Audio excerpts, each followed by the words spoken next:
This is Sean and RJ on 105.3 The Fan.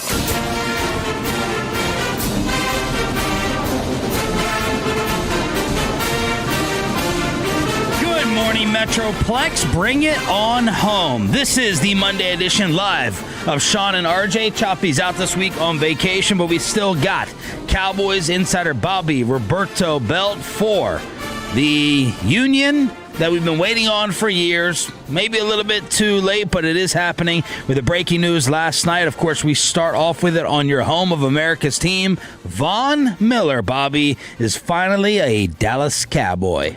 Yeah, and it was one of those things that felt equally like it was going to happen, and we're just like biding time. And then it also felt like one of those things that was never going to happen. Yeah. The way like Odell Beckham or other guys have been like, yeah, okay. Earl Thomas, Jamal Adams. Some flirtation. This always happens with like the Rangers and the Mavericks. Like the Rangers flirted forever with Lance Berkman, and then he ends up here like just before his career's over. Or Roy Oswalt. And then it's like, okay, Oswalt's here just before. Darren Williams with the Mavericks. Oh, who's the other basketball player we always thought? Oh, Goran Dragic. Yeah, it's one of those ones where like because it was starting to feel a little bit too desperate on Von's end that I didn't think it was inevitable. It was like, all right, Von is thirstier for this. He must have known it was on the table, and he was just trying to like dodge training camp, or just lean on them a little bit. Like, right, I'm going to publicly lean on you guys to get this done. But we'll be either way, I don't think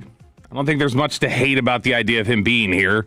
I'm trying not to be too overly Cowboy excited. This is a perfect Cowboys signing. It's a big name. Yeah. It's a local guy. It's the splash of America's team.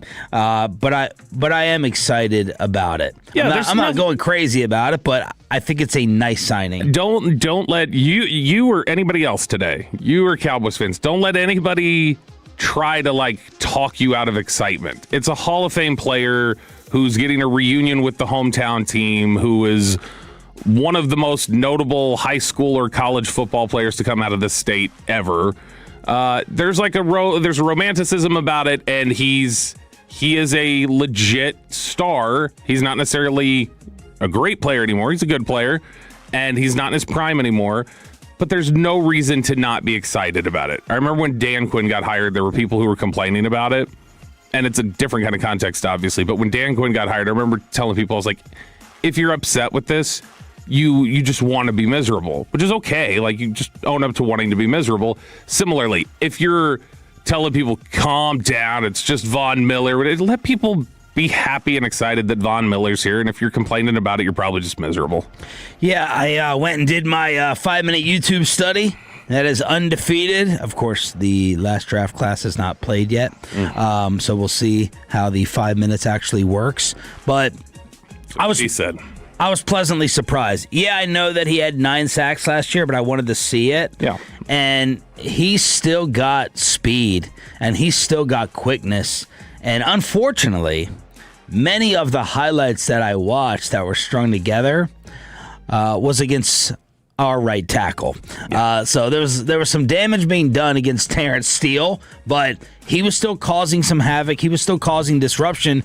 And this is also an indictment of the current group that they have. You talked about all those past things, and that's all nice, and write the Hallmark card, and the reunion, and blah, blah, blah, DeSoto High.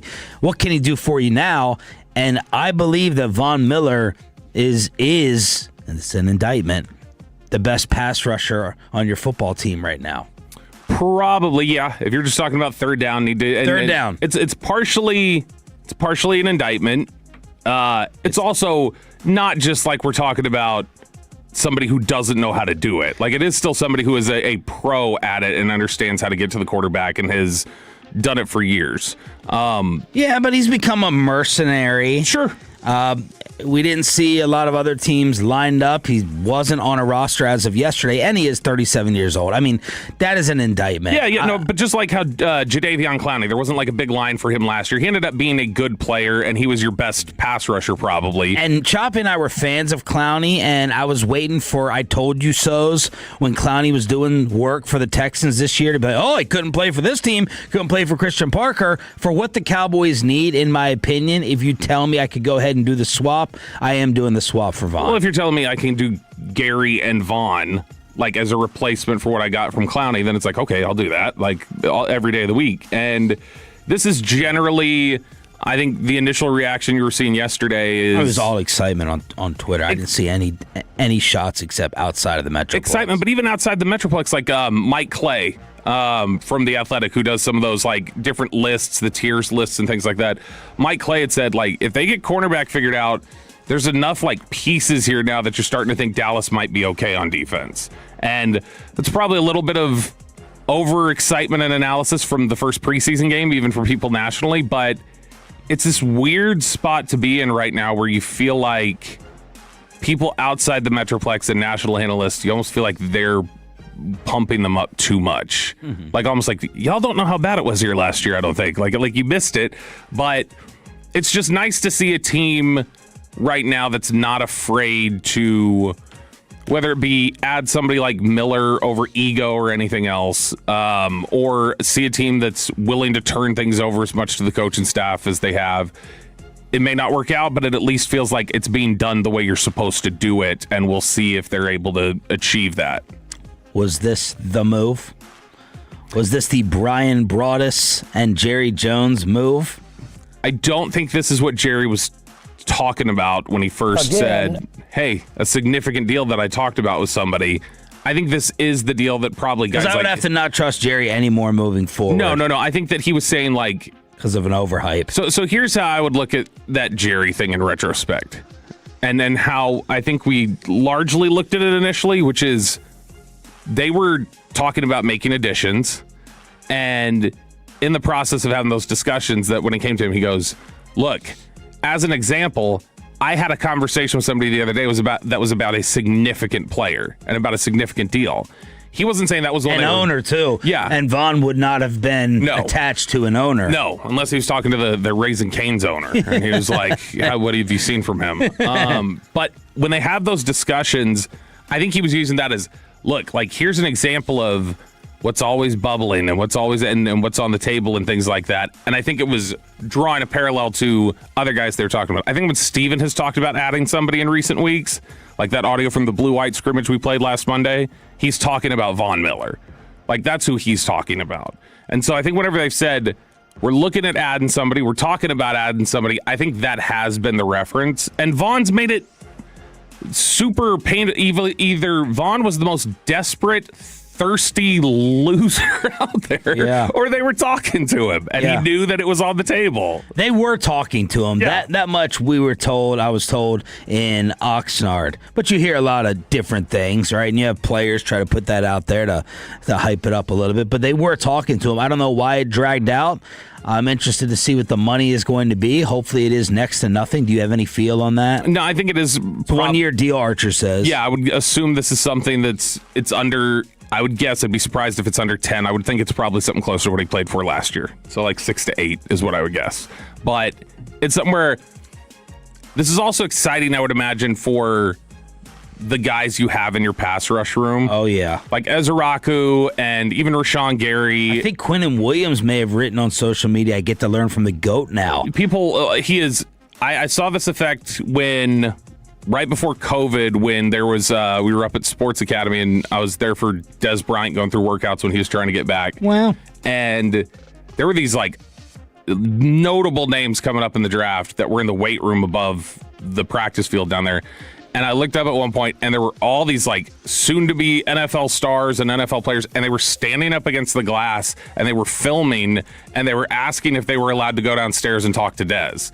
And it's like, guys like that, like for the guys who play, whenever they see somebody like that or get around somebody like that, it is like, that's my hero. Like I want to get around them. And so you don't want to be too starstruck or be too fanboyish, something that's been thrown around before, that term, but I think that it's good for a body type and a play style like Ezeraku and Lawrence specifically to get around him and learn how he does it. I did not realize how I didn't hear as much about Vaughn as a teammate over the years. It was just the incredible achievements and the crazy athleticism and the dominance up front and the Denver Bronco run. But hearing him talk about it, and we are, thanks to all the Tolos, apparently Vaughn is not, he's not playing along with the usual Dallas Cowboys public relations policy. He's like, I'm going to do an interview tonight. I'm not waiting for any type of press conference to sit down. And I don't imagine this is going to call for a press conference or when he actually shows up to Oxnard. But he jumped on the nightcap,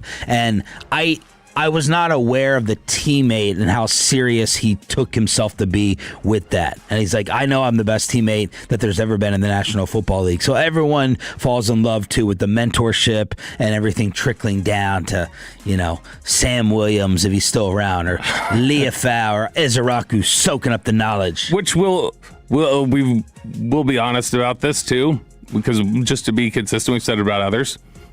He very well could be. We also have said before, like we've heard Micah say, I know I'm the greatest teammate of all time. I'm going to be elite.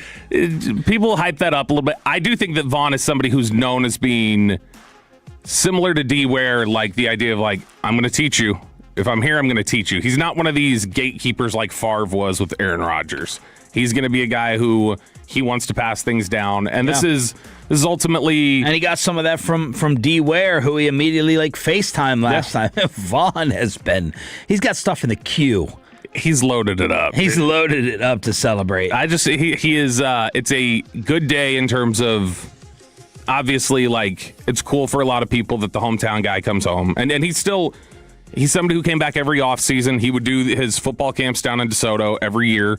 He was still here in the summer hanging out, so it's not like he's been completely removed from here. But just on a football standpoint, it's a good day for Cowboys fans because they got better by adding. Well, there's over 600 people on this video right now. Mm-hmm. The fan cam, Twitch, and YouTube. Maybe it's because Aiden's back after taking off with no communication to us about it. Without letting anybody know. I don't know. I'm not even looking back there, and I assume he's doing the either hands up or the pen in his mouth, just staring at me. He's slowly eating his oatmeal cream pie or whatever he's eating for breakfast with an S-eating grin on his face. 877-881-1053. Thoughts on the Franklin LaFranco fan text on the signing of Von Miller here on your home of America's team. Thanks for being a total. That stands for Turn It On, Leave It On. Wednesday show up to Oxnard. I would imagine he's en route. I would imagine he's got to be there en route. I was trying to decide if I want to do en route or en route. Yeah. I think en route is the proper... How would you say it, Pepe? We go to you for all grammar correction. En route. En route. So I think of the roads would be called Route 66. Yeah. And I would think of you run routes. Okay. But I would also say en route. So I was trying to think of... I think he'd be en route.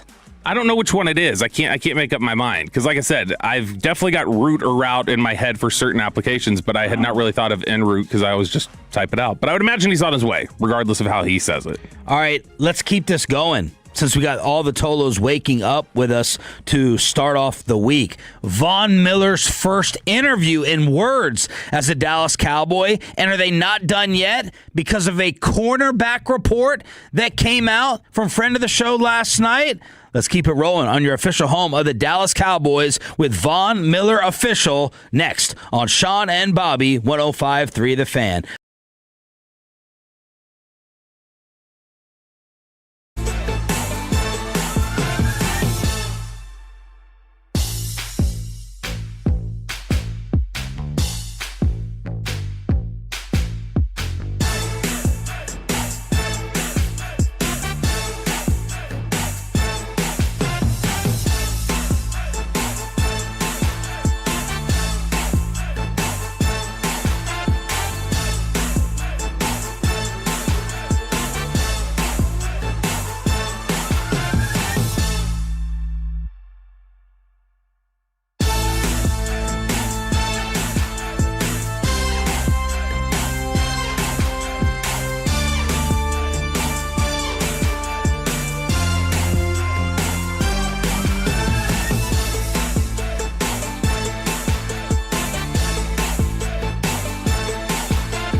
Personal and Jewelers. Frankel and Frankel. If you've been injured in a car or truck wreck, call Frankel first, 214 or 817-333-3333. With Frankel and Frankel, there's never an out-of-pocket cost. They only get paid when you win. Frankel and Frankel, the go-to car and truck wreck attorneys in Dallas. From news and notes to the coaches and players for America's team, let us go inside the Star on 105.3 The Fan. Feels like a damn Cowboys Monday with the vibe, the energy of Von Miller putting on the Star officially, and all the Tolos that are up with us this morning. Choppy's out this week. We got Roberto on the Fan Cam, Twitch, and YouTube. Aiden Butler and Pepe running things with the Odyssey app as well. This is Sean and RJ on 105.3 The Fan. Like Tolo Eric, I'm up extra early so I can focus. I'm a junkie with this. My child could walk to school, all I care. I got radio to digest, so that's awesome. Chef Eric, you got all the other Tolos like Scott and J. Ochoa, and everyone saying good morning. The coffee, hopefully the Just Love coffee, tasting a little bit extra better this morning with Von Miller coming here on a 1-year deal. And he immediately hopped on the nightcap with Shannon Sharp and Ocho Cinco, and he explained why the Cowboys, thanks to all the Tolos who sent this, by the way, Brandon Laurie, always doing awesome clips as well, from Jersey, sending it to us. Why was this finally the right fit? They were the first team to contact me like a week before training camp. It had been like some talks about like the Cowboys like throughout the whole offseason, and you know, it just seemed right for me. I live here in the off season. My mom and my dad are here. My kids are here. I always had a little blue on my heart since I was, a little boy, and right. I always paid attention to the Dallas Cowboys. And my earliest memory of playing football include the Dallas Cowboys. I heard my daddy screaming in the back, and I ran back there to see what was going on, and he was screaming because the Dallas Cowboys had scored a touchdown. So that's my earliest memory of playing football, and to be back, here, to be back home is it's a dream within a dream. It's like Inception, the movie with Leonardo DiCaprio. My dream has always been to play in the NFL, and to play for the Dallas Cowboys is a dream within a dream. A lot of people grew up with their dad screaming at the Cowboys, but depending on what age you are, there's a different reason for it. Von Miller last year at the age of 36 on the Commanders, 9 sacks. The Cowboys' leader last year in sacks was Jadeveon Clowney at 8.5. I'm feeling Ezra Rocco-ish with Bobby's hairline and saying that it's a 6-sack guarantee. And I'm just waiting for my people at Bet Online to send me the over-under to see where they're going to set it. It ain't going to be as low as 6. And I feel like saying 6 may be soft. After he had 9 last year, he's also going to be excited to play with some leads here that they did not have in D.C. He explained to the fellows also how his body was feeling and also talked about being that teammate.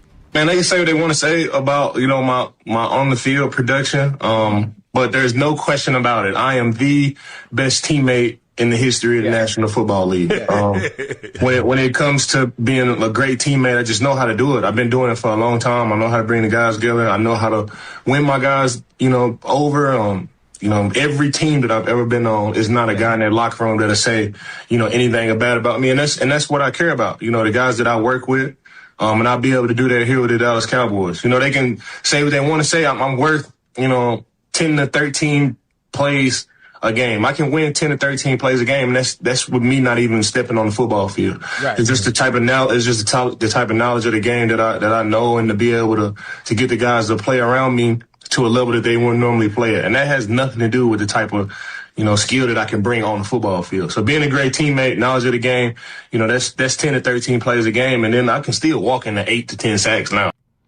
He is, since he turned 30 years old. He turned 30 years old in March of 2019. Then his seasons are 8 sacks for the Broncos. Then he missed all of 2020 with an ankle injury. 2021, he played 15 games. He had 9.5 sacks. 2022, he had 8 sacks in 11 games. 2023 is the weird outlier. He played 12 games for Buffalo. He had no sacks and no tackles for loss the entire year. And then 2024, he bounces back for 6 sacks in 13 games, and then last year was 9. So he's generally, since he turned 30, been money for 8, that he's going to get you at least 8. When's the last time you watched the film? Last year, before the Washington game. is when I would have peeped in on him last. And what did you notice or remember? Still like a professional pass rusher type of guy. It's one of those things where he's not out there just destroying the game every snap like he used to, but he is a mercenary, like you were saying last segment. Like, that is his role now, is he comes in there when somebody needs to get to the quarterback, and he does it pretty frequently. He had a 64.4 grade on PFF. I immediately started hitting up all the contacts in D.C., and I said, how was Vaughn last year? One reporter for the Commanders said he was fine, 9.5 sacks, something like that. I would say during the meaningful parts of the season, he was kind of empty. I mean, to be fair, Chris, you guys didn't have any meaningful parts of the season. You all sucked. And then I said, all right, strictly pass rush situations, and how is he against the run? He said mostly pass rush, but when they lost Dorrance in the Dallas game, he had to play more. What is he against the run? Is this going to be straight? And when he was saying 13 plays, he was talking about winning 13 plays or repping 13 plays. I think he's saying he can walk into a building right now and play 13 reps is what he was saying. And like, hey, I'm good for that now. And that's before I've ramped up or done anything else. And so against the run, he's fine. I mean, there are times where he's a little bit more like washed out of the play than he used to be. It has always amazed me, and I think Micah has been the 2.0 part of this. It's always amazed me, even going back last night and watching Vaughn's highlights from last season, how he has gotten all this done with a locked, absolute certain 1,000% Hall of Fame career, and he just looks undersized doing it. Yeah. Micah may even look a tad bigger than him, and it's like, I always wonder this in the Bronco days. How is he pushing around these 300-pound tackles? How is he showing this brute force and strength? Because he just looks undersized. He always has. Yeah, he was I mean, he plays with a lot of speed to power. That's a big thing for him. But he's essentially the exact same size as Araku. Which Azaraku obviously looks a little undersized just, but if you're trying to think of like context for how big he is, I think I was looking at it a few minutes ago. I think Azaraku is 6'2.5" when he was coming out, and Vaughn was 6'2 and 5/8, and then there's 2 pounds of difference between them. Vaughn was 246 and Azaraku was 248. So that's similar kind of build.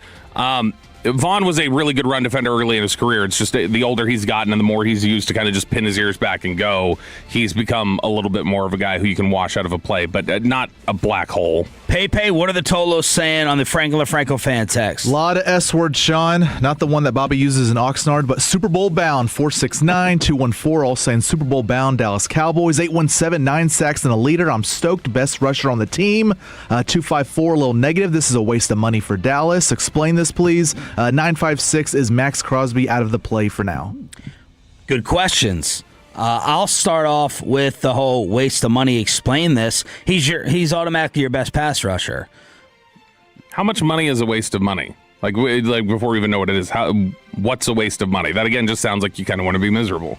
Well, what would you? All right, where would you feel uneasy with? If it was 10, I'd feel a little bit uneasy. I might, but at the same time, that's only if it's going to block something financially that they would have used that money for. Otherwise, they're into the season. If the money's the money, like they're just using up whatever resources they have. I'm a little bit more double-sided about it than Bobby. Like, it's like Redbeard sent a message and said, do you think this is a sign the Cowboys are more worried about the meat of their defense?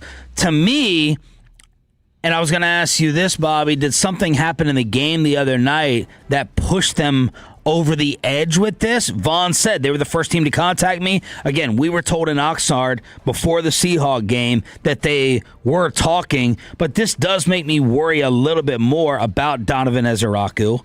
It does make me worry a little bit more about Malachi Lawrence. Early to do that, but we're getting a star up, star down from the other night. I feel like the Cowboys are sitting up in that podium that I've been in, by the way, snuck in, by the way, and said, we need pass rushing help.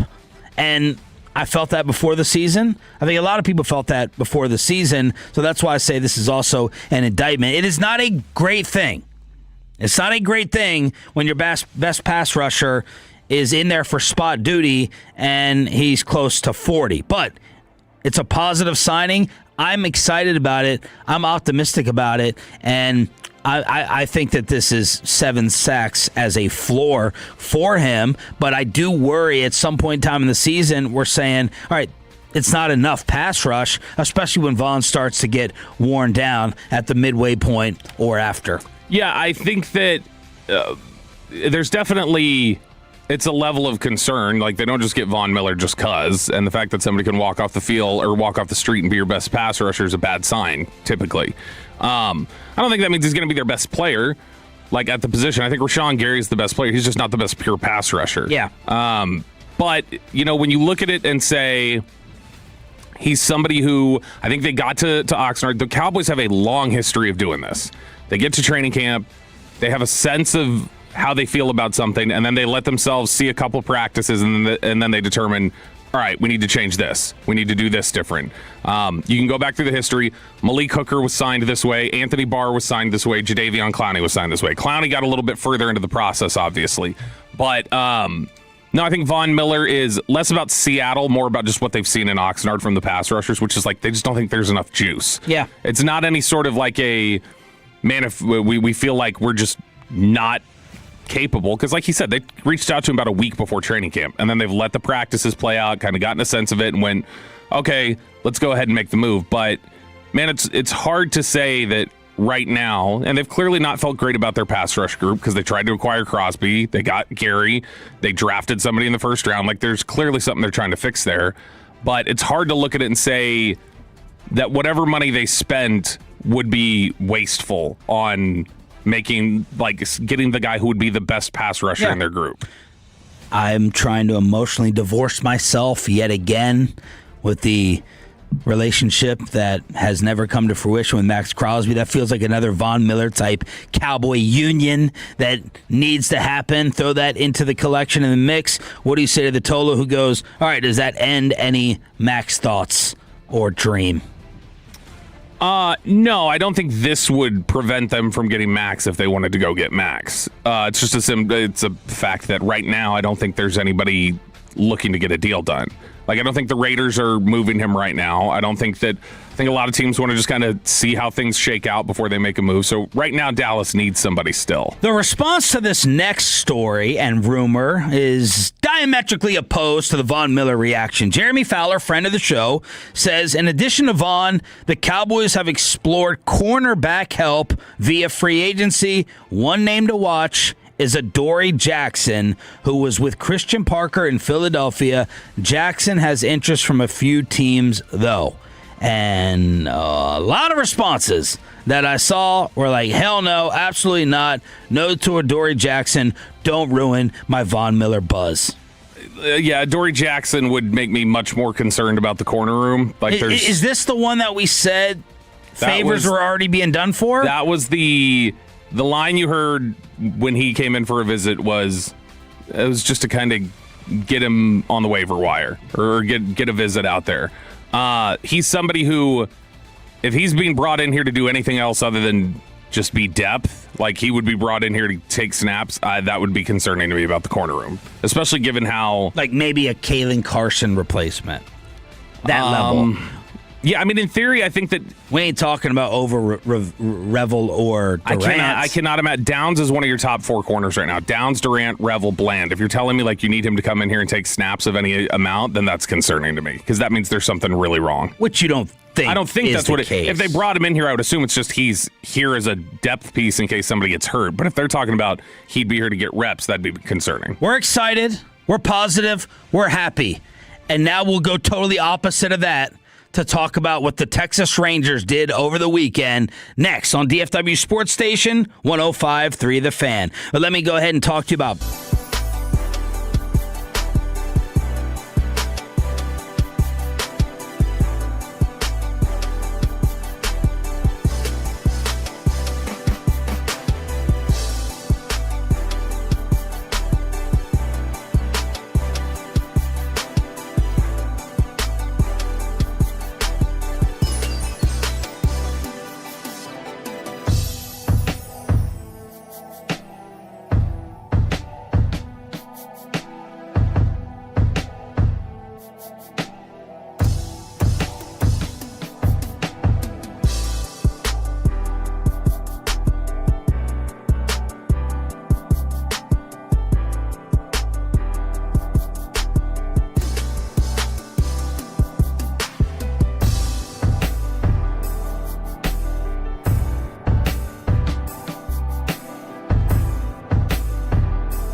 Than anyone else, all price to sell. Visit ClassicChevrolet.com. This is Texas. This is Classic Chevrolet. Together, let's drive, relax, enjoy the difference based on new Chevrolet registrations 2023 through 2025.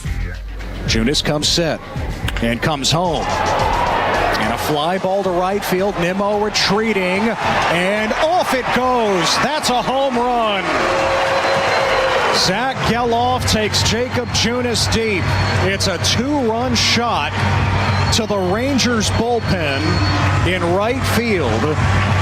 And the A's have claimed a 4-2 lead. Game over, series over. The radio call right here on DFW Sports Station. Good morning, Metroplex. It's Sean and Bobby all week long. How much credit should Jerry Jones get for the Von Miller signing? We're going to get right back into it at 7 o'clock. Oh, yeah, we have a game to recap that was supposed to start things off. Star up, star down from the Seahawks at 7:20 when we go commercial-free in the Expressway, and a loaded best and worst of the weekend where I may have screwed over Bobby Belt at 7:40, but the Rangers. Good gosh, I'm mad at the third wild card. I really am. The Athletics take the series from you right after the Angels did. You go 2-5 on the road trip against two of the three worst teams in all of baseball. It's a 5-2 win for the Athletics yesterday. Junis gives up the home run in the 7th that basically ends it to make it 4-2. White added a solo off of Regh, and the Rangers with an embarrassing effort and result in back-to-back series. I don't know why. I don't know why you'd be upset with a 2-5 road trip, though. That is actually an improvement on what they've done in the second half, as they are now, since the All-Star break, 4-12 on the road. They have a 25% winning percentage. The Athletics had not won a home series since late April. Let me say it again. They had not won a home series since late April. And we're about to be in late August. 4 months. You know who that was against? Wasn't that against Texas? I don't know. I think it was. They definitely beat them in a home series earlier this year. The Rangers have not won. I think I heard Sandler say this correctly. They haven't won a road series against the division this year. Oh, my God. They have not won a road series against the division. And you're sitting there now at 2 games back in the American League West, and you're now a half a game back of Baltimore in the wild card. The wild card is stupid. I mean, stupid crazy. You have 3, 4, 5, 6, 7, 8. You have 9 teams within 2.5 games. And you're a half a game up on Toronto and Detroit. That's correct. I just went and looked at it. 7 road series against the AL West this year. You have not won a single one. That's pathetic.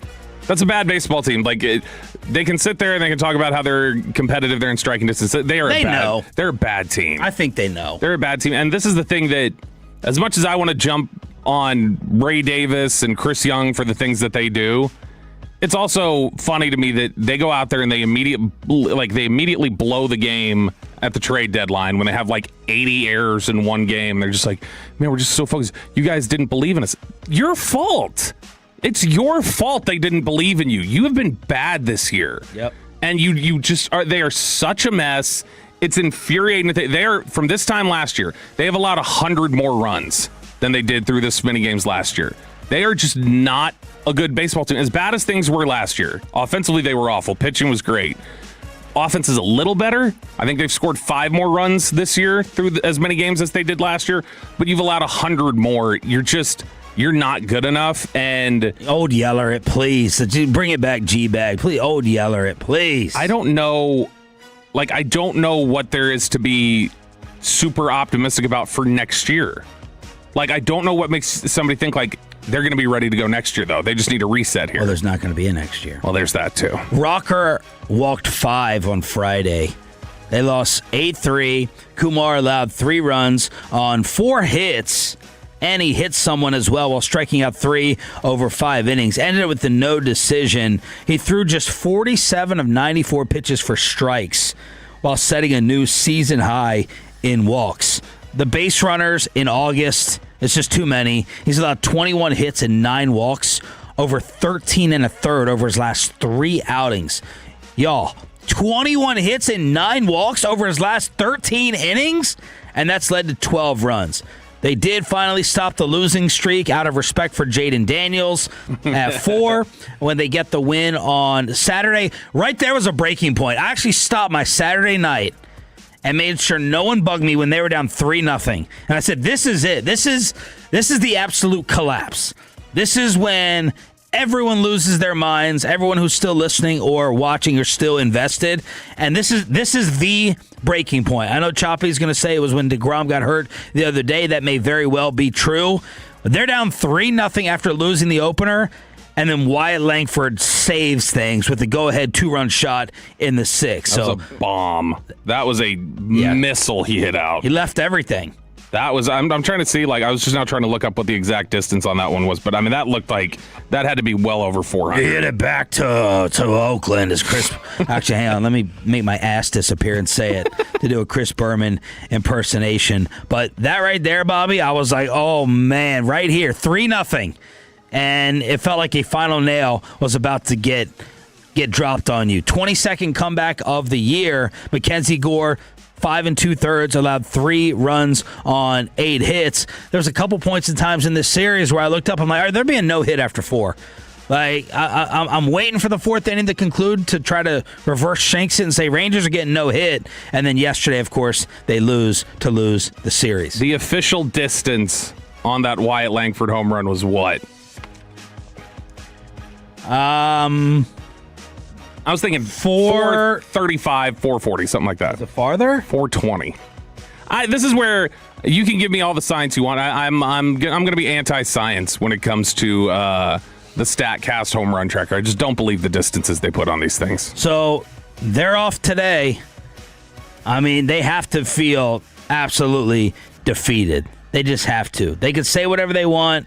And Skip, of course, has been fantastic with K&C while thinking he was listening to us throughout the entire season. But they're off today, and they probably need it. Yeah, they're not very good right now. They are a team they're just not very good. Don't even add right now. Yeah. We know they're just not very good. I mean, yeah, they're not very good. Mainly because the pitching has disappointed from what it should be, and the Rangers had an irrational confidence in what they had done offensively before the year, which they've had for 3 years now.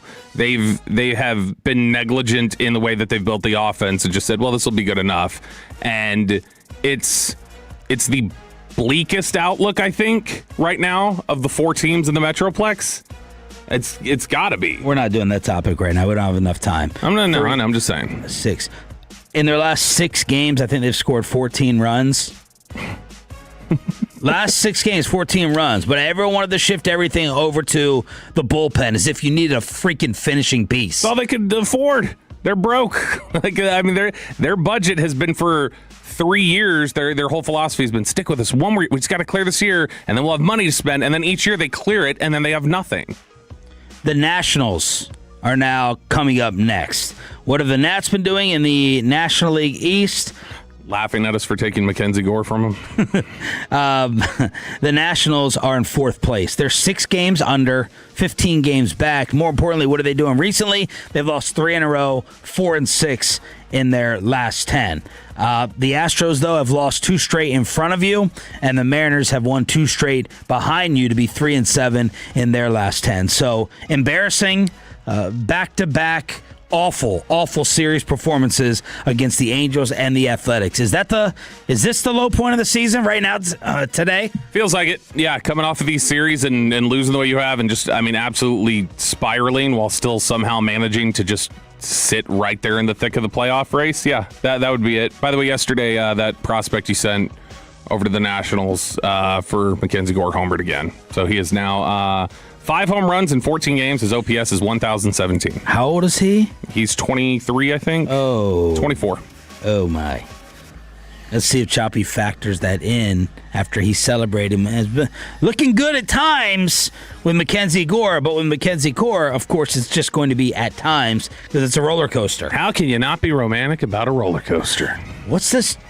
It's this death in Hollywood? Yeah, it was Save the Cheerleader, Save the World, or as a lot of people have become more familiar with her, Remember the Titans. She was the daughter, but Hayden Panettiere has passed away. There was a 911 call to her from her home in South Carolina on Sunday, and first responders had said that she had suffered cardiac arrest. They attempted to revive her. She was not able to survive, but this is Cardiac arrest. That's crazy at 36 years old. Yeah. A female at 36 going into cardiac arrest. Like, obviously, the first things you think are, okay, a lot of times that's going to be drugs or something else. There's no evidence of that right now. They said there's no evidence of foul play either. But she was somebody she was in the TV show Nashville for 6 years. I remember being absolutely in love with her at 20 years old when I saw her in I Love You, Beth Cooper. So she was, but she's the little daughter. She is so adorable. In Remember the Titans. Perfect in that Titans. role. Perfect. And it's a bummer, but she ends up passing away. Heroes was her big role that I think people started becoming familiar with her for, like, prominently as an adult and into the teenage years, because she was the cheerleader in Save the Cheerleader, Save the World, that whole meme that passed the internet. Pepe, did you know her filmography? Just remember the Titans, but that was about it. That's all I got. But yeah, really, really sad news. Because You're not a I love Heroes the movie. guy?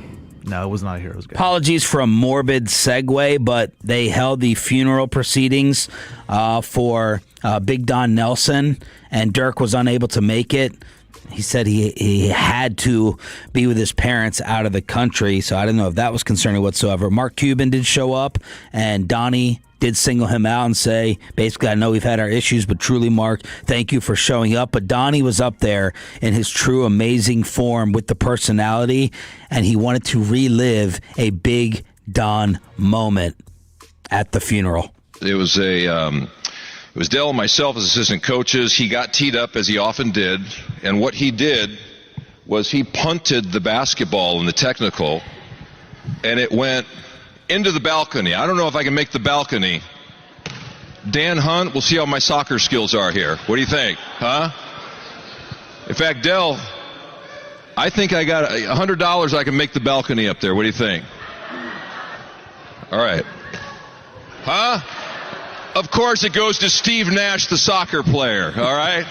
I was like, he's going to pump this thing in this church all the way up into the balcony. But no, he just gave it a little kick to Nash in that front row. Greg Popovich was there. You heard Del Harris there as well. So the proceedings coming out from the Don Nelson funeral. Owen Wilson had a video up there. He's obviously from Texas, longtime comedic actor, but I guess they knew each other from days in Hawaii and having properties out there. But he wasn't in attendance, but he had like a 3-minute tribute video. So he had a wide swath of connections that he had. Star up, star down for Cowboys Seahawks at 7:20. But next we go back to the breaking news. Von Miller is a Dallas Cowboy.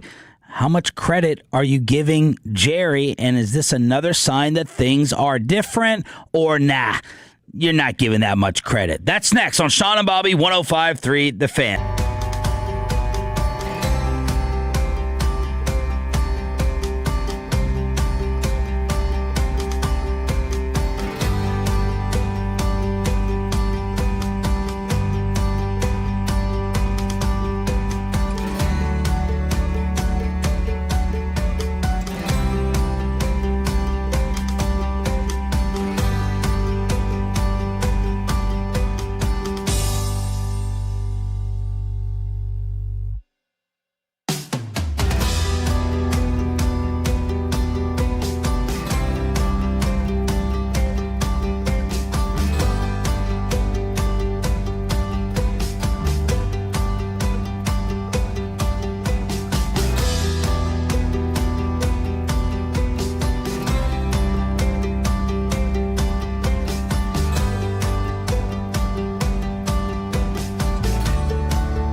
krld-fm and HD1 Dallas-Fort Worth. Let's go, Cowboys. An Odyssey sports station. Driven by our D&M Leasing Studio. This is Sean and RJ on 105.3 The Fan. He is calling it a dream within a dream. Local product, future Hall of Famer DeSoto, Texas A&M is official. Von Miller is a Dallas Cowboy on a one-year deal. Good morning, Metroplex. No one's going to cover it more than this program right here. Sean Sharif, Cowboys insider Bobby Belt with Choppy on vacation. This is DFW Sports Station 105.3 The Fan. Star up, star down for the Seahawks game at 7:20 this morning when we go commercial free. So Von is finally coming on over. He would say that he put it out there and it was manifestation, and he willed it to happen. There was a lot of clues, a lot of just outright flirting with the star, and the Cowboys are like, all right, let's go ahead and get this thing done. Yeah, it was the move that you most expected and the one you also at some point least expected, just because it felt almost like it had become a meme and like just a bit and a troll, and that he was just kind of screwing around. But in reality, it looks like he was just trying to get them to go ahead and finish it up, and that he was ready to play here, and that this is, as much as it is for the Cowboys about getting better, this seems like this is for Von about comfort and realizing something that he's always wanted, which is just to be in this uniform, and I would imagine wrap up his career here. I'm hoping you get like an extra 2.5 sacks out of the combination of everyone saying, you're done, you're old. Now, they've been saying that about Von for a while, but also playing here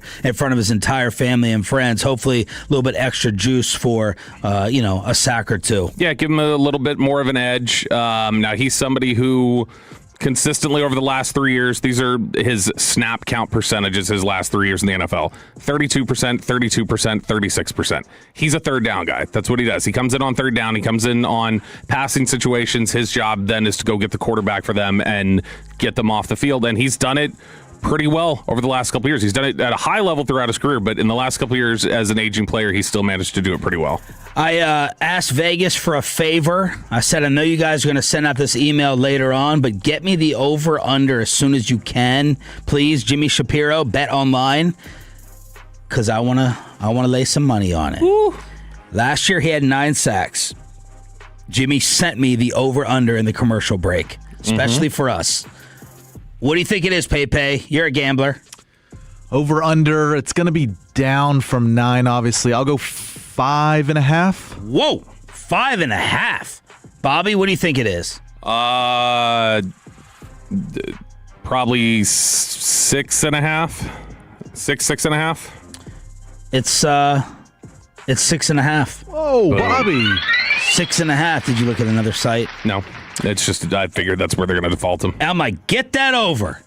Take that over right now. Feels a little dangerous with Bobby's Donovan Ezraku guarantee, but I'm like, guaranteed over on the 6.5. Why did you think it would drop by 4 after last year? Commanders at 9.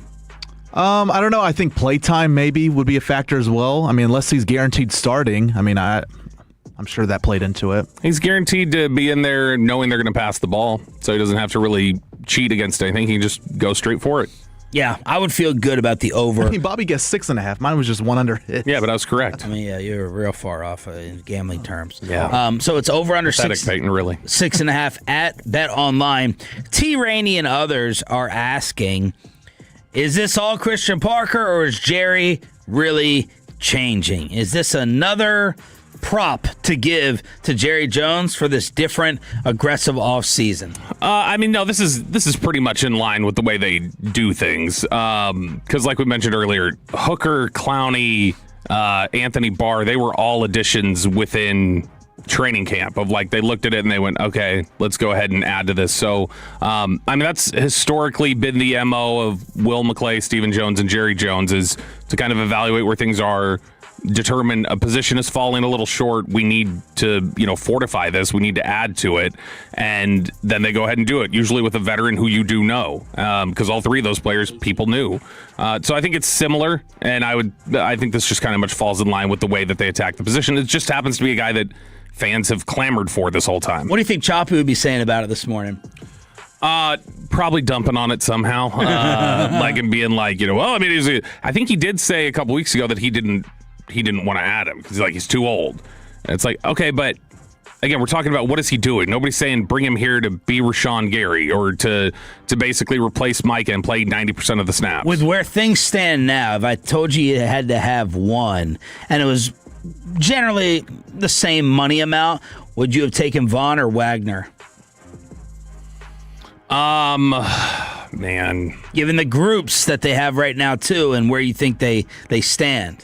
Probably Vaughn, but I mean, it's barely. Wagner does to me make a lot of sense. I think Wagner would play more. I think Wagner would potentially have more of an impact, but they really got to have somebody who they can just know will get the quarterback on third downs. You seeing nothing but basic excitement from the Tolos? Pretty much. There's a couple people who want to, slam on the brakes and say, this isn't what I want, or this is a disappointment, or it's a waste of money. But I mean, most people are just excited. Yeah, and fill in the blanks, slamming the brakes for what? As Choppy would say, and he's right, this is not going to affect any win total in Vegas whatsoever. This isn't going to make the Cowboys go from a 9-win to a 10-win in Vegas. It's nowhere near enough to move any line of 9 to 10, 10 to 11, or any type of game spread. I'm just hoping that, and I think in that big moment, when it's 3rd and 12 or when it's 3rd and 6 or 7, he makes a handful of impacts that helps the Cowboys get off the field or create a turnover. And I feel pretty certain if he's on the field. What about games played, Bobby? Has that been any type of issue in terms of injury? Couple of years in Buffalo, he was banged up. He obviously had the ankle injury in 2020 that cost him the whole year. But, I mean, he played 17 games last year for Washington, so he was good to go. Buffalo, I think he had 12 and 11 were the games he played there. 12, 12, and 13 for Buffalo. As long as he's on the field, 13 games, I feel pretty much guaranteed at the end of the season we'll say it was a positive contribution. Let's see what the money ends up being. And Nick Eatman will join us from Oxnard at 9:20 this morning to let us know what the buzz is. 877-881-1053, star up, star down. Your review of the Seattle game, Bassmaster head shave proclamation by Sharif at 6.5 sacks for Vaughn. No, I'm not going to. I'm scared if I shave mine, it's not going to go ahead and come back, and I can't afford to lose that greatness. Around the rest of the league, Jackson Dart goes to the medical tent again for the New York Football Giants. Now, he did return and throw a touch. It was an impressive touchdown, unless you thought it was a total toss-up. It looked a little bit more intentional than just a random throw-up to me. He threw it to Malachi Fields on his final snap of the game. But we know that this is a storyline with him. Concussion protocol in the blue tent, and Jackson was confused over it after. I really respect the rules and the thought behind, NFL has of keeping players healthy and reviewing things, but at the same time, I'm still puzzled by it just feeling like every time that I get hit, I just find my way in there, which at times I still try to wrap my head around, but that's all that I'm going to say about that situation. I'm really happy with how the drive ended. It's happened 5 times last year. Of course, Brian Daboll, Cam Scattaboo, and the Giants organization were lit up with 6-figure fines over going in there when they're supposed to stay out. 6 times that he's been to the medical tent in a year and change. I don't know why. He's acting like Has Dak been in the medical tent 6 times in his career? I don't think so. It does not feel like it. It feels like maybe like 3 or something like that. And a lot of times it's, there's a hand or something. If he does not see, the concerning thing about this is he doesn't get it. Like, he doesn't understand why being a little more reckless is a problem. It's like, I don't think I should be in there. And it's like, dude, you're going in there at a rate nobody else in the NFL is going in there. Tua hasn't been to the medical tent 6 times in a year. It's a ridiculous number. And the fact that he has seemingly no feels like he's like being targeted. Yeah, he feels like it's almost like they're picking on me. And it's like, no, dude, you got to protect yourself. Like, ask Troy Aikman. Troy Aikman will tell guys, you got to protect yourself. With what, he had 10 concussions in his career or whatever it was. I mean, Now, this wasn't him running around. This was a protection breakdown where he got planted. Yeah, this is not him being like the other ones. But it again just speaks to his whole attitude of I don't see what the big deal is, and that's a problem. Other performances that jumped out to anyone: Ty Simpson for the Rams goes 21-25 for $190 and 2 touchdowns. It was Deshaun versus Shador in Cleveland. Watson 11-15 for 126 with a 98 rating. Shador threw a horrific overthrow interception, 6 of 11 for 79 yards. Dylan Gabriel 5 of 8. So those are some quarterback monitorings taking place in the league. Watson's going to end up having that job, and he's going to end up starting, and we'll see if he's got any sort of ability to tick back into that. But man, there have been some clips coming out of Brown's training camp of him throwing some ducks, just some ugly passes.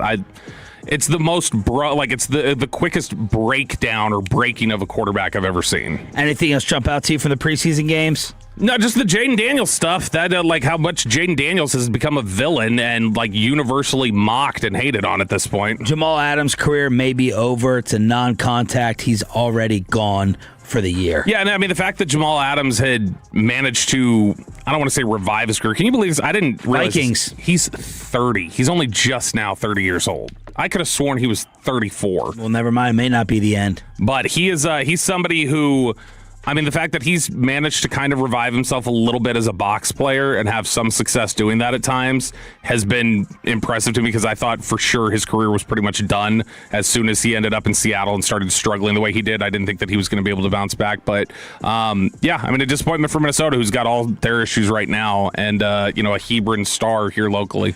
We told you that suspensions were coming. James Pierce, arrested in February after a domestic dispute involving his girlfriend from is it Chicago Sky? Is that where she's from? I don't know. Yeah. Sky Forward. Rakia Jackson. James Pierce is suspended for 8 regular season games for violating the NFL's personal conduct policy. So he gone for half the year. We've said this before. You don't want to hamstring anybody or say that people can't grow or people can't change. Just about with 100% hit rate. If somebody enters the NFL and teams are like, there's a massive character concern there, they very rarely just stay out of trouble their whole career. And James Pierce was a guy who was considered a massive character concern. It's why he slid to where he did. He was all the upside in the world in terms of as a player. And yeah, you come right into the NFL and immediately have this issue after a really strong rookie year. That's why he was a concern like he was. I'm like you now at this point. I'm sick and tired of Aaron Donald. Aaron Donald on the transaction wire for a second workout with the Los Angeles Rams, and it does feel like he's Aaron Rodgers Donald at this point, because this dude is dragging this out, play or don't. And I've always thought of Aaron Donald as being ego-free, just a superhero at what he does, and not really about anything else other than the football. Now it's like, you're dragging out this decision. You're being cute on social media. You've got a production company, which apparently you're working on some documentary about yourself, which is that all playing into the drama of what you're doing here. This is now starting to feel more and more like he's just doing a show. And to me, I would be kind of irritated if I was the Rams. I'm not going to play along with this. Are you playing for us or not? Or maybe they know it's already happening. He just doesn't want to go to camp every day. That too. They're probably going to be like, no, just do whatever you want. Oh, I'm sure. Yeah, if he was here with the Cowboys, I'd tell him the same. Do whatever you want. We want you here to have this. But in general, it's let us know. If the Rams don't know, if they do know, fine. But if they don't know and they're seriously just waiting on him to make a decision, then I'd be really irritated if I was them. You got to tell us if you're going to be here or not. We go commercial free in the expressway all the way up until 8 o'clock. Who else made it to Ella Langley in Fort Worth? And we need your report card review of the Cowboys' first preseason game. Star up, star down, now that you have Von Miller. And let's talk about the new breakout receiver in the National Football League wearing a star on the side of his helmet. The Camden Brown Show with Star Up, Star Down next on Sean and Bobby 105.3 The Fan.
by the on-time experts. First down and goal and about the 2. Three-step fade to the left side of the end zone, and Brown, did he come up with it? He did. What a catch by Camden Brown on the fade from Joe Milton. Touchdown, Dallas. The wide receiver story amongst the entire NFL opening preseason weekend.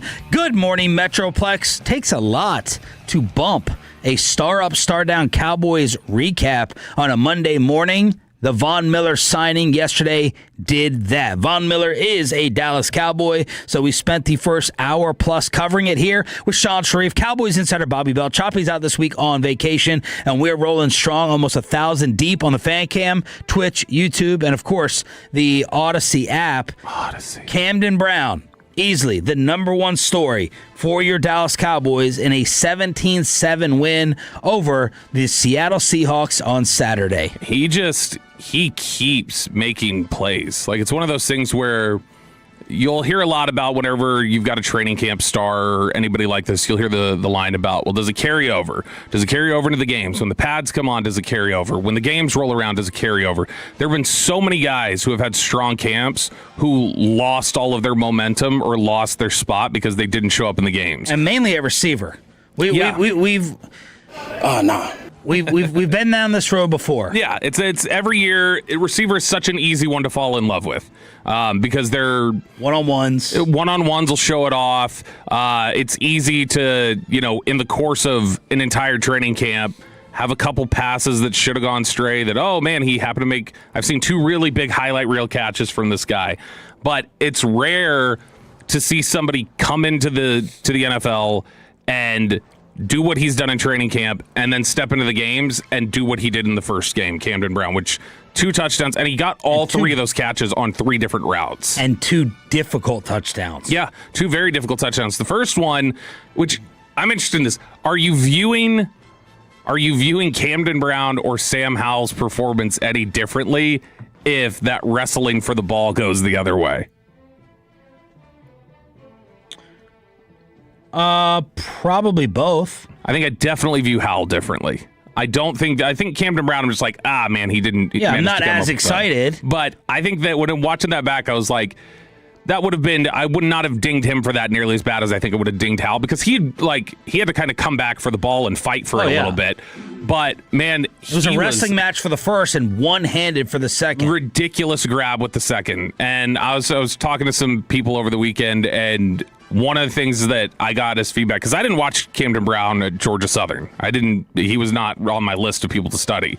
And somebody said, man, he's been that guy. Like, he's been that guy on tape his entire career, even at Auburn before he had transferred. When he transferred because the room got too full, it was just he wasn't going to get any opportunity.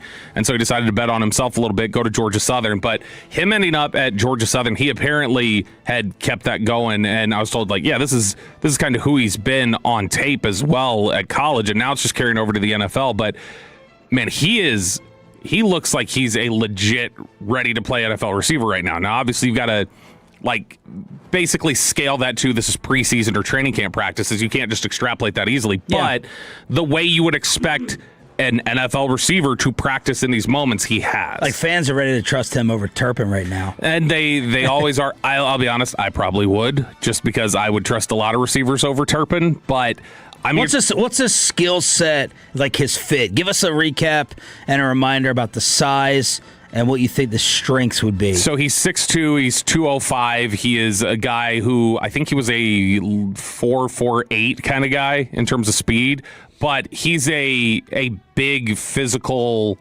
essentially X He's not going to be some burner down the field Turpin replacement. Yeah, he's not going to be like the track star guy who's going to outrun everybody, but he is a guy who is going to finish plays, and that's what he's done consistently. People have raved about that at the training camps, is that they say that he has had just a ton of acrobatic, ridiculous receptions that he shouldn't finish, and when that carries over into the games now, it's really, really difficult. I think because there are a lot of times where people fall in love with certain backs or receivers, and then they get down to training camp, they're like, we couldn't justify keeping him, and they cut him.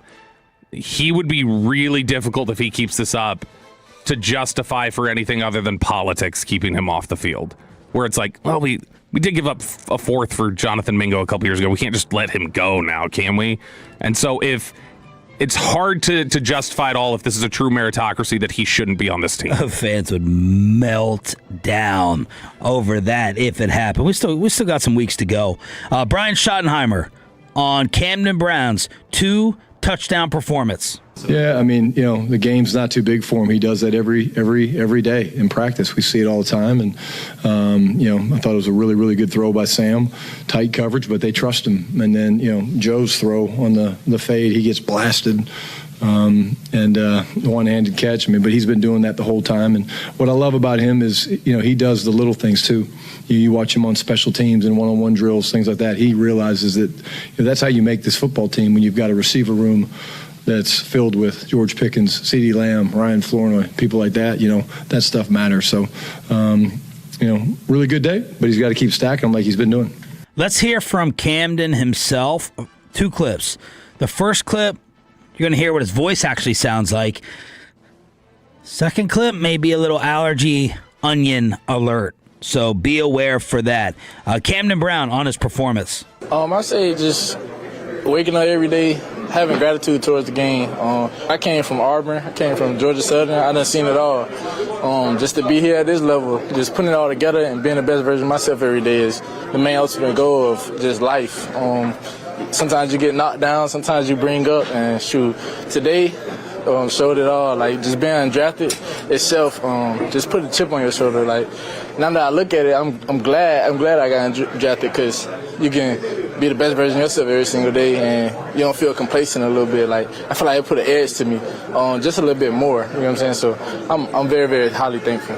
Seems likable. Yeah, he's somebody who, again, people at the Cowboys talk about him like he's very mature, right perspective, tough, comes in there, wants to work really hard, totally right makeup that you want to see at the position. And he's shown it so far. He battles, man. And he was even out there on some of the run stuff that he was in there for. He was out there working his tail off, trying to block and do different things like that. So to me, there's 2 guys that really come out of this game and out of these practices right now looking like it's hard to keep them from making the roster with the way they're performing, and it's him and it's Julius Wood at safety. Those 2, I don't know how they keep them off right now. The other clip is Camden Brown revealing he played against Seattle with a chain that featured a picture of him and his late sister, Kaden, who passed away in August of 2021 after a battle with kidney failure.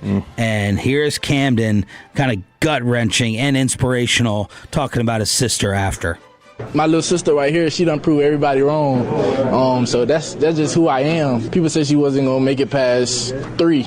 She still proved people wrong, and she lived to 17 years old. So this past week was kind of a little rough for me, because August 13th, 2021 was when the way she passed away. Just living through her every single day, and I feel like she lived through me today. So that's just an exciting thing. She's smiling at me right now. That's how I live through it. Like, she's smiling at me, and I'm happy for it.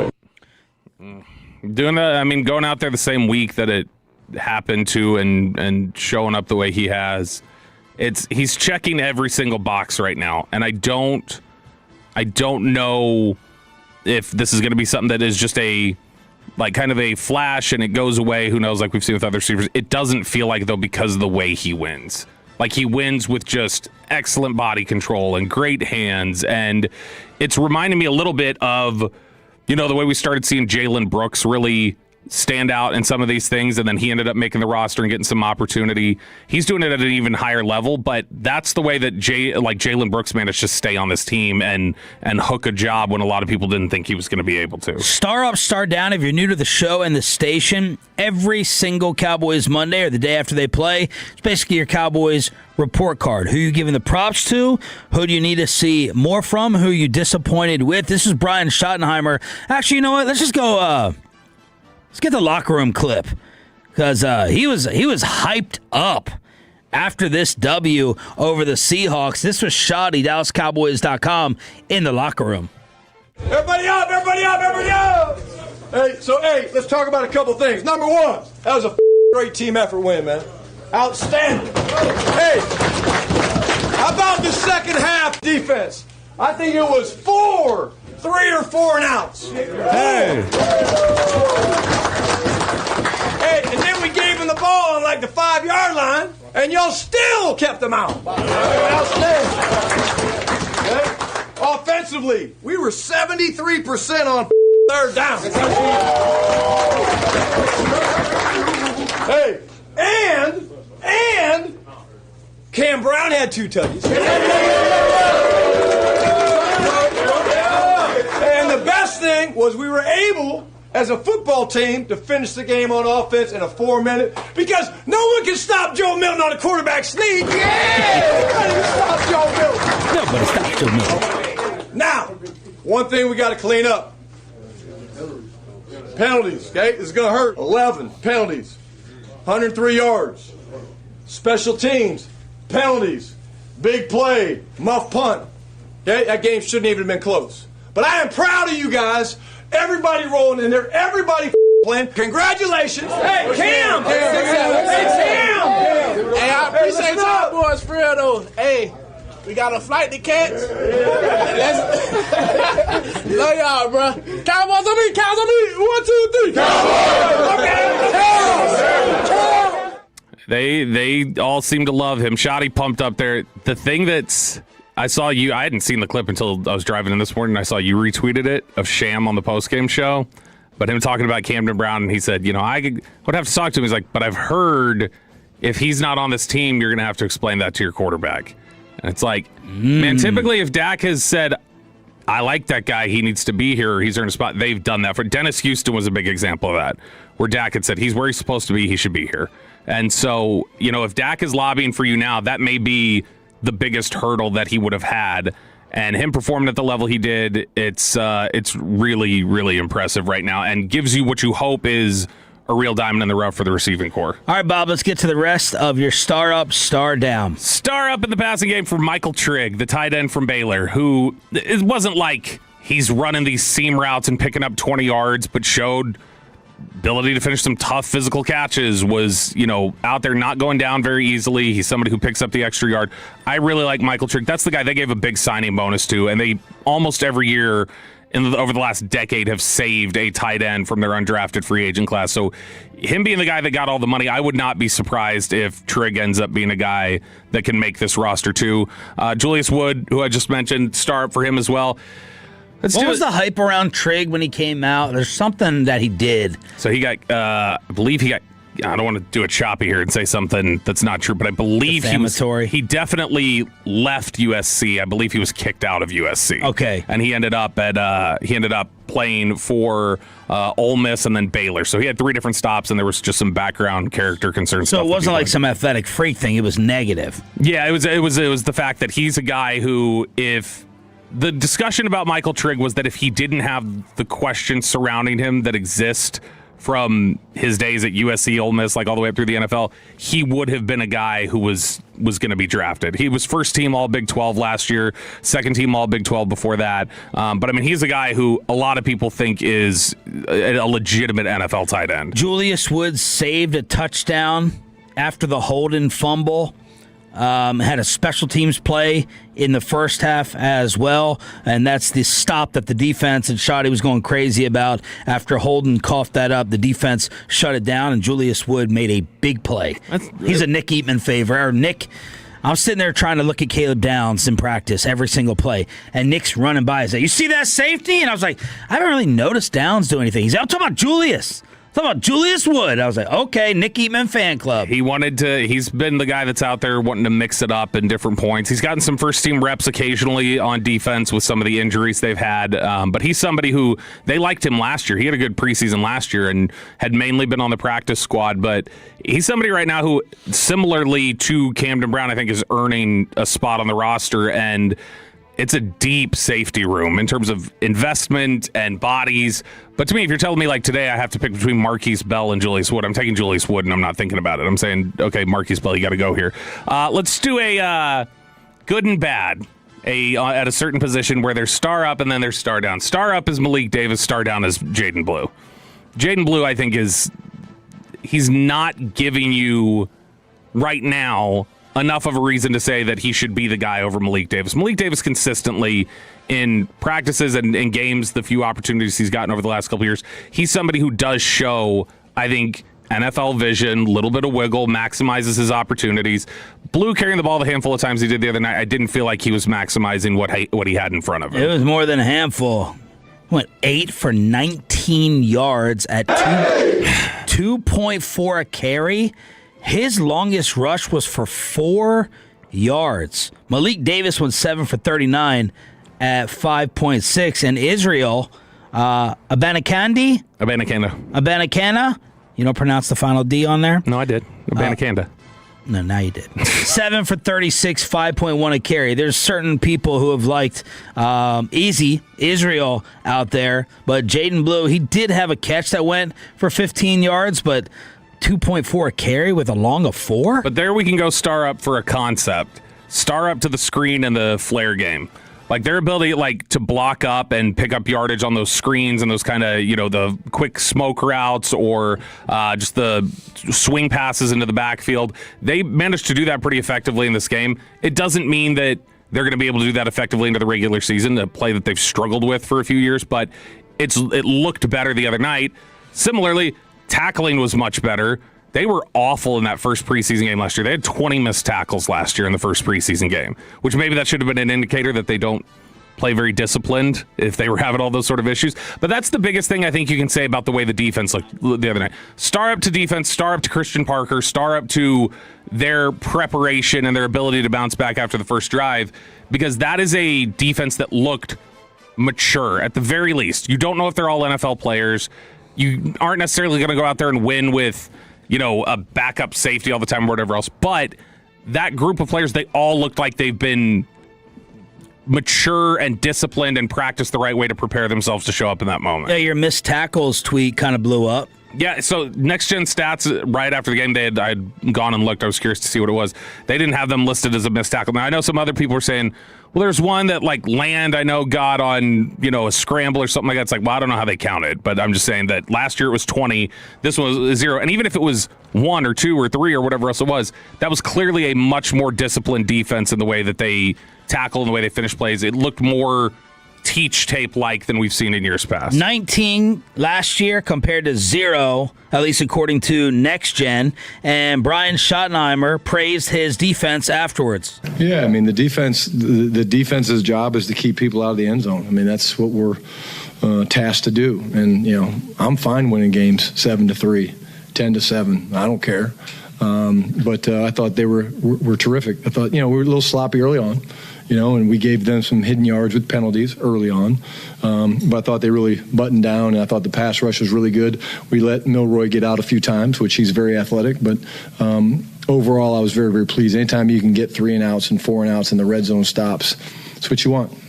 Boy, he is hanging around the Joneses a little too long. It is amazing how we know the names of players more so than some people who get NFL paychecks. I didn't think Shoddy was the miss the name guy, but he's been doing it more. Milroy? He keeps calling him Flournoy. We got the confirmation. It is Flournoy. Shoddy keeps going Flournoy. Ugly bad start defensively with that opening Seattle touchdown. 13 plays, 80 yards, 7-18 off the clock. Yeah, and you've got to go star down to Kalen Carson for the 2 penalties on that first drive. I will say this, though. Had a nice wrap-up tackle right before the first penalty, and I don't know if I totally thought the first one was totally justified. So it's a little ticky-tacky, but it is always something with Kalen Carson. It was a 3rd and 4 PI opening drive. Then he had a face mask, did have a pass breakup on the second drive. And Christian Parker, what type of nerves did he have? He was on the sideline. We were wondering, is he going to be upstairs or downstairs calling plays? Shoddy on his defensive coordinator's debut. Yeah, I thought he was really good, and I was over there listening on too, and he is what he is, man. He's calm, cool, convicted. When we gave him the ball on the muff punt down there late, he said, they ain't in. I mean, there was 0. We need that. We need the adversity. There's going to be adversity, and it's going to happen in this season. And so it was really cool for our guys to respond. But I thought he did a great job. This is an interesting text from 201. If you took names and numbers off of the jerseys, there's no one who would put any of the other backs that were in the game ahead of Malik Davis. And that's the thing, is that right now, just from performance, it's there. And that's a little bit of what we were just referencing with Camden Brown, or what you might be referencing with Julius Wood. This, to me, is a great opportunity to see, are you putting the best 53 players on your roster at the end of the day, or is there anything about this that's going to be political, or which there is going to be. There is some of it, and you're for not sure. gonna. If I drafted a guy in the third round last year and he had a horrible rookie season, and someone came out, I'm not cutting my third round pick unless it's like I know this guy is a baller behind him. Sure, but sunk cost fallacy. Like Schoonmaker at this point, I don't care. Yeah. I'm sorry, I'm not trying to be harsh. No, it's I been don't care. years. Yeah, it's been years for him. He hasn't performed. Mingo, I don't care about the fourth round pick. If you are convinced, Mingo had some catches on a drive. If you're convinced Camden Brown is that dude, and again, you don't have a crystal ball for the regular season, then yeah, at this point, I don't care about the Mingo fourth. Yeah, and that's just the thing. Running back, I think some people would look at it and say, like, for instance, you say a third rounder. Is a fifth after a year plus too short?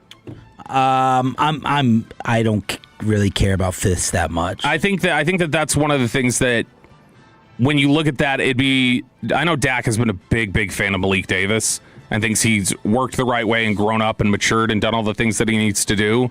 That's one where I wonder if there'd be any pushback if the idea was like, did we let somebody go who we really like just in the name of giving Jaden a third shot now after we keep trying to get him to mature and fall into place here?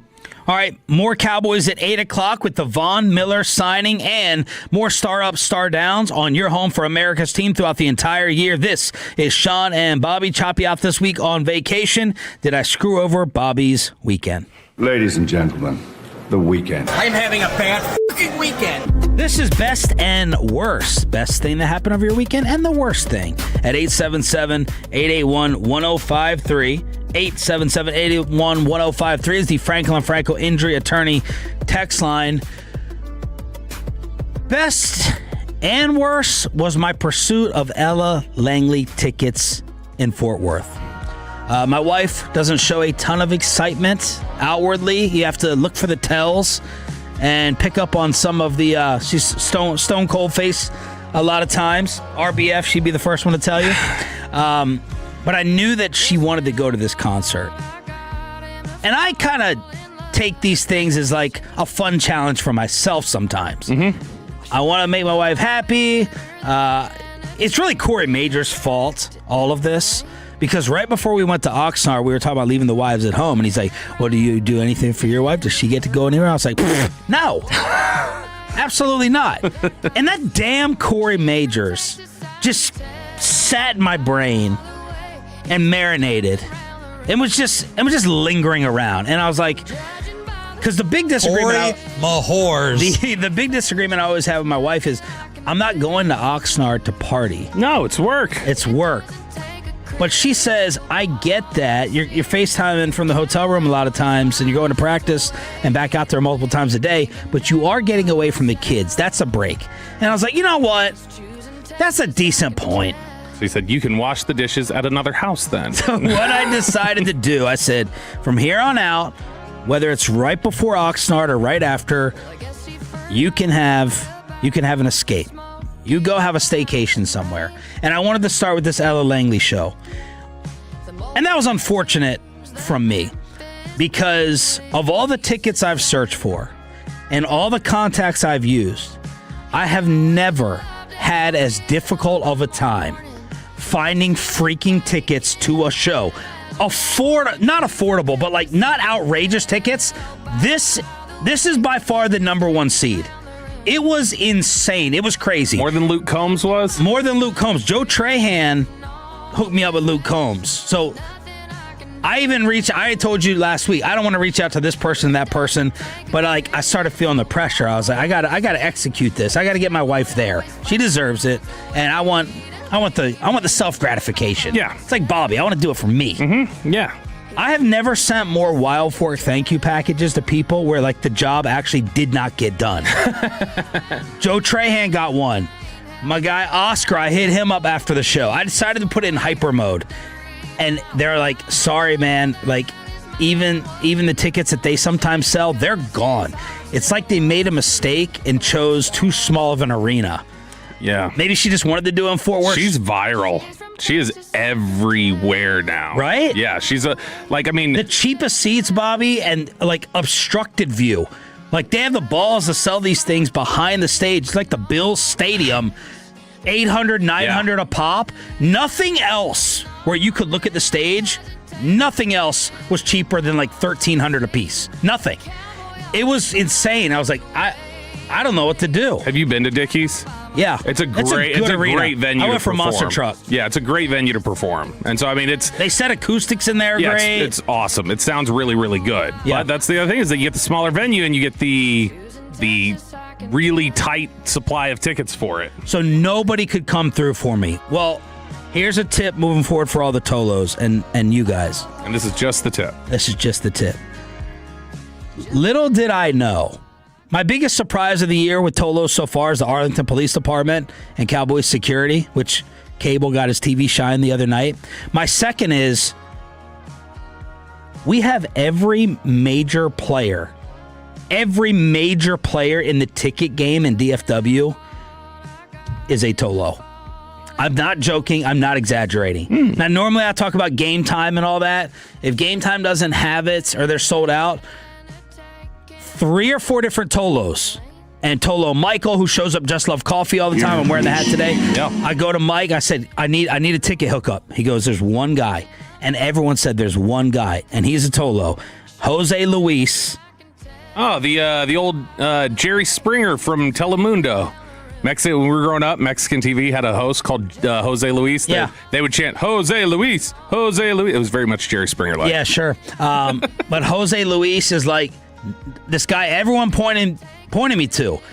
And this guy worked about 12 hours straight for me to try to find these tickets. And he had some possibilities, but it wasn't that much lower than the other places. And he's like, the demand is just that much out of control.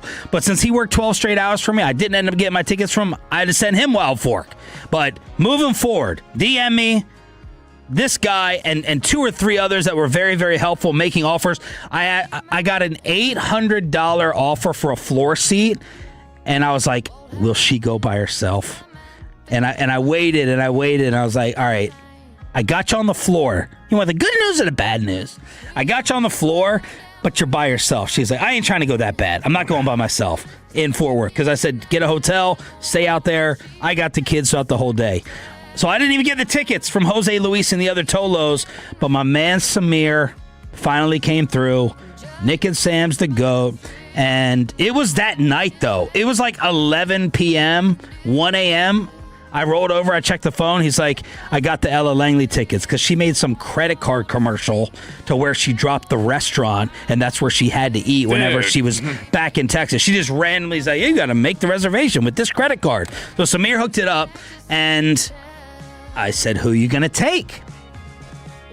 This is Saturday morning of the show. And she goes, well, I feel like I got to take Kristen. I got to take Bobby's wife. Because they went to the restaurant. Kristen, I said, why Kristen? And she's like, she loves country music. She's obsessed with country music. She was there with me when we were asking Samir about the tickets. And I tried to video this. I said, I want to hear Kristen's reaction because Bobby's wife, she'll give you a reaction. It's fantastic. She'll freak out. Tried calling her. She didn't pick up. Sleeping. I texted Bobby. No, Bobby had texted. And for Bobby to text and wake up before his wife, that's unheard of. Her phone, like literally while you were calling, apparently she was trying to find her phone. It was lost. It like gotten lost during the night. So I texted Bobby. I said, have Kristen call back and apologies in advance. I'm sorry to you. Because I'm about to screw over Bobby's entire Saturday and Sunday morning because the girls are going to stay at a hotel in Fort Worth. And my kids started yapping and making noise. So it messed up my video viral reaction. But Kristen freaked out. I think she was very, very happy. And the girls went, stayed, had a time, and enjoyed Ella Langley. And they, I said, well, was the concert, was it worth the hype and all the music? And she said, yes, absolutely. Yeah, no, Kristen loved it. And Kristen loved the venue and going and hanging out. They had some weird run-in about bagels that she was trying to tell me through like tears. She was laughing so hard that they had some confrontation about bagels with people. Yeah, that little bagel machine, I guess someone kept taking the woman's bagel out because it was just sitting there, and then the woman's back, she's like, don't touch my bagels, put my bagel back in the machine. There was a peppermint jar at some bar they went to at 2 or 3 a.m. just sitting there, a woman with peppermints, and Amanda wanted to go get one and ask about it, and Kristen's like, no, don't do that, you're gonna start a fight. Kristen almost beat someone up on the sidewalk out there on the street. So the girls had a time, and they were great seats. But Jose Luis, other Tolos, man, for any type of ticket, were you irritated, be honest, whatsoever, that I took your wife from you on Saturday to go with my wife? No, because I knew, there was Cowboys game that night that I was going to have to be locked in on anyway. And so I was focused on that. I did have a slight moment where there was almost a fight right after she called, though. Because she came back in, and I didn't mind. I was happy with it, but I said, okay, just for the future, this is why I would rather not, load up Friday night with visitors and things, because the girls have, a bunch of friends over Friday, and she turned it into this big movie night thing, and so it's like, well, Friday was lost. And she's like, but we'll have Saturday. And we weren't really. Yeah, but how's she supposed to anticipate that? No, but I was going to have Cowboys anyway. It was going to eat into the night and everything else. Yeah. And so, in general, it's just like, this is why I'd like to at least make sure we're staggering to where we're not having to do something all the time over the weekend. And so she's like, well, what do you want me to do? And I was like, no, it's fine. Go, you're going to have fun or whatever. I don't mind about that. It was the Friday one that I was a little more annoyed with. So that was my best and worst, because I was exhausted. I was just, she can always tell when I'm up to something on my phone, like typing away or tweeting away. And she's like, what are you doing? I know you're up to something. And I made a Facebook post and hid her from it. I was like, hook me up, someone. I need to buy the Ella Langley tickets. You were worried about getting scammed on Friday. You were having me look at posts. You're like, are these scam? And I was like, I don't know. It's really cheap. And then we looked at it. It was like, oh, yeah, that's a scam, because everybody in the comments is saying the same thing. I also have 4 tickets. I drew the line at $800 a piece total. I was like, I'll go $1,600 max. But that ain't getting you down there on the floor or in that first section. Well, Sean, you'd have to go to Lubbock in a couple months, October. You got tickets sub 400 right now in Lubbock. For her? For her, yep, at the USA in Lubbock. Pepe, give me your best and worst. My best and worst, Cowboys kind of ruined it. The offseason's over for me. I got to work all the Cowboys games now. So Sunday was kind of, with yard work in the morning, and then Cowboys games later on the afternoon, evening. I did that. But McKenzie, man, the baby fever is at an all-time high. Woo! If I don't do something here in the next couple months, you can do something. I'm trying my best. Are you on the clock? Do what? Are you on? Is. Yeah. Are you on the clock? Yeah. The clock. Like 4 days to...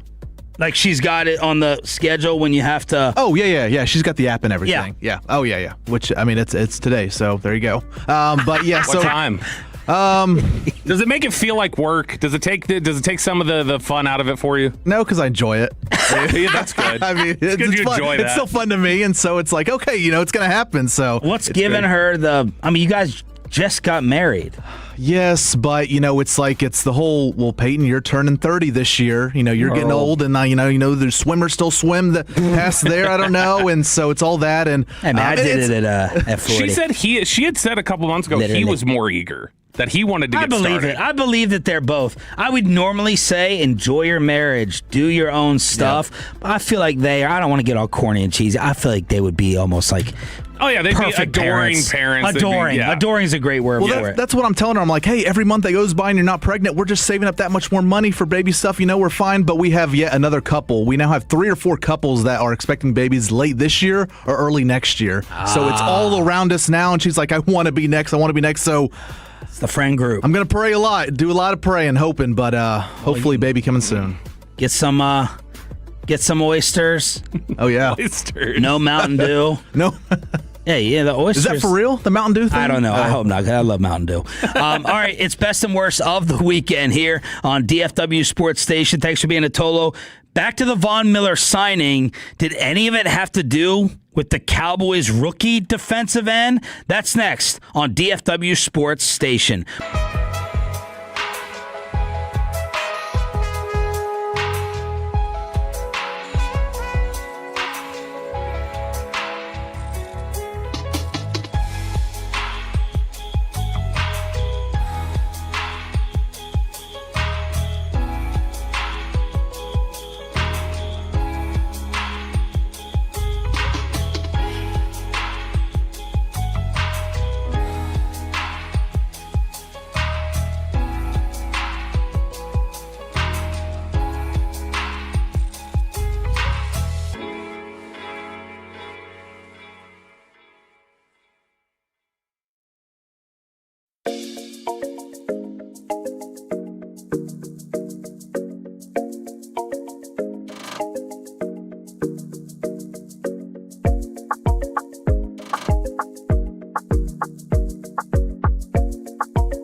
is Sean and RJ on 105.3 The Fan.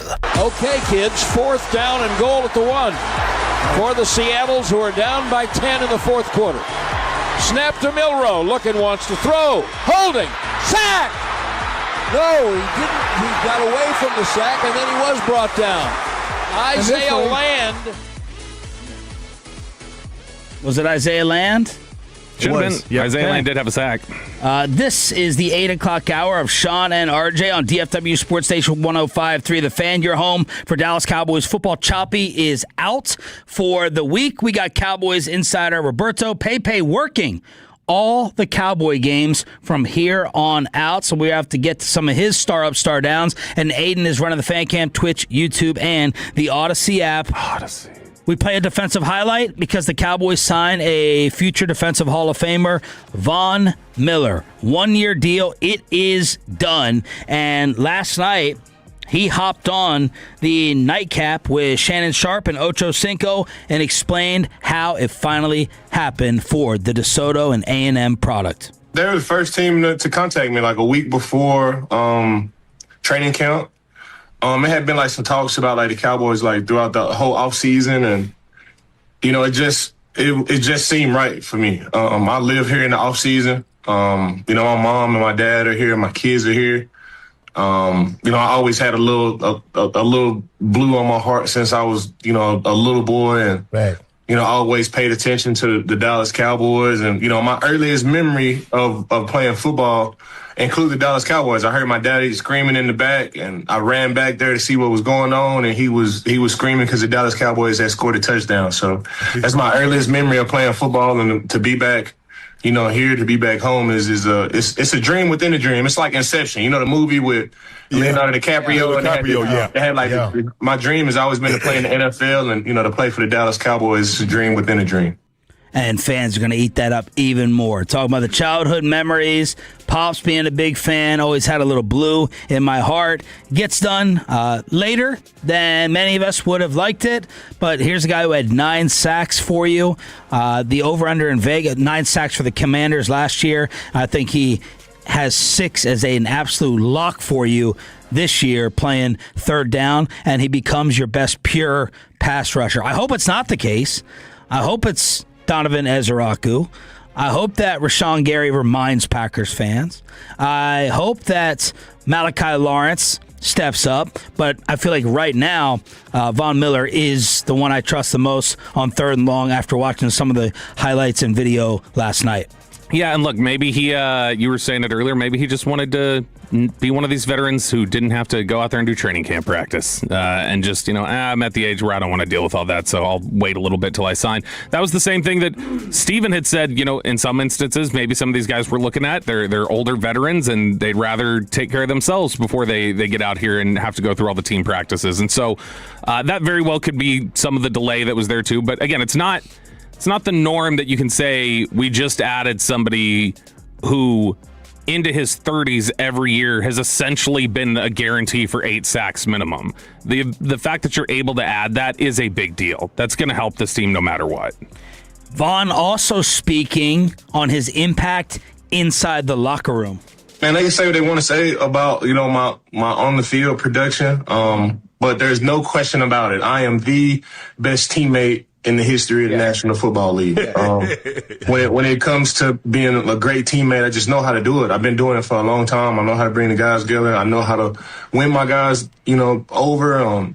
Every team that I've ever been on is not a guy in that locker room that'll say, anything bad about me. And that's what I care about. The guys that I work with, and I'll be able to do that here with the Dallas Cowboys. They can say what they want to say. I'm worth, 10 to 13 plays a game. I can win 10 to 13 plays a game, and that's with me not even stepping on the football field. Right. It's just the type of knowledge of the game that I know, and to be able to get the guys to play around me to a level that they wouldn't normally play at. And that has nothing to do with the type of, skill that I can bring on the football field. So being a great teammate, knowledge of the game, that's 10 to 13 plays a game, and then I can still walk into 8 to 10 sacks now. He has every single year of his career that he's played at least 15 games, he's gotten 8 sacks. Every single year. Even in the years where he's had decline, that's minimum what he can go out there and give you. And if you're just telling me right now, you're adding 8 sacks like that. That's a difference for a defense that had trouble rushing the passer at times last year.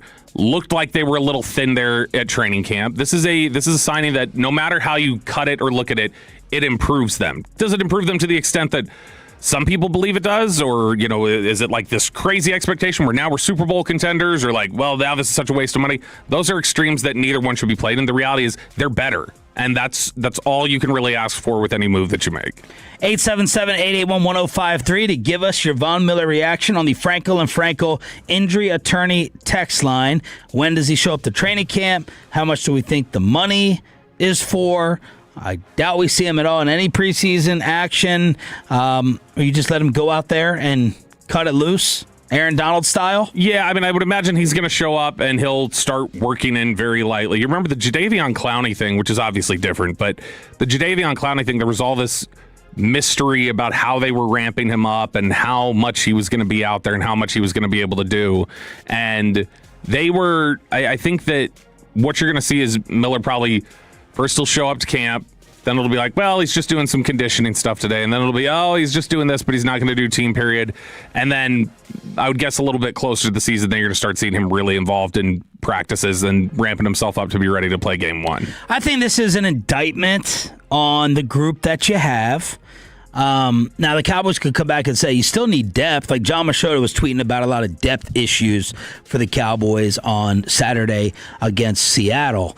And the two biggest reasons I was excited for the Seahawks game were Caleb Downs and Malachi Lawrence. Notice Caleb early on out there, and then I texted Bobby. I was like, did he play like 5 snaps?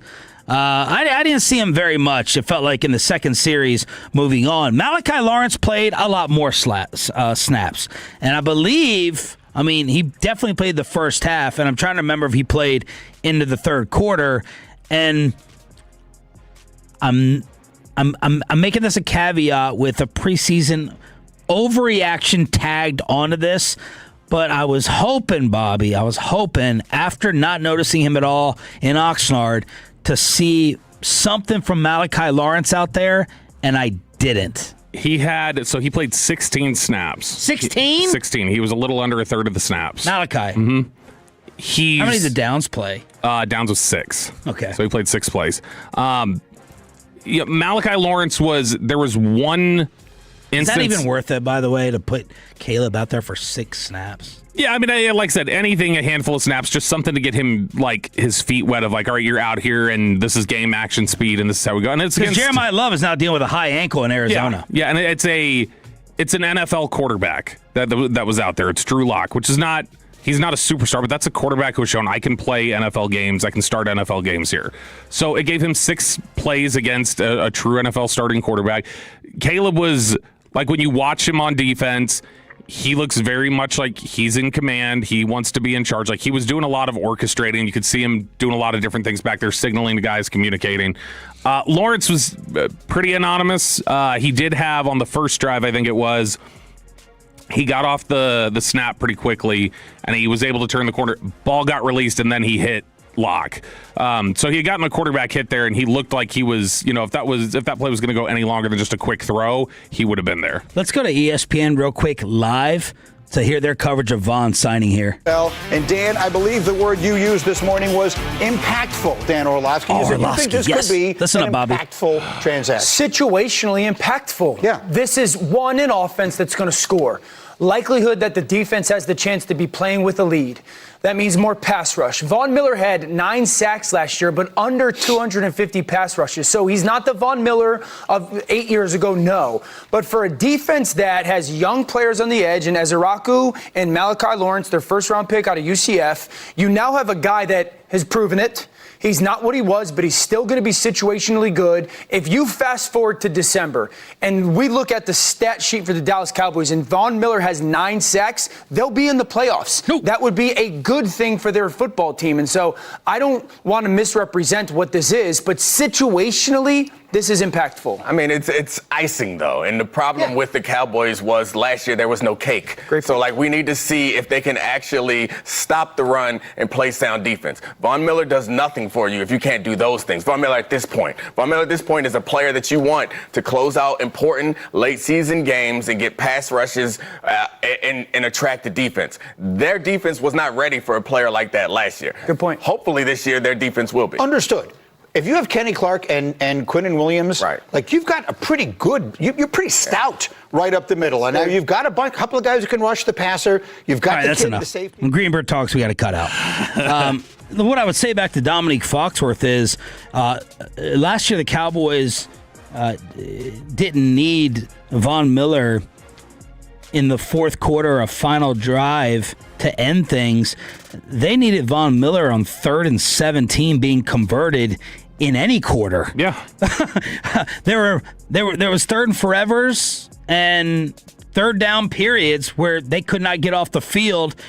And there's nothing more demoralizing. Like that first Eagle game with Jalen Hurts picking up those stupid 3rd downs running, that to me is like the slowest death by cut in the NFL as a fan. And then when you have those 3rd and 14s, 3rd and 15s, and the Cowboys jump or have a penalty, 3rd and 4 happened the other night, by the way, and they convert the 3rd and longs, and you cannot get off the field. You need Von Miller for that, not to go ahead and win the Super Bowl in the fourth quarter at the end. Yeah, you need him there to put you in advantageous positions, to set you up to be competitive in other points, to get you the extra stop or two that you could not get in the first 3 quarters of games last year. Sorry, I've cut you off on Malachi. Should have not, how far should I try to separate where he is versus bringing in a pass rusher? So Edge is not that I was counting on him to come out here and get you 10 sacks rookie year. Yeah, rushing the passer is just it's the part of the game that usually is the furthest behind when you go from college to the NFL. And he is a guy who played at UCF,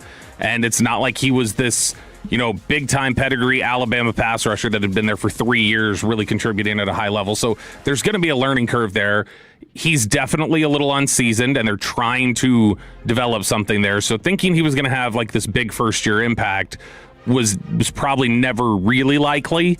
But it's still a little frustrating when you see him behind. I don't know if that's totally why Dallas went out there and got Von Miller, but I think just in general, their swings and misses at things like Max Crosby and then trying to supplement along the way, I think they just got to training camp and realized that as a unit they were still short and that they needed to do more. More Cowboys in Below the Belt coming up at 8:40 on your official home of America's team. Nick Eatman from Oxnard. Was this the big Jerry move? And Jeremy Fowler, by the way, ESPN, he brought up Adoree Jackson again with the Cowboys yesterday as a defensive back possibility. Yeah, and Adoree Jackson is a guy who, man, he really struggled last year at times in Philadelphia, but there's a connection there with Christian Parker. And so if Parker just says, I need depth here, I need something more reliable than Carson or some of the other things that we have behind him, Darion Kendrick, then fine. But if you're bringing him in here to play any amount of actual snaps, that would be a concern for the corners. Did Jaden Daniels and Pat McAfee make your weekend like they did for me? The biggest laughter of the day, guaranteed. Next on Sean and Bobby, 105.3 The Fan.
$333-3333 with Frankel & Frankel. There's never an out-of-pocket cost. They only get paid when you win. Frankel & Frankel, the go-to car and truck wreck attorneys in Dallas. Ella Langley, Pat Doney, Dallas Cowboys win, Von Miller. All those are very good things. Best of the weekend. By the way, Country Day in Fort Worth. I was not familiar with your game. Pat Doney invited me out there. He was focusing on interviewing with some young good-looking girl. Peyton, I'm not talking. Oh, I thought you said Country Day. I thought you were talking about the outfits. Oh, Langley. Bro, I'm talking about the facility, man. That's funny. Not the daggone children. You looked at me and you smirked, and I was like, oh, he's talking about the women out there. No, I'm not talking about the women. I thought maybe you were born and raised here at Country Day, had this big, powerful name or reputation. Man, turn your, you know what? Hey, good looking girl. Hey, send me back that Venmo. No, Mr. Sharif, please. I was in a good. Mr. Sharif. I sent that to you on the way out there. I was like, Peyton's been doing. He has been stepping up his drop game after he gave me an attitude about it. Something woke him up and accelerated his game. So I said, let me give Pepe his bonus. I give Bobby his bonus through his wife going to Ella Langley. And then Aiden, I paid Aiden a bonus, and he just doesn't tell me when he takes off. So that's what happens. People change when they get paid. Yeah, look at Shopping with Andy Staples. That's right. He hates when I bring that up. I hate it now. Stop doing it. I love it. I know you do. I love it because every time it gets a reaction. It makes me, I don't use this saying, but it makes me feel a type of way. And I know you do it to throw the pool stick out in the Joker scene. And then hearing him not just own it pisses me off even more. Freaking lying crook. I'm going to add it to his intro on Wednesdays. Yes. Andy Staples. Chopping it up. We got to start with it every time. Don't. Anyway, Doney invited me out there to do a session about interviewing, and I'm driving through this neighborhood, and I'm like, I got the wrong directions for this school. It's like this gated community neighborhood, and I like, have either of you ever been there or know about it? And I like go down this little winding road. I'm like, this is a college campus. This Country Day school, K through 12. I'm like, how much is it to go here? So I was blown away by that. Looked nice in the photos. It looked like it was a college campus or something. It was a college campus. I could not believe it. I'm like, man, you talk about some money. But went out there at Doney trying to raise the next broadcasting students of America. But my best of the weekend, despite all that, was a combo platter of Jaden Daniels and Pat McAfee entertainment. Bobby's trying to send me one here and there, and in his email, that's all old news. I've already collected every Jaden Daniels joke that has been made over, and I got to give these professional teams credit. I got to give entertainers credit. I didn't think it would get this big. We knew Jaden would get roasted over crying about someone else wearing the number 5. By the way, why doesn't he have the Heisman? Why does LSU have his Heisman? I don't know. Is that something where they don't actually get to keep the trophy themselves? The school has to. That is insane. Why would the school have the trophy? Anyway, everyone decided to make fun of Jaden Daniels. He is the number one joke in the world of sports. And thanks to all the Tolos for sending it. I saw a Jaden jersey, and it's been so long since I've been Oh, my God. They get a replica of the trophy, so he's just demanding they give him back the replica so he has both. That makes him even dumber. He gets the real one? He has the real one, and so they just have a display replica one, and he wants that back. Someone put up a square root of 25 jersey, which I was like, what is that sign? What is that symbol? It's the girls at Country Day, Peyton. I'll tell me it's a square root. Math majors out there. Football team removed the 5-yard line in a meme. The Orioles said we went from 4 to 6 runs on the scoreboard out of respect for Jaden. The Mets said we stopped scoring at 4 because of Jaden. Alan Jackson changed the name of his song to It's 4 O'Clock Somewhere. I got 4 on it. Jaden Daniels has reportedly reached out to Nickelback requesting penny back. Jaden's teammates have reportedly been instructed to give him high 4s from now on. Man, someone put out a picture of Deion's toes. NFL to consider a league-wide bye week in Week 5. Jaden has requested the Commanders to start only 4 offensive linemen in their preseason game. Looked like it sometimes last year. Subway has changed to a 4.99 foot long. It was nonstop, and I found it all freaking hilarious and much deserved. I hope he and his team get punished. Tolo Adam, Spieth Island on Twitter, he tweeted us the image of 10.3, the fan, that we're going to show some respect now. And StubHub saying they're not selling to groups of 5 anymore on their tickets. It's just, when you universally become the target of being mocked like this, I don't know that there's any reputation recovery from that. Like, not that he'll be thought of as some awful guy, like he's ruined his life, but it's like people are going to clown you forever. You're always going to be thought of to people as just kind of sensitive and kind of a joke. Yeah, like the fact that he's associated himself so hard with this. And the fact that he had that little notes app, privacy for me and my children as we go through this divorce kind of statement last week, made him look even cornier. And so it's great. All the teams jumping in, everybody trying to jump all over him with those 5 references. It's wonderful. I love it. And then Bobby said his worst of the weekend was not losing his wife to Ella Langley in Fort Worth. It was a different type of music. Yeah, it was a text that you sent last night where I was like, oh, okay, what's Sean texting about here? What do we have here? And I had to read it and go, what is he talking about? Am I behind on something? Because I didn't think there was any way, would have even popped in my head that you wanted to do this. He said, I want each of you to pick a McAfee song to play a little bit of tomorrow. Why are you surprised? McAfee who? You didn't know? No, I knew. I knew of this, but I had put out of my head that there was any chance any of us would ever consume it, that I was like, what's he talking? And I went, oh, the Pat McAfee album? Well, I knew you weren't going to consume it, so I asked you to consume it. Horrible. The only way He's getting roasted. Him and Jaden are like getting murdered one and the same. Except for by Dan Orlovsky. And every ESPN employee. Herb Street, kiss ass. There's a meme of ESPN with a gun in the back of an ESPN employee, and they're like, say it, give the positive review. I would rather hear Herb Street's dog howl for 60 minutes than hear this music. Hey, was it as bad? Do you think it's as bad as everyone's saying? For being Pat McAfee, I thought it was okay. It was good. It's not something I'm going to download and be listening to at the gym or on my way to work from homework, but it was pretty good for being Pat McAfee. It was not good. It was awful for being Pat McAfee or anybody else. All right, so set up the song that how many did you end up listening to? I got through 1, and then I was like, I'm not listening to it anymore. This is terrible. Okay. It's this, and I assume the rest of the album is like this. Is it just this country, like, hip-hop, like, combo thing? Why are you asking? Because I assume you listened to the whole thing front to back. The whole thing? No, I tried to listen to, like, 20 or 30 seconds. The 2 or 3 songs that I heard, I thought I heard like an auto tune on it. It sounded like my speakers were cracking a little bit, but I wanted to hear what y'all picked. Let's play the songs. I picked his tribute to the 70s TV program. It's actually not that, but his bro country anthem, Good Times. I want a guitar and a fiddle too, and some big old drums, so we can feel that I want some whiskey. I don't think this is bad. Too bad. No, I think it's bad. It's this like cut out Yinzer heavily layered like auto-tune. I feel like this is country crap. music. Well, I mean, a lot of country music is crap. But he said, I could be your man until 2000 and forever.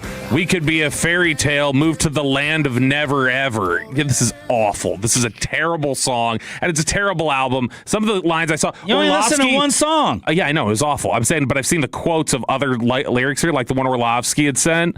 Orlovsky's lyric, he goes, they say the good die young, and I'm scared I'm great. Because what a line. Because the album is legit good. Well, Bobby, that is the song that I picked because of Dan Orlovsky. Yeah. Your favorite. Here we go, Blue Collar Symphony. They say the good die young, and I'm scared I'm great, so I cherish each breath every God bless day. These boots on the ground, no matter what they say, yeah, we ride on this side.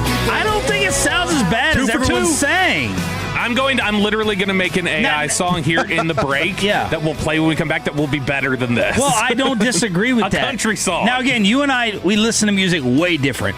Bobby was like playing Ella Langley to me in the break, and he's like, listen to her pitch. She's flat. I'm like, I don't know. I don't know any of that. I don't. She's flat. I'm like, 817. Here you go again with your girls. 817, the entire Pat McAfee album sounds like a bunch of rejected Jelly Roll cuts. Yeah. Here's some of the internet. McAfee's music really resonates with a certain demographic, people that want to keep their jobs at ESPN. ESPN employees woke up with that McAfee album on their phones like Apple did with U2 back in 2014. Notice the kiss asses that are out there. I actually thought the music was going to be much, much worse.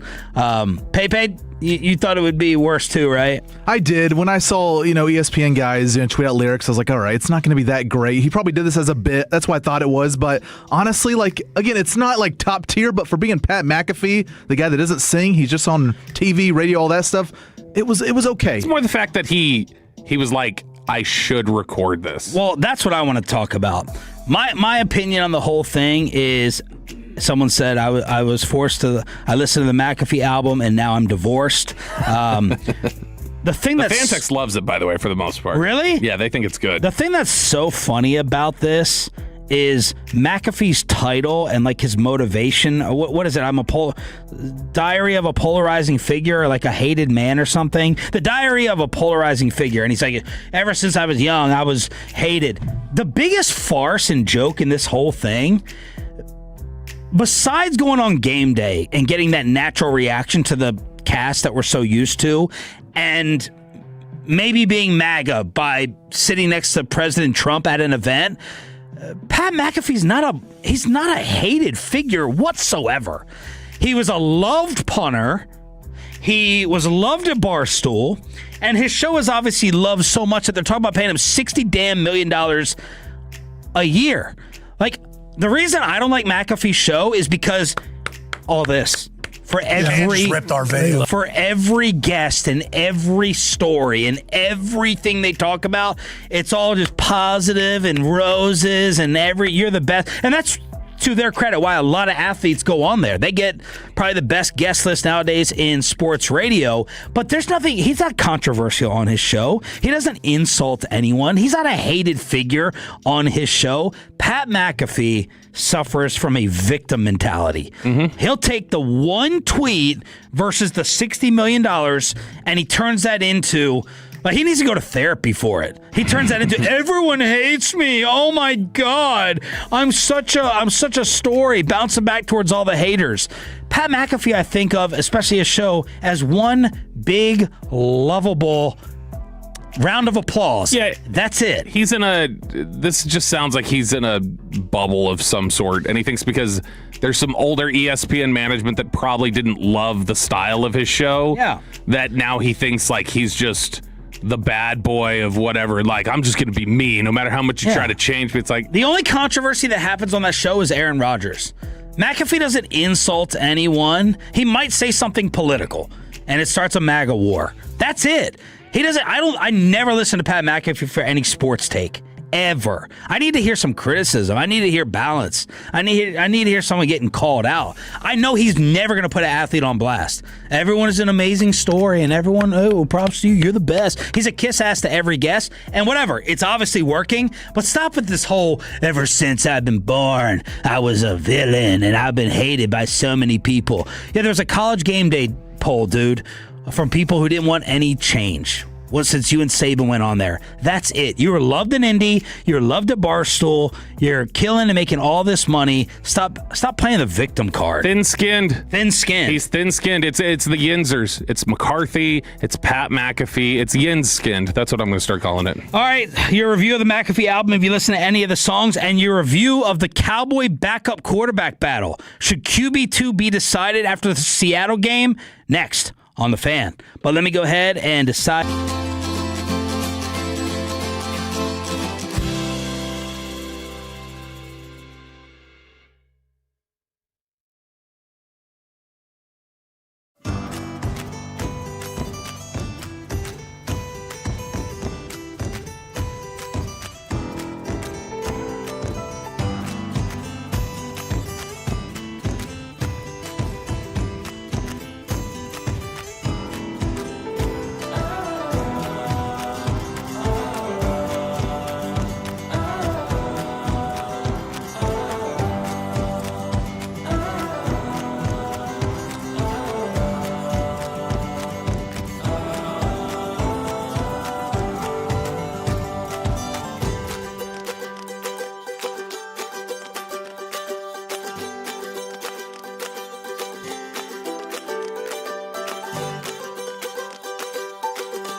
market, upgrade your vehicle. Get a classic Chevrolet Grapevine today. The #1 Chevy dealership in the world. 3 years straight. They've got more new Chevys than anyone else. All price to sell. Visit ClassicChevrolet.com. This is Texas. This is Classic Chevrolet. Together, let's drive, relax, enjoy the difference based on new Chevrolet registrations 2023 through 2025.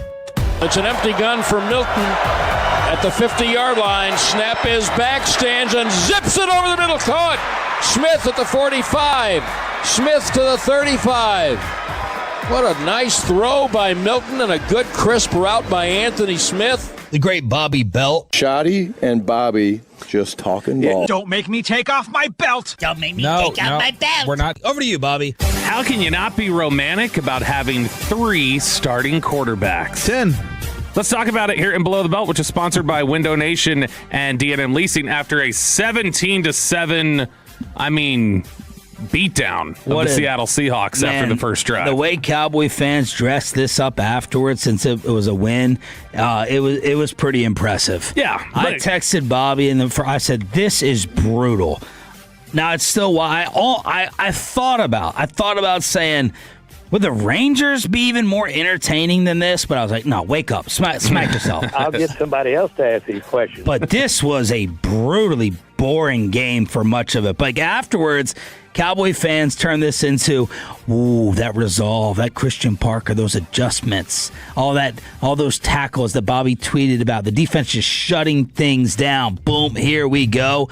But that was a preseason football game for the worst. They would have allowed nothing, but all the plays they called on the first drive were the cell phone videos from training camp practice that Christian Parker didn't want out there. And if they hadn't called those, then they would have just completely suffocated them. Look, it was a really strong performance from the defense. It's preseason. Everybody's got a bunch of backups out there. Yeah, except for whatever ones got put out there allowed a half a quarter drive on 13 plays. Should have had a 3-and-out. You had a ticky-tacky pass interference call on Kalen Carson. Here we go. It was ticky-tacky. That one I didn't think that was I thought that was a little much. Like, if they're going to call that all season like that, I would be annoyed with the way they're calling defense. But in general, all you can look at here is, like, did you look competent? Like, did you play disciplined? Did you, like, show off the markers that you look for at a very basic level from defense? And the answer is yes, they did that. And then offensively, you had the exact same 118 quarterback rating for both Joe Milton and Sam Howell. So they both ended up looking fairly impressive in the stat line. Sam Howell had the same rating? It's because he had that big touchdown throw. He had a high completion percentage, and then he ended up throwing that big touchdown. But when you look at this game and look back at it, it's, I think, acceptable performance from both your backup quarterbacks. And now the question out there on social media is who's pulled ahead? Because it did seem like the vast majority of people thought Joe Milton was better. And I agree. Yes, I do too. I think Joe Milton was. If they trust him, that's the whole thing for me. Like in Oxnard, to me, I noticed Joe Milton improvement. In the game, I thought Joe Milton was better. I just don't know. Does it mean anything that Sam started? Or are we going to alternate this thing?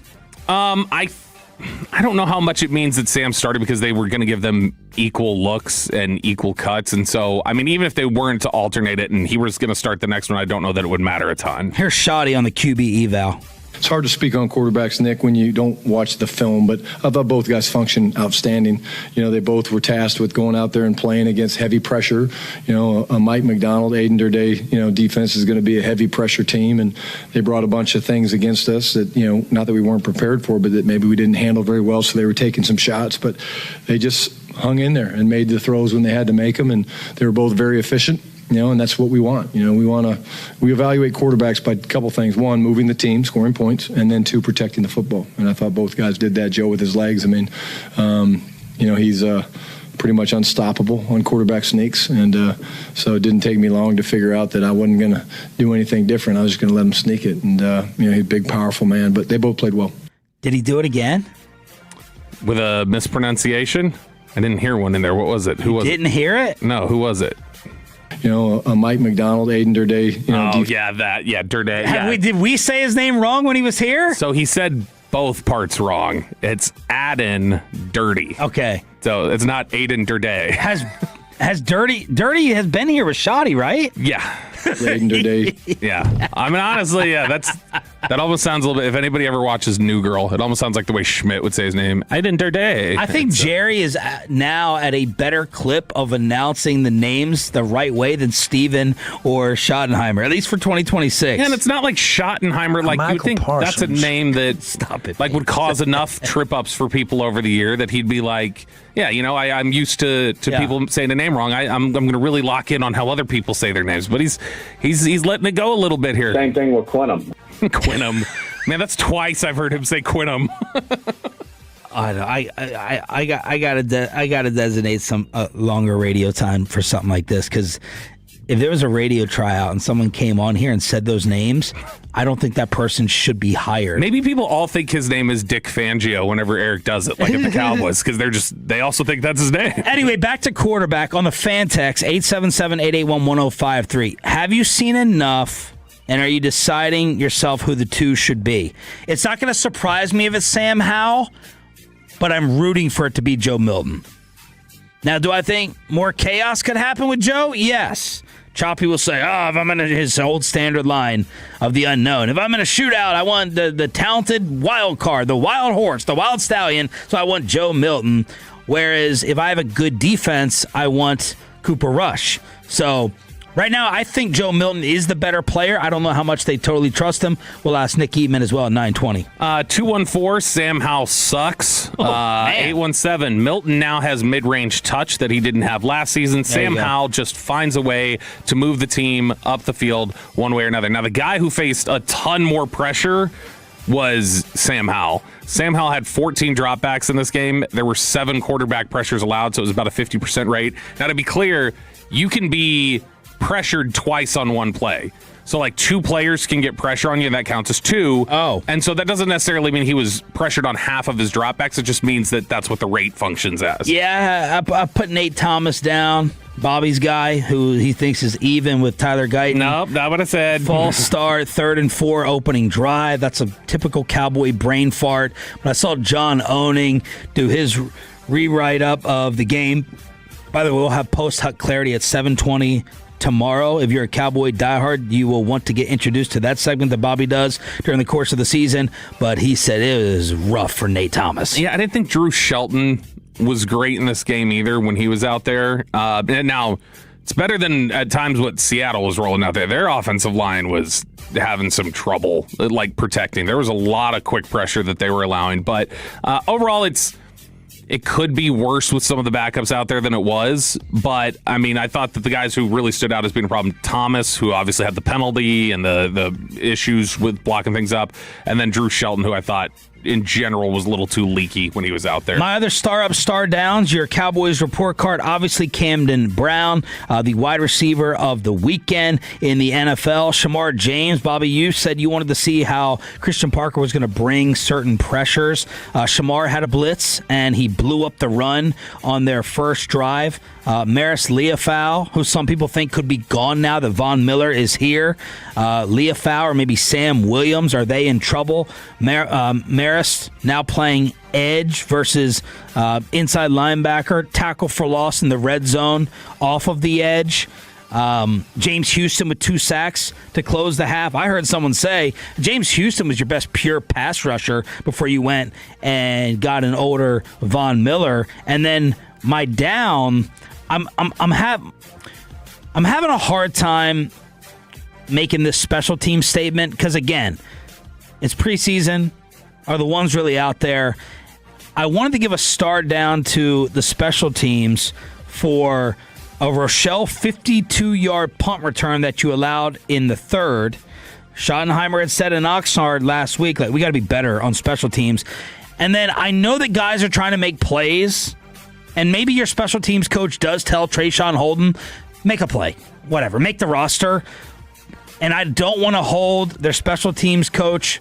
What's the special teams coach name again? Nick Sorensen. I don't want to hold Sorensen 100% responsible, but if they didn't tell him field it and return it no matter what, how are you coaching up their judgment on fielding that ball? Because not only was it a fumble on the punt return, he had a bad decision on the one before. And Seattle ends up with the ball in the 5. Awesome Cowboys defensive stand. But I'm like, I feel like they didn't tell him, you're greenlit no matter what. Go make a play, make this team. And to me, that's special teams coaching of where to pick it up and how to field it, as we saw Turpin struggle with mightily last year for the first time. Yeah, special teams is one area that it's going to be interesting to see how much they improve over last season, particularly on some of the kick coverage stuff and some of their punt returns, because that was an area last year that was not good consistently and had a lot of boneheaded mistakes. And it's like, okay, there was accountability for Eberflus. Was there the same accountability given to the special teams coach, or was there any bit of, well, that's a guy I know. That's a guy I've worked with. I like him. And so if there's any trouble there, it's like, okay, there needs to be a willingness to pull off the Band-Aid, even if it's a guy you like, if they continue to have trouble this year. So that's an area that I think low-key deserves watching in terms of how much they improve, how much they struggle, and what it might mean for the accountability measures that are held within the coaching staff. Star up, start down after every Cowboy game here on your home of America's team. Sean Tree, Bobby Belt with you throughout the week. Choppy is golfing in Michigan. We got Pepe and Aiden running things as always. Nick Eatman from Oxnard. How much buzz and excitement is there over the Von Miller signing? We'll get Nick's star up, star downs as well. 9:20 from California, 9:20 from Cali with Nick Eatman. But take cover, Rangers, because Bobby Belt is in charge of Diamond Calves on your home of the Rangers next. Base power.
of Dallas Cowboys football. KRLD-FM and HD1 Dallas-Fort Worth. Let's go, Cowboys. An Odyssey sports station. Driven by our D&M Leasing Studios, this is Sean and RJ on 105.3 The Fan. 1-1 from Bradford. And Butler turns on this one. Right field line. Is it fair?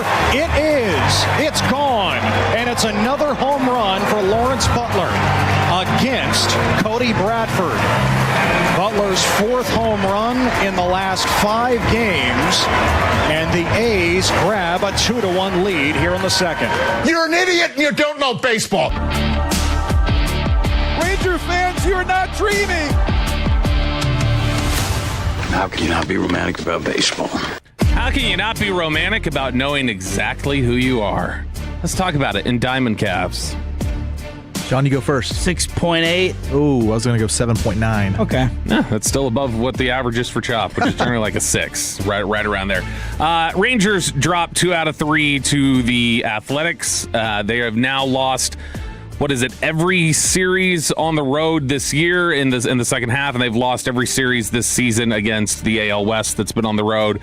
Just a brutal run for them. They are now 4-12 in their last 16 games on the road, and somehow they still managed to be right there in the middle of playoff contention and that final wild card spot, which, if you ever needed a justification for playoff expansion is bad, it's these teams right now being competitive. 2-5 against the Angels and A's.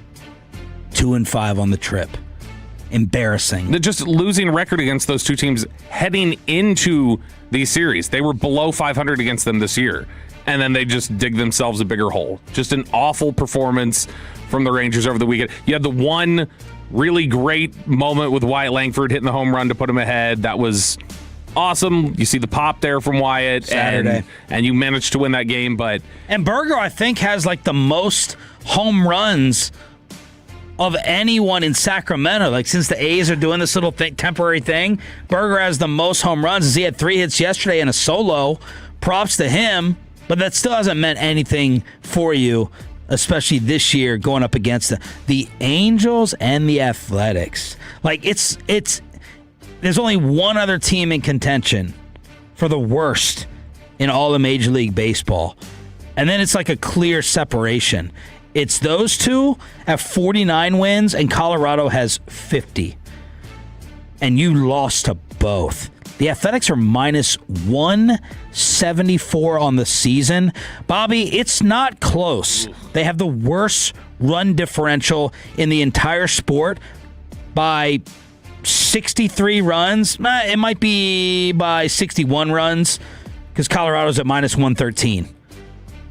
Minus 174, and they took the series from you. This is just you could have gotten swept. You were down 3-0 Saturday before Wyatt left the yard. Yeah, and I mean they had the late victory against the Angels in the one they won. Like, I mean, it's not impossible. There is a pathway here where they could have gotten completely swept by the A's and the Angels in both these series. Like, that is just the reality of what this baseball team is. And that's where my 6.8 T's comes into play, which is there's at least there was a flirtation at times in the first half and maybe a little bit in the second half for a couple different moments where you're like, okay, maybe they're going to rally behind this or they're going to do this. I feel like these two series that you just had are the slap in the face awakening you need that just says, this is not a good baseball team. There's no like miracle to be had here. Well, it's too late now for the deadline. Hopefully, it's a reminder for the offseason. Yeah, and ultimately, they tried a little bit with DeGrom and I guess Eovaldi, and ultimately got those moves blocked. But this is where, whenever teams go on the full fire sale and say, we're just purging, we're going to get rid of these guys, we're going to get rid of if another team was in this instance, we're going to get rid of a Jock Peterson or a Jake Berger and trying to get something back for guys that are probably not going to be here for the long term. Let's go ahead and see if we can salvage anything or get some low-key prospects, some lower-rated prospects that ultimately we think have some high upside. When they traded for Josh Smith and Ezekiel Duran in the Joey Gallo trade, like, they were lower-rated prospects that had upside and eventually kind of climbed their way up. And so if you can get some of that, great, try for that. Rangers didn't want to do that. They ended up doing the one thing you absolutely could not do, which is just standing pat and saying, okay, I guess we'll just try to rally together behind General, and now you've got injuries to both of the pitchers who told you no. And Rocker walked 5 on Friday. Yep, and it's Mackenzie Gore was fine the other day, but right now your starting rotation is nothing that strikes fear in anybody's eyes. Thank goodness that they have given me another day to enjoy Von Miller, and the bosses will not be happy with me in our post-show meeting today, that I don't have to get furious and ticked off at them tonight. Day off before the Nationals, but I can just sit back and enjoy another day of Von Miller hype, which we'll get back into with Nick Eatman at 9:20. And they don't have to sit there and put me in a bad mood, and I can watch some reality crap with my wife on TV. You did mention Jake Berger, who had an extra base hit in every single game against the A's over the weekend. He actually drove in half of your runs. It's nice to see some guys that have been, and Berger deserves a lot of credit for being a guy that has come up in big moments for them this season, the big moments that they've had. He's somebody who, that's one of the handful of guys that I really feel bad for. Like whenever the guys talked about, or whenever they looked deflated or dejected by the idea that, man, you didn't invest in us, you didn't do that, I roll my eyes at that a little bit and go, okay, well, you need to be better. Berger is one of the handful of guys who I look at it and go, you know what, you've done what you could. Jock Peterson has outperformed what I thought he could ever get near again. He's somebody that, okay, I feel bad that your performance is being wasted. But otherwise, I look at the rest of these guys and go, you need a dose of reality here, that you guys are not good enough to compete in this space. All right, Diamond Cash. And now Baltimore, Baltimore has that third wild card spot, but what did I say? There were 7 teams. 7 within a game and a half. So you've been alternating a little bit with Detroit and Minnesota, and now it's the sorry-ass Orioles, 2 games under 500 that have the third wild card spot, and you're a half a game behind them, a half a game up on Toronto and Detroit. I got to go back last year and see how the wild card, because this is going to be an argument against. Last year, the Yankees, they got the wild cards went New York 94-68, Boston 89-73. Then you had the Tigers at 12 games over, the Armpit at 12 games over, Kansas City was 2 games over. So that was last year compared to this year's obviously much, much worse. Hopefully an anomaly. Yeah, the worst team in the wild card last year was the Red Sox, which is, in terms of, that was not a division winner because Cleveland won the division with fewer games, but 16 games over 500 last year. All right, you mentioned the Blue Jays, who are right there on the heels of the Rangers, and they're doing that while not even focused on their actual sport, which is baseball. Max Scherzer, Rangers legend, as we talk here in Diamond Caps without RJ Choppy. Max Scherzer is apparently the commissioner, like Peyton, of the Toronto Blue Jays Fantasy Football League. There's 12 teams that are involved in this, and everybody's getting close to draft time, trying to figure out who they want to take, what order they're going to go. Peyton, how close to the season are we drafting? September 6th, so it'll be 2 days before the season starts. So we're right up against the door. Well, the Blue Jays are different. They're trying to figure things out right now, and so Max Scherzer over the weekend decided, all right, I know how we're deciding our fantasy football draft order. The 12 Blue Jays participants were paired up with an off-the-field staff member. So this could be a clubhouse attendant, whoever else. The draft order was then determined by which staff member before the game the other day could throw a baseball the hardest.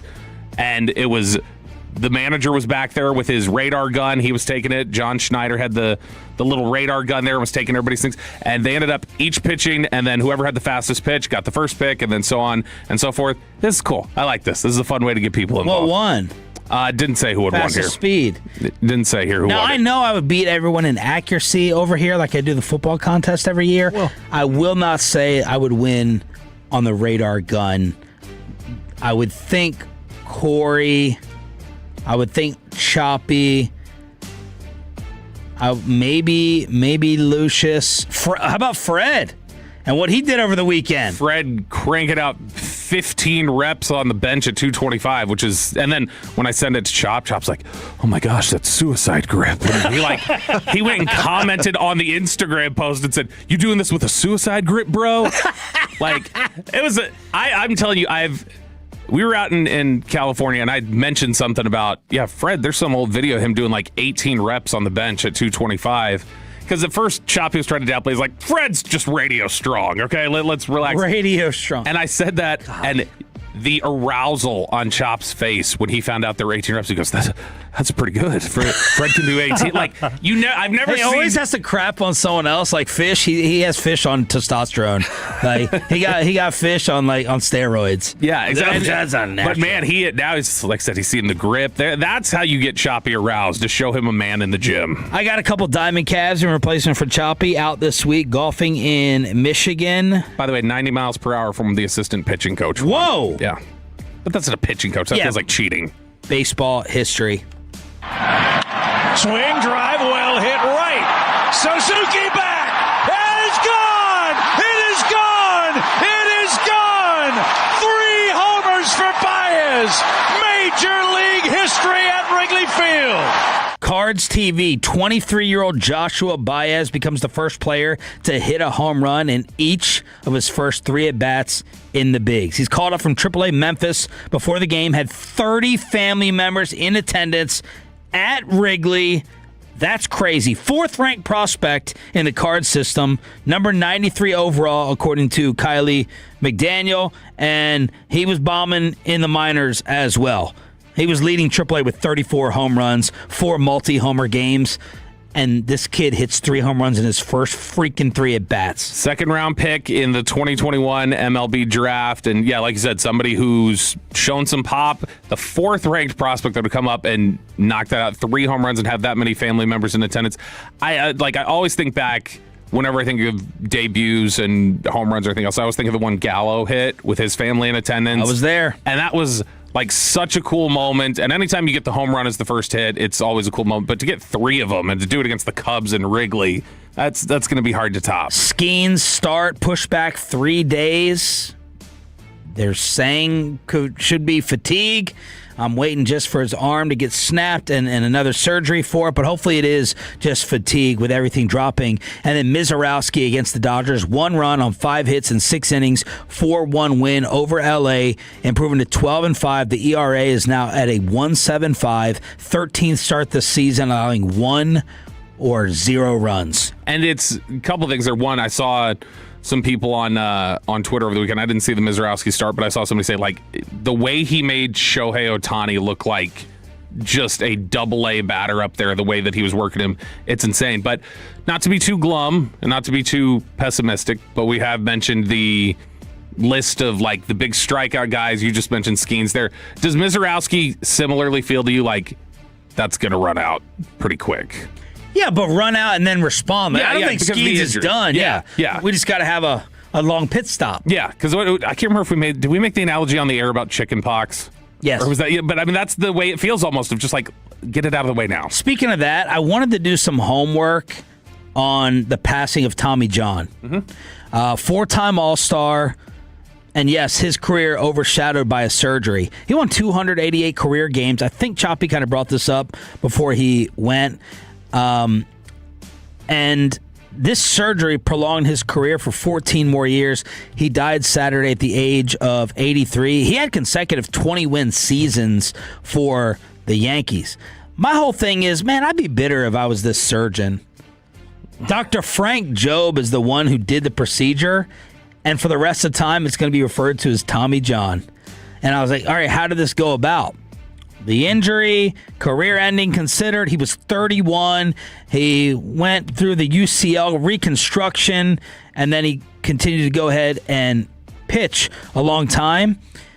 And since then, the doctor died in 2014. He estimated the odds of success for Tommy's surgery was 1 in 100, and approximately 80% of pitchers return now to their previous level of success or higher, according to Dr. Neil Elatrash. There you go. The one who apparently the Baltimore Ravens don't trust on Max Crosby's knee. And lead physician for the Dodgers. In 2024, American Medical Association estimated roughly 35% of active Major League pitchers had Tommy John at some point in their career. He passed away on Saturday. He pitched in 405 more games after the surgery. But yeah, he finished his career 288 wins and a 3.34 ERA, 26 seasons pitched.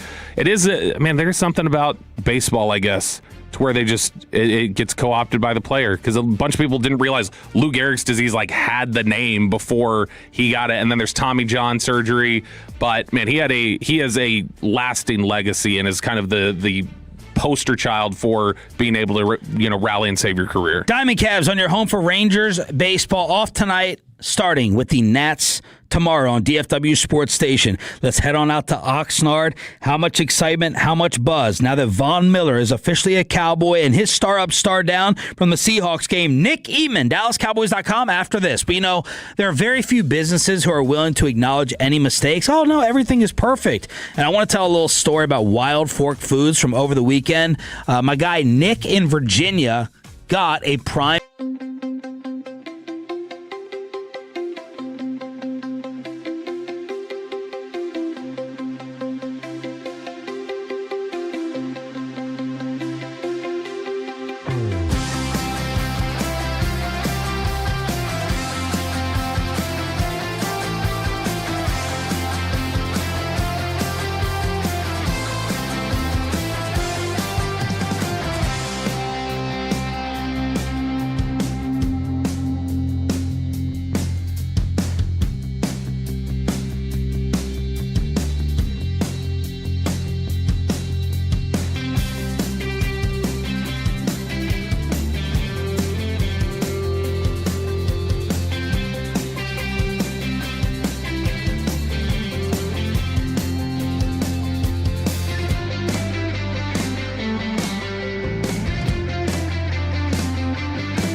getting a car or truck right, call Frankel first, 214 or 817-333-3333. With Frankel and Frankel, there's never an out-of-pocket cost. They only get paid when you win. Frankel and Frankel, the go-to car and truck wreck attorneys in Dallas. First down and goal at about the 2. 3-step fade to the left side of the end zone, and Brown, did he come up with it? He did. What a catch by Camden Brown on the fade from Joe Milton. Touchdown, Dallas. Been looking forward to this all morning. Joining us on the Fan Cam, Twitch, YouTube, of course, the radio and the Odyssey app is Nick Eatman. This is the Red Zone, brought to you by Jess Love Coffee on your home of the Dallas Cowboys. Of course, we have a 17-7 win to talk about over Seattle, but the big news, of course, is Von Miller finally joining America's team. Nick, where were you? How'd you get the news and your reaction? Don't ask me. Where I was front row at a comedy show in Oxnard. About to go on to one of my favorite guys. Yeah. Someone performed in Oxnard? You didn't drive to L.A. like Bobby? No. Oxnard's got a decent comedy club. Adam Regh was out there last week. They did, Bobby. Last show ever at this place. Last show ever, shutting it down. It was part of the bit all night. Who was it? Gary Owen. Oh, Gary Owen's good. Yeah, it was good. But did you have to leave the show? Oh yeah. No. It was at least it would happen in the first 2 acts where the warm up stuff and went outside and tried to figure out what we were doing. Shot a video and all that kind of stuff. Shot one with Tommy outside.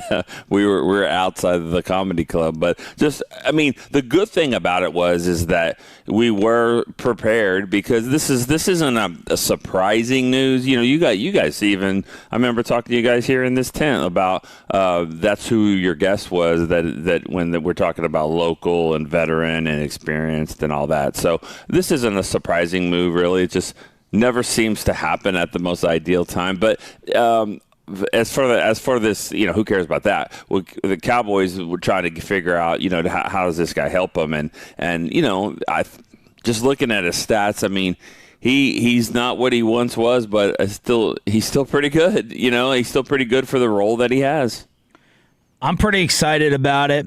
I do worry that it is a little bit of an indictment on who they have, but hey, you're adding to it. I mean, and if you go and pick up a guy who can get your most sacks, that's a good thing. I don't know what the money is. Supposedly it's a 1-year deal, but I'm like a 6.5 excited about it. that might be the amount of sacks that he gets this year. It's the over-under. And I'm taking the over, baby. Yeah. Well, when it's funny how last year, when you're looking at his stats and you're like, all right, well, he's got a 9. I mean, the 9 was last year, and he didn't play a lot. He was less than 40% of the snaps, really. So, he's still he doesn't have the fastball maybe as much, but I think what he's got is still pretty good. And you're right. I mean, everybody that signs a guy it's an indictment of what's here and what isn't here, but.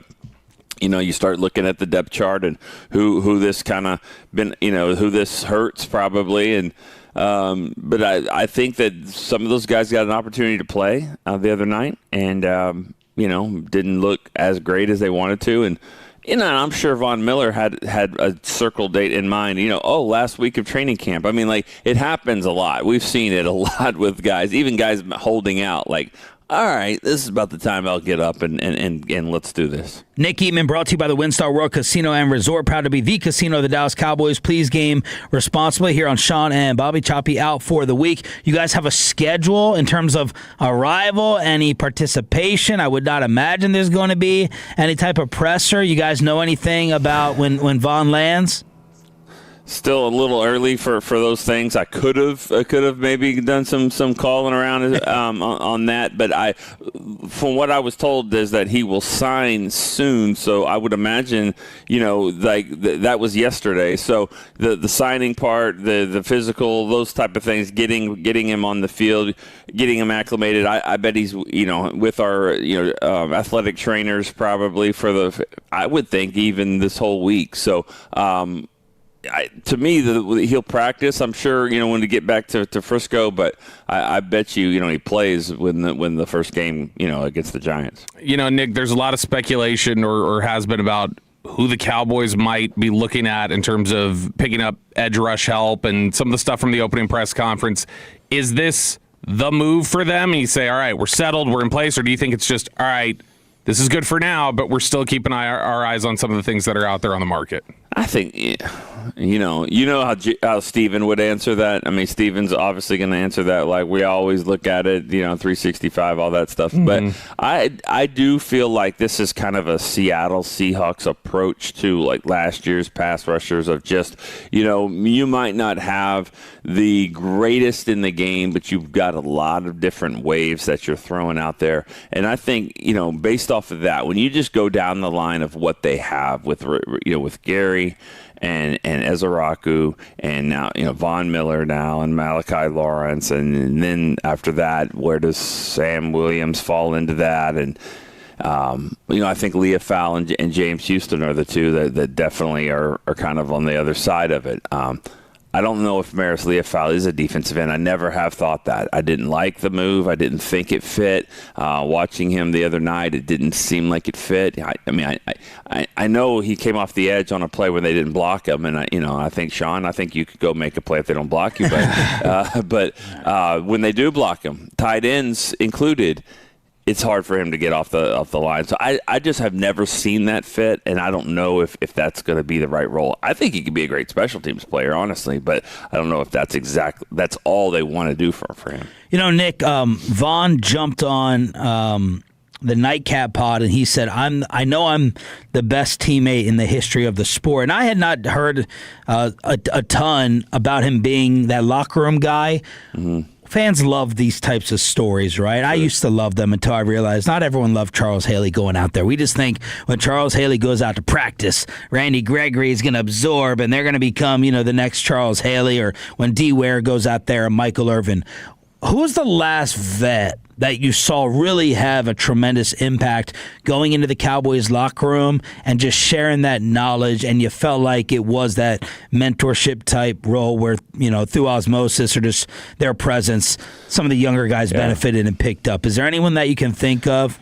As I was walking over here, I was thinking of it in a different line of question first. I was kind of thinking about this is a very normal move for the Cowboys. I mean, was this 4 out of the last 5 or 6 years? I don't know when they got Anthony Barr, but, it was out here. They got, obviously, Clowney last year and then Jason Peters. Jason Peters is a guy from the offensive side, obviously, not defensive line, but still a potential future Hall of Famer. And I remember him being sort of that way from a veteran standpoint. Clowney wasn't that bad either. I mean, I thought Clowney did a pretty good job with the younger players, too. So, it's weird. It's like, I think when you're at a level of you're probably going to be a Hall of Famer, or you're going to at least be in the conversation, when you're at that level of what they've achieved, I don't know if they come in and have like a bad attitude about it. I think they know what they've done, and they say, hey, this is me, this is who I am. And then if the young guys absorb to them, that's fine. But I think Jason Peters was that way. I think Clowney for and I'm just thinking of some of those. I know there's been others. I mean, honestly, the best one might be, and he's not in the Von Miller category, but Brandon Cooks was that way when he came in, and he was he wanted his snaps as well, but he kind of took Jalen Tolbert under his wing a little bit there, and so when you see that, it is kind of heartwarming because it's like, wow, this guy's still trying to prove that he's got it, and they're not all Jason Witten. I mean, Jason Witten was like, hey, I'm not trying to help as much, I'm gonna be a team guy, right. But you're not taking my job. So, right. There's some levels to it. 17-7 win over the Seahawks. Nick Eatman was there in Seattle. Your headline, DallasCowboys.com, is we wanted different and we got it. How are the Cowboys different? Well, I first of all, I really like the way that Shoddy substituted his players. I thought that was interesting because Milton is a better quarterback to me. He has been. It's not that far off, but he's better. and he played in the second half. I thought Malik Davis is your better running back. He played in the second half. And so when the game got to 10-7 at halftime, and I know we're not sitting here trying to figure out, scoreboard watch and all that, but I remember thinking in the press box, like, Cowboys are going to win this game. They're going to win this game because they're now look who they're going to play here in the third quarter. They're going to drive down. They're going to score. And then I didn't anticipate the defense kind of playing the way it did. I mean, first drive, they gave up touchdown, but I like the way they fly around the ball and get there. The penalties are still a problem. That's the one thing that did not look different. I mean, we've seen that a lot, but first preseason game, it's going to be kind of sloppy like that, and it was. I just like the way the feeling of the team is. The younger coaches, the players. There was a purpose to go win the game. You could feel that they wanted to go win the game, and a lot of times it's like it's taboo to even care about games. Not in this case. It feels like this coaching staff kind of does it their own way, and they've got priorities are a little bit different. It felt different, and it was. Has Camden Brown begun to elevate himself past? Oh, this is the yearly training camp receiver everybody falls in love with. To this might be a diamond in the rough that they found. I think it's more of that, and I will say that this is one that we've been seeing out here at camp, and it's like, this guy's he might make the team here. This was before the game, and then he goes and makes that first touchdown, and you're like, all right, now he's gonna. He really has a shot. And then when he did that one, I don't know if you've seen the clip, but I was like, he's on the team. He's on the team. I mean, the only issue now is what number is he going to wear? What Not let's just 5. change. No, 6. He's not going to wear 6. He's not going to wear 5 either. He's respectful. That's unbelievable. I would love to hear you guys' takes on that, because I'm sure y'all have already talked about it, but I can't believe that's a real story. But no, as far as Ezraku was funny, because he's in the locker room. He was like, I told him, I said, you made that number look good tonight, but you can't have it. He's like, you can't have my number. So. Reset us on his story, Nick. You were one of the first ones to point it out. I still remember you on Julius Wood as well. He gave a heartbreaking answer talking about his little sister afterwards. Just reset us on Camden's story if you could. Yeah, I think, honestly, you got me on the first school. It might be South Florida, but I know Auburn was a school that he was at and played there a little bit, and then transferred to Georgia Southern, and he had 14 touchdowns last year. I mean, that's, I remember it wasn't too long ago, Georgia Southern was throwing 14 passes in a season. I mean, like they were running the ball like triple option and all that. So obviously things have changed there. But for him, I mean, 14 touchdowns in a college season is really, really good. Any season for that matter. And what I loved about the game, the other night, was that those 2 touchdowns were not great throws. It was him locating the football and then kind of hand fighting a little bit to go and get it and position himself to go make a play. But I mean, when you just look at what is 6'2", 205, I mean, he's just the prototype, can run, and now but more than anything, he can make a play on the ball and make a catch, and then.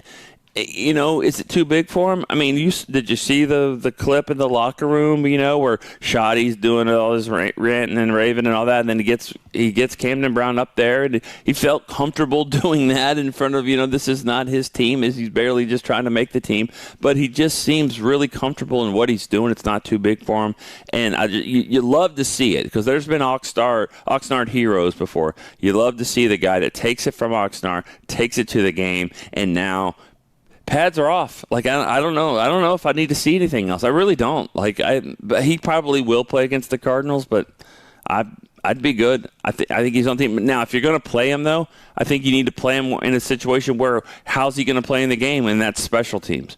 Because I thought Jonathan Mingo did a nice job of helping himself with a special teams play, too.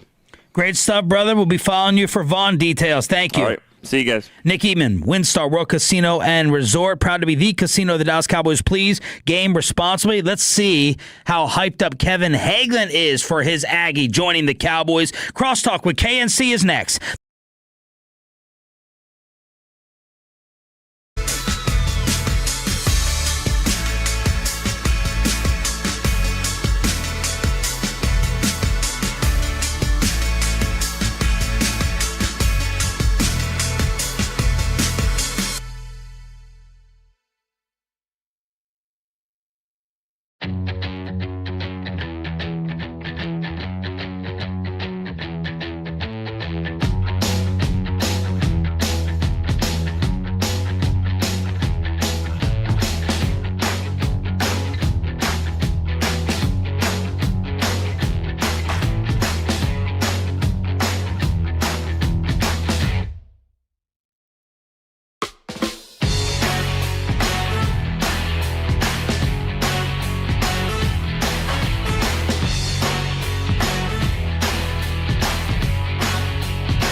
Chevys than anyone else, all priced to sell. Visit ClassicChevrolet.com. This is Texas. This is Classic Chevrolet. Together, let's drive, relax, enjoy the difference based on new Chevrolet registrations 2023 through 2025.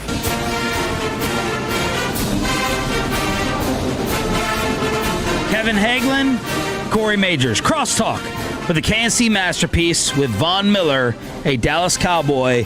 Where was Von on the Aggie love rankings for you? Like, can a touch of a Maverick, a Blue Devil ends up a Maverick? Are we in the similar discussion? I mean, probably not in the Cooper range. This is a Derek Lively move.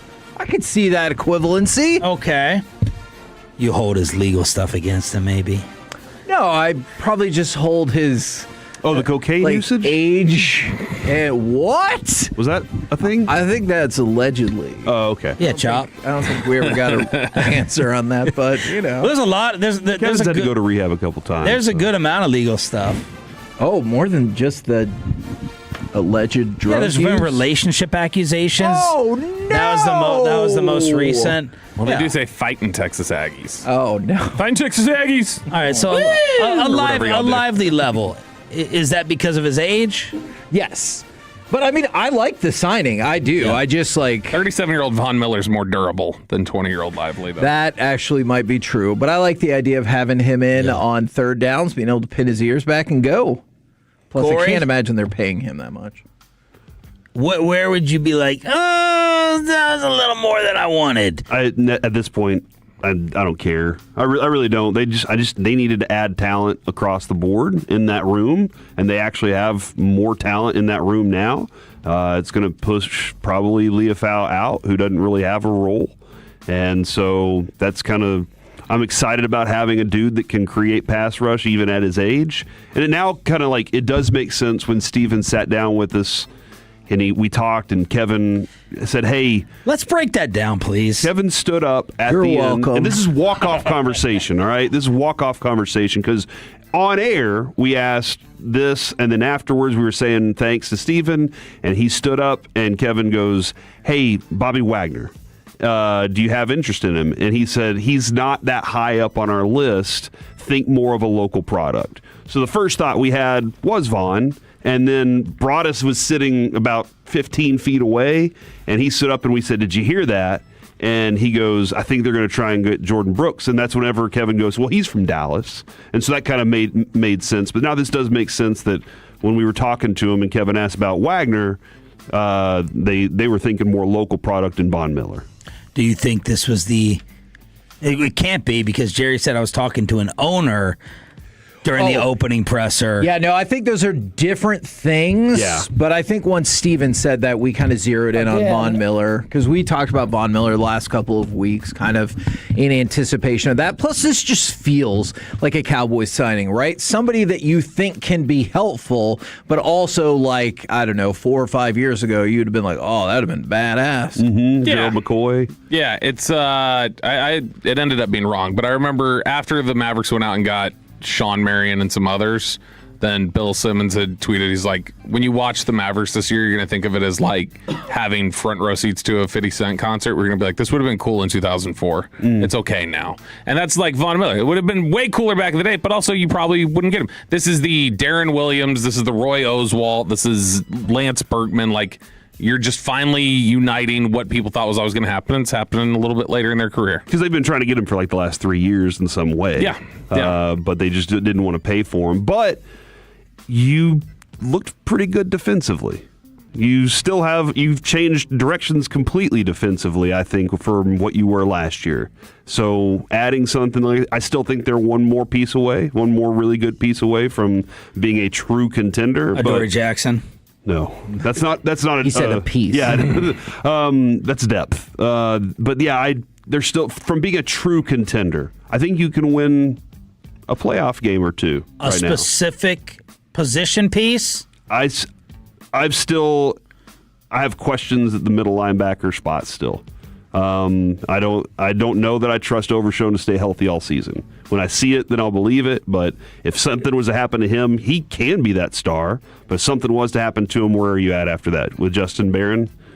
So I still have, which he's playing all over the place. I like it. Made a good play the other night. And he made, 3 interceptions against the Rams? Yeah, well, 1. Okay. 2 of them rough Stetson Bennett. So I still think you've filled a lot of holes. You've given yourself a lot better opportunity than you had last year. When's the last time you haven't done any Vaughn breakdown? Have you watching him? Mm-hmm. I watched last night. Unfortunately, a lot of it was against Terrence Steele, but he still had that Chaz Green effect. Like when we listened to the Amazon series and you saw the week leading into Atlanta, they're like, man, Taco Charlton is killing it out here in practice. You're like, it was Chaz Green. If you're Vaughn and his agent and you're talking to the Cowboys, do you say, like, just put on film and get your right tackle?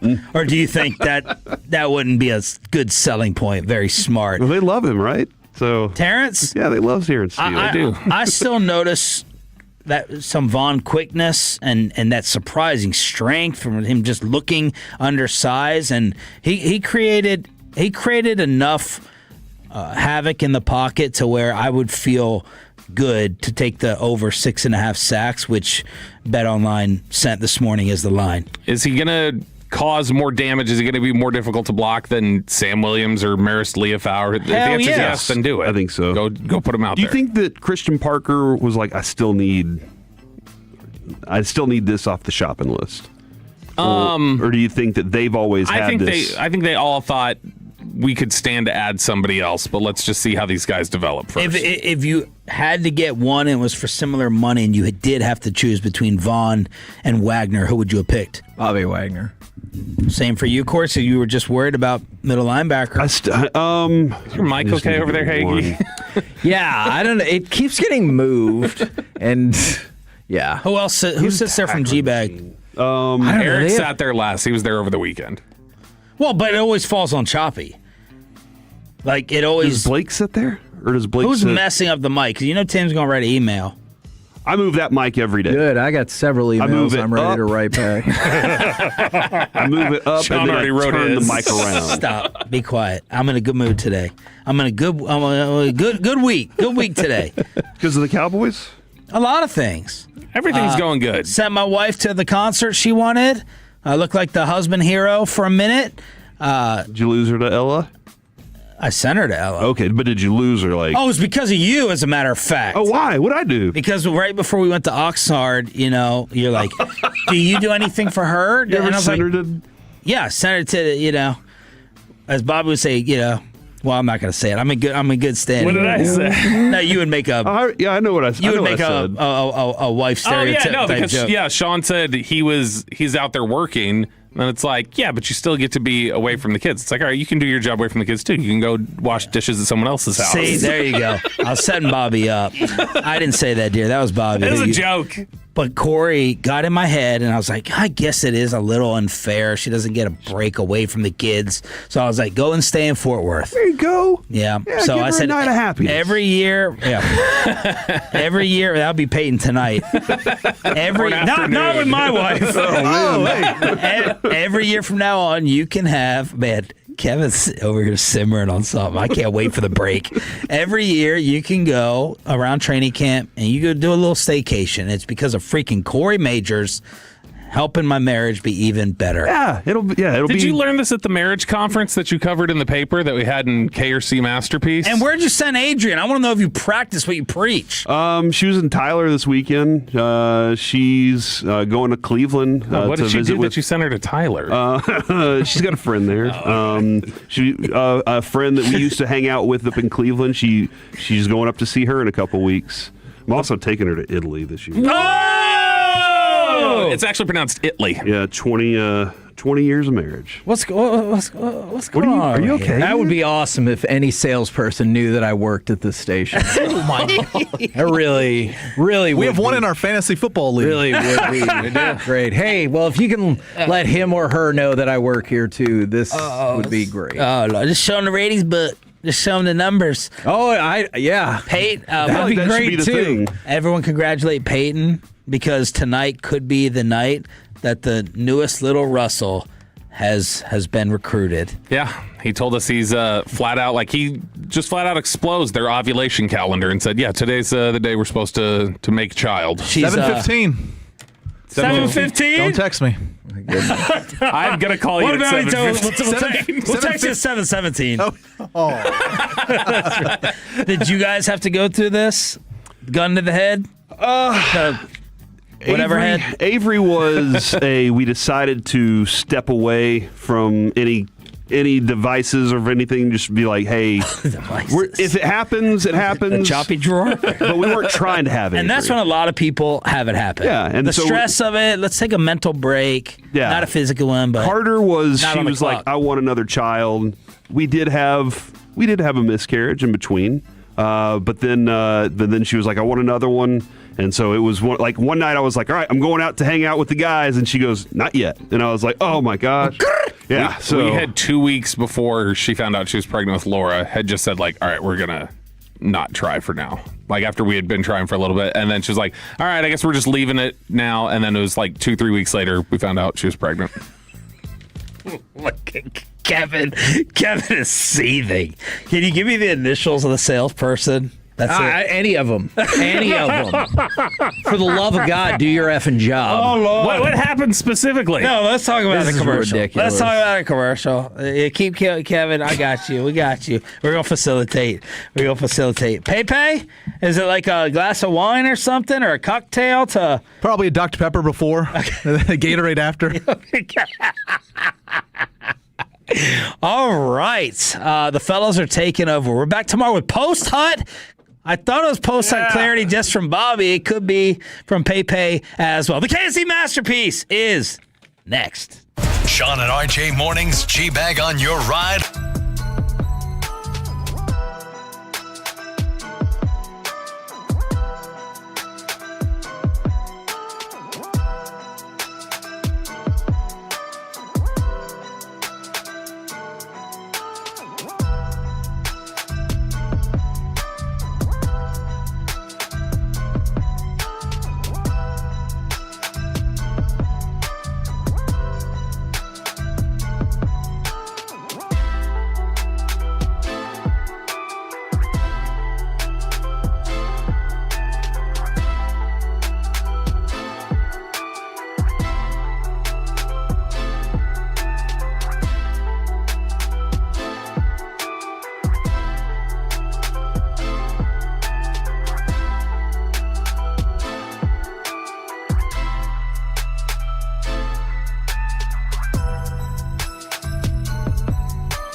Masterpiece on 105.3 The Fan.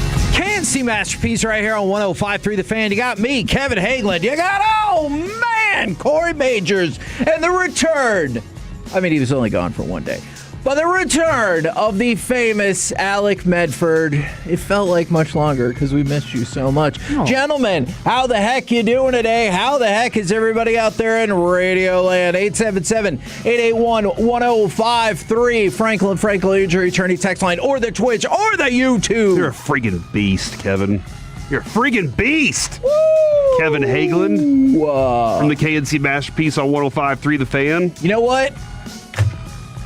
Thank you. I took the break to get over my feelings, and I have a couple of friends who have like real serious problems. So I am going to pray for those people and hope that their situation gets better, and I'll be fine. Oh, because of my sleep. I appreciate that, Kevin. You're Thank one of you. the people. I love you, man.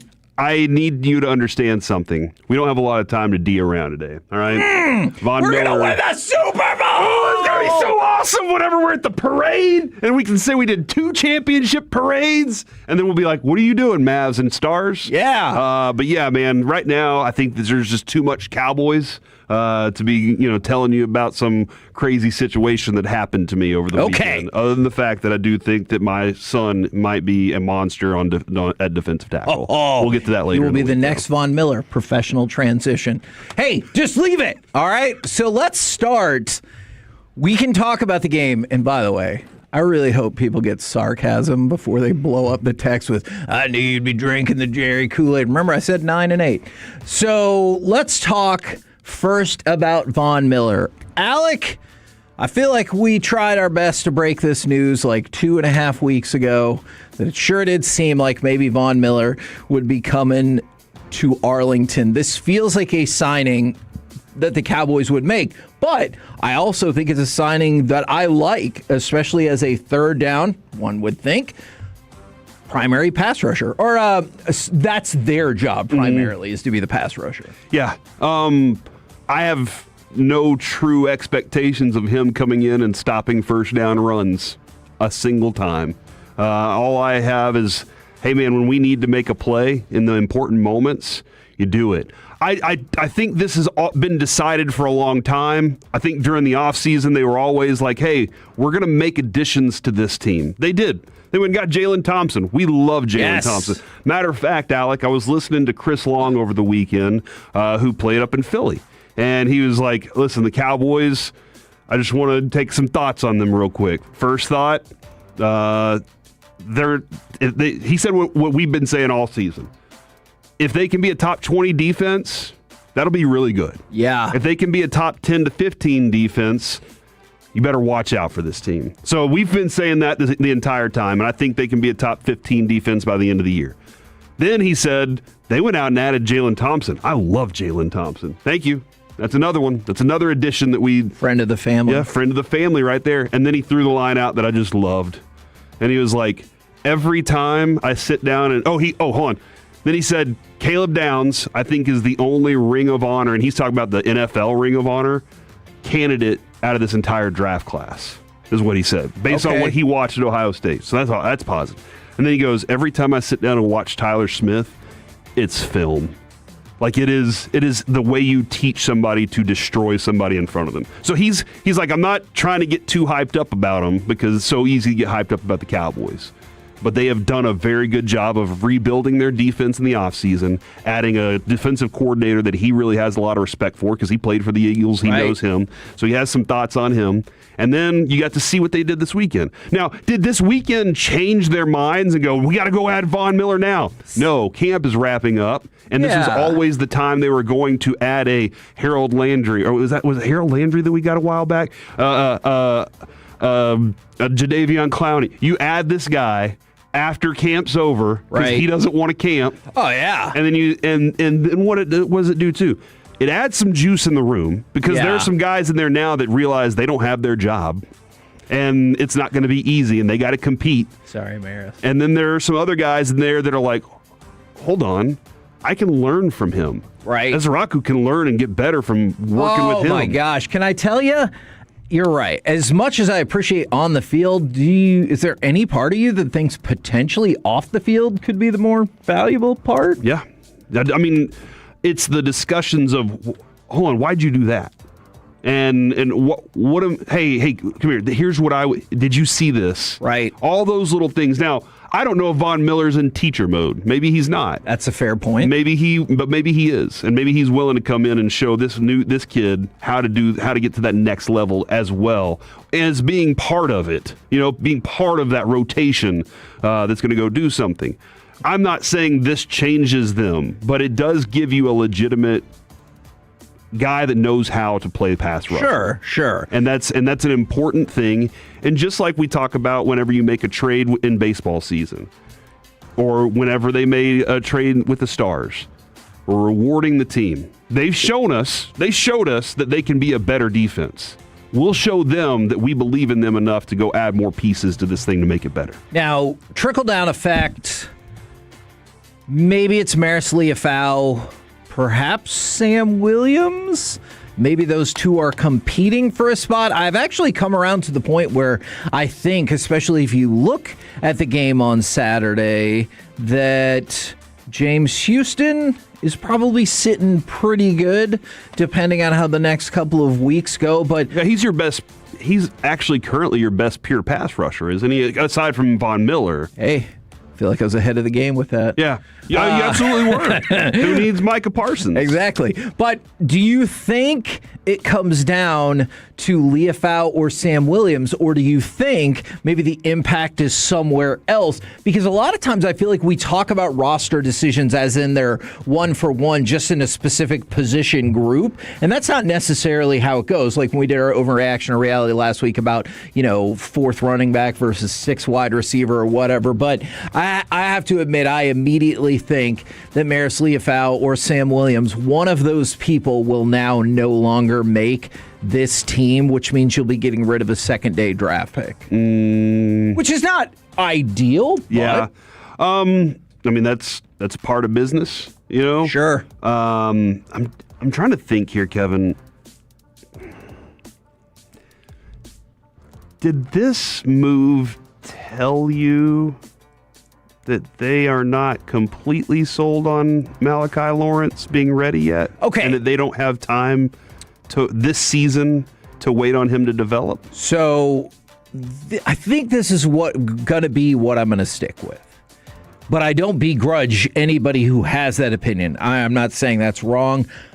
I just think it was a matter of what you said a couple of minutes ago. Some veterans want to miss part of training camp while it's under the guise of, quote, negotiation. I think the Cowboys realized that they missed out on a few marquee players in free agency, and they still thought that they had an issue. So I personally do not think it's a straight reflection of any disappointment they have with anybody at camp. And that's partially because it had only been 2 practices when we chatted with Stephen Jones and we got the idea that maybe this was being discussed. And so I don't think you would have picked up on anything at that point, although maybe that's why those coaches are the best in the world across the NFL, is because they're like, oh no, I knew a practice and a half in. So I'm going to say no, but I understand the logic. Okay, then let me revisit this real quick. I think that they always kind of knew that the pass rush room wasn't ready. That's fair. But they were like, but maybe one of these dudes can just jump off the page and show us. But at the other point, I also am realizing this is when camp winds down and the Cowboys make a move like this to, it's splashy, right? It's a splashy kind of move. It gets attention. Fair to say it's a bigger name than it is production. Not to say that he can't have production. But he's a bigger name, I think. Yeah, no, for sure. You saw it last night. How many times did you see the DeMarcus Ware Von Miller's FaceTime retweet across the? There was so much of it. So it is one of those moves that generates and moves the needle, but it also, again, I do think helps you. Now let's go look at what else happened. All right. So this is a great example from the 214. You keep Williams and Leofau and you dump Schoonmaker to make room. So here's why on the surface, I don't think that works for you. Trigg made the team over the weekend. Okay, he did. I don't know about that. He was awesome. But if you have Trigg, let's say you do have Trigg on the team. Okay. All right. If you have Trigg on the team, then realistically, you probably don't have room for both Williams and Leafau. So in this scenario, you'd be dumping out Scooney to keep, 2 tight ends? And keeping both of those? That feels ill-advised. And so that's what I'm saying about like making the roster math work. And by the way, somebody will come up with an injury and you'll have to stash them, which will clear the way for another player that maybe we don't think is going to make it right now. And so, like the 903 said, that's the way football go. But I think if you think Trigg is on this team, then that still crunches your numbers, and you're not going to be able to keep both Williams and Leafau. I just don't see that as presently constructed with this roster. Well, and I mean, are you keeping 3 quarterbacks? Are you keeping 15 running backs? Not. Is Maffa going to be able to make it? Like, this was one preseason game where Skip told us before the season a lot of these guys have a clean slate. I think defensively, some guys have clean slates. Not all of them, though. Right. Because this is Shoddy now. Shoddy's this is his second year. He's trying to build a different type of winner right now. Last year, he was trying to get his feet wet with everything. Now he's like, now I need to win. I really need to prove that I can do this thing. And so I think whenever it comes to some of these guys, they don't have clean slates. They have those things that carry with them. And injuries have now carried into year 2 with Phil Maffa, and that's unfortunate for him. But again, that is the way football go. So a lot of these questions, you start paring guys down and figuring out where they all land and what you absolutely need. And geez, did Jonathan Mingo earn his spot over the weekend? Being the Mingo-nator, You know what? I don't think that's a nickname that we're going to go with. I feel like, honestly, at this point, I feel like Mingo's more likely to make the team than Trayshawn Holden. And going into camp, there is no way in hell I would have thought that. But, learn how to field a punt. Yeah. Either catching it or where you're at on the field. You got to know when to let that punt bounce. Like I told Kevin earlier this morning, I was like, but Cam Brown may have gone out and stolen that job. And Kevin goes, but I think that Holden still kind of said, do you want it?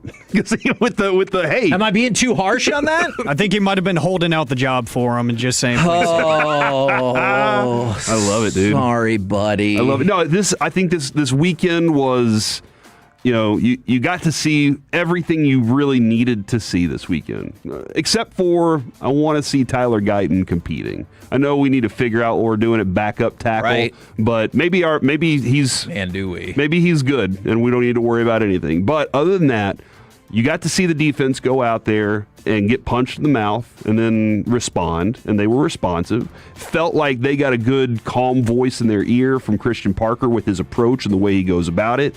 They didn't look like they had done this for the first time. That defense didn't look like, oh man, I'm still learning this defense right now. They looked like they kind of had a grasp of what they were supposed to be doing. Same thing offensively. It looked like they kind of had a grasp of what they were supposed to be doing. You did get to see the Joe Milton, I can run for first downs. He's a weapon on short yardage, absolutely. And you got to see Sam Howell drive a team down the field and score a touchdown. Like, there were some things that you just kind of needed to see. I think the quarterback competition is now a little hotter than I expected it to be. And I think the running back position, quite honestly, I don't even know why we keep looking for other ones. We already have our backup. I mean, and now there's maybe questions about Jaden Blue and how he fits into the hierarchy. That's not the backup. It's Malik Davis. Okay. Why are we even doing this anymore? Because he keeps coming back to us. Like, he's good. Let him go do his thing. He understands this offense. Yeah, it does seem to be the thing. I always noticed this with like college basketball, is that just because you stuck around doesn't mean you're inherently bad. Yeah. So like, just because Malik Davis keeps coming around doesn't mean he's inherently bad. And I haven't seen the numbers yet, but if I had to guess with Von Miller, it would be something like 1 for 5 with escalator clauses and incentives to get it up to 8.5. Okay. I don't know that to be the case. That's just my guess there. As long as it's not 14, right? I would be pretty stunned by that. I really, really would. Yeah, I think again, when it comes to Von Miller's contract and how he fits in, they have some money to work with still, right? They do. They can still have money to go add something else if they need to or want to. Especially since they just redid or they gave the extension to Quinnen. But if 24/365, 24/7/365 is a real thing, then this isn't the last addition they make this year. And from everything they said, from the opening presser to conversations we had at camp to conversations we heard at camp, they have ideas on adding through this thing through the year in order to make this team better if they see the things that they want to see. Yeah, two very fair roster statements or questions. For the 5-2-0, why do you need a third tight end when you have a fullback and Mingo can play like a tight end? Fair. And then from the 903, trig is advanced math that always works. Put him on the team. The signs are everywhere, and I will co-sign. And they spelled it right and everything. I'm proud of them for that. We're the KNC Masterpiece right here on 105.3 The Fan. Coming up next, we will have more Dallas Cowboys news and questions of the day, including plenty of discussion from the team's preseason opener against the Seahawks. Next on The Fan.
Frankel and Frankel. If you've been injured in a car or truck wreck, call Frankel first, 214 or 817-333-3333. With Frankel and Frankel, there's never an out-of-pocket cost. They only get paid when you win. Frankel and Frankel, the go-to car and truck wreck attorneys in Dallas. First down and goal at about the 2.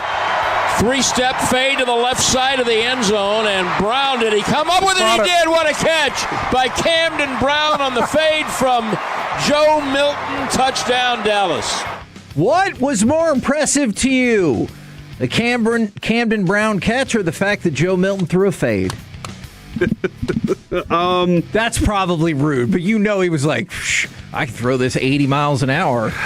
Yeah, and he did on one. Yeah, he did. And I still don't know how it was caught. But that was, I think the catch, the way that it went down, it was spectacular. And the way he played, the routes looked beautiful from him as well. So, Kevin, we've been talking about him since the beginning of camp. Yes. His name was brought up, and then it was like, all right, let's keep following this name and keep following. And every time we ask Mickey or Nick or whoever we have out there, they're like, oh, man, yeah, no, this guy's doing his job. Can we compare him with another person then, not necessarily going wild in the preseason game, but Camden Brown and Israel Abakanada,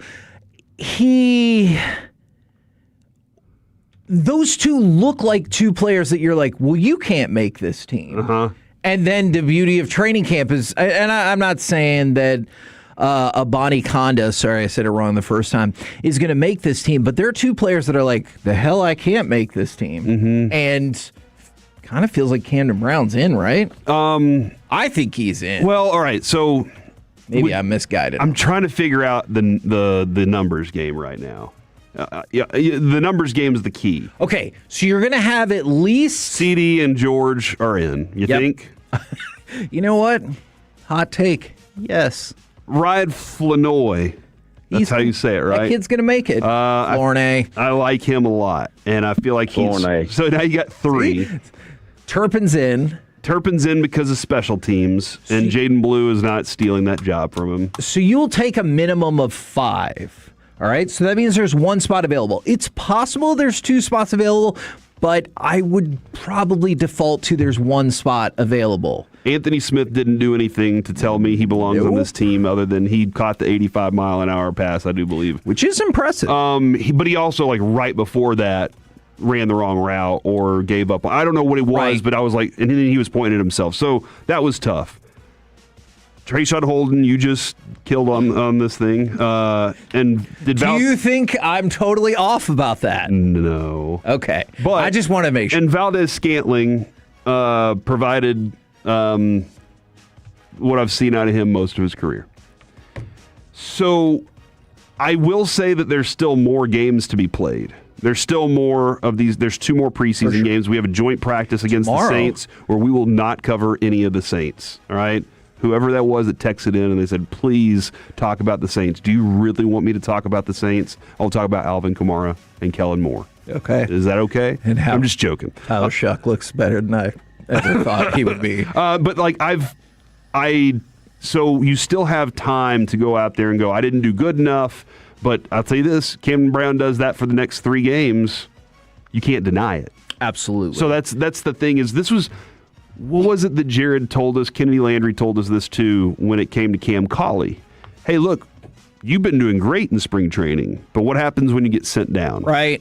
Are you going to continue to do great? Right. Like the consistency on a daily basis is going to be the key there. So yeah, at the moment, Kevin, I have him on my team because he looked the best out of that bunch. So, but did you feel like you had any answers in the quarterback competition?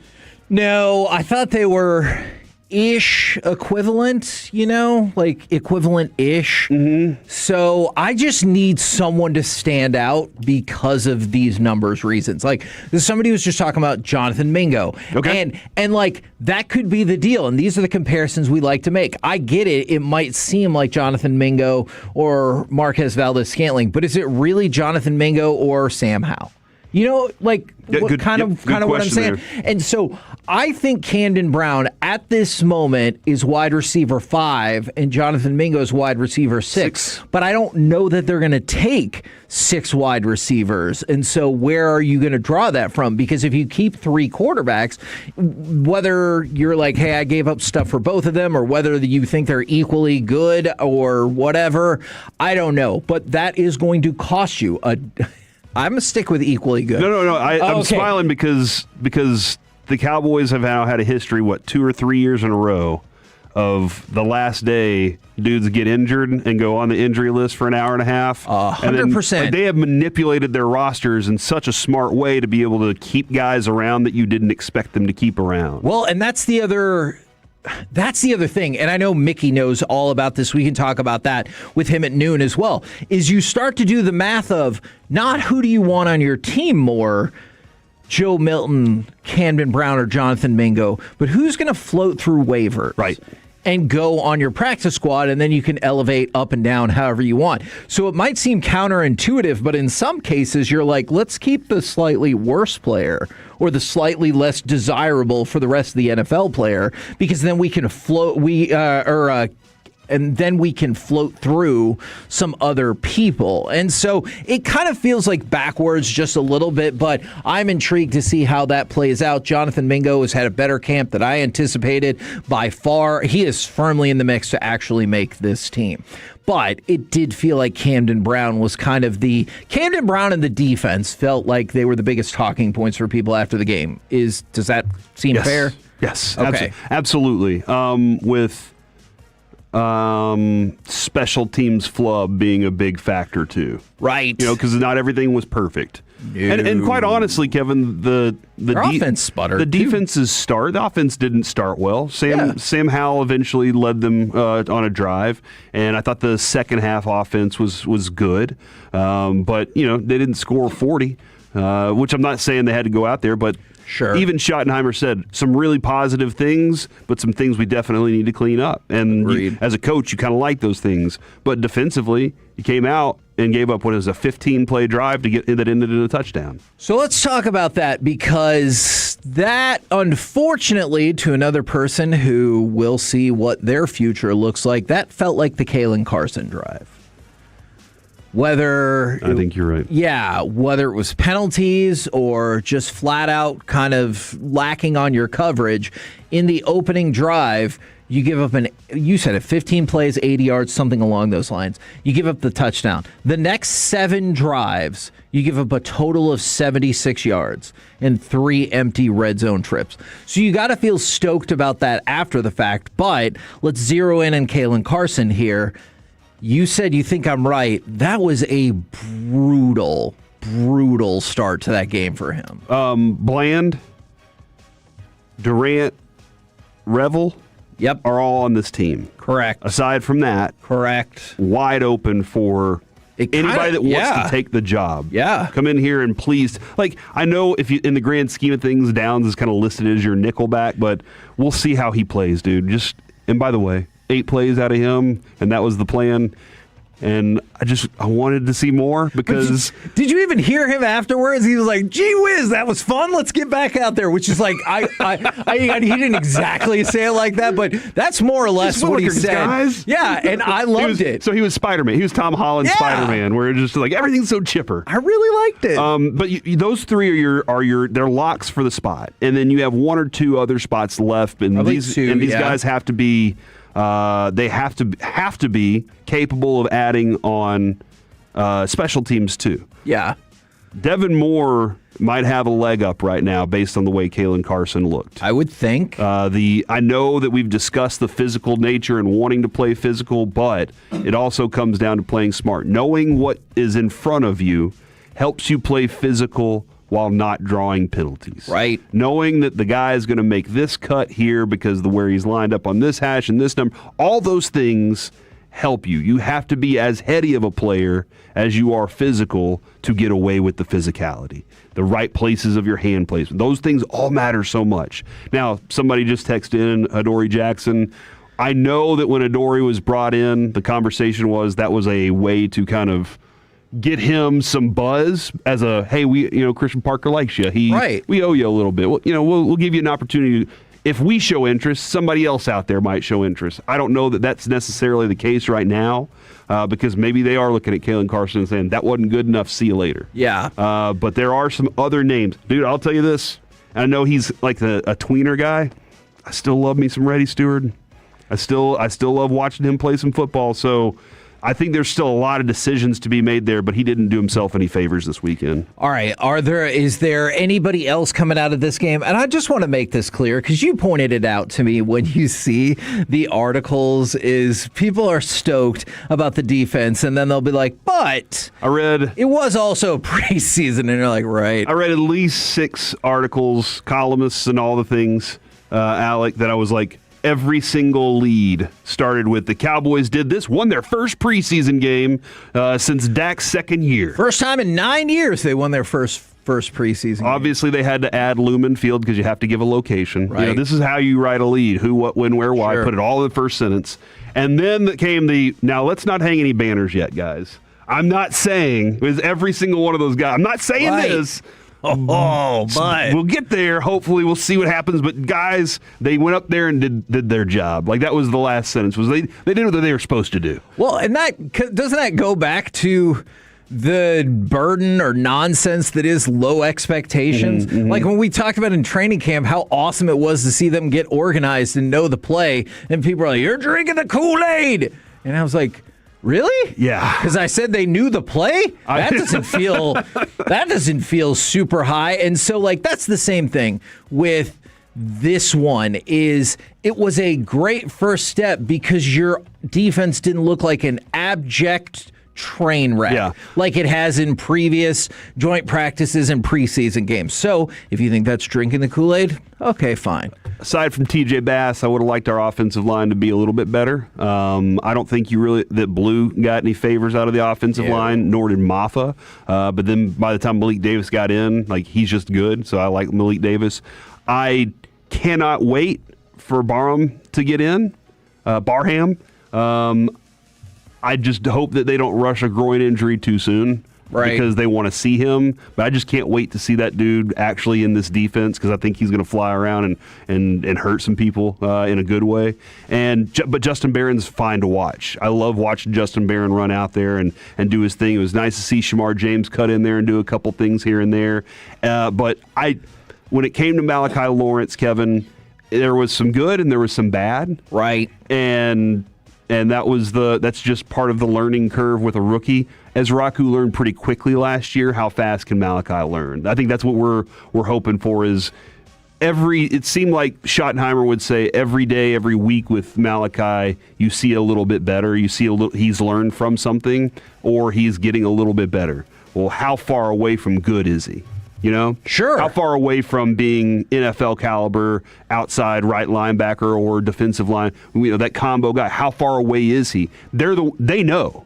That's what they're looking at. That's where they're saying he might not be ready for it, but we're going to figure out places to get him to play. And he's going to just need more experience at this level with it. So that's kind of what I took from him and across that linebacking group. Now, there's a couple of other things I wanted to hit on with Camden Brown. He said after the game, love this quote, "When the ball is in the air, it's mine," which is just a really fun football quote. The more serious quote. It brings me back to the replacements, Kevin. It was Orlando Brown's character was the receiver. Yeah. Orlando Jones. And he said, Clifford Franklin ain't the only one going up for it. But Clifford Franklin's the only one coming down with it. Yeah, exactly. Now, on the more serious note for Camden Brown, he wore a chain with his sister's picture in it about 5 years after she died. And one of the things that I love is he goes, "She is my inspiration for proving doubters wrong." She had kidney failure. And he added, "People said she wasn't going to make it past 3. She lived to be 17 years old. She lived through me today. She's smiling at me right now." So while we talk about all this stuff in terms of how does it impact the football world. Good for him. Yeah, it just gives you another reason to root for him. And then I saw this statistic. I'm going to shout out Bobby Belt and Brian Broaddus right here. I saw the stat from Bobby. You had 19 missed tackles in last season's preseason opener. Next Gen Stats charted the Cowboys with 0 missed tackles on Saturday. So I don't really care who you're playing. That's better. Yes, that better is fundamentals right there. Way better, which got me to thinking about something that Brada said going into the Rams joint practice, and I think you saw it on full display on Saturday night. How long has it been since you saw a preseason game or practice against a good team in which the Cowboys 2s and 3s look better? This is the one time. Yeah, and so that's got. I can't remember, Kevin. Exactly, and so that's a positive for depth for damn sure. Do want to ask this? Do we know what number we want Camden Brown to have yet? Have we figured out? Because he can't wear 6. Because that says a Rocket. Yeah, so we need to go ahead and figure out what number he's going to be wearing. You just want to give him 88? Or, that's CDs, so I would probably say not. I think 84 might work okay for him. Might work okay for him just fine. I like that number. We're the Kansas Masterpiece right here on 105.3 The Fan. Coming up next, it's time for some baseball nuggets where we will try to avoid talking about the Rangers. But will we be successful? Probably not. Next on The Fan.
the world 3 years straight. They've got more new Chevys than anyone all priced to sell. Visit ClassicChevrolet.com. This is Texas. This is Classic Chevrolet. Together, let's drive. Based on new Chevy registrations 2023 through 2025. Harris fires.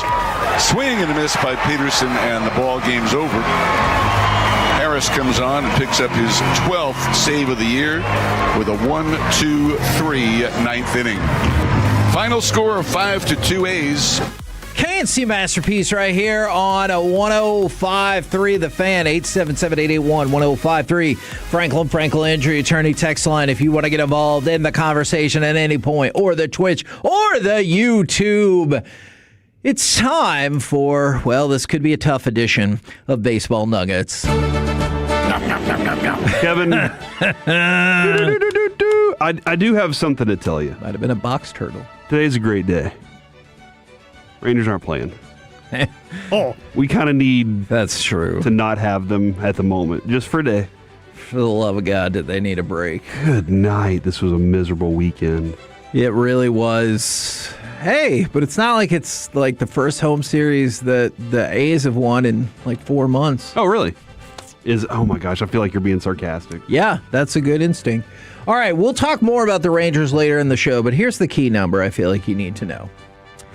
The Rangers on the road against divisional opponents this season are 6-17. They have not won a single one of those 7 series, or Serie A, if you will, for the soccer fans. They're 1-5 against Houston, 1-6 against the Angels, 3-4 against Sacramento, even though we're not calling them that, we're calling them the A's. And then the place where they've historically been the worst, they're only 1-2 against Seattle, which means that series is going to come back around on you once again. This team has been the drizzling S when it comes to road divisional games this year. Mm-hmm. Period. End stop. Right. Now let's go to the rest of baseball. By the way, you still are just outside the playoffs, though. So. It's amazing. And that's just because you lost yesterday. If you would have won yesterday, I'm pretty sure you'd still have that wild card spot. We are the NFC South of baseball. Oh, no. You don't think I'm wrong, though, do you? You're right. But, Kevin, I mean, the Rockies are 23 and a half games out. Yeah. So we're not the Rockies. Okay. Oh, you know what? This is your mistake for bringing that up. That's out of the division. No, that's fine. No, we're going to use your example. Tell me what the Colorado Rockies record is. 11 games worse than the Rangers. No, tell me what their overall record is. Their record is 50-74. Ooh, they suck. I'm going to turn your attention to the A's. Oh. And the Angels. And the Angels. Who are 49-75 and 49-76, respectively. You have played them your last 6 games. You are 1-5 against those teams. Now, I want you to really think about this for a second. Those 2 teams have the worst record in baseball after going 5-1 combined against the Rangers. They still have the worst record in baseball, and they absolutely smoked your ass. We'll talk about the Rangers later on in the show. That was your fault. All right.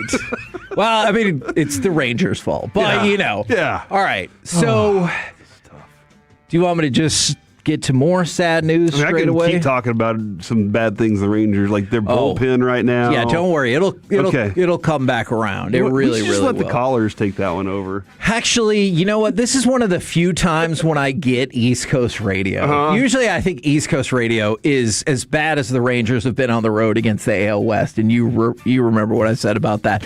What is that? We're going to fly open. But with the Rangers, I get it. Because, like, what? Just call in and talk about how much they suck right now. Remember how much cussing went on when we won the World Series? Yeah. And we had to dump all that stuff? I think it would be the exact same amount of cussing. Yeah. But just negative. And Eric won't be waving the towel. Well, he might. Try to find that video. I know somebody who has it. All right, let's talk about Paul Skeens. Can you imagine if I told you at the beginning of the season they were going to skip Paul Skeens in the rotation? No. but that is exactly what it is going to happen. And so the Pirates manager made this decision. Let's go to Paul Skeens. Really interesting comment right here. Ultimately, it was Donnie's decision. But we talked about it, and like I said after the last start, I'll have his back on whatever that is. I don't necessarily disagree with the decision either. One thing I have really grown to love about Paul Skeens is I know he's not always a man of many words, but he does seem to be very self-aware, and I appreciate that. Yeah, I mean, he's not pitching well. No, he's a mess right now. And I wonder if he knows why.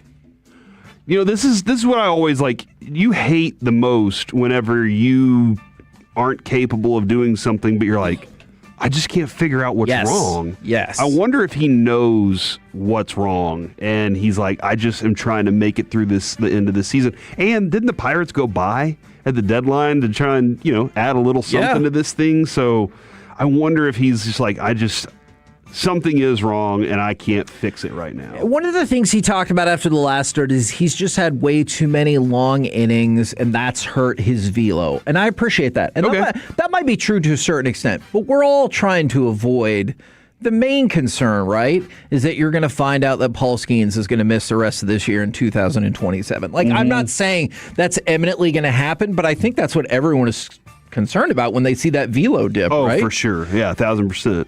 And that immediately brings up Mizorowski, right? Yes. Where you're like, well, he throws hard. Is this going to happen to him? And then you hear Mike going, it's destined to happen to everybody. Yeah, and I hope that's not the case. But to your point, I do understand that. All right, this is a tough spot to be in.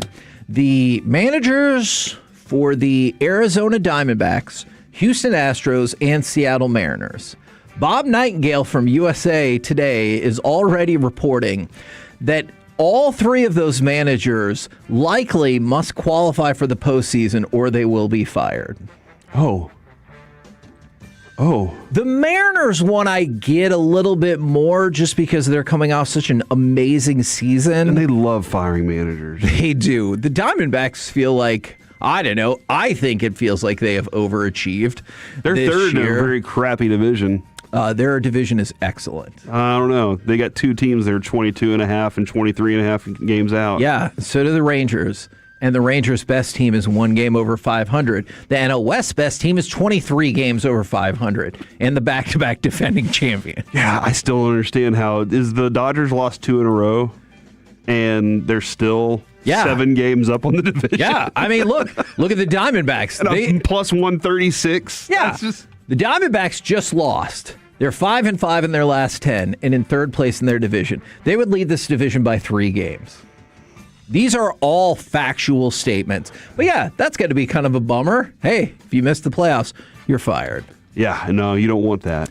Now, speaking of bummers, unfortunately, we talked about this at the beginning of last week, and so you knew it was imminent if you've ever had a friend, family member, whatever, that's gone into hospice care. It's just to make them comfortable before they pass away. And Tommy John did pass away over the weekend. I know some people will think it's too late, but we talked about it when he went into hospice. I really do think that he should be in the Hall of Fame. I agree with you. There is a contribution, not as a player too, but a contribution to what the future of baseball has been. And it's a shame because he's like about a season away from having potentially reached 300 wins, which feels like that would have ended all of that conversation to begin with. I do wonder, though, Kevin, and you say he should be a Hall of Famer. I think he should. I don't love when they go, we should retroactively put him in the Hall of Fame. Fair. You know, I honestly think you want that person going in the Hall of Fame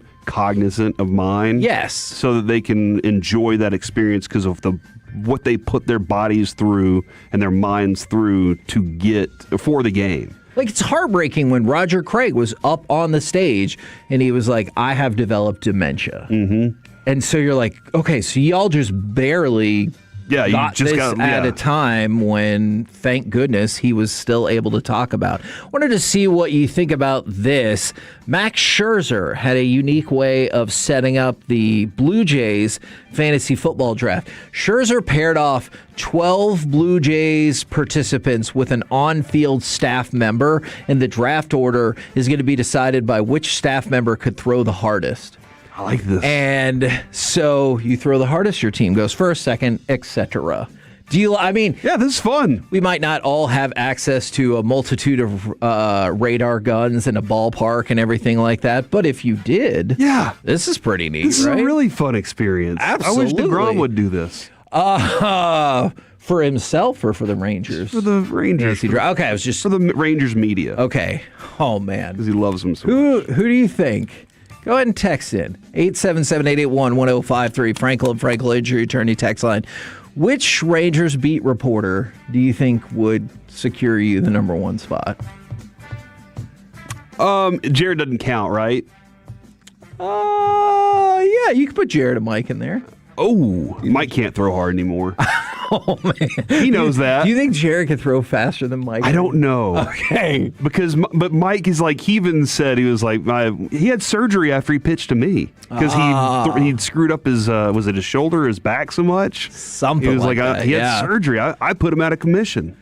Okay. This is what we do No here on the comprende. KNC. Yeah, that's right. This is what we do on the KNC Masterpiece. We put people out of commission. Oh, is that a good thing? All right, well, we'll see. Kennedy Landry is my answer. Ooh, I could see that. Man, but I feel like I better vote Mike or else I'll get better vote Evan Grant. That's not cool, guys. Okay, sorry, Jared. We're the KNC Masterpiece right here on 105 The Fan. Coming up next, let's do some wankers and winners of the weekend right here on The Fan. Your midday listening appointment. Listening appointment.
KRLD-FM and HD1, Dallas-Fort Worth. Let's go, Cowboys. An Odyssey sports station.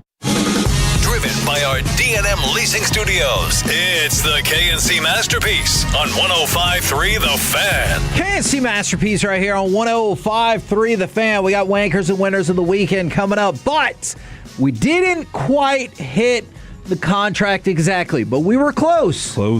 Estimates. $14 billion. Not that much. My estimate was 1 for 5. Max out value of potentially $8 to $8.5 million. Well, close only counting. Horseshoes and hand grenades. That's right. That is right. Somebody said once atomic bombs, and I was like, I guess, but I don't know. No. And then I quit being friends with that person. I'm just kidding on that last part. But the official news, 1 year, $5.5 million for Von Miller, with escalators in there that could take it up to $7.5 million. Gentlemen, I have no issue with this whatsoever. I think that is a savvy use of your money.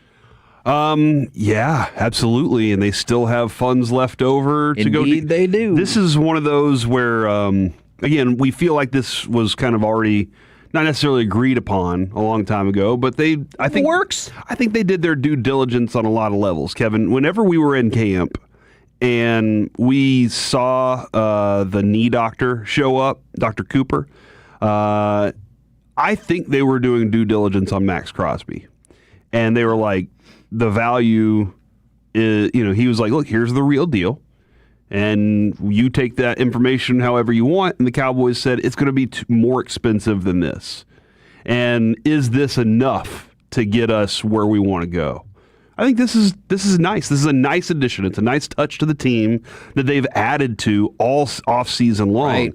Downs, Jalen Thompson. We talked about what they've been doing. Rashawn Gary. There's a lot of things here. You're not asking Von Miller to go out there and play 3 downs. No. You're asking him to be part of and around a team that's very motivated, and he can go out there and be a guy that gets the pass rush done in certain situations. And that's pretty much it, and that's not an expensive price to pay for that.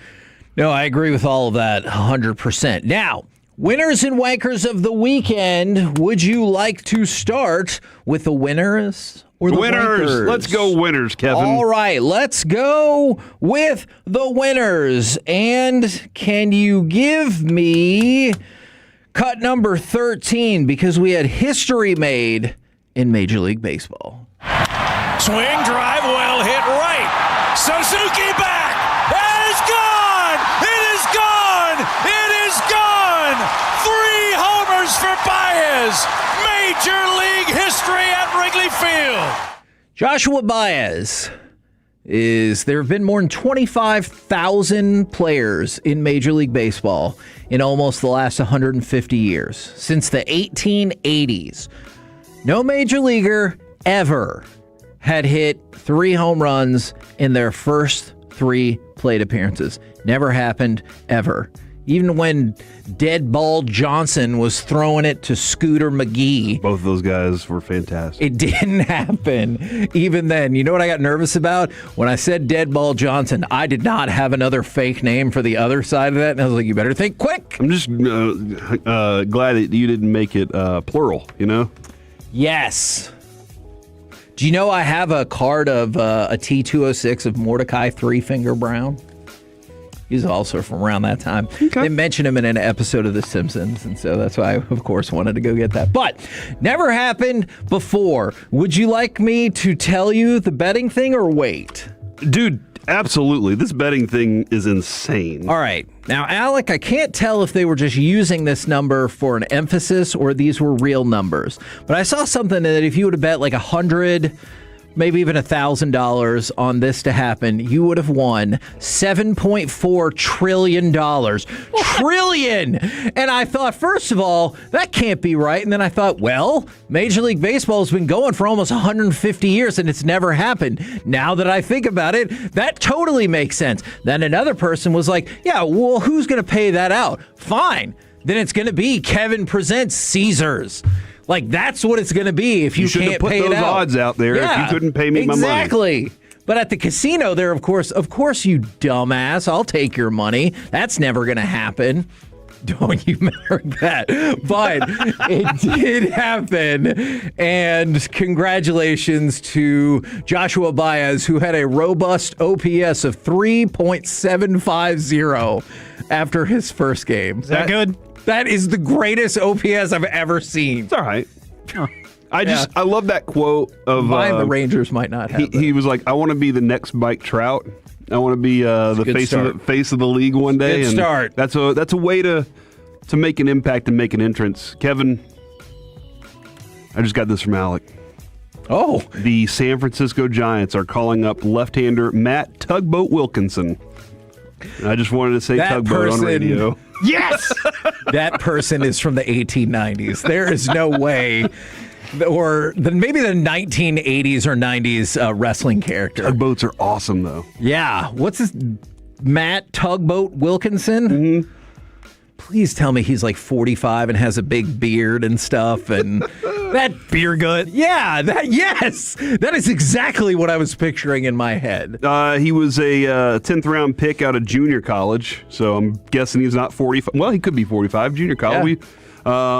He's allowed just 59 hits and 90 innings this season. Oh! Has 96 strikeouts. Woo! Can you imagine giving up 59 hits and 9 innings? You wouldn't be playing baseball anymore. Yeah. I mean, you could be in our bullpen. Mm-hmm. Oh, that's right, Rangers. Might not be a dedicated segment, but I still saw what happened. We all saw what happened. All right. Let's go from that to cut number 14. One of the winners of the weekend is Corey Majors, as well as this fellow right here. Massive head kick from Makashev. Shot again back to his feet. Huge. Ian's still stunned. Makashev closing the distance. Islam Makashev won yet again. This is his 17th straight UFC victory, breaking the record of the fabled Anderson the Spider Silva. Just freaking incredible. And then, unfortunately for Ian Gary, I know he lost. I'm probably not going to call him a loser, but man, did Dana White call him a loser afterwards. He was like, where's the killer instinct? You're going in the 5th round. You're like, oh, I care more about hugging than winning the fight. He went after him. It was a close fight against an awesome fighter, so I thought it's a little tough, but you did mention Islam on Kalshi, and if people followed suit, it was a fun fight, and he got the win and set the record. He was heavily favored. Heavily favored to win this for sure. Because he's so good.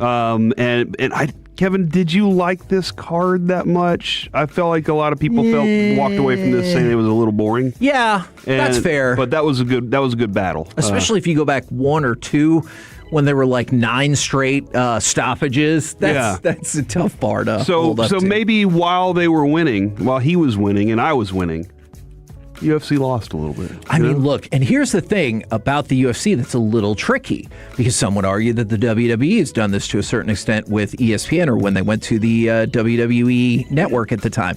Their deal is locked in with Paramount, so just buy rates don't matter anymore. And so have they maybe watered down the cards just a little bit? Possibly. Or is that an issue that the UFC has had once they decided, hey, let's run a card every week? Yeah. And so, both of those things. Winner from the 409. I work on tugboats, guys. They're actually pretty amazing. People don't realize how much most of our oil, gas, chemicals move through the waterways. That's how America succeeded so rapidly. That is a good point. Thanks to the tugboat community. Because there have been times when I've seen one of those giant tankers and I'm like, what are they hauling on that? And then I have to think a little further, and I was like, all right, Kevin, use your critical thinking. How do you think all the stuff gets places? I know the truck drivers do their thing, but you have to have other means of transportation as well. So thank you to the tugboat community. Thanks, tugboats. Absolutely. And the wrestler tugboat. All right, one more winner for you, Arsenal FC. They scored the fastest goal ever in the Community Shield. They're already the defending English Premier League champions, and they defeated Manchester City 3-0. So hell of a game for Arsenal. Now, the wankers of the weekend. We got to start with, well, James Pierce.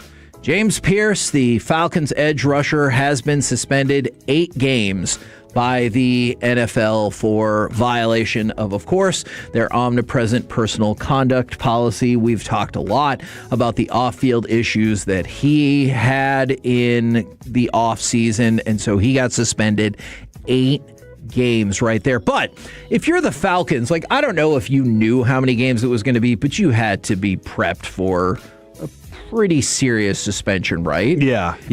And then here's the other thing I never... They also lost Jalen Walker. Yeah, that's another... Absolutely. The thing I've never quite understood about the suspensions, too, is he can still practice and play in the preseason games. Are they just who cares? That was kind of, who was the guy with the Cowboys? They already moved on from him that they had gotten that had that situation, and we walked out and there he was in practice. Yeah. What? I don't understand that either. Hold on. Can I add to this then? Sure. Because can we just say the Falcons in general? Probably because of their quarterback. Did you hear what Sean Payton said at halftime of the game during the interview? He looked around and he goes, "Yeah, a lot of people dressed up as empty seats for this game." I mean, that's fair, but also that's a good bit. I mean, it's a preseason game, but even still, he's like, good gosh. I mean, we're the Broncos. Show up for that. Now, I'm not trying to start a culture war or anything with this next one. Oh, no. Let's just use some logic here. Loser of the weekend, wanker of the weekend, the WNBA and Ion TV. So the Wings were playing the Fever, right? Mm-hmm.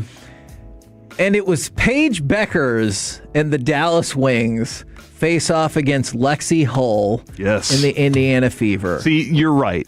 They screwed up really badly. Everyone knows it should have been Sophie Cunningham on that. Even then, I kind of would have understood. The analogy I saw is coming up next, Charles Barkley and the Suns against Luke Longley and the Bulls. And I looked it up. I was like, oh, that feels unfair to Lexi. She is averaging 5.3 points and 3.1 rebounds per game. It's okay to say that you think Caitlin Clark is a crybaby, but she is still one of the faces, if not the face of your league. Just putting her in a poster doesn't mean she complains any less. It's okay. And so people just dunked all over Ion TV for that post. Kevin, absolutely you're right. And maybe this is a little bit different because there's another element that goes into the conversation when it comes to Magic and Larry Bird. And that is one was black, one was white. Oh, and I don't know how much that played into that conversation back then. That's a good question. But probably some. I'm sure. We saw the Caitlin Clark Paige Beckers fight or battle in college. Right. You know, you got to see that game play out the championship, right? So you already, or was it the semi? You already got to see that matchup. And so, you build it on, you take from college and build on that. And they were like, let's promote Lexi Hull. Right. Who is fine. It's fine. But again, Sophie Cunningham is an even bigger name right now. If you want to use her, why wouldn't you do that? Or they're just leaning all the way into negative marketing. And they're like, I'll get you to talk about it. Well, congratulations. It worked on me. Mm-hmm. This last one's tough and probably unfair. It's Katie Ledecky, the wanker of the weekend. For the first time ever in a major international competition, she lost the 800-meter freestyle. She got so dominant in the Olympics in some of these races, I remember they would have to do a split screen. They have 2 cameras, because she was on one side of the pool, and all of the other people, even in the final, were on the other side of the pool. And they're like, she's not even close. And so that run is at an end. Lainey Pallister broke her 15-year undefeated streak in the 800. Did she break her record, though? So that's the thing. Are the swimmers getting faster, or is Katie Ledecky just getting slower? I think it's that one. Okay. Well, Kevin, we all get older. Yeah, and Katie okay. Ledecky, she's what, 48 at this point? Actually, I think she's way younger than you would think because she started doing the Olympics at the age of 29 years old. So she's way younger than you would think. So maybe that's a little unfair. Sorry about that, Katie. We're the KNC Masterpiece right here on 105.3 The Fan. Coming up next, it's time for AM on the FM. We got the question of the day, plus could you be an Olympian? Next on The Fan.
Victory Lawyers, Frankel and Frankel. If you've been injured in a car or truck wreck, call Frankel first, 214 or 817-333-3333. With Frankel and Frankel, there's never an out-of-pocket cost. They only get paid when you win. Frankel and Frankel, the go-to car and truck wreck attorneys in Dallas. KNC Masterpiece back here on 105.3 The Fan. Don't forget, in the noon o'clock hour, we will be doing a 4-pack of ticket giveaways for the Rangers against the Angels on Saturday, August the 22nd. But right now, it's time for this. What does this button do? Please, please, do not push the button. You have no idea what it... Alec, you be quiet. Alec, that was awful. 1 for Alec, 0 for Peyton. Don't you dare touch that dial. Don't you dare do it. It is time for AM on the FM. My name is Alec Medford, the man that they call the pride of Mansfield, Texas, and the mayor of the Medford Plex. Alec, did you see this? Sorry. What happened? The Vikings placed Jamal Adams on season-ending injured reserve. You know what's crazy is he had like 2 plays in that preseason game where he looked like old school Jamal Adams. And I was like, did Brian Flores really just get an infinity stone? Oh, yeah. Oh, yeah. Yeah, there was a couple hits that he made that I was like, he might be healthy. Incredible. And now he's gone for the year. So I feel kind of bad. The Vikings are like my pet cat team. You know, like, I'm not really rooting for them, but, like, if they happen to be successful, I'm going to be like, good for them. Because not many people talked about them being good. It's just who's going to play quarterback. So I feel bad. Plus, I'm a Brian Flores fan. I call him the boogeyman for a reason. It is true. His defense is terrifying. Anywho, we got the question of the day. Plus, could you be an Olympian? We'll get to that here in just a little bit. But I do want to say thanks, but no thanks for making me Masterpiece of the Week last week, you jerks. Yes, I listen even when I'm away. Oh, do you still have that? Can we play it again? No, absolutely not. I voted for Kevin. I know you did. I was trying to... I voted for you. Yeah. I know you did, you jerk. Jacob Regh also voted for you. Yeah, he sucks. Yeah. I'm pretty sure we figured out he loves grown-ups, so... That sounds weird. I'm marking that, thank you. See, and I don't feel like that should be inflammatory. You're like, oh, good. It just sounds weird. He loves adults. That's a good decision. Out of context, it just sounds weird, and that's the purpose of 1:30 every Friday. But the question of the day, today's national holiday, is National Roller Coaster Day. It is National Roller Coaster Day. So the question of the day is, what is an experience that made you say never again? 877-881-1053, Twitch or YouTube. Because for me, it was the first time I ever went to Six Flags in like middle school. And I had never been on a roller coaster of any kind in my life. I'm like, what, maybe 13 years old at this point, and I want like a soft landing, you know, like something to kind of ease me into the experience. So I was like, no Texas Giant, none of that. What's something that'll kind of get me warmed up to the bigger, crazier rides? And my buddy Aaron, my best friend to this day, he goes, oh, the Mr. Freeze. That'll be a tough one, right? Yeah, that'll be a good one. And not only that, he didn't tell me at that point in its life cycle, it was the reverse blast. Oh, man. So it went backwards at 80 miles an hour or something like that. I was not prepared to get whiplash from the launch backwards at 80 miles an hour. So I did get whiplash. Like, my neck was hurting for days because I was not prepared to get launched backwards. And to this day, I'm like, I'm not touching that ride ever again. I'm not going on the Mr. Freeze. Not happening. See, I'm torn between skiing and ice skating. Ooh, ice skating's a good one. I think I'm going to go ice skating, but that was partially the circumstance because I worked at a daycare and I love ice skating. I just wasn't good at it in the first time. And then what humbled me was I was in charge of the schoolers. And so a lot of them are, 7 years old. And so they were walking around the ice holding hands with me. And they're like, you can do it, Mr. Kevin. And I'm like, you started to believe in yourself. I know. I was like, I'm a grown up. And these little kids are having to guide me around because I'd never been ice skating before. So that might just not be for me. Yeah, the one time I've been ice skating, At the Parks Mall in Arlington, I sliced my hand open. Oh, my gosh. Yeah, there was like a chunk of ice that was just kind of up against the wall. Somebody had kicked up, I guess, doing tricks or whatnot, and I slipped and fell because I didn't know what I was doing. And, of course, instinct, put my arm out to try to catch myself, and I just palmed an entire chunk of ice. And I was like, yeah, I think my day is done. And I waltzed off of the ice, and I sat and watched everybody for the rest of the night. My first time ice skating, I did one of those things where you shave the ice up onto somebody. Oh, yeah. You know, and I was like, I am a badass. And then on the other side of the ice, I fell and slid into the wall, and was like, this is a very humbling experience. Because I thought I was like, oh, I got this. I know exactly what I'm doing. See, that would be the perfect time to be like, don't you ever question me again and walk off the ice. And as long as you stay upright, you're going to be like, that was badass. Just take my skates off and walk off on bare feet on ice. Yeah. Is that what you mean? You have bare feet? And then they're like, oh my gosh, first off, did you see his bare feet? And then secondly, he walked off and didn't even act cold. What a man. True. Something good man. Something that made me say never again. Interviewing Sean Wayans. Oh my God, that was the worst.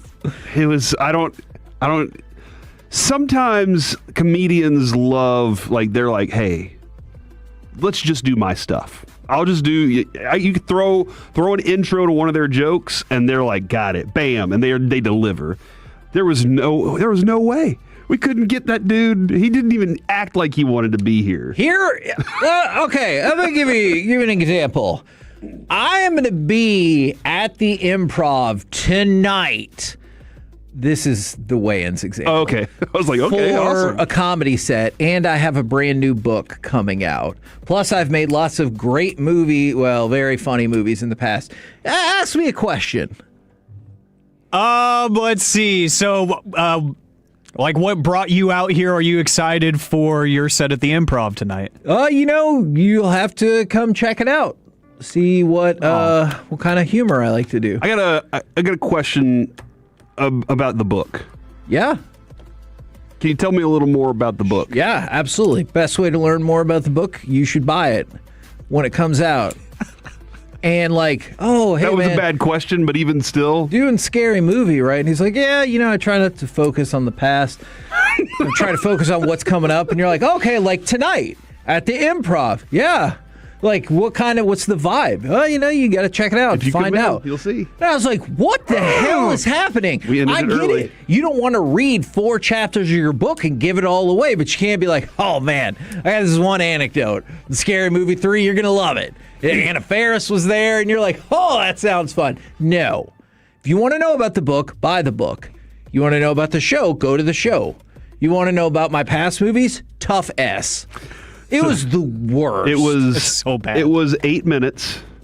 Oh, in studio. About 7 minutes too long. It sounds like. How often do we do an in studio interview? Alec, you've been around these now. That we're ever like, man, that was awful. Never. That's when we were filling it for Sean and RJ.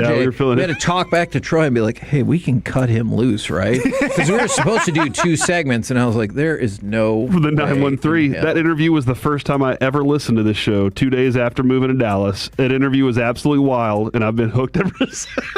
It was the worst. I hated it so much. And then we almost got Marlon Wayans, and Kevin goes, "Oh no! I remember last time." I was like, "No, it's not the same guy. 2 different people. Not the same." I'm telling you, but I was ready to veto. I was like, "I'm out."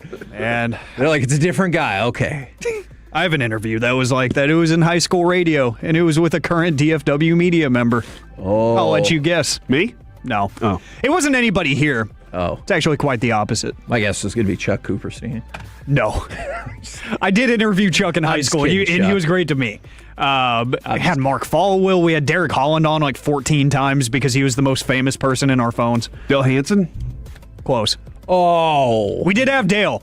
Newey Scruggs? No, Newey's the best. No, Newey's the worst. No, he's the worst. What do you mean? What do you mean? Newey Scruggs is awesome. Newey's a big UNC guy. Yeah, and he'll just text me pictures of John Shire looking dumbfounded all the time. I remember what happened, Newey. Oh, man. You don't got to tell me again. Jeez. Anyways, 877-881-1053. It is National Roller Coaster Day. An experience that made you say never again. I like this question, Corey. I think you need to answer it. Would you rather have bare feet or bare feet from the 817? I feel like I love being barefooted. Oh. Like, you're surprised I'm not wearing flip-flops right now. Oh, every day. Yes.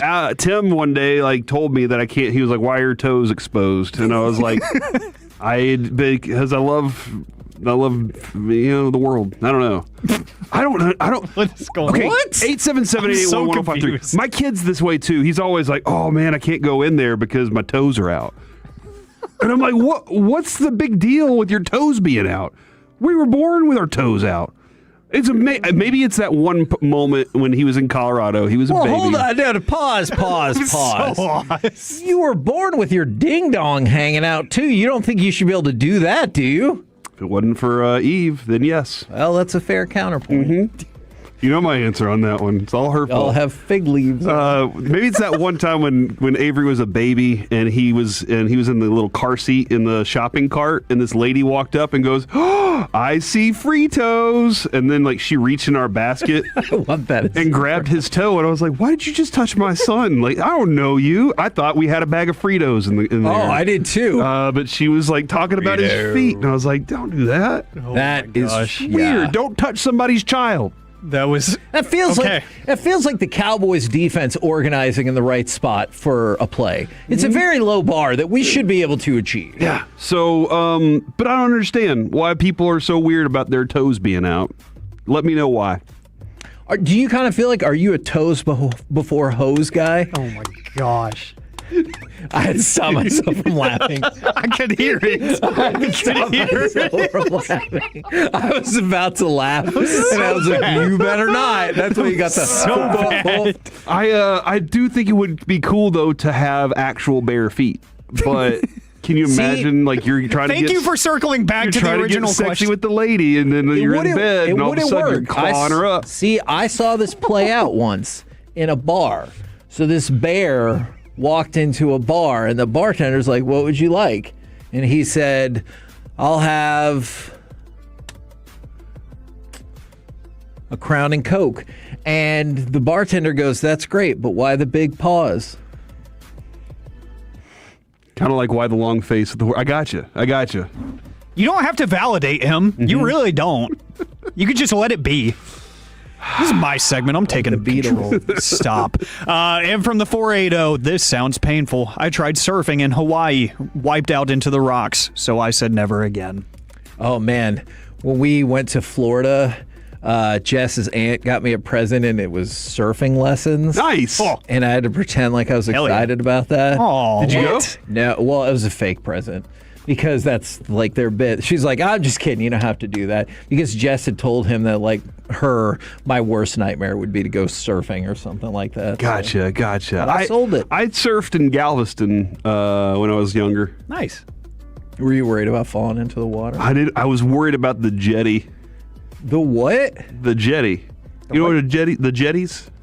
Like a jet skis? No, the jetties are they're the rock formations. They're used to break the waves. Oh, they extend out into the water. You mean the people that use the force? No, that's the Jedi. Oh, they're not this is not the surfboard you've been looking for. No, but I was worried I was going to go into one of those. I didn't, though. Jeez. I was all right. There's stupid tiny waves in Galveston. Okay. Stupid tiny waves. Okay. Well, big wave would be nothing. Guys, I think as men, we might just be delusional. A new study has been conducted, and this survey finds that 38% of men believe they could actually become Olympians by 2028 if they started training today. Oh, do not count me in that group. Yeah, and that number also includes the delusional 33% who also thought they could score a World Cup winning penalty kick if given the chance. It's the same survey. A survey of 2,000 adults. What? It found out almost 4 out of 10 men believe they are confident they could become an Olympian in the next year and a half. I think that is objectively amazing that people actually think that. And slightly more than a quarter of individuals, 26% of people, think they have a good chance of defeating a professional in their sport if given the opportunity. No, you probably won't. I'm sure there's a couple unicorns out there. They could get the job done, but that is a really high percentage. You know what's wild is how athletic the dudes from Dude Perfect are. Yes. Shout out Sparky. Yeah, shout out Sparky, who used to work with us. Like, can you imagine those dudes actually do some athletic stuff? Yes. And they probably could have played at a certain level. And I still am like, oh my gosh, to play against some of those other guys. I'm going to put my body through something if I try to run through Rashawn Gary. It wouldn't happen. Oh my gosh, he would punch my chest open. So it would have to be an individual sport where I'll just fail and no one will run into me as part of the process. We're the KNC Masterpiece right here on 105.3 The Fan. Coming up next, it's time for Gridiron Gravy. Does Jackson Dart going into the tent and Dylan Gabriel throwing a pick mean we're already in regular season form? Next on The Fan. Coming up in the next G-Bag Nation, we'll have a reaction to Cowboys preseason game 1. Krusty's Corner at 3:40.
Get the classic Chevrolet in Grapevine, the #1 Chevy dealership in the world 3 years straight. They've got more new Chevys than anyone, all priced to sell. Visit ClassicChevrolet.com. This is Texas. This is Classic Chevrolet. Together, let's drive. Based on new Chevy registrations 2023 through 2025. So Tracy picked up the penalty yardage, 2nd and 10. They bring pressure, and Dart gets blasted.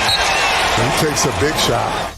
KNC Masterpiece right here on 105.3 The Fan, where we're always here to tell you the relevant facts of the day. Like since Corey Seager came back, the Rangers are 5-9 with him and 1-1 without him. And also, sources via ESPN say that the NBA has no evidence Steve Ballmer funneled money to Kawhi Leonard via sponsors.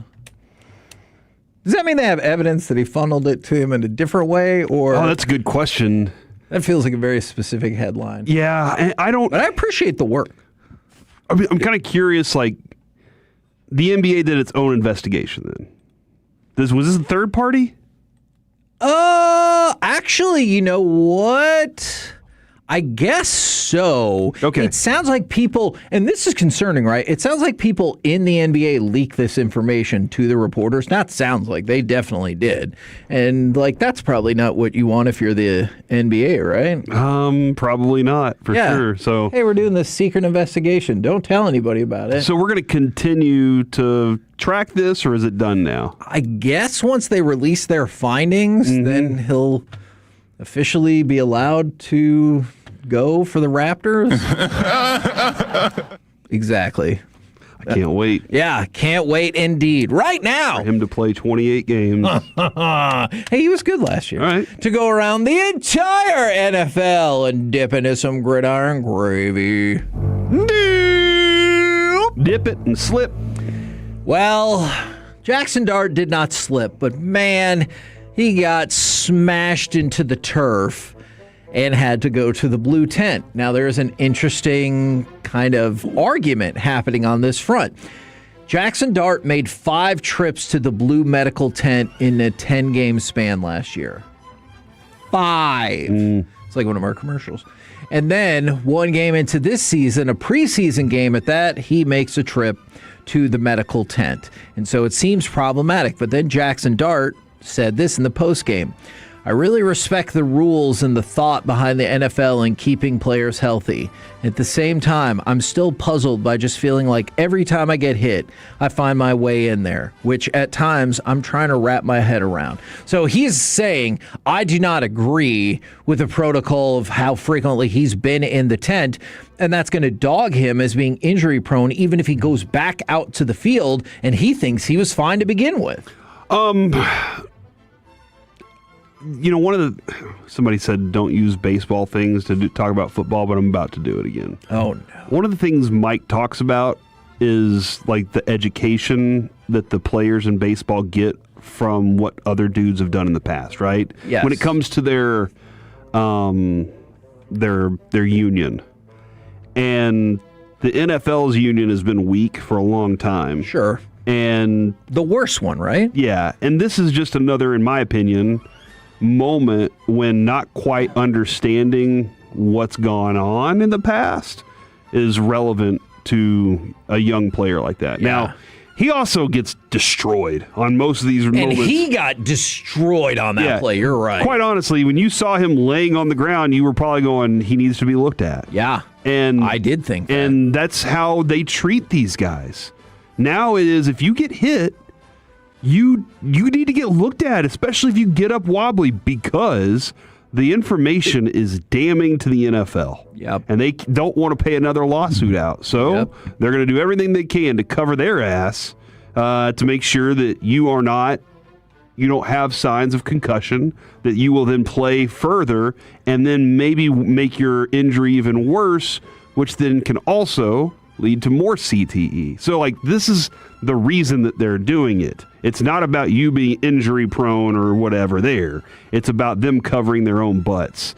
And also, you play a violent sport like that, and they need to monitor it. Now, there's a lot of preseason. Preseason was in full effect, and Deshaun Watson outplayed Shedeur Sanders and Dylan Gabriel kind of by default. It was his first game action since October of 2024, and Sanders faced mostly Bears backups, didn't really do too much, had an interception. Then Dylan Gabriel threw an interception on his first drive of the preseason. This feels like the quarterback representation from the Browns this weekend was even worse than one could have imagined. Deshaun Watson looked mediocre at best, and then Shedeur against backups threw an interception, and Dylan Gabriel on his first drive threw an interception. All right. You know what I think the solution is? More quarterback. They're probably going to, well, that's been your solution this whole time. Hell yeah. You want them to have a whole team of quarterbacks. I really do. I wanted them to have like a 6-person quarterback. Once they traded Myles Garrett, you were like, quarterback at defensive end. Go ahead and make it happen right now. I saw Patrick Mahomes running a route with a wide receiver. I think what's going to end up happening here, Kevin. Yeah, you saw Aaron Rodgers playing linebacker in the scout team. Here's what's going to end up happening. They're going to fire their head coach. That'll fix it. That's what the Browns do. Yeah. They fire their head coach for incompetence. And you're like, first off, you hired an incompetent head coach initially anyway. Right. Secondly, you've been an incompetent franchise for a very long time. Okay, I hear everybody shooting shots at the Cowboys now. I don't necessarily zero in on the head coach and be like, that's your main That's the problem. He can't get it together. You know, but so, yeah. But all the other stuff. Are you embarrassed? They should be. Yes, they should be. But you know who should not be? Oh, Ty Simpson. 21 of 25 or 190 passing yards, 2 touchdowns, and a 20-12 win over the Chiefs. Are you ready to overreact to Ty Simpson? Or are you like, that's great, I'll see you in a year or two? I'll see you in a year or two. That's probably the way to go. Yeah, that's probably the best way to go. But that's a heck of a start, and he was like, yeah, I could still do better, which is probably the right thing to say. Because if he finished the preseason game and he was like, you just saw it, this is as good as I can do, that feels like that would be hugely problematic for that team and for him. He's just like, Stafford, get out of the way. Yeah. I know he won the MVP, but do you see that? 84%. Guys. Why are we even debating this anymore? And everybody's like, there is no debate. Stafford's still the guy. And he's like, I don't know. Okay. There's a lot of people say it. Side question, which would be more problematic for the Rams? Oh. Ty Simpson says almost that exact thing, that he should be the guy now, or Ty Simpson goes, that's probably as good as I can play. I know it's a preseason game, but that's probably it. Which one would be more problematic for the Rams? Aaron Donald not coming back. Okay, that wasn't one of your options. And he had his second quote-unquote tryout. If Aaron Donald went for his second tryout and made the team and looked at Myles Garrett and said, I'm the captain now, do you think Myles Garrett would be like, that's cool? Yes. I also think I'm happy you're here. You could cut Ty Simpson because you might not need a backup quarterback. You'd be like, oh, Stafford gets hurt. We'll figure it out. Mm-hmm. All right, let's go from that to not so good. Cam Ward. 5 for 12 for 57 yards passing. 46 of those yards came on just 3 completions. I know that's not how stats work, but if you pulled those 3 completions out, that meant he would have gone 2 for 9 with 11 yards. His accuracy did not look good. His decision-making did not look particularly impressive, but it is just a preseason game. But they're not all positive stories that come out of this, and that feels important for him. I did read somewhere, Kevin, that he's working on some things. Okay. He's been working on a new pitch all off season. Okay. And he was just trying to locate his fastball. Ah. Okay. That's what you say in the preseason. Yeah, games. that makes sense, I do suppose. All right, let's go from a new that splitter that he was working on. Andy Borregales, he missed 3 field goals in the game against the Colts. Were they all 70-yarders? It was 49, 55, and 56. If you can't make those, why are you even in the league? Well, here's what Mike Vrabel said that probably didn't make him feel too much better. We're expected to make them. That's pro football. They're banging them in from 60 yards. They got 2 kickers on the roster, so Andy knows he's going to have to make those field goals. Do you think that Mike Vrabel should stay away from the use of the word banging in any of his statements pre or post game? Yeah, and expectations. He should stay away from expectations because when you get married, you expect loyalty, right, and commitment. Oh. John Cena would be so disappointed in him. Why? Hustle, loyalty, and respect. Oh, yeah, that's right. I guess he's showing hustle, but not the loyalty or respect. And he'd also be like, look, man, you can't see me. You should never have been caught in those pictures. Ruthless aggression. Plus, I just want the one question. I was like, were you guys in love? Like, that's the question I would just love if he would answer that one way or another. By the way, Marcus Mariota looks like he is going to be out for the rest of the preseason with a sprained MCL. And the Seahawks and Devin Witherspoon agreed to a 4-year, $132 million extension with $101 million guaranteed, which makes him the NFL's highest paid cornerback. We're the KNC Masterpiece right here on 105.3 The Fan. Coming up next, let's talk with our Dallas Cowboys insider, Mickey Spagnola, right here on The Fan. Cholo means trying to...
The Fan. KNC Masterpiece right here on 105 through The Fan right now. Brought to you by your North Texas Ford dealers. Ford is the best in Texas, and Specs. How about them savings from Specs? Proud partner of the Dallas Cowboys. It is time to chat with our Dallas Cowboys insider, Mickey Spagnola. Howdy, sir.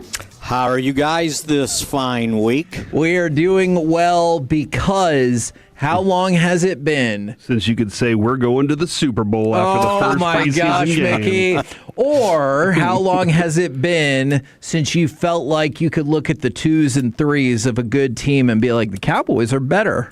I actually went back and looked at it. I think it was the first time in 7 years they won a first preseason game. I think it might have even been 9. And, well, there was one in there. There was no game.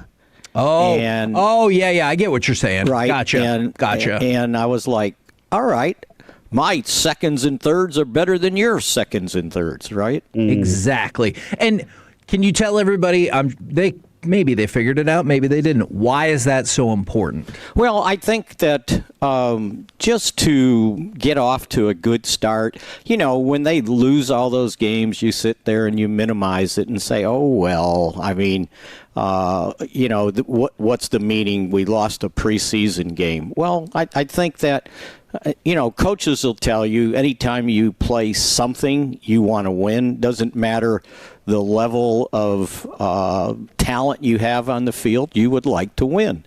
And so I thought that that was encouraging that they were able to go up there, play against other teams of the same ilk, meaning the talent, and come out with a 17-7 win. So, yeah, I thought it was encouraging, but in the long run, I'm not sure what it all means, because I always go back to 89 when the Cowboys finished 3-1 in preseason, and they won the last game on a walk-off field goal, and everybody went running off the field, both arms in the air, like, all right, here we go, and then they got beat 28-0 by the Saints in the opener. So you do not want to engage in our conversation about would the parade be in Frisco or Arlington? Right. Yes. I'll just kidding. I'll abstain for now. Okay? You're gonna wait till the third preseason game. I got you. Yeah. That's fair. That's smart. That really is smart. Hey, is it? I know we're having some fun with that, but is it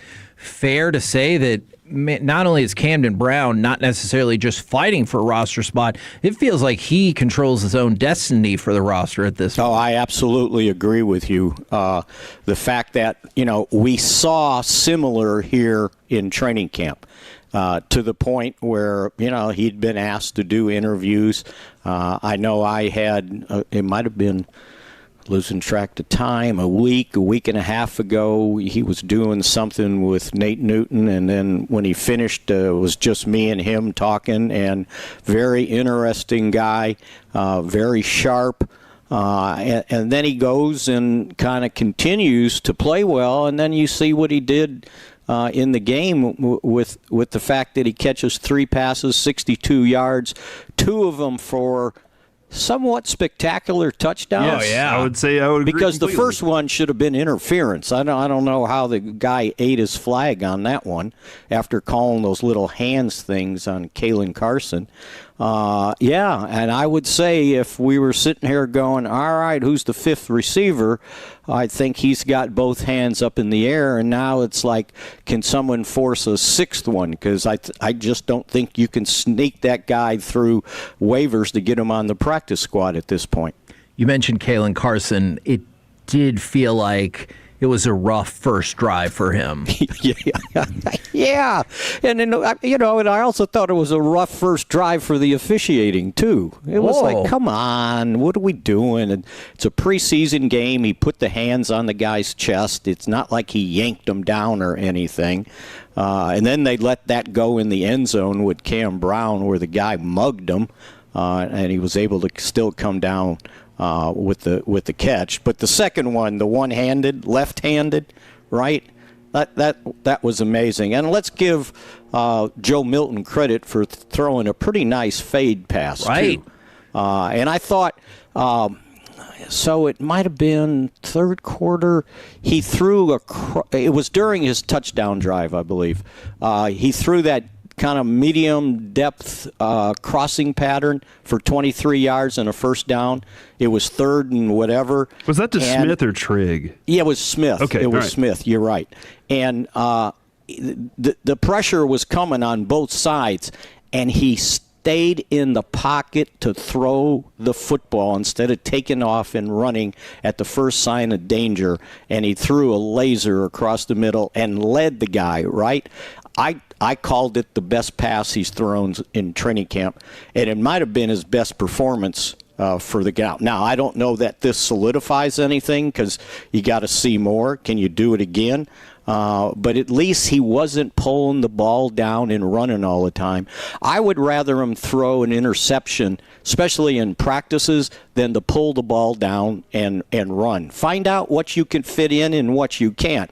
But if you just pull the ball down and run all the time, you're not getting anywhere and you're not earning a job. Yeah, we already know what you can do there. That's right. The other stuff we need to see from you at this point. So that was good on him, and Sam Howell was efficient the first half and led him to 2 scoring drives and had a couple of nice heady plays. And conversely, the one that he ran that time, the blitz was coming from the left side. He wasn't going to have time for anything because they overloaded it and they couldn't pick it up. And so he took off running to the right, and he got a first down. It was smart because it was clear sailing on the right side, and if he hung in there, it was either a sack. It was going to be a sack, right? So good on him, including the fact that both guys finished with 118 quarterback ratings. I don't know if I've seen that in a first preseason game from the backup quarterbacks. It's like Ford versus Ferrari, Kevin. All 3 Fords crossing the finish line at the exact same time. That's fine. I need one of them to elevate far and above the other ones, so we only have to carry 2 quarterbacks, Mickey. That is my focus of the preseason. No, and that's a good point. And the guy that doesn't, you hope he doesn't. It's not like a dead heat, because then you might not be able to get him on the practice squad to get him through waivers. Yeah.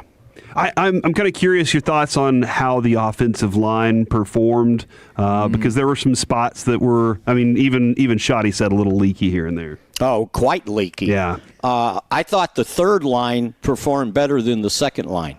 Now, you would have to go back and see who they were up against, right? But it was Seattle backups, you know, and I on my little flip card here, I marked out the guys that were on the third line when, they were kind of controlling the game. I thought the second line kind of struggled.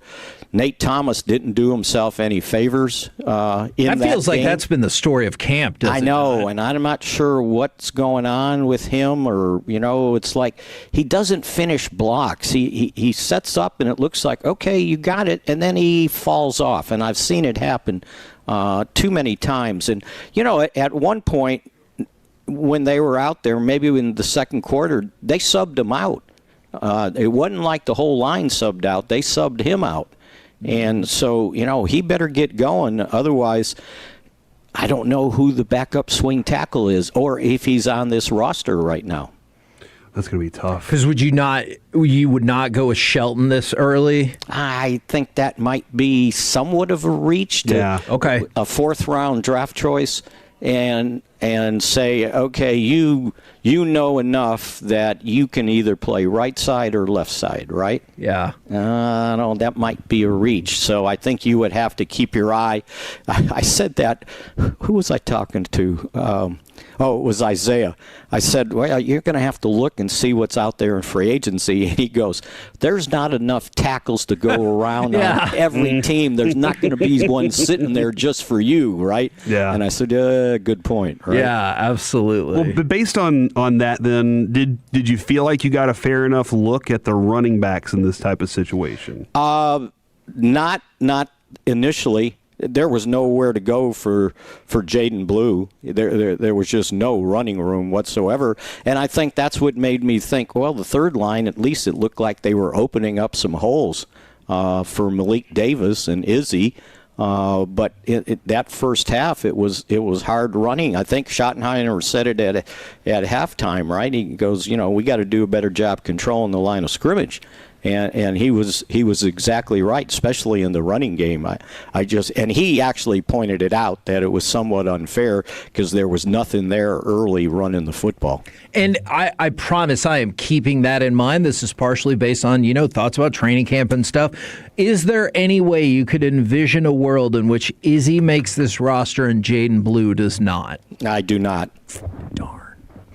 Oh, wow. That's not a shot against Jaden Blue. You're showing your favoritism, Kevin. I am. I will admit, I appreciate, much like, he reminds me of Camden Brown in terms of they came to camp, probably isn't room for them, but by God, if they're not going to force their way on this roster, and maybe Izzy will come up short, but I just appreciate that level of, stick-to-itiveness and heart and everything like that to try to make the roster when it looks like you're just here to be a body, No, I understand what you're saying, but sometimes when you're the second running back or a third running back, you got to have a dimension that nobody else has. Right.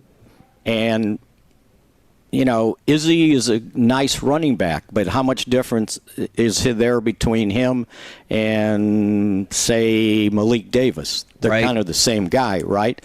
But Blue actually gives you a dimension that you can take advantage of. Not that you're going to hand him the ball 10 times a game, right? But you might throw it to him.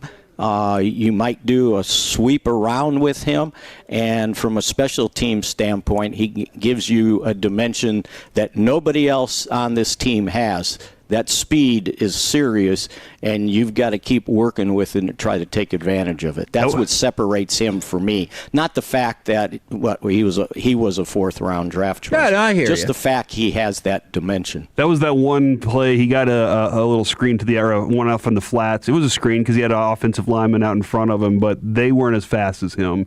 And I don't know if that comes down to being patient behind your blockers or just going ahead and taking advantage of that. But I thought that could have been a little bit bigger play if his offensive lineman ran 4 threes. Yeah, no, you're exactly right. but again, you for him right now, it's just being assignment sound. Make sure he knows who he has to pick up if there's a blitz and he has to stay in first to block, and just know what he's doing. And then I think you go from there and just do everything you can to take advantage of that speed that is different from anybody else on the team, right? And what happens, defenses get used to Javonte Williams, the pace and everything, and then all of a sudden you throw some lightning in there, and it's like, ooh, I thought I had the angle on that guy, and I guess I didn't, right? And that dimension of speed can make a huge difference. Yeah, I acknowledge and appreciate, and I feel the same way, that this preseason game was obviously a positive thing. Absolutely. Special teams continue to befuddle, and it feels like Trayshawn Holden did not help with that whatsoever. I gave him an E6. I agree. And Gosh. And look, once you're fumbling around with it, now you just got to fall on it, right? Yeah. Well, and it wasn't only that; it was the penalties they had on special teams. Yeah, and still where to field and that was punts. Continuation from last year, right? Yeah. I'm with you. I still get frustrated too sometimes. I wonder about where we field some of these punts. I'm like, you're going to try to field a punt inside the 5? What are we doing? Yeah, your awareness needs to be higher there. Yeah. I mean, I understand, and you know what happens in these games. The guy looks at it and goes, "Okay, here's my opportunity to show something. I'm not calling a fair catch," and because he had the one, it was a decent punt return, wasn't it? He had one, came up the left sideline. But yeah, you gotta either let that bounce into the end zone or just call a fair catch and live to fight another down, right? And then, Mickey, before we let you go, there was one other small roster move. The Cowboys, just a little one. They added Von Miller. I don't know if you heard about we didn't this want to let you go before we asked your thoughts on him. You know, I think that a 1-year deal. It'll be nice to see what the money is. Oh yeah, we know that. Would you like us to tell you? Yeah. It's 1 year, 5.5, with escalators that could take it up to 7.5. So it'll come down to number of sacks, probably. Probably. Right? I would be willing to bet. Although, if you put an incentive in there and it's something he accomplished the year before, that counts against the cap. You know, I only learned that, I think, maybe last year when, like, the NFL defined likely incentives. I just thought that was a really interesting clause in there. Yeah, and if it's an incentive that you didn't accomplish the year before, then it's and the guy gets it, then it's payable the next season, right? Yeah, but if you've done that before, then it counts immediately. So it'll be interesting to see how the thing's structured. But look, he's going to be a designated pass rusher, right? Right. Maybe he plays 17, 20 snaps a game, something like that. You're going to wear him out. And it adds to the pass rush. And it's also another addition, and we're going to have to put a scorecard together of what the Cowboys accomplished by trading Micah Parsons. Yeah. And they got about 4 parts, I would say off the top of my head, instead of just one guy for the money they were going to have to pay him. Yeah, that is an interesting point as well. Thank you very much, good sir. We'll catch you again tomorrow. I'll be here. See you guys. There you go, DallasCowboys.com. Mickey Spagnola. We're the KNC Masterpiece. Coming up next, we've got some NFL overreaction or reality. We'll probably talk about the Rangers, I suppose, and our Rangers ticket giveaway. All next right here on The Fan.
Trailing 7-3 nearing halftime. Howell back. This protection's very good. Howell's going for a bundle. Down the right side toward the end zone. That ball is pulled down by Brown. Unbelievable if they give him the catch. Guy goes to the runner or no? Is it caught or intercepted? They're fighting it. Brown comes down. He's got the ball wrapped up. That is his catch. And this is the young man. That's a 39-yard score. KNC Masterpiece right here on 105.3 The Fan. You could tell that would have had to be an incredible catch because Brad was like, there's no way that's going to count. And then it happened, and you're like, hey! We're going to get to NFL overreaction or reality in just a minute. But I want to go down a different path with you guys, if that's okay. Sounds good to me, but before we do that, let's give something away! 877-881-1053. Caller number 8.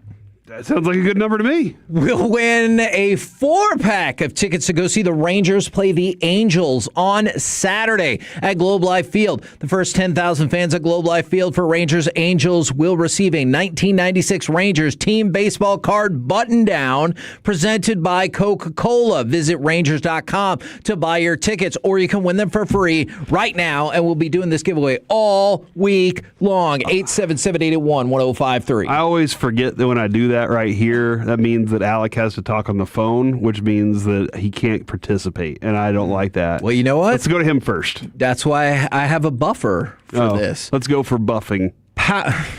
Bruce Buffer. Oh, my goodness. Power ranking. I almost said it. That would have been the 2000 through 2029 NFL power ranking. Okay, let's go. Hold on, 29? Yeah, 2027 through 2029. So we're already ignoring this year.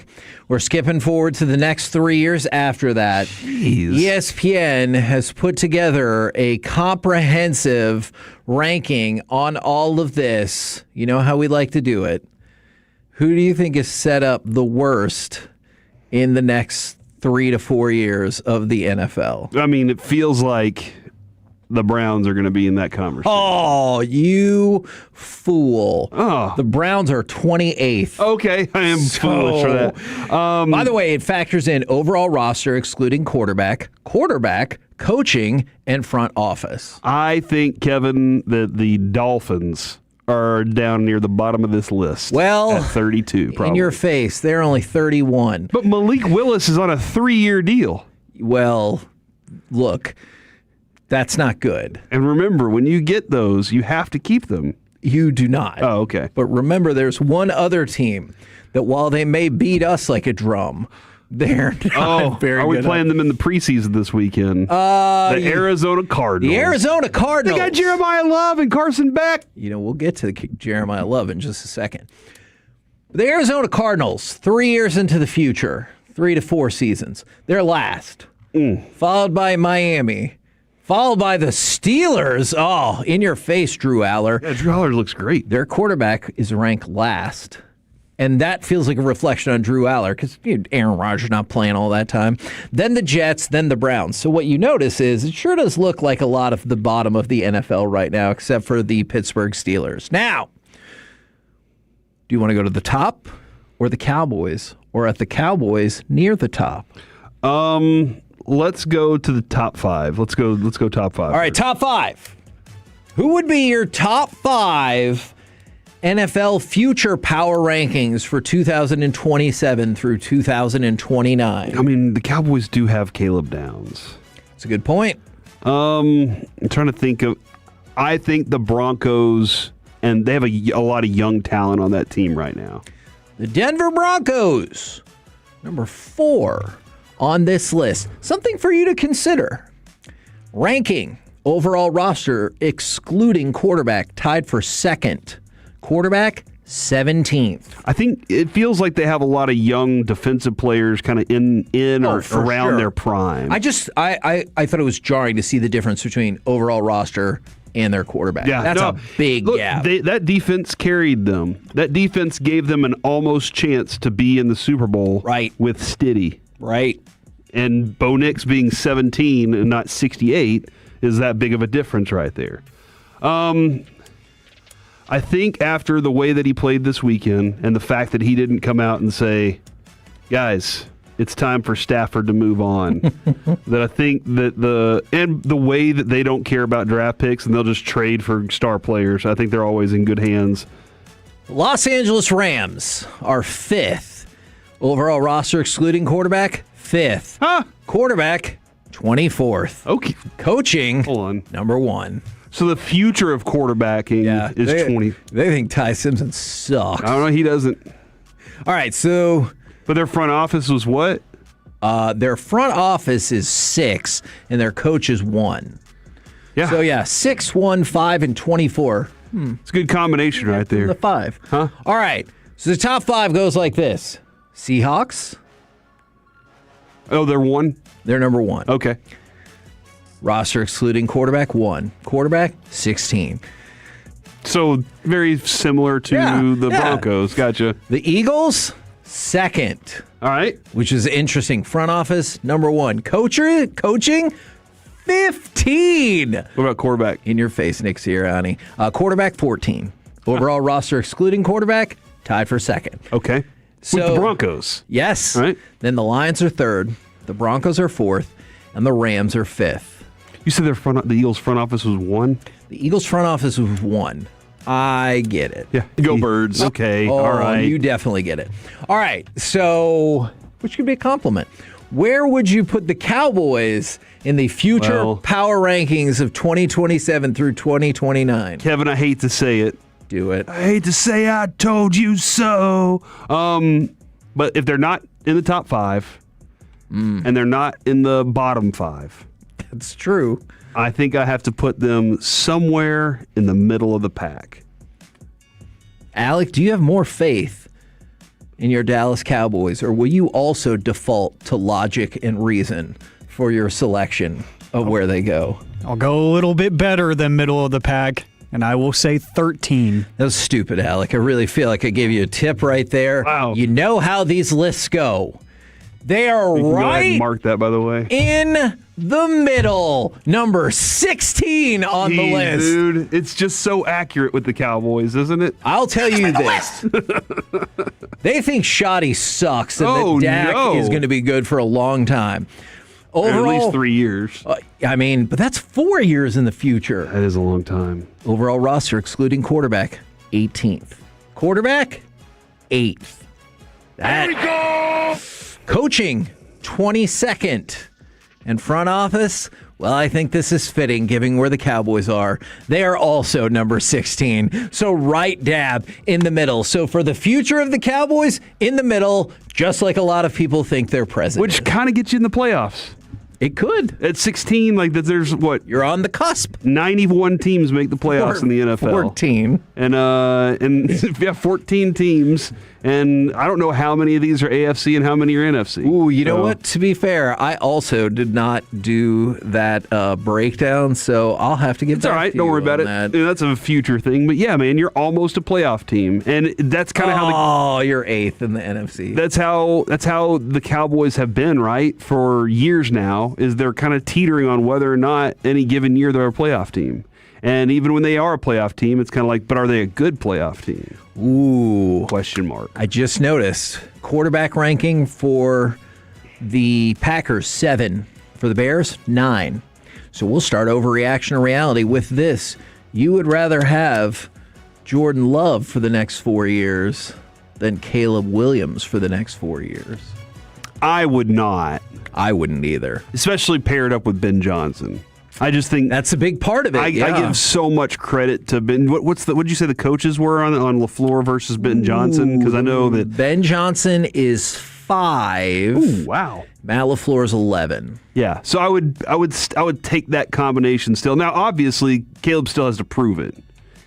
Jordan Love has been in the playoffs, and I guess Caleb was in the playoffs too, and got to win. Yes. So. I would take Caleb Williams, and I know there's a lot of hate directed at Caleb Williams for a variety of reasons that aren't football. And is it just the fingernail thing? There's the crying, the mom stuff. Oh, there was a lot of, and all plus right, listen. This is coming from somebody who hated the way he left OU, so I hated that too. But then I watch him play, and I think it's kind of like you said, Kevin. The hate went too far, and I was like, that's a little too much, and. Then he got drafted to a poor team. It was poor on a variety of places. And he wasn't going to save that thing immediately. And then he gets a good coach, and they start saying, hey, we need to add some better pieces. And the roster got better, and the team got better. Alec, surprise. Overreaction or reality, you would rather have Jordan Love than Caleb Williams for the next 4 years. Ooh, this is interesting. I'm going to go overreaction. Oh, in your face, Aiden. Yeah, I mean, I look at them in a very similar plane. I just like the idea that Caleb Williams, theoretically, because he's newer to the league, has more time to improve and more time to learn. Jordan Love, I've already seen him get dinged up a little bit. I've already seen some amazing highs and some very lows from him. I think the unknown of Caleb just excites me. All right. Two things there. Or actually just one thing from the 817. I would rather have bear paws instead of Caleb Williams. Why the big pause? Overreaction or reality, the Dallas-Seattle game Saturday changed your opinion in any way about the 2026 Cowboys? What did you just say? It changed your opinion. Overreaction. Oh! Listen, dude. I will say they have more depth than I thought they'd have. And that's cool. But I'll say that it makes me feel my opinion about this team already was what it like. I feel like I'm still where I was, and I'm a little bit more positive based on certain things. One of the things I did see was communication looked good on the defensive side of the ball. They looked like they had run the plays for a first few times, which I thought was. Look, dude, how many times last year did this defense look like it had no clue right up until the snap, and then after the snap, and the guys were walking away with their hands up in the air going, who was, like, that's what it was. So I didn't see that. So that makes me think that my opinion is, which was, if these things happen, well, that's what I saw first off. But I didn't see any starters. And seeing the starters, seeing a collection of like what the real special teams is going to look like is going to be important too. I still have questions on how that coach's adjustments are going to go throughout the year because I just don't know how good of a special teams coach he is. But I think that I'm still where I am on this team, and I will be until the Giants game. Alec, overreaction or reality, the Dallas-Seattle game Saturday changed your opinion in any way about the 2026 Cowboys? Overreaction. Oh, man. I'm not trying to play the genius card. I kind of got what I expected. Yeah, honestly. I'm right there with you. Everything that Corey just highlighted. Like, I was expecting those things, so I can't sit here and be amazed or be overly excited or be too hard on anything. I think I got everything that I expected defensively. The communication was beautiful. I think your offensive line is in trouble if any of your starters go down at this point. I think your wide receiver group might be the deepest in the league. I got all of that. All right, this is going to... Go ahead. Kevin, I can't remember what your question was, but overreaction or reality, the question you asked us, answer. I do feel differently. They have more depth than I think they will, so I said it's reality. So you really are walking in here today saying which Super Bowl parade route, huh? Don't forget, 9-8 with a possibility to move up to 10-7 depending on how this goes. All right? I just want everyone to remember that. All right, this will be a quick one. Overreaction or reality. This is your new favorite quote of the NFL season thus far. The Buffalo Bills debuted their new Highmark Stadium this weekend against the Panthers. One anonymous player told somebody from The Athletic, the field is ass right now, but it's early. Overreaction or reality? That is your favorite quote of the young NFL season. The field is ass right now, but it's early.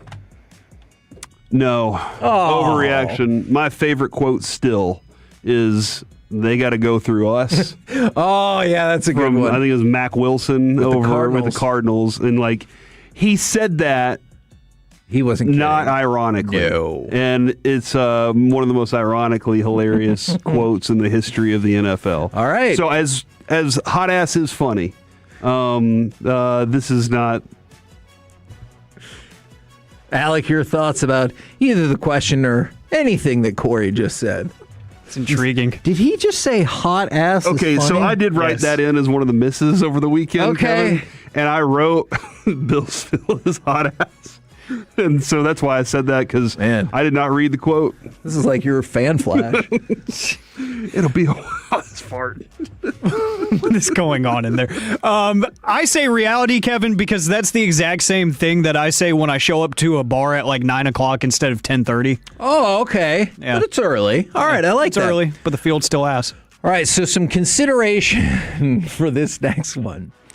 Now, the Jets have said they don't think it's a big deal, but Breece Hall strained a groin during practice today, and Jeremiah Love, after his very first preseason game, has a high ankle sprain. Overreaction or reality? These early running back injuries might stick with them throughout the season. Well, that's not good for my Kalshi prop on Jeremiah Love rushing for over 1,000 yards. Unless you think it's an overreaction. They ran him a lot in that first preseason game, did. and I thought there was one point where I was like, "This is why the Cardinals are not a good team. You guys are really pushing the limits with him." How many plays did Caleb Downs have? 8? Something like that. 8. They didn't even finish the drive, and they said, "That's enough, Caleb. We've seen all we need out of you." Did you want to see more? Of course you did. Were they disciplined? Yes, they were. Does it make you feel any better that he's not going to play again in the preseason, it sounds like? Oh, really? Maybe because he can't. You think it's a high ankle sprain? Oh, I thought you were talking about Caleb Downs. No. Like, I'm dang, sorry, dude. No, Jeremiah Love. You were just telling us Super Bowl, and now you're saying our rookie first pick can't even play. That's how much depth we have. That's good. That's good. I do think this is going to be problematic. Alec, overreaction. Not hot ass. Overreaction or reality? These running back early injuries could well stick with them throughout the season. Reality, you hear about the high ankle sprain just being one of those things that sticks around. Yeah. And what did Reggie, our old producer, always say? He would say, trick backs, don't stop tricking. It's the same with a high ankle. It feels like everybody's like, nah, that you just kind of get used to it, and then it gets better in the offseason. NFL overreaction or reality? The Commanders are doomed after the Laramie Tunsil injury. Or maybe you thought they were doomed anyway. I thought they were doomed anyway. Okay. Does that go? What does that go under? I say overreaction. Overreality. Like, no, they're not doomed because of this. They were already doomed. Oh, it's overreality. That's what we'll do. This might be the lone time I will accept that. Didn't you say that there's a new movie series coming out, like the Barbenheimer thing? Oh, yeah. So have you heard, Barbenheimer, but since Dune and the Avengers movie come out like at the pretty much the same time, they're calling it Doomsday. And I just think that's some quality work that people on the internet have done. I don't know who started it, but good job. Kevin loves things that combine. He loves like the pin with a clock on it. Yeah. Huge fan of stuff like that. I invented the word disastrophe. There was one time I walked into a house. I was trying to buy a house, and there was a chandelier, but it was hanging from a fan. And Kevin goes, "Oh, it's a fandelier." And like that was his favorite thing that day. So these are good things. So what was the question? So my question... Oh, the Commanders are hot. You know what? Garbage, we'll say. All right, Alec, overreaction or reality? The Commanders are doomed after the Laramie Tunsil injury. Overreaction or overreality, whatever Corey called it. You thought they were doomed either way? Yes, I don't think they're very good, and I think they're very, very not good now. That's a good player that they just lost. Not good, yeah. Dude, that line sucked last year, and your best player just went down? Yeah, have fun with that, Jaden Daniels. KNC Masterpiece right here on 105.3 The Fan, giving you some more NFL overreaction and reality. Next one, I have a controversial Cowboys one I think you guys are getting mad at. We'll do that in a second.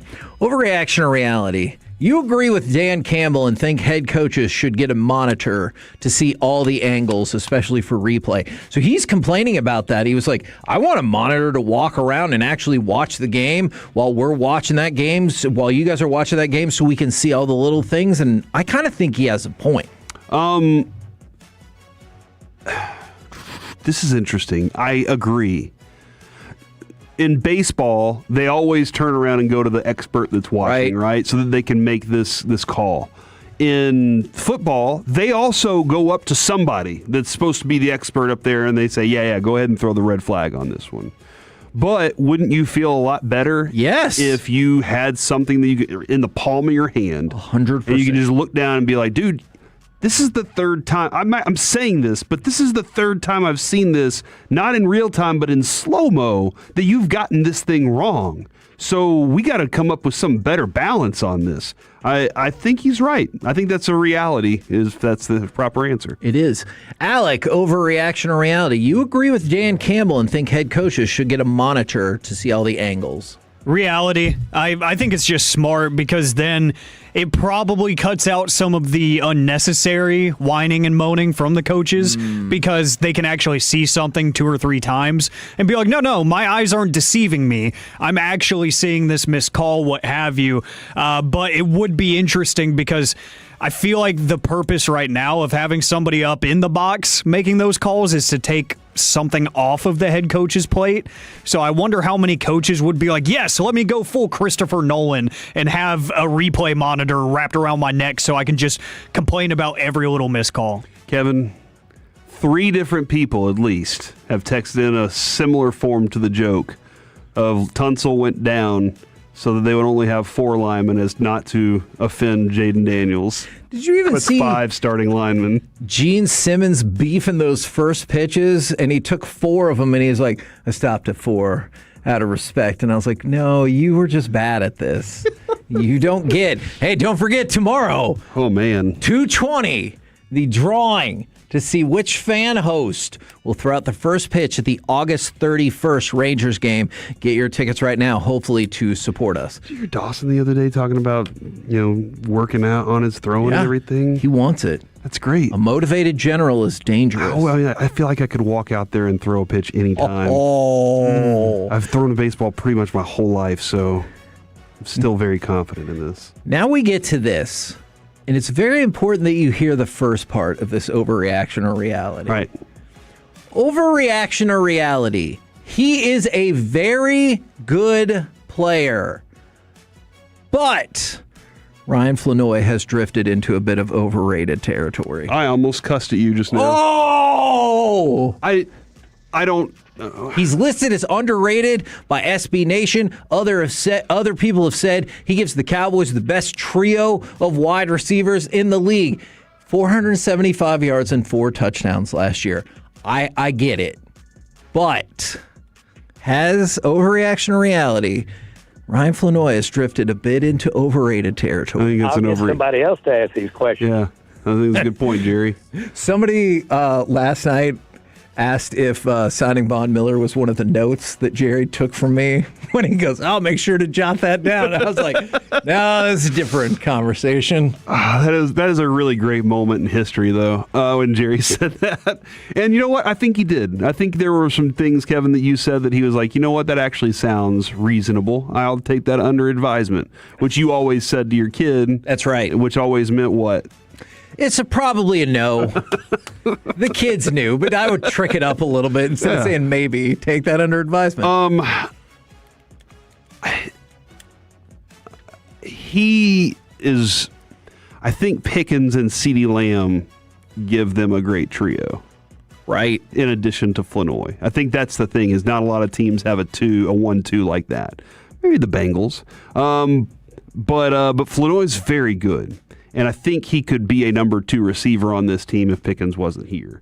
But it feel a little weird. Wasn't he cut last year and then came back on was this one of those tricky things they did? If that was last year, that was just a pre-made agreement. Okay, that being said, he would be back. That being said, I understand where you're coming from, but I think you're having an overreaction right now. Okay, and you might need some Benadryl for this reaction. He is behind two very talented receivers, and he's maybe the fourth option in the passing game because Ferguson's going to be the next one there. Agreed. But I think that he's shown enough for me to say he's legit right now. But I don't think anybody out there is saying he's like a number one. That would be an overreaction that far. But I don't think anybody's out there saying that right now. All right, NFL overreaction or reality to you then, Alec. He is a very good player, but Ryan Flanoy has drifted into a bit of overrated territory. I almost committed FCC violations too. Yeah. What are you doing, Kevin? Because you know I'm right. No, you're not. What are you doing right now? Okay, I was just checking. I don't think you're right. I will say, I think that we might just be talking about him in general too much, good, bad, or negative. I think we just kind of need week one to happen already. Hold on. I'm very sorry. Did you just say good, bad, or negative? Or good, bad, or indifferent is what I'm trying to say, yeah. Yeah, I just wanted it's Monday. The caffeine still hasn't hit. Shout out to Alani. It's not quite working yet. But yeah, I think we just need to see the product on the field because he had, a couple of 100-yard games last season. Right. And I think that's the root of all the interest is the fact that we've seen him go off multiple times, even though the conglomerate number of his stats from last year, not that impressive. Okay. Oh, man, I like this from the 641, though. Now with Camden Brown, we have the best top 4 wide receivers ever. Also overreaction. All right. Oh, and then from the 682, are y'all saying overreaction or overreaction? That's a good question. The latter would make a great segment. Have you thought about overreaction? Is that never mind. I'm not going to answer that. All right. I got at least one more for you. God help us. Overreaction or reality? This ties into some of our other discussion. All I hear. Overreaction or reality. I mean, it's one word. So anyways, whether it's because his quarterback is Charmin soft or the injury to the offensive line, you think Dan Quinn is now the most likely coach to get fired first this season? Ooh, this is a good question. I think it's an overreaction. I think it is. But one of the things that Dan Quinn did so well so quickly was unite a group and keep, all of a sudden you were like, they have completely changed. The culture has changed. Now, does that mean that Jaden Daniels is the culture of that group and he's a cancer in that room? I don't know. I have no clue. But Dan Quinn was supposed to be the great unifier there. Right. And so if they go into this season where he's lost coaches, players just aren't playing up to certain, there's a lot going on there, then I could absolutely see that. I don't think that's an overreaction, but I think it's slight. Alec, last one to wrap it up. Overreaction or reality with the injuries and the other drama, you could see Dan Quinn being the first head coach fired this season. Ooh, I'm going to go overreaction. I could see it happening in season. I don't think he'll be the first. Okay. It should be Aaron Glenn. It really should. But it just feeds to my original idea. Third on the list. Ooh, it feeds to my original idea. Dan Quinn, he's a defensive coordinator. Go be good at that. We're the KNC Masterpiece right here on 105.3 The Fan. Coming up next, it's time for the C Block starring Corey Major. How long should you celebrate a championship? And hits and misses next on The Fan.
Fort Worth. Let's go, Cowboys. An Odyssey sports station. Driven by our D&M Leasing Studios, it's the KNC Masterpiece on 105.3 The Fan. KNC Masterpiece right here on 105.3 The Fan. Right now, time for the C Block starring Corey Majors. Thank you very much, Kevin. I really appreciate that. We're going to get into Jalen Brunson here in just a little bit. He was talking about used to play here, winning a championship, and how quickly he is already moving on to winning the next one. And I always wonder, like, do you give yourself a little bit of time to kind of go through it? We'll talk about that more in just a moment. But for right now, it's time, ladies and gentlemen, as we do on Mondays during football season, and football season is officially underway. We had to give a buffer for the Hall of Fame game because of its importance. Did you see the person at the very beginning of the show? I forgot to respond to them. They were like, hey, I do need an endorser to help us raise the profile of the Hall of Fame game. Would you be available? I was like, sorry. We'll only endorse products I approve of. Would you, hold on, let me ask you this question, Kevin. No matter how pissed I am right now, no. Hall of Fame game comes in, and they say, Kevin, can't do it. We're offering you $1,000 for recorded 15 seconds that we'll just play. We don't even have to do a live. I can't do it. $2,000 for 4 recorded 15-second segments. I really shouldn't.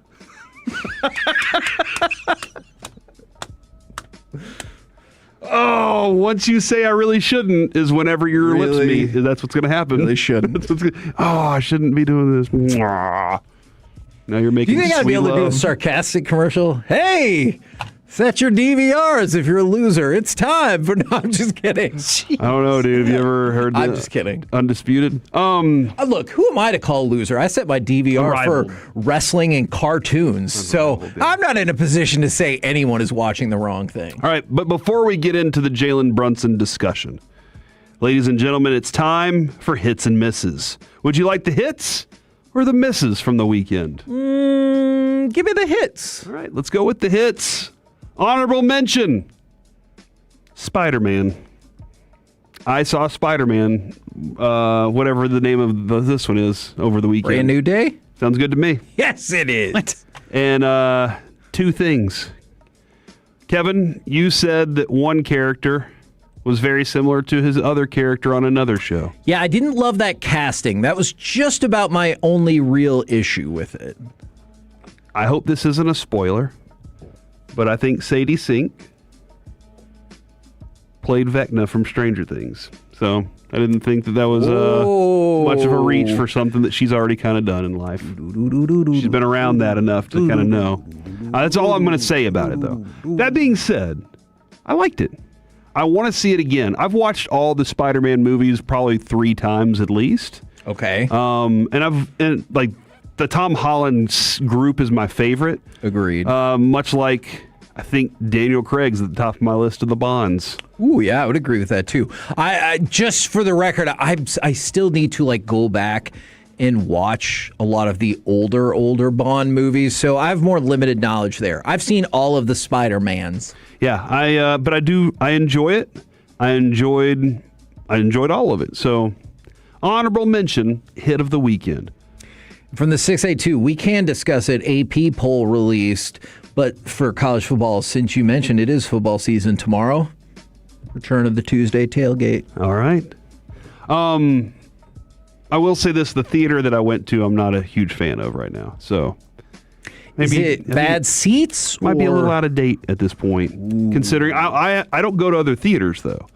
But this just wasn't the same experience. You know how you go get your hair cut somewhere and the first the first experience is just so good. You know, you sit down, they give you the clean shave, they wash, they provide everything. And then you go back and none of that stuff's offered. And they're just kind of like, let me get you out of here real quick. That's kind of how it feels now at this place. I want that to, I got to figure that out. Okay. From the 972, Kevin, you don't have to appease those 6 listeners that watch the Hall of Fame game. That is not true. Number like 7 million people. Number 3 on the hits list of the weekend, Jack Whalley. Do you know who Jack Whalley is, Kevin? Wow. It's okay if you don't know. That was the Character from the Disney flick, right? Jack Wally got stung by a wasp on the 4th fairway and went on to win the hole and retake the lead and win the final at the U.S. Amateur. This is what we should have led the show with. I didn't see the story until midway through the show. So, yeah. Well, it should get it together, sports media. That's amazing. He pointed to a spot on his right ankle where a wasp got him and left him throbbing for the next 2 holes. Okay. What are we doing here? I had to pull his stinger out. Oh, my gosh. His stinger was inside of this man. He said maybe the stinger will be immortalized down the line there. But, yeah, he goes on to win the U.S. Amateur. That is terrible. Is that one of the most heroic things you've ever seen, Kevin? Yes. I also should let everybody know I am terrified of bees and wasps. So much to the point that when I picked my son up the other day, he was at one of our friends' houses playing with her kids, and a wasp ricocheted off my head when I went up to the door. So of course I backed away and thought about calling and being like, "Hey, can you open the door so I can run into your house?" You can walk home now. I'm not coming in. After winning yesterday, he now gets a spot at the Masters at Augusta. I hope he wins. The U.S. Open at Pebble Beach and the Open at the Old Course. So, Kevin, I think the KNC Masterpiece, due to this heroic effort of being stung by a wasp, Alec, can you go ahead and mark him down as someone to follow for us? Because I know we have a master list back there of people to follow. So, do we keep that? You a keep master list? No, this is just for things to follow. Oh, wow. Yeah. Okay. Like Valdez Scantling after he's cut from the Cowboys. Things like that. Man, do you remember when he got signed and all those people pretended game changer? I remember when he dropped 2 passes and Aaron Rodgers was like, get him off the field. Yeah. Throw that guy anymore. Because he's Marquez Valdez Scantling. Yep. Number 2 on the hits list, Kevin. The Cowboys defense so far. And Camden Brown. I'm going to give some credit to those 2 guys. That was pretty impressive, the whole defense. And Camden Brown. Yeah. Was the one-handed catch more impressive to you or the fight for the right to party? What? I will say the one-handed catch. Mm-hmm. No, do you not remember he wrestled that ball away? Oh, okay. He's wrestling it out of his. I really thought you were making a joke that I was party not. In the end zone. Yeah, no. Then I'll say the other one because he said when the ball's up in the air, it's mine. Yeah. And so he's like, I will show you exactly what I mean with this demonstration. That was fun. That was a fun game, and I can't wait for the next game.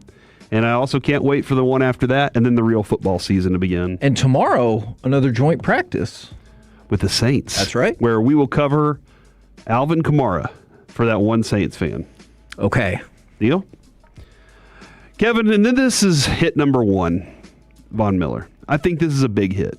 I do. Okay. I think this is a very significant deal, especially the amount of money. Now, we asked this question a little earlier this morning regarding what he can bring. Right. And I think it was Joseph Hoyt said that he watched the LeBron James golf YouTube, and J.R. Smith said he knows a little something about a little something. Oh. And that's kind of the way that Joseph Hoyt feels about Von Miller, is he knows he knows a thing or two about a thing or two. Okay. And that's how you can feel about Von Miller. Here is, and I know he's my nemesis, but we made up, Ed Werder had a text exchange with Dan Quinn on his experience with Von Miller. Quote, he is a really cool guy. So Von Miller's really cool. Has coaching insights to help developing pass rushers. Okay. That's a positive thing right there, right? I'm in all seriousness, I really thought you were going to stop with he's a cool guy. I was going to be like, what? Yeah, he's Who cares? He's a really cool guy. But yeah, he has coaching insights to help developing pass rushers. I think that's something we asked this morning is, can he help Azaraku? And then I said, I don't know if he's in teaching mode. Okay. But this is what Dan Quinn says, no, that's good to have him around. And he said, will be very good for the 2 young rushers, can still bend off the edge. So all positive things right there.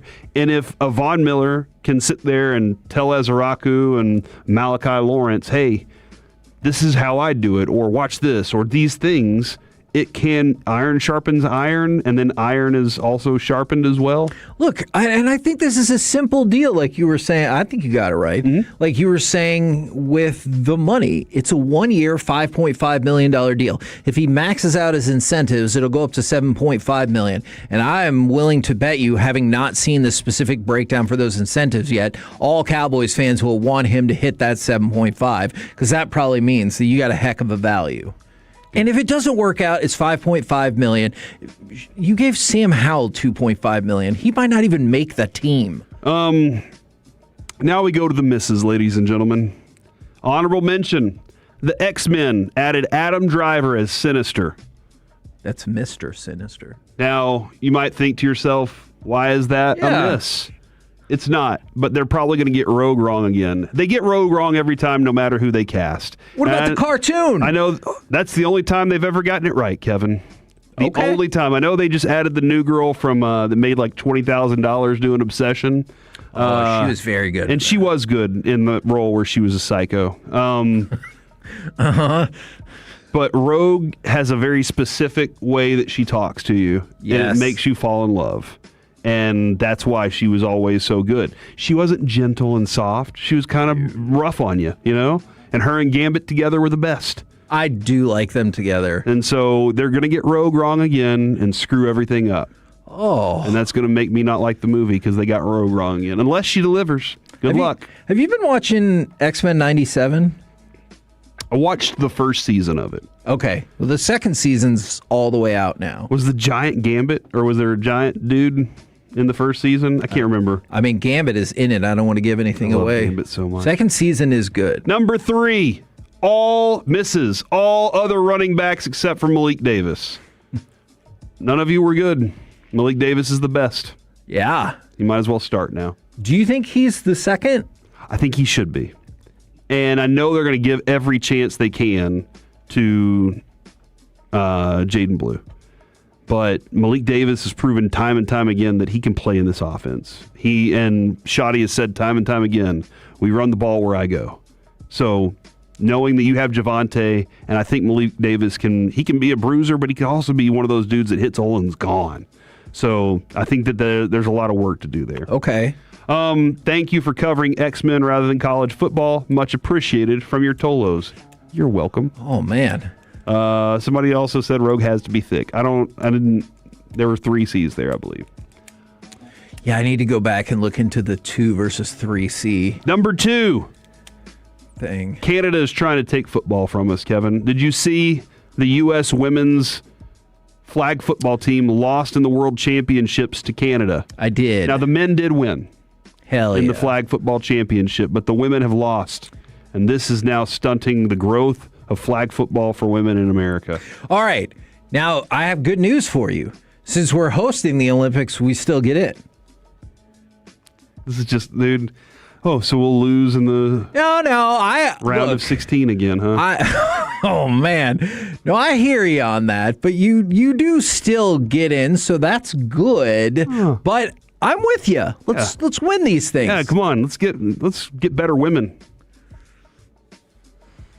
to play these sports.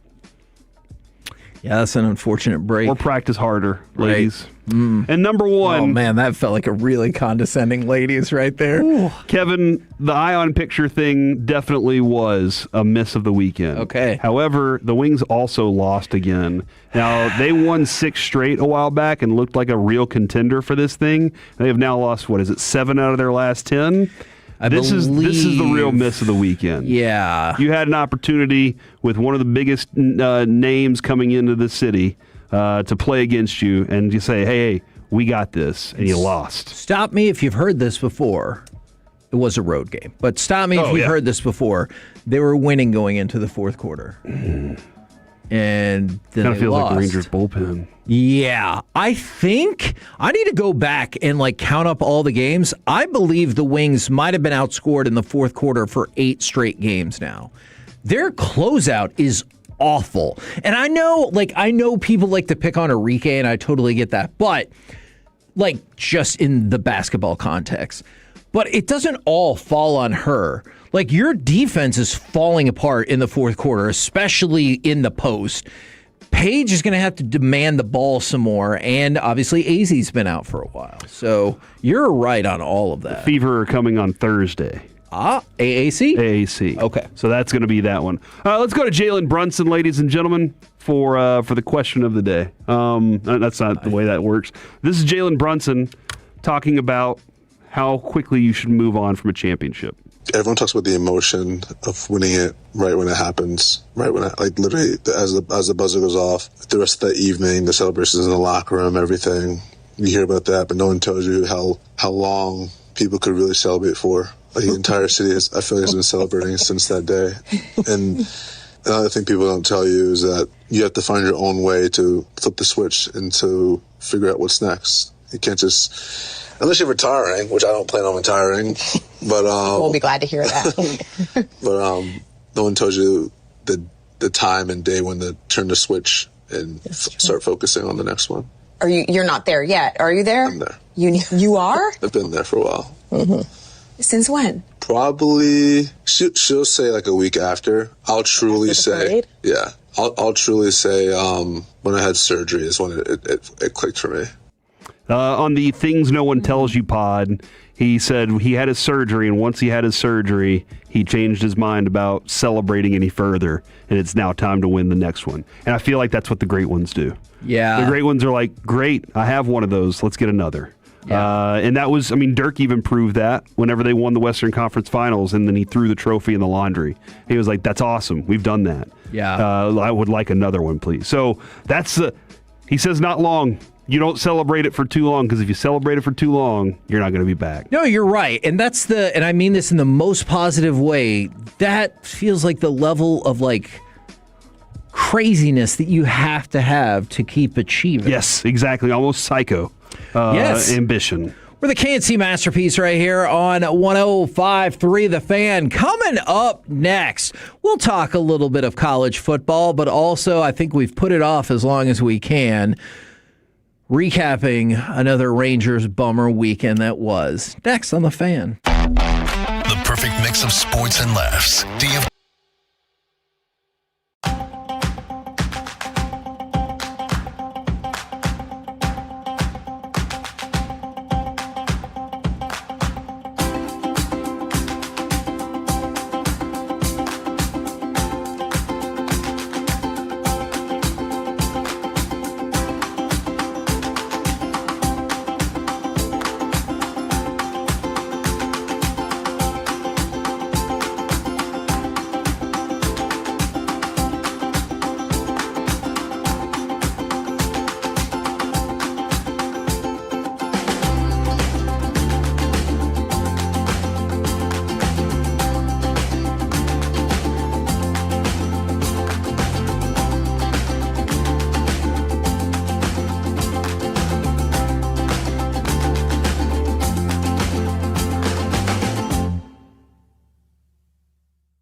brought to you by the personal injury lawyers Frankel and Frankel. If you've been injured in a car or truck wreck, call Frankel first, 214 or 817-333-3333. With Frankel and Frankel, there's never an out-of-pocket cost. They only get paid when you win. Frankel and Frankel, the go-to car and truck wreck attorneys in Dallas.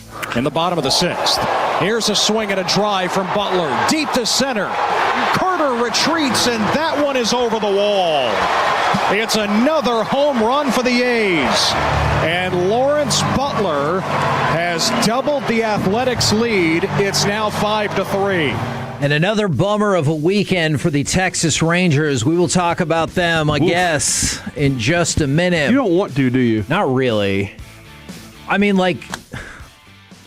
there are so many crappy things about this weekend, and you lost another series to a really crappy team, and there are just a lot of negative periphery things out there as well that are really frustrating. But before we get to any of that, we have some news. The Dallas Cowboys have released wide receiver Trayshawn Holden. We talked about how it was a tough game for him, special teams-wise, to make room for Von Miller, which I think, among other things, Corey, goes back to the idea of it's not wide receiver for wide receiver all the time. It could be wide receiver for this position or that position. Yeah, and I mean, while it can be, hey, we have this wide receiver, we can move on. Yeah. That is part of it. I think Camden Brown playing the way that he did definitely plays into this. Yeah. But position for position, you're looking at, okay, we need to make room somehow.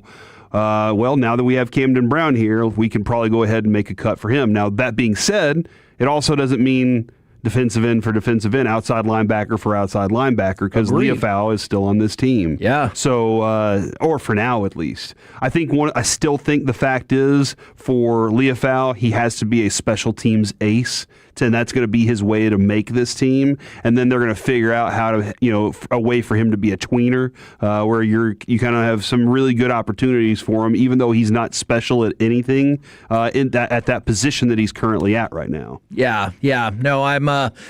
As usual, I am with you on that. And then I have a Mavericks note for you, believe it or not. Are they funneling money to a player? No, but the NBA has come out against the Don Van Natta, Baxter Holmes, Ramona Shelburne article that's saying that they found no evidence showing Steve Ballmer used corporate sponsors to pay Kawhi Leonard. An NBA spokesperson, Mike Bass,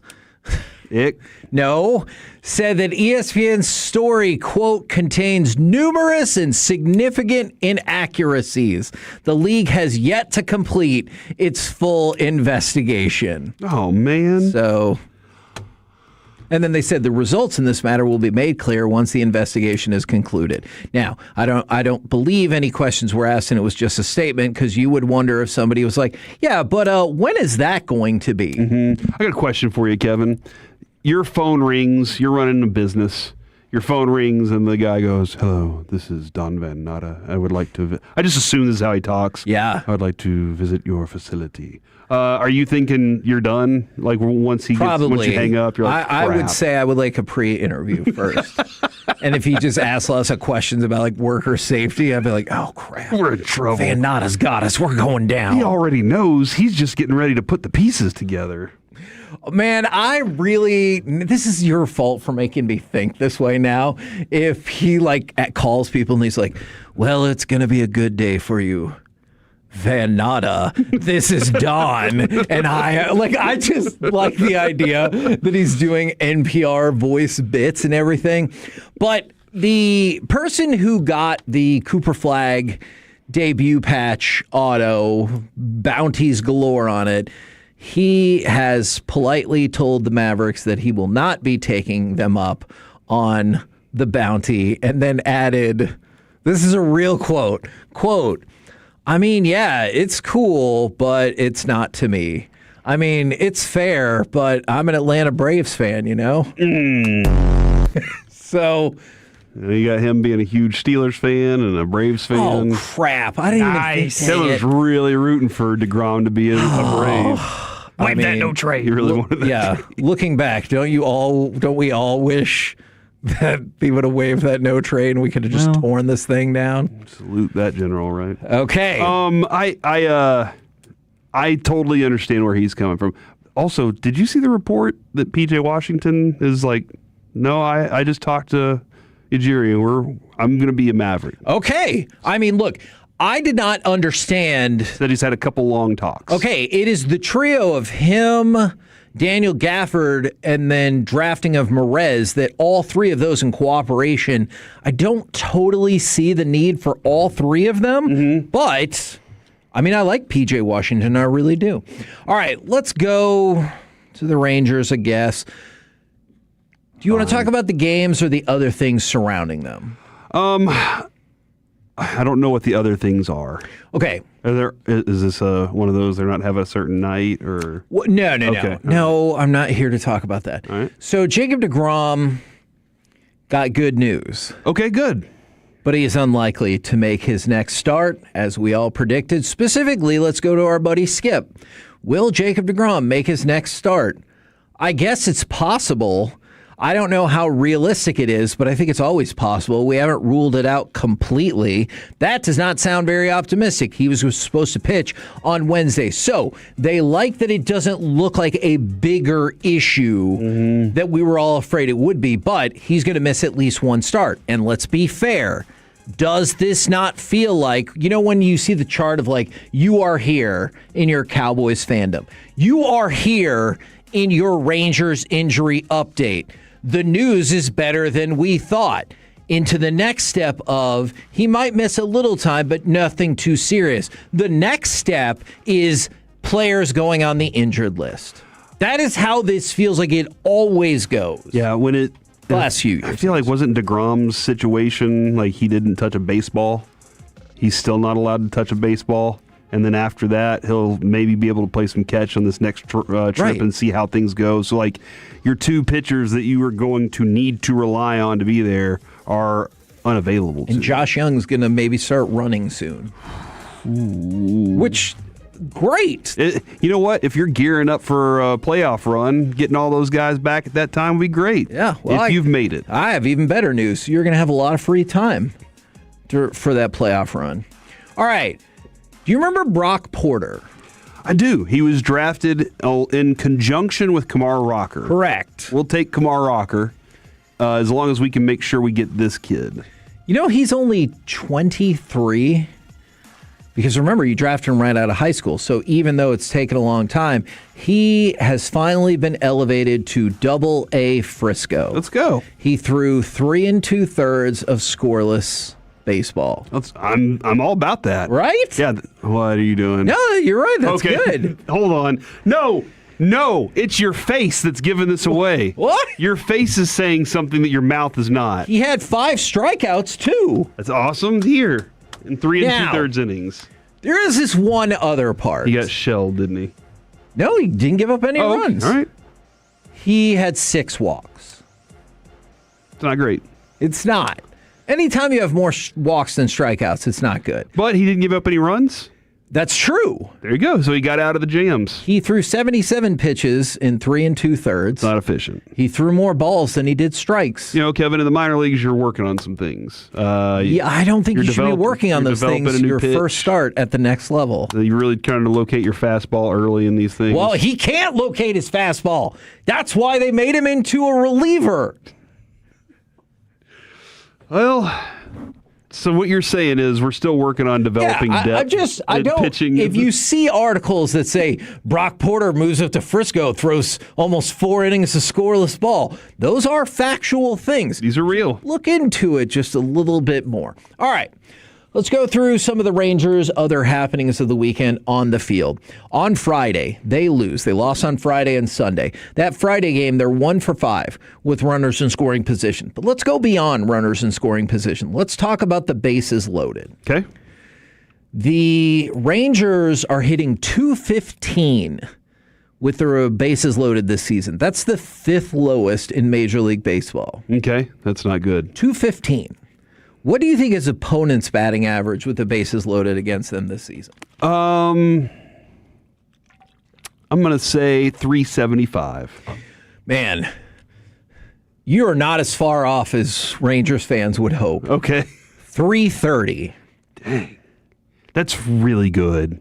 That is the fourth worst. Yeah, no, that's really good Yes, for the opponent. for the opponent. Yeah, that's effective. So the Rangers are giving up the fourth best batting average with the bases loaded and have the fifth worst batting average with the bases loaded. That is a disastrous combination right there. So they lose on Friday. Let's move to potentially the good spot of this whole thing. Okay, all right. Thank you. Finally, let's get there. Go ahead and give me cut number 8, will you please? Because we got something we desperately needed from Wyatt on Saturday. The first pitch to Langford. A swing and a drive to left field. Geloff heading back, turning, and this one leaves the yard. Wyatt Langford with a slump buster of a 2-run shot. And he gives the Rangers the lead at 4-3. Big news for some gal out there in the crowd. So that was the first time. He's married. I know, I'm kidding. It's the first time in 3 weeks that Wyatt Langford had a multi-hit game. He was 8 for 65 before that home run. But that home run also gave the Rangers the lead in the 6th inning, and they would go on to win. Part of the reason that they won, in addition to Langford, is Jacob Latz. Jacob Latz got his 7th save this season of at least 2 innings. Okay. Now, I'm going to give you some numbers, and keep in mind, ideally, your closers will throw, of course, just the 9th inning, but maybe they'll stretch it out to 4 outs. Okay. Mariano Rivera's career-high multi-inning saves was 2. Trevor Hoffman's career total was 7. Billy Wagner, Kenley Jansen, Aroldis Chapman, and Craig Kimberly have combined for 6 in their career. Jacob Latz has 7 this season alone. Again, I understand. What does that say about your team? It means that your bullpen is not good and you have low trust in them. But I do want to throw some love out there as well for Jacob Latz, because that is incredible. This season, 1.77 ERA. His whip is .73. And that's pretty awesome right there. It really, really Would you trade him for another bullpen? Another total bullpen? Yeah, you get 8. Yes. And you trade him. I you would. Get 8 other pitchers. I would, because you don't get the last. You don't. They might not be able to close it. No, I hear you. But you get 8 other guys that can throw the rest of the innings. I might need to look at their contracts too, because if any of them have a carryover contract, then I'm in. Because it feels like we sign all these 1-year contracts, and then it's up to Chris Young and company to rebuild the bullpen every single year. Look, if you have issues with Chris Young, me too. If you have issues with Skip Schumacher, me too. The idea that you have to rebuild this bullpen every single year is stupid. Yeah, and because you can't afford to pay guys to be around all the time. But also, Kevin, we have faith that Jacob Latz is going to come back next year and be this guy.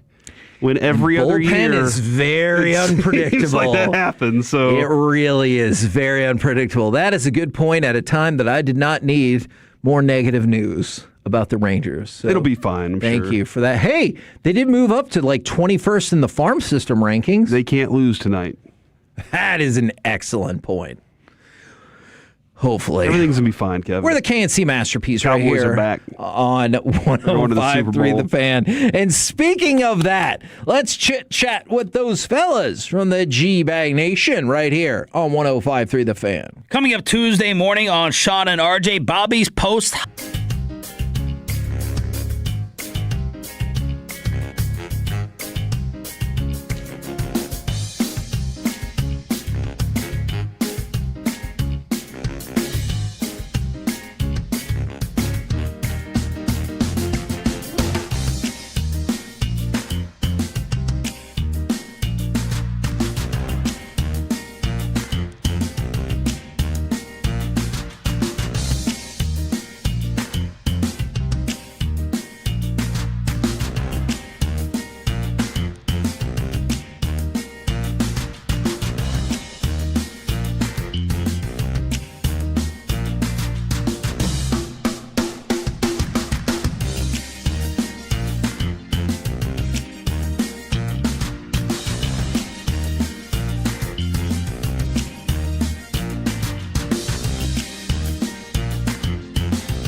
Classic Chevrolet. Together, let's drive. Based on new Chevy registrations 2023 through 2025. KNC Masterpiece back here on 105 through the Fan right now. Courtesy of D&M Leasing, it is time for our chit-chat with the fellas from the G-Bag Nation. Gentlemen, how is ya? Amazing. Hagee, how are you? I am doing very well. I wanted to direct this first question, if I could, at one Brian Broaddus. I know you've talked about how your family had season tickets to the Cowboys for the longest time. Do you recall if, like, your dad was a big fan of John Nyland? Because he passed away over the weekend, and he had a great career. I was a fan of John Nyland myself. I used to go to Cowboy games from 1972 till 1992. So, yes. Okay, so you were there when he was all-pro. Yeah, absolutely. John Nyland was one of the few offensive linemen that wore eye black. He was like when the guys in the 70s, you're like going, wow, offensive linemen wearing eye black. John Nyland, very rugged, pulling guard, playing space guy, kind of like on the edge a lot when it came to blocking. You know, this is when they really didn't extend hands. He was more of a hands. Like, you remember the game Electric Football? You had the blockers. Like two forearms. Two forearms. He was very much a two forearm guy. But, man, he was super tough. I remember him, like John Fitzgerald, those guys, Dave Manders. I could go all the way back with that offensive line. They were all extremely tough. And in the Landry system, though, you had to be somewhat mobile, and he did those things. All right, appreciate it very much. That's what I was hoping for. Yeah. Thank you. No problem. Now, also brought us before the Rams joint practice. One of the things you said was look at the 2s and 3s. Yeah. And after Saturday's game, it felt like the first time in a long time that you can look at matching up preseason against a marquee team, and it felt like your 2s and 3s are better. Yeah, I felt like Dallas had a pretty good week when you look at what the Rams did, and then also where they were with Seattle. We were worried about their, and I know this, and Eric and I talked about it a bunch in the pregame show. We were worried about if you would be able to move the ball. Could you evaluate? Could you be able to tell with these quarterbacks, the running backs, the wide receivers? Both quarterbacks I thought played very well. We got something out of the running backs, the receivers catching the football. This was a game afterwards then with Wolchuk. I said Dallas's 2s and 3s were better than Seattle's 2s and 3s today. Today they were better. And maybe down the long run they might not be better. But for this one day, Dallas looked better with their backup players than Seattle did. Any particular surprise that Trayshawn Holden is no longer out on the team after a really tough night for him?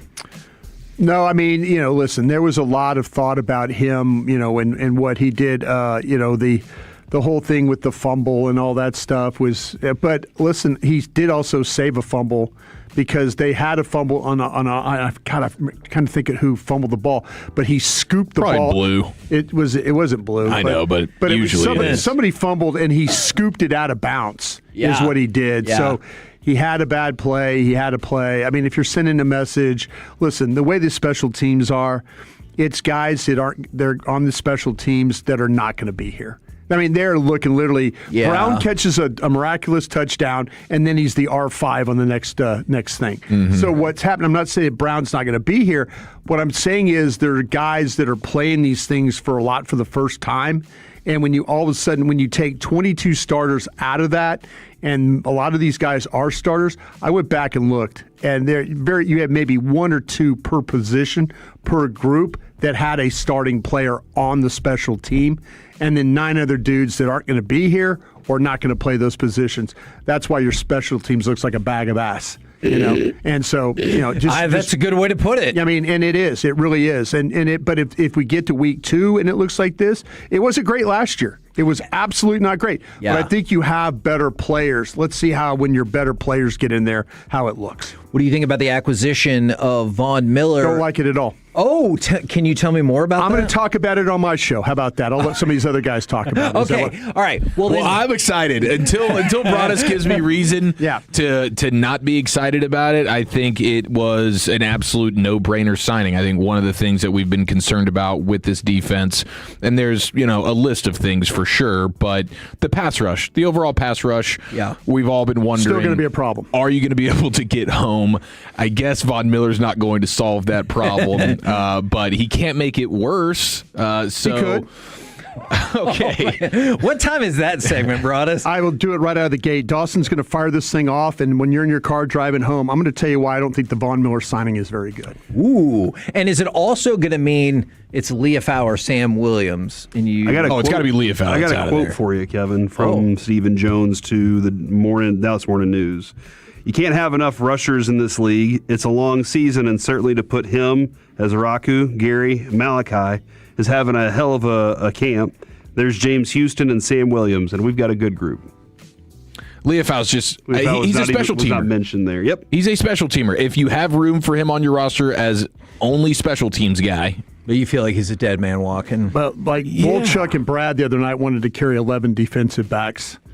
So, when you're starting to talk about all these guys you want to carry for special teams and stuff, there's going to be some positions you're going to have to look at. Where are we going to go light? Are we going to go light at running back? Are we going to go light at wide receiver? Wait a minute. You want me to carry how many safeties now you want me to carry? Yeah. You want me to carry 6 safeties? Yeah. Because we can't get rid of Clark. We can't get can't get rid of Wood. Yeah, that's what I'm saying. But you got 4 other guys. Mm-hmm. So how many are you going to keep? You're going to keep 5 or 6. You're going to have to get rid of a quarterback too. Yeah. Well, probably so. So that's how many running backs you're going to keep? I think right now, if you just wanted to, like everybody, all these running backs that everybody wants are, it's when you look at Malik Davis looks better than any one of the running backs you got. Yeah, for sure. But you're talking about keeping Blue. You're talking about keeping Maffa. You got all these guys at Banakanda. So. To me, you're going to have to, if you're wanting to keep special teams guys and stuff like that, tell me the position that we're going to have to go short at to keep extra guys like that. Someone said Lucky Whitehead. Turpin's that guy too. Turpin to me is not a guy that's guaranteed, should not be guaranteed a roster spot, especially with the way the wide receivers are. Ooh. Because Mingo, I think Mingo's looked better than I thought. I thought he was just walking into camp ready to be cut, but that has not been the case at all. Not at all. No, it's been good. Not only in the game, but even when we were out there in Oxnard, like this whole time, it's like, okay, this is clearly a much better version of Mingo that we have not seen until these last couple of weeks. So the wide receiver stuff will be extremely interesting because there's no way Camden Brown's not on this roster now. It just can't happen.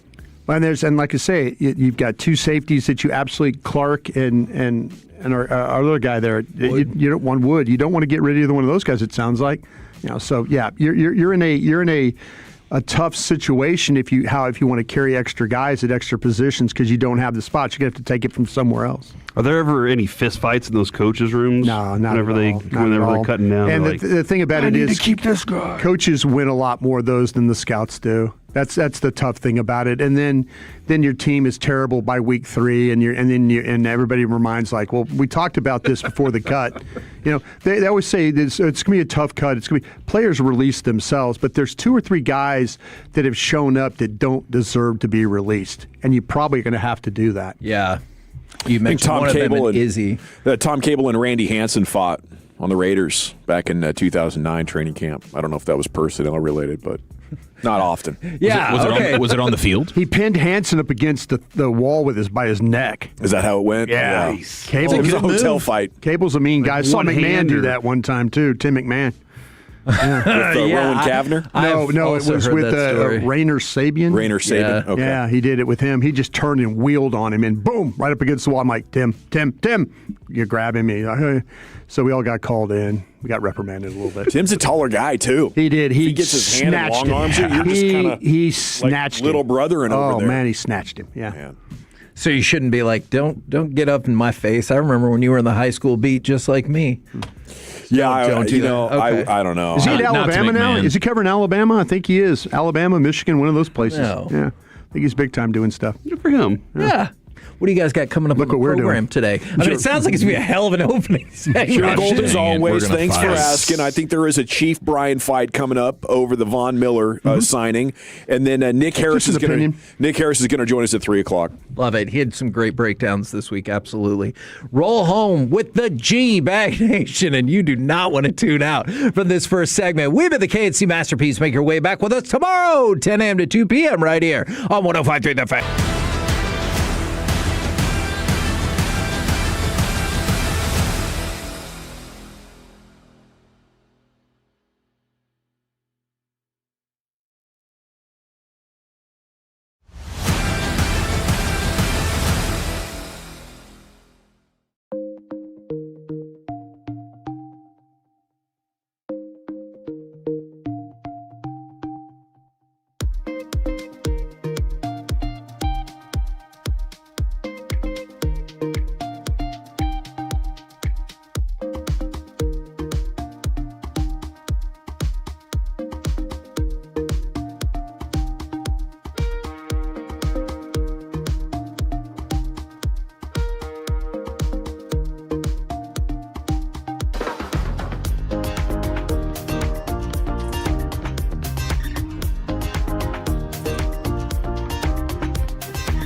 Nation on 105.3 The Fan. Here we go. It's hour one, G-Bag Nation on 105.3 The Fan. General at your service, Eddie's. There's Broaddus, the former Cowboys scout, Super Bowl champion. Krusty's Corners coming up at 3:40. Lucius Alexander's in the Pimp Cup. Master Control here, 75 and 635.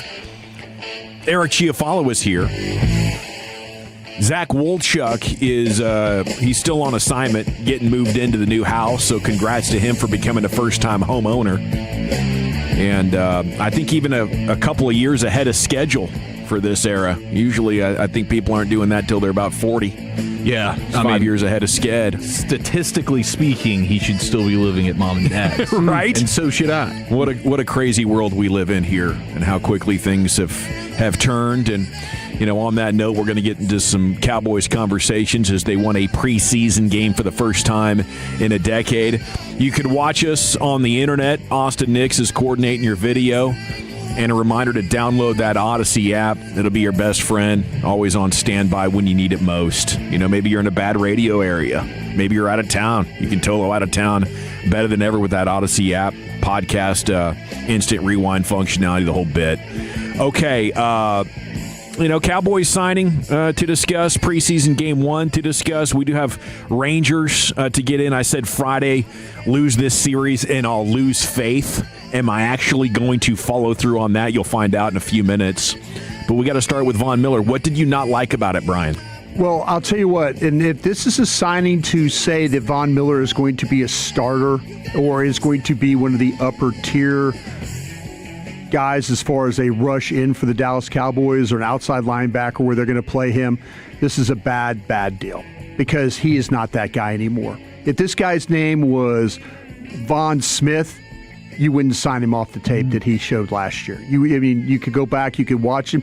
He doesn't have the burst. He doesn't have the close. The sacks that he got were there were times where mistakes were made by offensive linemen, guys falling down, guys just not getting out of their stance. Von Miller is a sometimes player. He's not a player that he picks and chooses when he's going to play. When you kind of go back and really study him, and I went back through several of his games, just not studying the sacks, but he is a guy that is, when he's on the field, he's not a difference maker, and he hadn't been a difference maker for a long time. If they tell me this is going to be, okay, Von Miller is going to come in and play 15 plays, I will challenge you. I will challenge you with all my belief to be able to play Houston 15 snaps. If you play James Houston 15 snaps and play Von Miller 15 snaps, James Houston will have more pressures and more sacks than Von Miller. I will say that with certain James Houston. If this is to move on from James Houston, if they all of a sudden we can only keep so many and they move on from him and don't let him play here anymore, this needs to be about the bottom of the defensive end room. This doesn't need to be about the top of the defensive room. Yeah, because this guy is not that player anymore. And maybe it raises your floor. Like maybe with Von Miller now, instead of ending up with 32 sacks, you end up with 36 sacks as a team for the season. I think that to me, when you watch him play and it's raising floors and all that, you watch him play week in and week out, and it's not the same player. We're all thinking about a name, Von Miller, that he's going to come in here and be a difference maker. I think Clowney came in here last year and did some things, and you were like, wow, even on a bad defense. Clowney's a better football player than Von Miller is right now. And so to me, it's a mistake if you come here with the idea that he is going to be that guy that he once was, and it's going to be for Ezeraku or for Gary. If you're trying to get rid of Sam Williams, great. Fine, put him in there. Leofau. Yeah, let him take those guys. Yeah. But if you're coming in here and you're moving on from guys that can actually rush the passer in the same amount of snaps, if that's what you're going to do and play him in less snaps, then this was a bad signing for him. I mean, I think I'm somewhat closely aligned with you. Maybe I would choose to look at the positive more than the negative. But my thought going in is I just hope that they don't see this as their move. If this is that's what I'm fearful hey, of. Right? We're going for it now. We brought in Von Miller. If that's their thought internally, then I think it's an engagement farm. If internally they're like, this makes our edge room a little bit better, then I'm okay with it. As long as this doesn't take a Max Crosby or Josh Sweat move off the board, because this is their compromise. This is Steven saying, well, we'd love a Max, but we can't afford Max because we got to build with a long-term mindset, then I hate it. Yeah, I mean, if that was the case, I'm not expecting that to be the case. I don't think the Max Crosby or Josh Sweat thing is going to unfold before the season. This helps you at least get to the trade deadline. I don't think signing Von Miller in mid to late August is going to keep you from trading for Max Crosby once you get to the deadline. And even if Von didn't sign today, I don't think you were going to be making a Crosby move before the season starts. So I got no issues with this. I don't think anybody in that building is expecting him to take snaps from Gary and Ezeraku. I think he is a designated pass rusher for a defense that needs more pass rush. And this is not, if anybody in the world is thinking this is Super Bowl MVP Von Miller, then that's a you problem. He's like 37 years old. Yeah. He should be able to help you in obvious pass rush situations. He can't anymore. He really can't.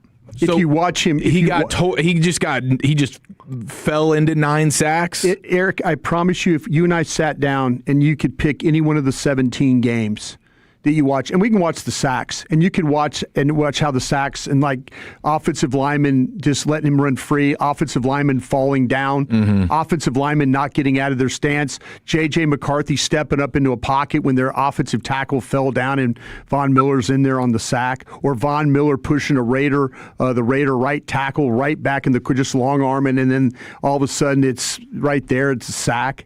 There was nothing about sacks that were bend, get around the corner, be explosive, those kinds of things. Not one of those. It's crazy because in 2024, Next Gen Stats still had him as the best get off in the league. I guess 35 to 37. Father Time's knocking on your door pretty quick, and he's dropping you significantly, every 6 months or so, and I think, that could very well explain how over the course of 12 months. But I mean, even last year in 260 pass rush snaps, he had 32 pressures.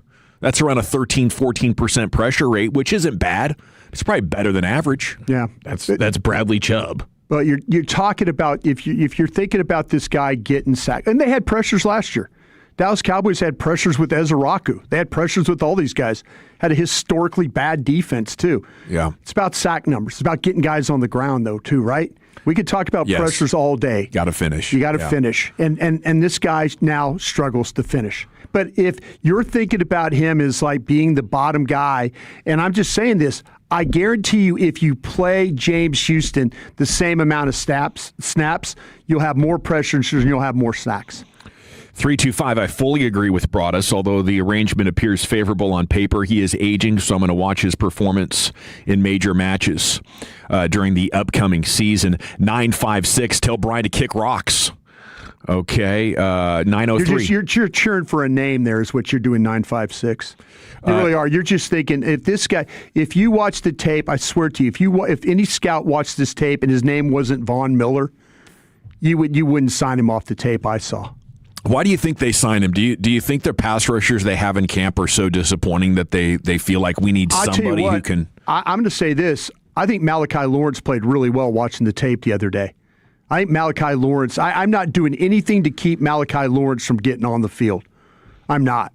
Because I feel like you got him rushing well, you had some defensive tackles that were rushing well.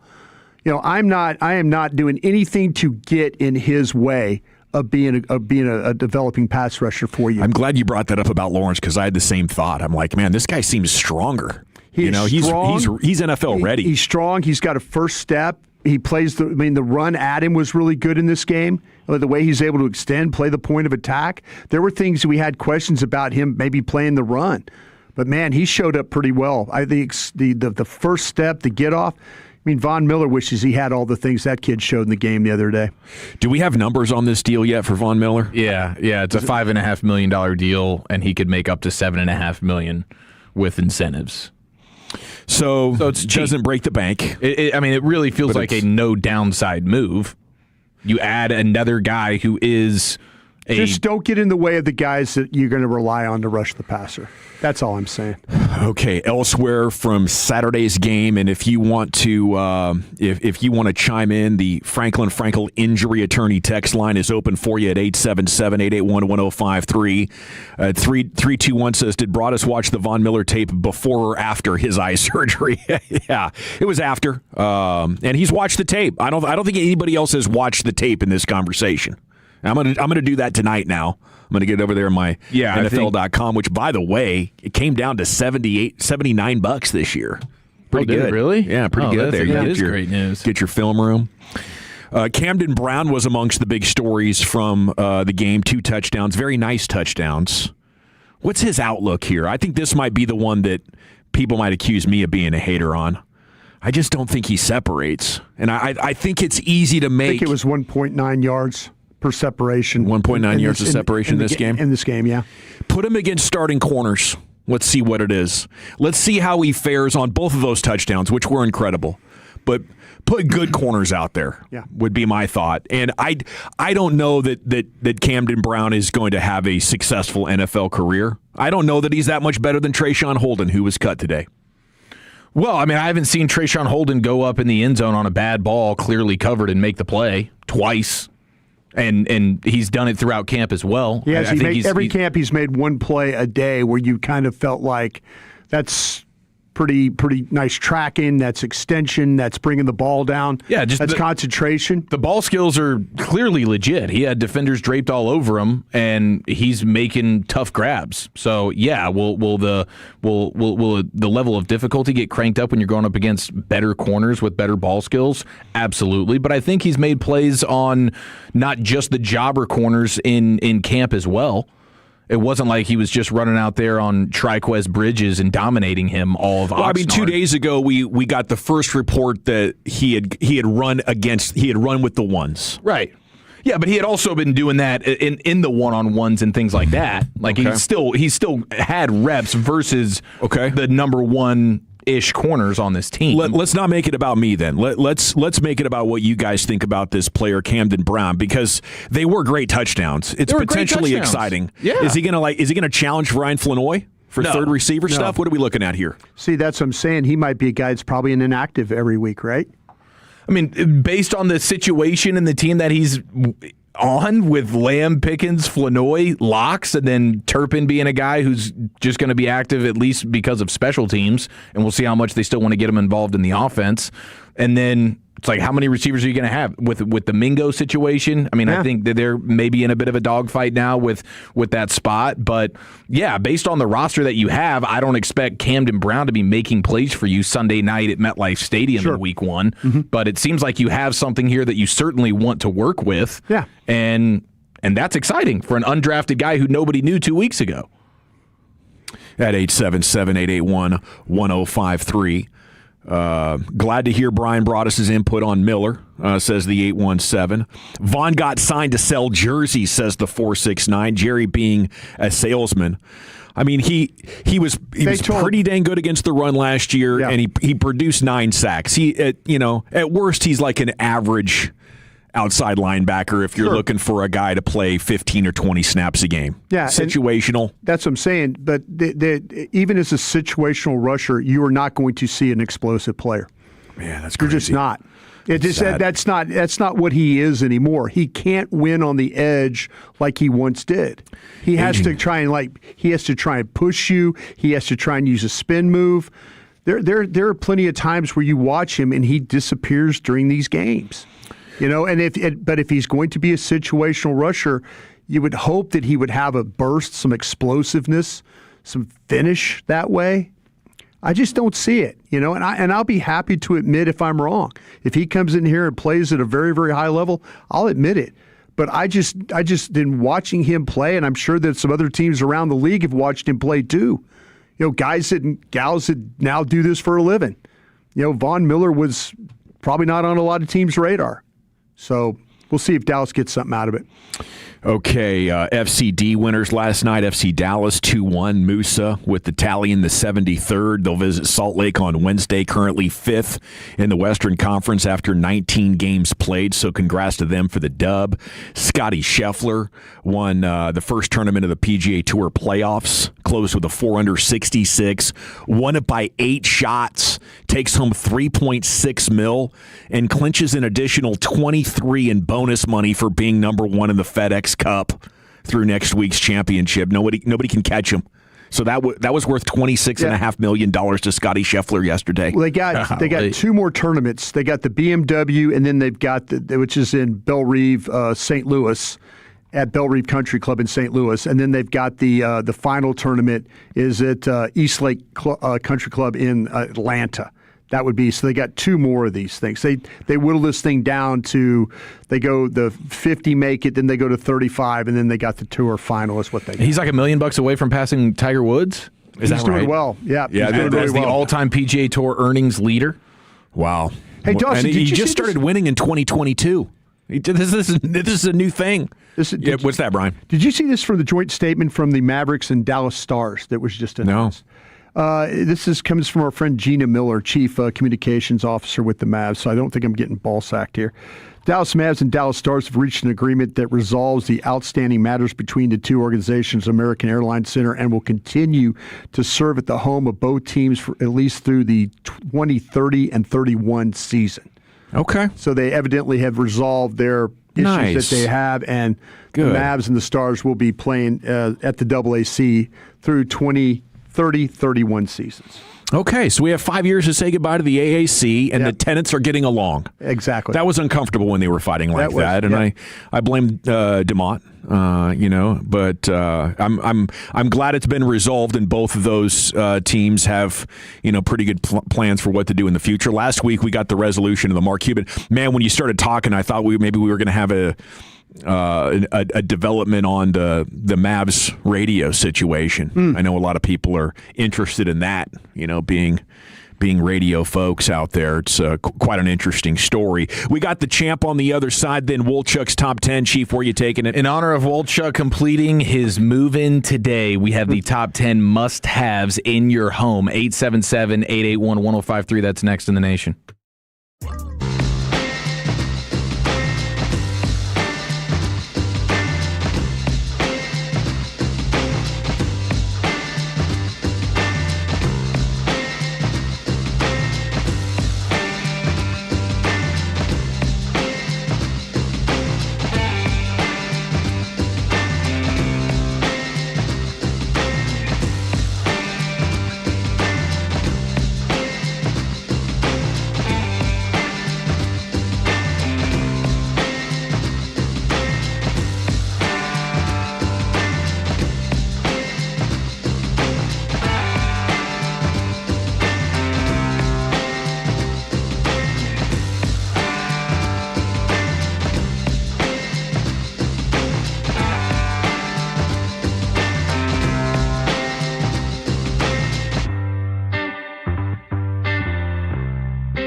brought to you by the Frankels. If you've been injured in a car or truck wreck, call the Frankels first.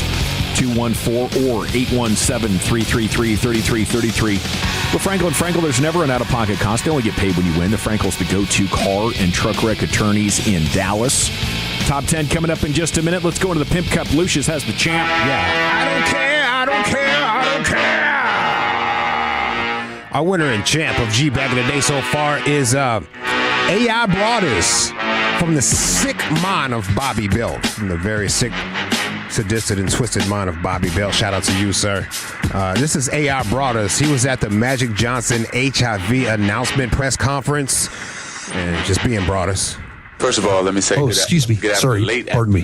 I heard Jack Nicholson was going to be here. Is he here? Because of the HIV virus that I have attained, I can't believe he's just telling everybody, that he's got the AIDS. I just want to make clear, first of all, that I do not have the AIDS disease. I don't know. It's not what AC Green told me. Oh, yeah. HIV virus. Said it's full-blown AIDS. Oh, yeah. My wife is fine. She's negative. Oh, so she's the only one who Magic wasn't sleeping with. Interesting.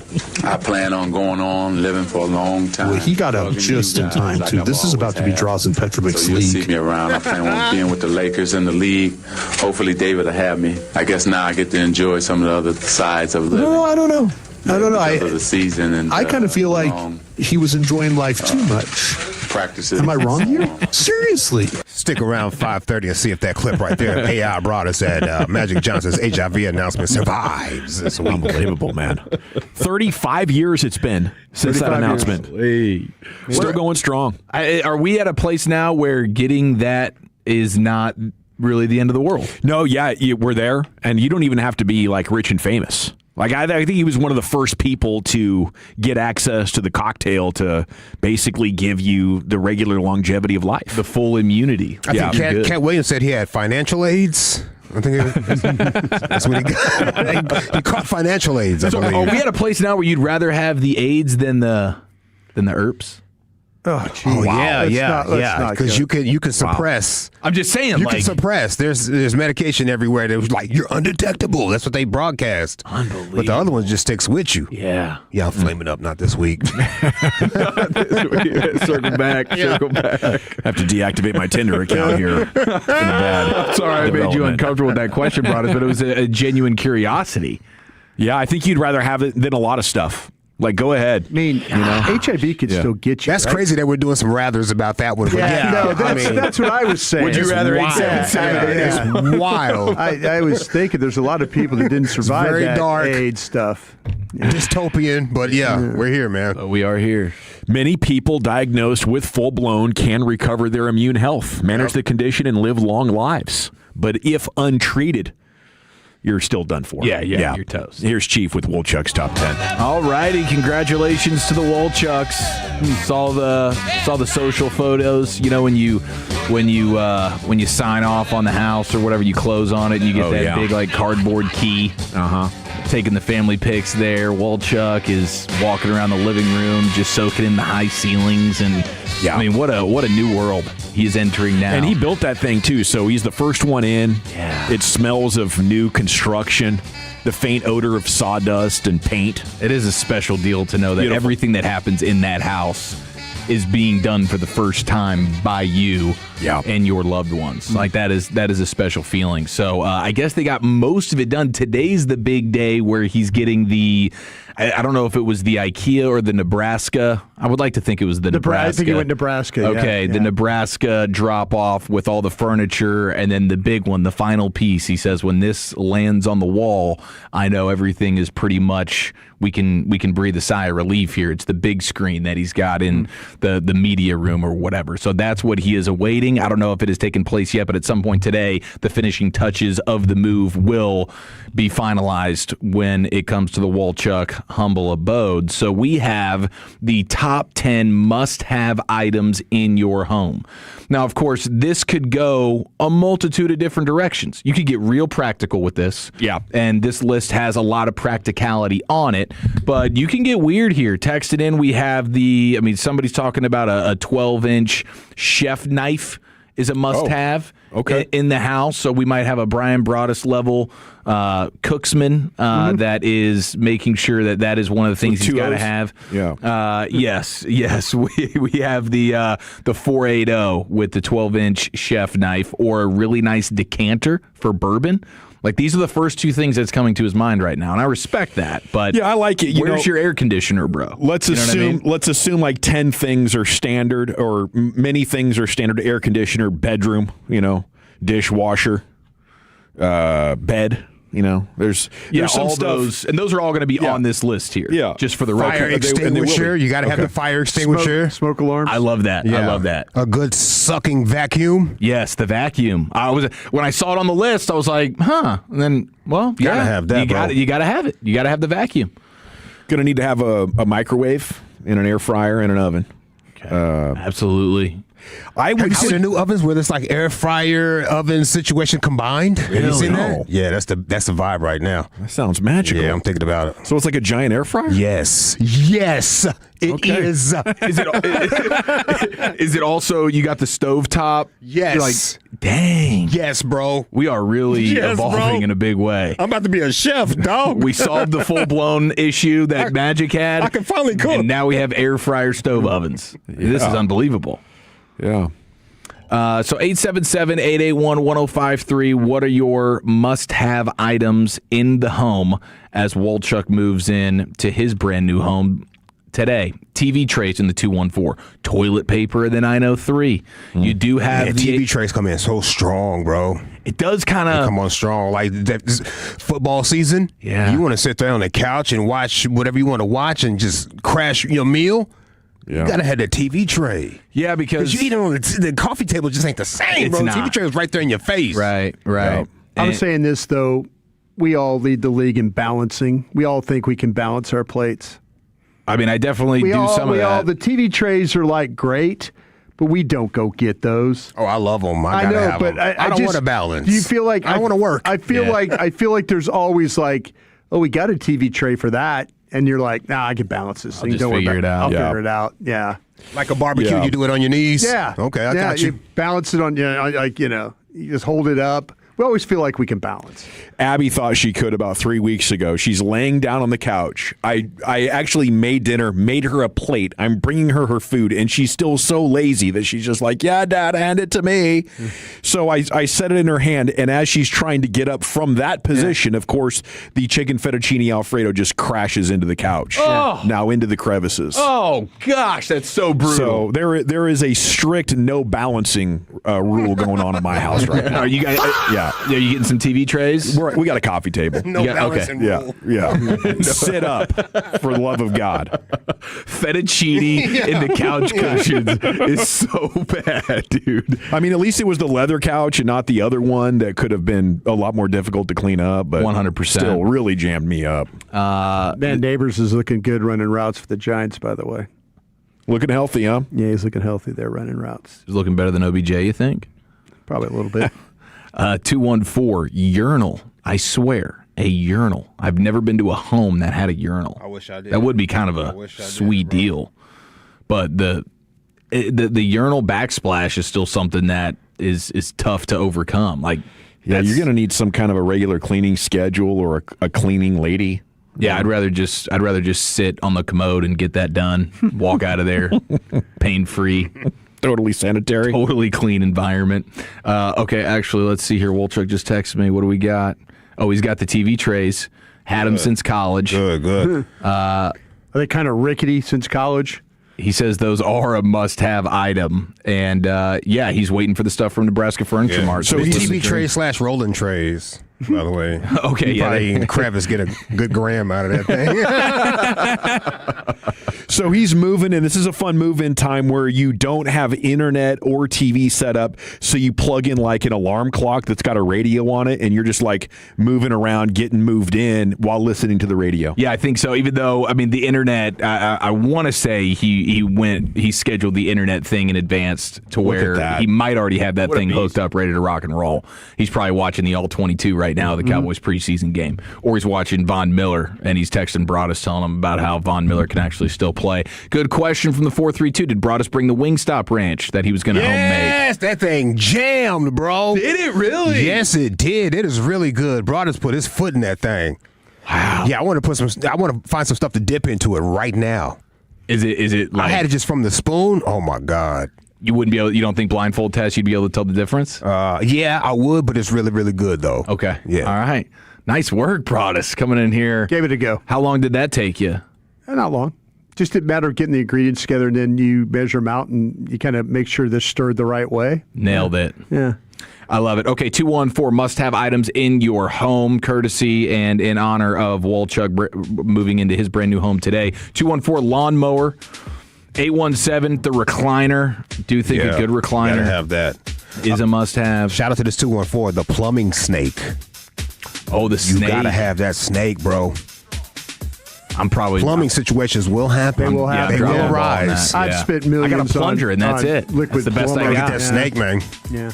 214 coffee maker. Love that. That's definitely on the list. The bidet. Yeah. Says the 682.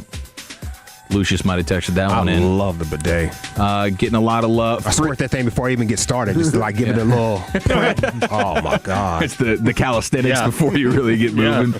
972 the fridge with an ice maker. And that is a good point, because I'm living ice free in my house, and it is frustrating. If I want something cold, I gotta plan ahead and put it in the fridge. Drinking a lot of friggin' lukewarm water, having to get used to that. The ice maker go bad? It just, for whatever reason, we screwed up. We bought one that didn't have it.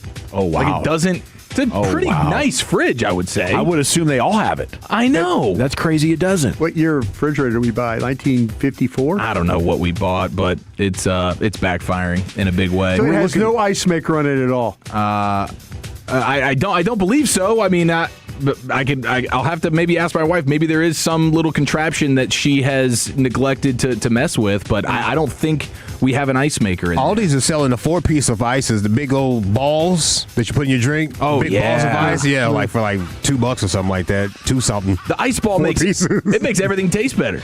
You got to have the ice. There's something about the ice ball though that levels up every beverage. Yeah. Okay, outside looking in here, you have the microwave, the air fryer, the vacuum, the kitchen table, the couch, and the grill. Okay? All of those are on the outside looking in of the top 10 must-have items in your home. At 10, you have the shower or the tub. Okay, do we have any tubbers in here? We're tubbers in the G-Bag Nation? At least once a month. Yeah. Get a good like Epsom salt soak situation going. Light some candles. Maybe little bubbles. Not necessarily candles. You know. Oh, get the bubble bath going. Yeah. Nice, dude. Yeah, that was a good size one. Like you got to have a good size tub to be able to pull that off. Oh yeah, we got the jacuzzi. You got the Custo? Yeah, it's pretty deep. Yeah. Oh, you got that. The jets are coming out. Yep. Yeah, wow. that's good. That's special. At 9, you have the coffee maker. At 10, or excuse me, at 8, you have the television. I mean, you gotta have a TV. Why is that so low? Yeah, well, I mean, would you go TV before bed? Oh, bed's before TV all day. Okay, so bed comes in at number 7. Oh, geez. The stove, oven, comes in at 6. Needs to be gas, by the way. I know. I hate gas, bro. You hate the gas stove? I wish I had a gas scared one. of it. I am. It does freak me out. Give me the gas stove all day. But it cooks so much better. Give me the gas stove all day. Number 5, you have the washer dryer. Okay, that's a must. At 4, you have internet. Okay, so internet. That's not one. Internet is on the Mount Rushmore of things you must have in your home. At 3, it's the fridge/freezer. At 2, they're just calling it quality plumbing, and 100%. I mean, we take it for granted, but you absolutely have to have that. And number 1. No-brainer of the year. Air conditioning? Air conditioner. Yeah. Now, I think maybe in other parts of the world/country, Green Bay, you might feel a little different about that. Yeah. But here, without question, AC, I'll sleep on the floor. I'll watch the paint dry on the wall with no television. But please, God, make sure I have air conditioning. Yeah, Green Bay, I lived in the house for 3 years without air conditioning. I need air conditioning. Yeah, in the north, I grew up without air conditioning for, I think, 16 or 17 years before my parents got a house that had it. But yeah, I think bed and AC in Texas, everything else I can deal with. I can work around. I'll have my cell phone. I got Wi-Fi. You know, I can go get food. I don't necessarily need a fridge, but I need the bed and probably the plumbing. You know, Yeah. I think that the top three: bed, AC, plumbing. We got to run. Nick Harris coming up at 3:00. We'll see what he thinks about the Von Miller edition of the Cowboys preseason victory. Chief, what's in store for us next? Newsbag Nation featuring an award-winning weekend for a handful of folks. That's next here on The Fan. But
sir. Thank you, Lucius. Nick Harris, Star Telegram, coming up at 3 o'clock here. It's time now for Chiefs News Bag. Here he is.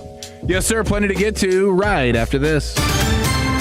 You're rolling with the News Bag Nation on 105.3 The Fan. It was quite the award-winning weekend. We salute Jenny Lou, a 6-year-old pug from California, winning 2026 World's Ugliest Dog competition. Oh, Jenny Lou. Is it always a pug? Is the pug the standard for you're cute, ugliness? But you're also ugly, and now your owner wins $5,000? I haven't seen this dog, but I'm pretty sure his eyes go each in every way. Yeah. And the tongue probably hangs out a little bit, too. The tongue is some serious hang time on this tongue here. Okay. Bigger tongue than I anticipated. It feels like the tongue is too big for the pug's face, and so it's dripping out, hanging to the left about 3 or 4 inches. A way bigger tongue than I anticipated. Yeah, I think Pug has the most ugly dog potential because of the googly eyes that Lucius mentioned. And though typically those pugs that happen in the litter that are googly eyed are the last to go, and you can get them for like $200. There you go. Yeah, the clearance rack. Yeah, it's a clearance rack pug. Bad muscle definition, the eyes that are going 2 different directions. Most pugs have straight ahead vision, but some are just, wow, and that tongue is something else. I know, right? That looks like a medical condition. Okay, so perhaps that was part of the reason why he was able to win Ugliest Dog. Yeah, of throughout the entire world. I mean, there's a lot of unattractive dogs out there, but this particular pug takes home the gold. You got some good news as it pertains to the State Fair of Texas, Lucius. Did you see? No, tell me what it is. New lower prices sort of across the board when it comes to the tickets and the parking. They got beat up last year. Yeah. It was like a campaign. A lot of scrutiny. Yeah. It was like, oof. And so the powers that be have listened. And so now, like, when it comes to children, you're talking about $10 a ticket, ages 3 through 12, which is a $12 reduction from last year. So you were dropping $22 a kid to get in there on a weekend. Now you're going to spend $10 for the kiddos, and then instead of $30 parking, it's going to be $25 parking, and a handful of other things that are just going to be somewhat cheaper. It'd be nice to see those coupons drop a little bit. How much are you spending? I don't know. I feel like $1 a piece. Yeah, I feel like it's $1 a piece, right? Yeah. It'd be nice to see that go down. Man, so when do we get cranked up here? You do you have a countdown clock for the State Fair? I think it's maybe 40 days away, something like that right now. Okay. 39, something. One of those days, we're counting at the house for sure. Yeah. She brought it up the other day. We're 42 days away, hon. I was like, wow, you are a savage. That is fantastic. Counting the days. I love it, dude. So a little bit cheaper at the State Fair this year. That's going to be wonderful. Did you guys see Stephen A. Smith win an award that I don't believe he wanted to win? Yeah, I got that for LA Live, too. I'm so happy he won that one. Yeah. Oh, my gosh. Congratulations, fam. I guess he's pretty upset. He got Thumbs Down Award by Black Journalists Association for disparaging black women. I can only imagine the rant on his YouTube channel today as he defends himself. He teased it. Now it's going to be my turn to say something. You said what you had to say. Now it's my turn. Not the award he wanted to win this weekend. Sorry about you, Stephen A. Smith, but I bet that today's episode could it beat the Jason Whitlock episode where he disparages him for being fat and everything else. Nah, you fat SOB. Nah, nothing ever beat that one, bro. Everything is fighting for second on the Jason Whitlock rant there, but Stephen A. Smith is probably going to go scorched earth on some folks. Now, 39 days until the fair. 39. 39 days. There we go. I told you. You're you just told me. You are on it. Just told me, bro. I wouldn't cap on this microphone. Did anybody spend a single second listening to the Pat McAfee album drop this weekend? I saw it on social. I understand it was made with AI. Well, was it really?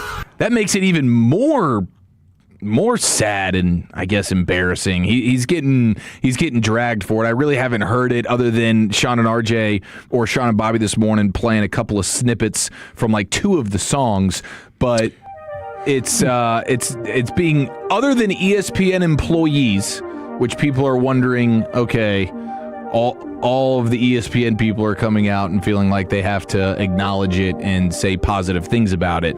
Everybody else is dragging it like it's the worst album ever. I mean, I don't know how bad it could be, other than, are you grading it on a, like, this is supposed to be a top tier artist album, or are you consuming it knowing this is Pat McAfee, this is my guy, who's kind of goofing around, and there's, you have to grade that on a curve. Like Troy Aikman's country song, which I still need to hear. Yeah, okay, so here's what happened: is this singer-songwriter dude fed? Okay, so this was fed into an AI music generator. He put lyrics and poems that he'd been writing for 20 years. This was the album's producer, and then it kicked out songs. He picked the ones that he liked, and then they recreated those to kind of give you the structure and the rhythm and the harmony and all that. And then they came in and so they kind of used it as a jump off point. Oh, Yeah. okay. What are you talking about? The Pat McAfee record. Okay. I thought you were talking about Troy's. I was like, Troy, he actually made that song. Yeah, it was a little predated AI for a few decades. But this is how McAfee came up with his. And I tell you what, not a bad idea. If you can sing a little bit, I'm willing to, consider any kind of music. I don't care if it's AI or not, as long as it kind of, got a little something to it. Got a little groove to it. Yeah. You would just think, because he's got all the resources, like he could reach out to me. He could get like real life producers to come in here and do something for him. He could.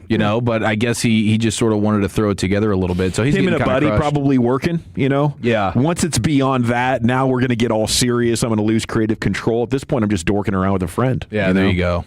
Yeah, between McAfee and Jaden Daniels, I think those are the two top tier individuals that the internet is coming for with the memes and all the jokes. Man, the Jaden Daniels thing got crazy over the weekend with different teams like making fun of him. I know you have other sports franchises. I think the Mets were like, yeah, we stopped scoring at 4 to honor Jaden Daniels. There was a ton of them. It is. I guess in Rangers Athletics, a long time ago they stopped at 3. It's an all-time backfire for him. Yeah. In Rangers Athletics, I saw Sandler's Twitter account. The pregame playlist was all apparently aimed at making fun of Jaden Daniels. Oh, is that right? Through the number 5. I love it. And even the guy, the kid DJ Pickett, who's now wearing the number 5 at LSU, I think this is actually becoming a huge NIL win for him. Oh. His dad put out the NIL store link on Twitter and on social medias for people to go click on it and buy the T-shirt, like the jersey T-shirt for $40 that says Pickett on it and number 5, or real jerseys for over $100, and he gets a portion of those of the proceeds for that.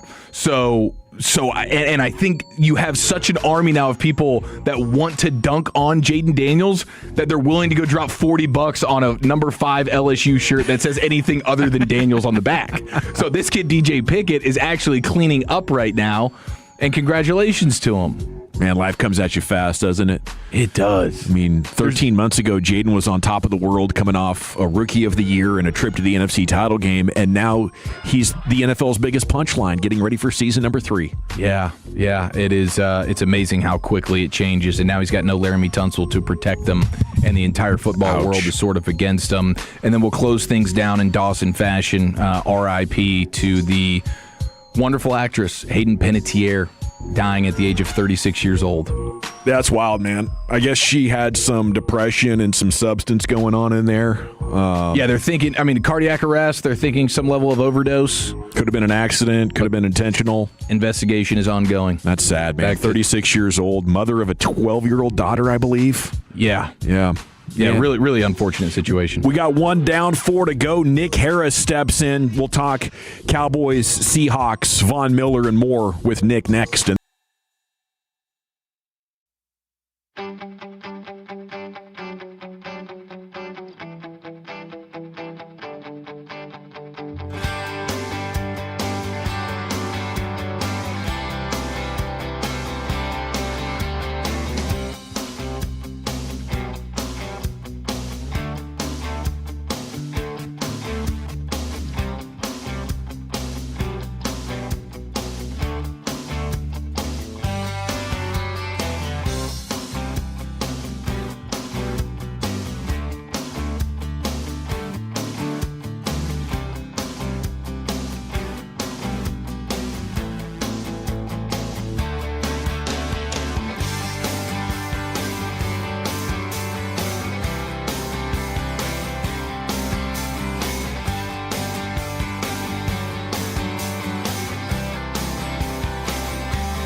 Yeah, here we go. It's hour number 2 of the G-Bag Nation on 105.3 The Fan. You know, the 903 pointed out that Hayden Panettiere, tragic loss of life, 36 years old. She called out a bunch of people, I guess, in Hollywood. Was this a couple of months ago on a podcast? Yeah, she didn't name them, but of course those people know who she's talking about. And so, yeah, there's already some internet theories about what may or may not have taken place here. So, I don't know. But I with her having some of the issues that she had, maybe things just got too crazy for her. Probably the most obvious thing is the thing that happened, but definitely worth considering and following up on in shows to come as we continue here on your home of the Cowboys, reacting to Cowboys Seahawks preseason game 1 Saturday night.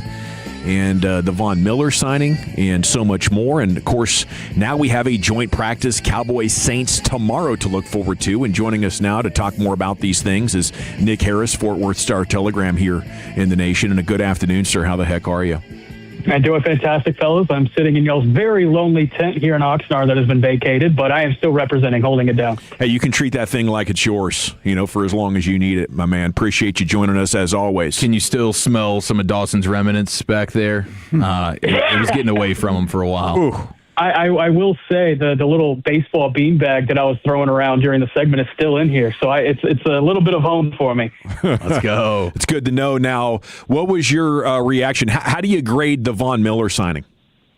Yeah, I think it's bringing in not only a veteran with 8-time Pro Bowl experience, but it's also a mentor in that room. You see what he did last year in Washington, playing 37% of the snaps, generated the 9 sacks. And that's a guy who's just going to be your designated pass rusher on late downs, a really reliable, trusted guy. As long as he can stay healthy through 17 games, I view this very similarly to when the Cowboys signed Clowney last year. Now, I say that with saying that Clowney also exceeded expectations. But if we are comparing the expectations now versus when Clowney was signed all the way back in week 3, then I would say that it's right on par with that. Who do you think the player or players are that will be cut as a result? Is this Leofau and Sam Williams' nervous day? Yeah, probably so. I think maybe only one spot, if any, remains for those two guys. And I tweeted it out earlier. I think the Cowboys are probably going to have to get willing to part with a former day 2 pick in one of those guys. And, if we're comparing both of their performances and, over the course of this last month, I would say they're kind of on par with each other. Leofau has maybe shown a little bit more consistency, but he's also dealing with a position change, and there's some, a fluidity that comes along with that. But, yeah, that's going to be a camp battle I have my eyes on for the rest of camp. Is this this is a very much so a designated pass rusher role for him? Is this like a 10 snaps a game kind of thing, situational for Miller? Yeah, I wouldn't necessarily say 10 snaps, but I would say that, it's going to be late downs. He'll rotate in. Think about when Dante Fowler was getting rotated in back in 2023 in his first stint with the Cowboys, and how he would always have fresh legs and just be asked to pin his ears back and go get the quarterback. That's kind of how I view this, and it was how he was used in Washington last year. It makes sense for it to be his usage here in Dallas, but a natural scheme fit. He has succeeded in this scheme throughout his career. I think he's better from a stand-up pass rusher type role anyway. It makes sense for both parties involved here. Nick, if I gave you an opportunity to give him the same amount of snaps as James Houston, who do you think would have more sacks?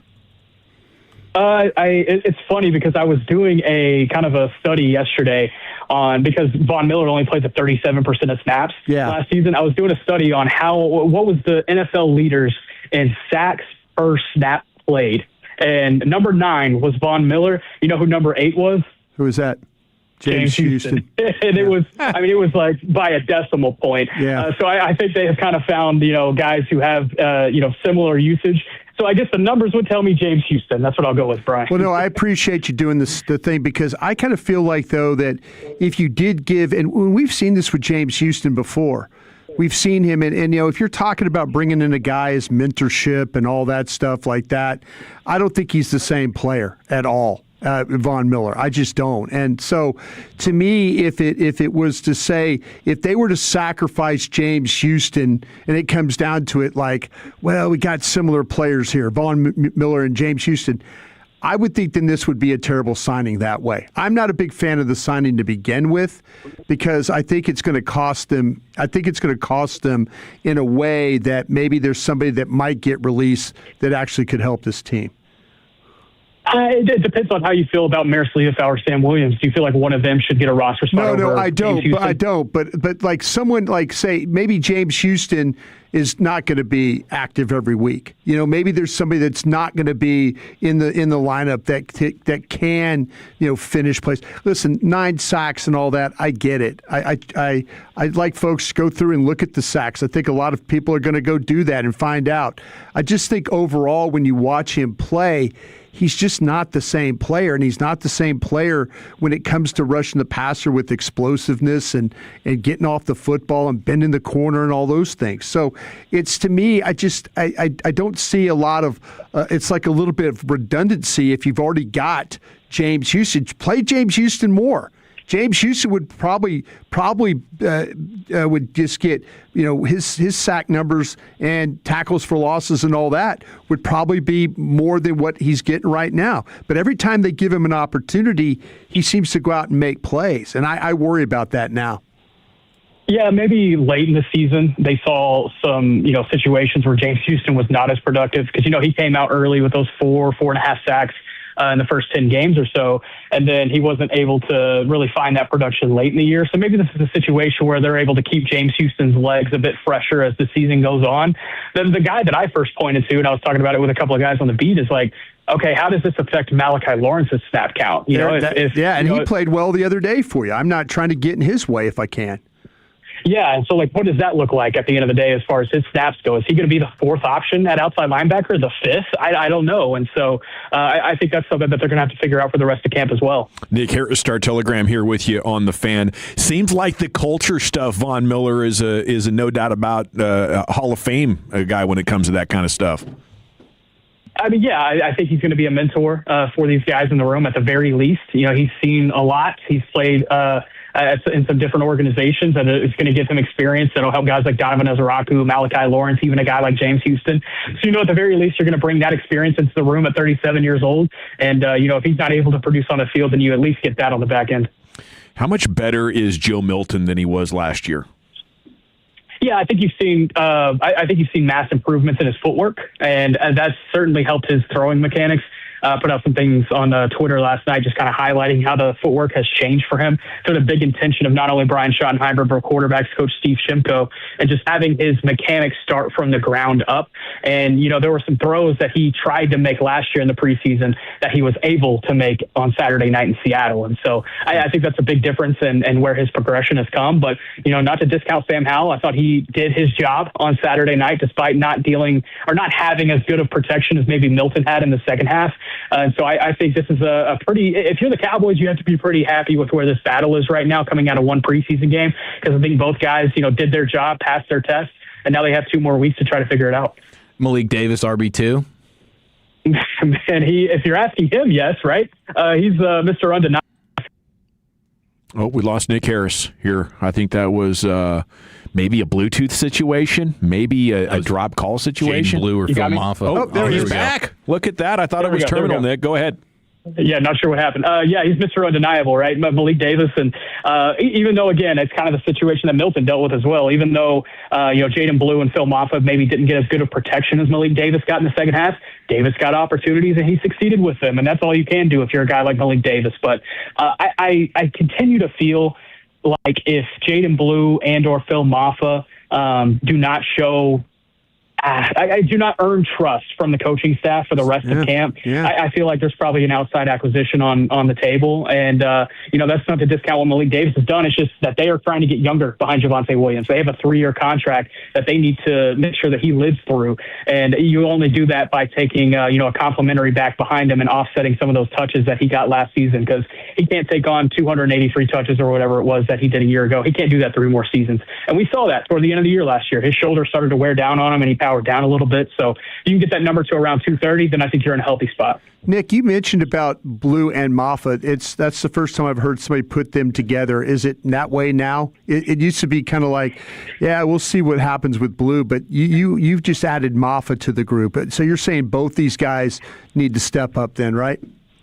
Yeah, I would say so. And it's because both of them have gotten the best opportunity here at camp with the ones and with the twos to get these reps and try to succeed with them. Phil Moffitt's going to have the chest injury. It doesn't sound like it's going to be too serious. He should play this weekend. But, overall, he's got to bounce back too. And so does Jaden Blue. And whether you have running lanes in front of you or not, you got to be able to make something shake and give the coaching staff some positivity and trust. Nick, in general, preseason work, second and third stringers, what's that tell you, if anything, about the way the regular season might go? I would say, at least if I'm pulling anything from Saturday night, I would say how things worked from an operational standpoint on the defensive side of the ball. I think there's some positives to glean from that. Christian Parker was dealing with multiple different green dots in that game. Justin Barron had to come out for a concussion protocol evaluation at one point, and so he had to quickly rotate Langston Patterson in there. And so they were dealing with some rotating bodies there in the middle, and things were seamless. They gave up the opening drive touchdown and then nothing after that. And I think that should be encouraging, even if it is second and third stringers. You have a first-time coordinator, first-time play caller, and for him to be able to juggle those things in a preseason game, I think that shows what he's ready for when the regular season comes around. That's the biggest thing I was able to pull from, I guess, it still only being a preseason exhibition. I still think that's something major you can pull out of it. It's kind of disappointed Justin Barron didn't have multiple picks for us. Yeah, right. But I will say the stop he had where he flew to the sideline and knocked the ball carrier out of bounds. You saw the athleticism on display, and so he's fighting to make this roster. And based on conversations I had, he has a good chance of making it as long as he continues to stay consistent. Nick, when you went back and watched the game or watching it live, were you impressed with what Dallas was able to do at the defensive tackle spot? That the pressures that guys like Dunn and Gilliam and those guys were able to kind of generate in this in that contest? I will say no, only because we've seen that here in camp. Sure. But I didn't know if that was a product of the depth of the offensive line being so bad or if it was the defensive tackles playing well. I think what we learned on Saturday night, it's probably a combination of both things. I think both things are kind of true. We've seen Tommy Dunn and DJ Withers really ball out here at camp. Kelvin Gilliam has had a couple of moments as well. And then that showed up on Saturday night, and not necessarily to my surprise, because I was like, all right, they do have some talent in there and the depth of that room, but it's going to be tough to try to crack a roster spot for one of those guys. But they are fighting for a practice squad spot, and I think there's going to be one or two that crack it from that group. My apologies if you've answered this question. I'm just thinking about it, though. Any update on Barham? I'm talking to people that believe that, like, when they play the Giants opening day, that he's going to be the starting Mike linebacker for this team. Any update on him? So he should be ready to go this week as far as practicing, and get him back on the field for the preseason game in Arizona on Saturday. So that should be good after missing the game in Seattle with that groin. But yeah, you talk to anybody around here, and there's confidence around Barham and what he's done early on. As far as being the starting Mike, he's going to have to hit the ground running once again when he comes out of this injury tent, if you will. But if he does so, I don't see a scenario why he can't have a big role in this defense. How about some of the young guys like the Julius Wood at safety and, of course, Camden Brown, who was the star of the show? Those two guys, are they – do you consider them locks now, or is this still something that they're going to be in a dogfight to the end? Yeah, they're going to have to continue to fight. I think Brown is in the better position just because I think the roster numbers probably favor him a bit more than Wood. Not to say that Wood doesn't have a shot too, though. The stop that Julius Wood had on the goal line there in the fourth quarter, whenever Trayshawn Holden had the muffed punt and Seattle was set up with an opportunity there inside the 5, that was a big play, and that was a big reason why they were able to get off the field without giving up any points. So Julius Wood has certainly had his moments, but Camden Brown, I think if you look at it, he not only has support from the front office, but he has support from his quarterback, and I think that's going to be big too when we're determining how these wide receiver numbers shake out. But also, he has special teams experience. That was the big thing with Trayshawn Holden last year. Like, yes, he's been good in the receiving game, but he doesn't have a lot of special teams next. Whereas Camden Brown this time around, he does, and he did that at Auburn for 3 years while he was buried on the depth chart in the SEC. And so, I think Camden Brown's in a pretty good. Julius Wood, as long as he stays consistent, I think he can fight for one of those final spots when it comes to cut down day. Yeah, I was going to ask you this, though, Nick. If you had to pick between Julius Wood and Elijah Clark, who do you get to pick? You can only pick one. Oh, man, that's tough. You know what? I'll take Wood just because he's had the production here at camp. I think there is a case to be made for Clark just because he has the NFL experience and he played in some games last year. But Wood he's been consistent out here every single day. Do you worry about a little bit that like Wood might be like some of the guys you have and you don't have a true free safety because Thompson seems to be hurt all the time now? I can make the same case for Clark. But yeah, I see where you're going with that as far as, a guy that can really man the one high responsibilities. Sure. But yeah, I kind of see the same thing with Clark if you're debating between those two guys as well as Marquise Bell. I was impressed with Michael Trigg's 4 catches. Is he going to put some pressure on Scooney for tight end 3? I don't think it'll go that far, but if they decide to take 4 tight ends, then Trigg obviously is in the driver's seat there. That's just going to be the big question because if you take 4 tight ends, where do you pull the other spot from? Is it receiver? Is it offensive line? And I don't think you're in a position to do anything in the trenches as far as take a number away. But I will remind everybody there is going to be an extra spot this year by way of the C.J. Goodwin rule. So where do they use that extra spot, I think, is to be determined. I don't think it's going to be a primarily special teams guy like they've used in the past for Goodwin. It could end up being a guy like Marquise Bell, but that extra spot, they're going to have some different position groups to toy with as far as where they use that. Do you like to do roster projections? Say that one more time. Do you like to do roster projections? Yeah, after camp, and I'm excited to do so. I think it's going to be fun whenever we look at this 91-man roster and try to whittle it down to 53. There's going to be some fun decisions that are going to be made. When you talk about the running back and if they're not comfortable with the guys behind Williams, is that something they would just look for a guy who was cut on another roster? Or do you think they would actually maybe try and swing a trade? I think it would probably be more so looking at the trade market and monitoring what's going on there. I mean, they have been monitoring the trade market. So as far as, having a RB2 that they feel comfortable with, I don't think you're going to find that on the waiver wire. What are you hoping to see tomorrow from the starters? Just consistency. And specifically on the offensive side, try to do a little bit more than what they did against the Rams, specifically in the 2-minute work. There's still some pretty talented pass rushers over there in New Orleans. So, how does Terrence Steele and Tyler Guyton respond? Steele didn't have the best day against the Rams last week. Guyton, can he stay consistent? Those are going to be some big things. And then on the defensive side, I think they have a better opportunity, obviously, against the Saints than they did against the Rams last week. So, can they clearly win the day? I think last week it was pretty even, but can the defensive side clearly win the day against the Saints and the young quarterback? That'll be something I'm looking for sure. I love it, Nick. Fantastic job as always. We look forward to catching up with you soon. Enjoy the rest of your time out there. Thanks, guys. Y'all have a good one. Nick Harris, Star Telegram, here with you in the G-Bag Nation. Time to hit the C note. Is it time now to forget about the Cowboys trading for that superstar? We'll do that and more coming up next in the Nation.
Back Nation here on the Fan Time Now for the C-Note Cowboys news of the evening. It's been quite a, 44 hours, really, pregame. The preseason game 1 was fantastic. Then the Von Miller news. What happens next will be the focus of this C-Note. Segment's brought to you by the Frankels. If you've been injured in a car or truck wreck, call the Frankels first, 214 or 817-333-3333. There is never an out-of-pocket cost. They only get paid when you win. The Frankels are the go-to car and truck wreck attorneys in Dallas. Had some breaking news in hour 1. Mavs and Stars came to an agreement to put their legal differences behind them. They will both be at the AAC through 2031. Should be smooth. Leah Asimakopoulos on Twitter saying at that point they will go their separate ways. So it's not like they reconciled and now the future is back on. It's just like they got an expiration date on this and they're not going to be suing each other's pants off for the time being. But I would say if you love the Mavs and Stars at the AAC, and who doesn't? You know, you got to get there and make your memories now. You know, you got 5 more seasons each. After that, probably just be a Dallas Wings kind of spot, a concert spot, a WNBA kind of spot. Who knows how big women's basketball could be by then. And rejoice with the fact that you got 5 years and you know when it's going to end, so you can take advantage of it. But I just think these buildings are hardwired into our sports DNA as fans. You'll always remember it, and you want to take it as much of an opportunity as you can while it's still here, because once it's gone, you know, you'll be like, man, I wish we could go back there and watch a game again. And sometimes they give you like a preseason game, like a nostalgia preseason game, as long as they don't bulldoze it. Yeah. That's when I put a letter on Terry Porter in the 3-point shooting contest. It was at the old Memorial Coliseum. It's like the final night or whatever. Yeah, I think it might still be standing there, but no, it had been closed for like 15 years, and they were just running like junior hockey games there. And they said, hey, for one night only, we're going to play a preseason NBA basketball game here. And it was that nostalgia going. It was something. That's a prime piece of real estate, man. If everybody goes away, that thing might get bulldozed. Yeah. No, you're right. I mean, how much money you could make off of that chunk of land, it might be the decisive factor. Maybe it's nothing at all, but we know Von Miller was teasing us a lot the last couple of weeks. You guys are right about that, by the way. He knew something. Yeah, he did know something, and I guess it turned out he'd been talking with the Cowboys since the very start of training camp. So that signing came true. The second biggest thing he's been dropping breadcrumbs about, that Von Miller has been dropping breadcrumbs about in his social media videos, is playing with Max Crosby. So is this just fun off-season stuff like Jordan Love and Micah Parsons, or could this be something? In the middle of July, Miller was on Max Crosby's The Rush podcast and brought up the idea of playing in Las Vegas. I would love to be on a team that has a great quarterback, a great pass rush, a system in place. And he pauses to look at Crosby and then blurted out Raiders, said Von Miller, and then he laughed. Mm-hmm.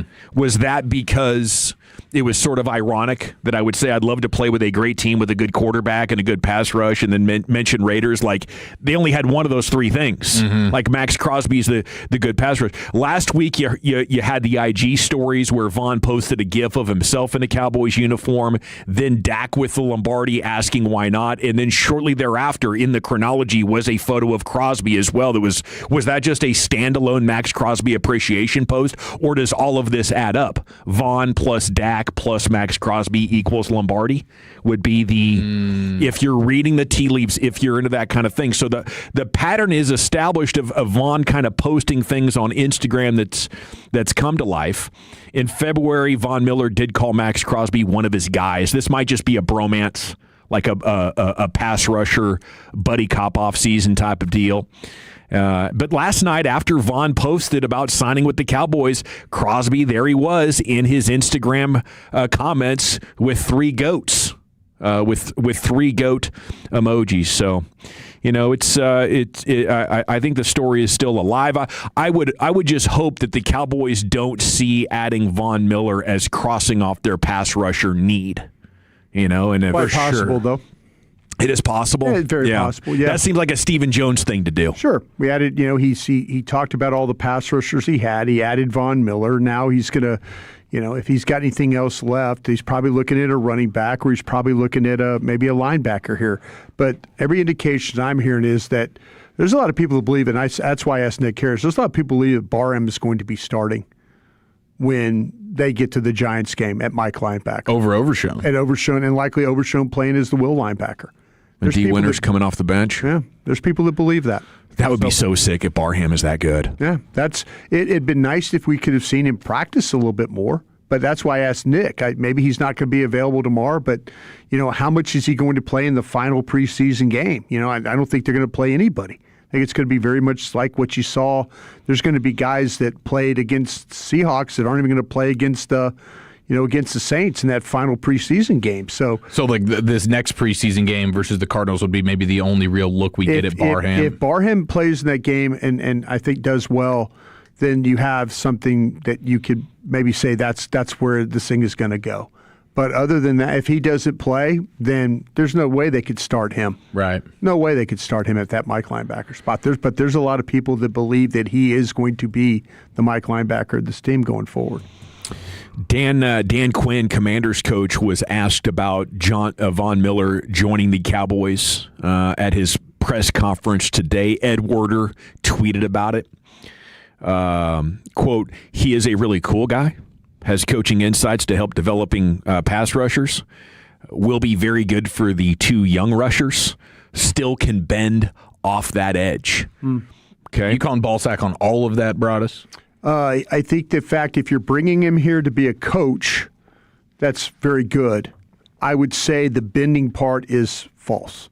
That's where I would say. But you do think there is some value in what he can help out guys like Lawrence and Ezeraku, or is that overstated? As long as he doesn't get in their way of playing. As long as he's not the guy that's taking snaps away from Malachi Lawrence, rushing the passer. You know what? Like I say, this is, to me, when you start to talk about potential progress stoppers, this is one of them. This is one of them. And everybody's saying, what did Dan Quinn say? He led with the fact he could help, he could coach. Yeah, he's a leader. He could do, and then he finished with he can still bend. He could still bend, which he didn't go off by saying he could, this guy could really rush the passer. He bends well, he gets after it, he attacks. Yeah. He's got a burst. He didn't talk about his playing ability. He talked about what he could do as a person, as a leader. Well, actions speak louder than words, and Dan Quinn had the chance to bring him back, but went and got Caleb Chase on. So I think that was a bad defense with the Commanders too. Yeah. So Dan had to do some things. I'm just saying this, please don't let this be a situation where it keeps one of the young players from not getting better. Yeah. Don't turn this into we've got to play Von Miller because he's Von Miller. Do you think Von Miller's going to be better at the fundamental parts of it, being in position, setting the edge, stopping the run? We got a guy for 15 plays to stop the run? No, yeah. I don't have him here. I'm just asking you, Dawson, because to me, if he's a pass rush only guy, if he's a guy for 15 plays you bring in here to stop the run and maybe gets a pass rush, then this was even a worse signing. Well, you don't have 100% certainty when you put a guy in. So if you put a guy like James Houston in and they run at him, that could go for 15 yards. Von Miller's grade says he will be one of the better Cowboys' edges at stopping the run. That's the one thing that they can do well. They got guys that can play the run. Whether Ezeraku could play the run, they've got Gary that can play the run. They need a legitimate pass rusher. If you brought Von Miller in here, just to be well, let's see if he could rush the passer and play the run. Then the whole idea was to go find a pass rusher. So we'll see. I know, but if you're the coach and you're like, we can put this guy in that can go get the quarterback, but when the opposing offense sees this guy run on the field, they might decide to check into a run and go right out of it if it's in the 5 or 6 yard area. I'm interested to see what you guys think when you sit down tonight, watch him play. I'm interested to see if you see a guy getting after it every single snap. If you see that guy that is when he's playing the run or getting off blocks, or I'm interested to see, because I didn't see that guy. I just did not see. I saw a guy that was an occasional player, and I didn't see a guy that, like Dan Quinn's talking about, that bends and all that stuff like that. I saw a guy that when he wants to rush, okay, you might get one. But there's like 5 or 6 other plays where he's just a non-factor. I don't understand this signing with what they have. If you go out and trade for Sweat or one of those guys. If you need a legitimate pass rusher, this to me is a very, very cheap way out to hope that you might have hit on a guy. Von Miller on James Palmer's podcast last month asked what he would like to be remembered for when his career is over. Quote, each and every team that I've been on, I've made it a point to be one of the best teammates that I possibly could be on and off the field. I'm a first ballot Hall of Famer when it comes to being a good teammate. Sure. Jeremy Fowler, ESPN, reporting the Cowboys were looking at Adoree Jackson, but Calvin Watkins reported on Twitter last night, nothing on the horizon. He noted that he did visit in May, but there was nothing headed in that direction. Contrary to what Jeremy Fowler had said, 2 of his last 3 years have been very rough. He's been in the league a long time. I think it's time for Adoree Jackson probably to retire. Yeah. I don't think we necessarily need to mess around with that. If you're going for Adoree Jackson, then you're in the middle of the season and health and production has just really gone plummeting. I mean, you could look at how the second and third strings corners played and said, could Adoree Jackson elevate our floor a little bit so we're not a complete dumpster fire? But I just don't know if there's enough upside. And there's potential downside there with him moving into his 30s. We got Krusty's Corner coming up next. Brian, where are you taking us? Yeah, I've got some. I did break down the film from the game this weekend. We'll talk about the guys that played well and maybe some that didn't. We'll do that next. But first.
Thank you very much, Lucius. It is the G-Bag Nation here on The Fan. It's time for Krusty's Corner with Brian Broaddus. Here he is, the king. Hey, kids! Your old pal Krusty's gonna teach you 5 new words. You're not wrong about that. From Dallas, Texas, number 55, Brian Broaddus. Thank you very much, Lucius. I appreciate that. And Lucius, I'm going to try and make that ranch dressing even better. I'm going to keep working. I don't think you can, but I'm here for the challenge. I thought I had it. It's fantastic, bro. That's some great ranch dressing. I'm going to find something to dip into it pretty soon here on the way home. Okay. Yeah. So what was your goal to make the best ranch in the world? I was trying to recreate. Lucius always talks about, and this is one of those things I love to do. Yeah. I love to try and take recipes and see if I can recreate them and make them like the restaurants do. And there's certain things that I feel like I'm pretty good at. But this was the one when Lucius was talking about, this is the best ranch dressing I've ever had. And I was thinking, okay, how can I recreate it? You know, how could I get to where it tastes very similar? And Lucius, he's inspired me to. He's like, it's really good. So this was the Wingstop Ranch? The Wingstop Ranch. Nice. So it tastes real good too, bro. Some good ranches out here. Wingstop got good ranch. Yeah. Cheddar's has real good ranch. Well, I'm not a ranch guy. I did create a blue cheese dressing using the same idea. I'll do that too. Oh, do you? I'll bring you some of that then. Yeah. I made some blue cheese, some really good blue cheese stuff. All right, people tuning in not to hear me talk about cooking. They hear me to talk about. I feel like Eric could drink blue cheese ranch. I mean, this all. I think you could drink it. Could you? Yeah. I think you could. I love blue cheese dressing myself, especially on salads and stuff like that. Big Buffalo wing? Buffalo. You eat more buffalo wings than me. Yeah. Yeah. The only place I do blue cheese is all of us. Yeah. is on a burger. You ever had a blue cheeseburger? Hell yeah. That's With incredible. bacon? That is Absolutely. incredible. Is that the only cheese on there? You don't even also have like a little cheddar or something? Blue cheese only. Blue cheese, It's like bro. the crumbles? Yeah, just let it melt right into the patty and into the bun if you can get both. Just a dash of mold on a cheeseburger. I like There it, you go. boys. Louis Pasteur knew what he was doing. All right, here we go. By the way, I was really worried on Friday going into that game. I think, again, Eric, you and I talked about this in the pregame show. I was worried about the quarterbacks. I was worried about the skill guys not getting evaluated in this game. I think we watched this game, whether you watched it on TV or you watched it on TV and then went back and did the all-22 stuff. I think the offensive line, tip of the cap to the offensive line for getting it done. No sacks, limited pressures. Their 2s and 3s were not a factor. Seattle defensively, not a factor in this game. And you were able to get a good evaluation. I thought Joe Milton and Sam Howell both played very, very well in this game. And I think this thing will continue to battle on. You'll have a practice tomorrow against the Saints. And then I would consider playing Milton and Howell that last preseason game too. Just let them keep playing. Just let them keep battling and figure this thing out. But, Dawson, I thought you asked some really good questions about Joe Milton. I think mechanically Joe Milton has gotten better. I think Joe Milton is now seeing the field a little bit better than than what he has done in the past. And I think that's helped him be a little bit more stable with his mechanics and the way that he's delivering the football. I think Sam Howell is really, really smart the way he plays. You know, and there's times where he knew he had to move and run, or he knew that he had to stand there and throw. But I think the offensive line did a good job. I think they had a decent game plan in this one when it came to trying to keep a tight end in to help these tackles with some of the blocks that they needed to do. So good evaluation with Milton and Howell. I just keep working it now. I don't think there's one clearly ahead of the other here right now. So they've got 3 more opportunities to battle for that second spot. But I think round 1 was pretty damn near a draw the way that both those guys played. And congrats to Joe Milton. I mean, I kind of wrote him off last year. But he's more patient. He's letting the game come to him. Sure is. I was interested to hear Nick Harris talk about with the situation with Blue and Maffa. I need to figure out with the Maffa situation, how healthy is he? He had a little bit of a chest problem that he was dealing with, but chest contusion. Yeah, and coming into this preseason game, I had Maffa a little ahead of Blue. And I can see why people are fighting for Malik Davis, because every time they hand the ball to Malik Davis, good things happen. And so he's got the vision, he's got the ability to cut, he's explosive, he can catch the football. There's a lot of things to like about Malik Davis. I just wonder about Malik Davis as a backup for 17 weeks, how that would play out. But overall, man, he played better than what Blue and what Maffa played. With Abanikanda, I think that there was a couple of things. I think he ran the ball well, but Davis clearly was the best of that group right there. It was interesting that Nick said they might want more than him. Yeah. I guess it's the top end speed. He's just not fast enough. Yeah, well, that's, the thing with Blue, he's fast enough. Maffa's not. I kind of feel like Davis is more explosive than he is fast, probably quicker than fast. Yeah. But I think that he's of the backs that played in that game the other day, I can't understand why they always are looking for something different, but maybe they don't feel like he could play 17 weeks if he had to. This wide receiver group is down to, I think they're down to 3 different opportunities. I'm going to make this point, and Eric, we had this, we were talking about this in the pregame, but also in the postgame. I'm going to say something here. I don't think that Turpin should be guaranteed a roster spot here when you look at these wide receivers. Who's your returner? I will find one. I'll find one. I don't know if Turpin does enough for me as a returner to make me just keep the roster spot for him as a returner. You feel like you would never want him on the field offensively? Not with what's going on at wide receiver right now, no. Okay. I really don't. And what's going to happen is everybody's got him penciled in probably as the 4th guy. I would struggle with this a little bit. I think I would argue the situation with Brown, and I'd also argue the situation with Mingo as well. Mingo showed me a little something on the special teams making a tackle where it was clear that he was at one sideline, ran all the way to the other sideline, made the tackle. I think that there's things that you could do with him with his size. He made some plays in this game that were quality plays. I think the light has kind of come on for him, and maybe you have something here. I don't know if I necessarily want to just say Turpin's the guy because he was a returner. I will figure something out to find a returner. You need to find a way to block, number one, to begin with. But I don't necessarily guarantee in his spot. Especially if he's not going to be any better as a returner than he was last year. No. It was 3 years at $4.5 a year, but only 5 guaranteed. Yep. That he signed last March, so you could get out of this contract pretty easy. Michael Trigg showed up well in this game catching the football. I think, Dawson, you were talking about that. They used him. They used DJ Rogers as a running backs or as a fullback kind of a thing. Luke Schoonmaker in this game was a very, very poor blocker. And they asked him to do some of those blocks where he comes in motion and then he blocks inside, or he traps somebody or blocks the backside. And he went in there like half man a couple of different times, went in there sideways. Trigg showed that he could catch the football. Trigg showed he could catch the ball down the field. If you just know this, that Trigg is not going to be a great blocker. But if you had neither is Scooney, right? If you had to give the tip of the cap to which one was the better one in the game, Trigg was better than Schoonmaker overall in this football game.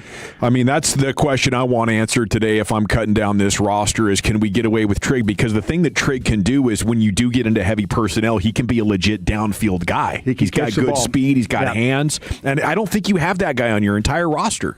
And a very important part of getting into heavy personnel is threatening downfield. Yeah. And right now, the Cowboys really can't do that. So I'm excited about Trigg. I think the transition moment from when he catches to turn up field, and then on that first catch, he's got 4 dudes laying on the ground as he's out of bounds. 4 different guys tried to tackle him. And that's contact balance, that's elusiveness. He had a stiff arm. I need to see Trigg active on game day. Yeah, well, I tell you what, he had the better of it. And so just asking here, somebody play better than Luke Schoonmaker. I think Trigg, that was in the game was a good one there. I'm going to say this about Drew Shelton, the offensive tackle. He gave up 3 pressures and 23 pass blocking attempts. He was by himself almost 87% of the time in this football game. And I think that the thing with Drew Shelton that I was kind of excited about was see him, though, getting these situations where he was one-on-one. Where Drew Shelton was getting in trouble was when he doesn't move his feet. That's the biggest thing. And so what happens is every play you have to come out with the idea that can't be bad this play, can't be bad this play, can't be bad, and then find a way to play within your technique. There's 2-3 plays where he's really, really good, and then the third or fourth play, you're kind of like, oh, got to move your feet there, got to cut that guy off, you can't take plays off. But for the first time out of the blocks, I think Drew Shelton was all right in this one. I think a Johnny Cornelius playing right guard was okay in this one. Nate Thomas, I know Nate Thomas only had 11 pass blocks attempts, but he didn't give up any pressures. He was one-on-one 82% of the time. But you watch him play, and it was better than what you saw in these training camp practices when it came to his pass blocking. So I was very, very hopeful and impressed with what he was able to do on that particular time. I thought the offensive line and how they handled it, with Everett and those guys at the center spot. That was important. They needed to be able to evaluate these guys, and I think the offensive line, the second and third, the guys that got the opportunity held up really, really well in this thing. Dawson, I know I'm not running out of time. I know we got a full show. Is later on, can I have another segment to please talk about what I saw on defense, if I could? Maybe I shouldn't have talked about blue cheese or anything like that, but if you could, I would like to talk about the defense and what I saw from that crew, if I could. Let's come back with Krusty's Corner 2.0 at 4:40. That sound good to you? I will be ready to go. Thank you very much. Okay, we got a 6-pack of overreactions to the Cowboys preseason game Saturday night. That's coming up at 4:20. Hodgepodge is next, Chief. Where are you taking it? The most useless ranking of the year has dropped, plus the funniest things from the sports weekend next in the nation.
Our D&M Leasing Studios. You're rolling with the G-Bag Nation on 105.3 The Fan. Welcome to the Nation. Here we go. It's hour number 3 of the G-Bag Nation on 105.3 The Fan. Thanks for making us part of your day.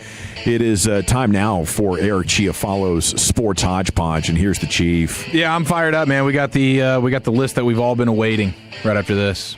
TJ Hushmanzada, could you just rate my guy here on a scale of 1 to 10? You don't think rude what you just did? Who's literally listening to this anyway? Is anyone listening? Well, it to is you the guys? home of the Cowboys. Well, no one exactly. We no have one's listening. I did a radio show when I first got here, and they told me I was fat. The brisket sando, that is hard to beat. LeVar, you want to get in on this? I'm not in on that, you rude mother. Oh, he almost cussed. Then they called me the Girthquake or something stupid. I do like the Girthquake. That's a nice nickname. Little shock jock stuff. Okay, the official preseason AP top 25 in college football has been dropped. How many teams were in last year's preseason top 25 that were not even included in the top 25 by season's end? How many of the initial preseason 25 teams? Let me guess 8. Let's say 5. 12. Oh, wow.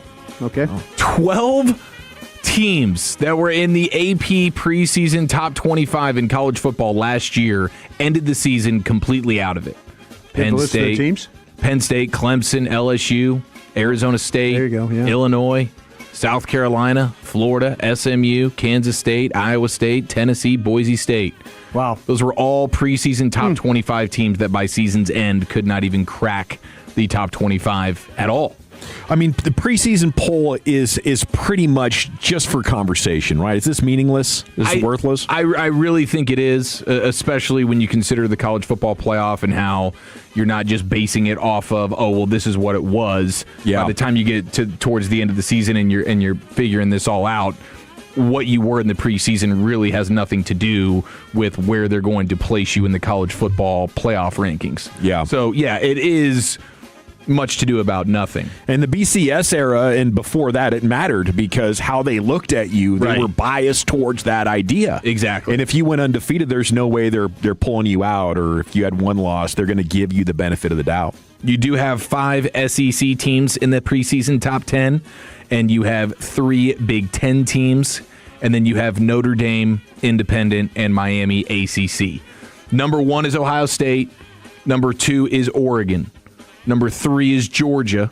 4 is Notre Dame. Notre Dame's getting a ton of love. C.J. Carr. A couple other guys that are legit NFL players on that roster. They come in at number 4. Texas is at 5. Indiana, the reigning champs, at 6. Miami, 7. Texas A&M at 8. Ole Miss, 9. OU, 10.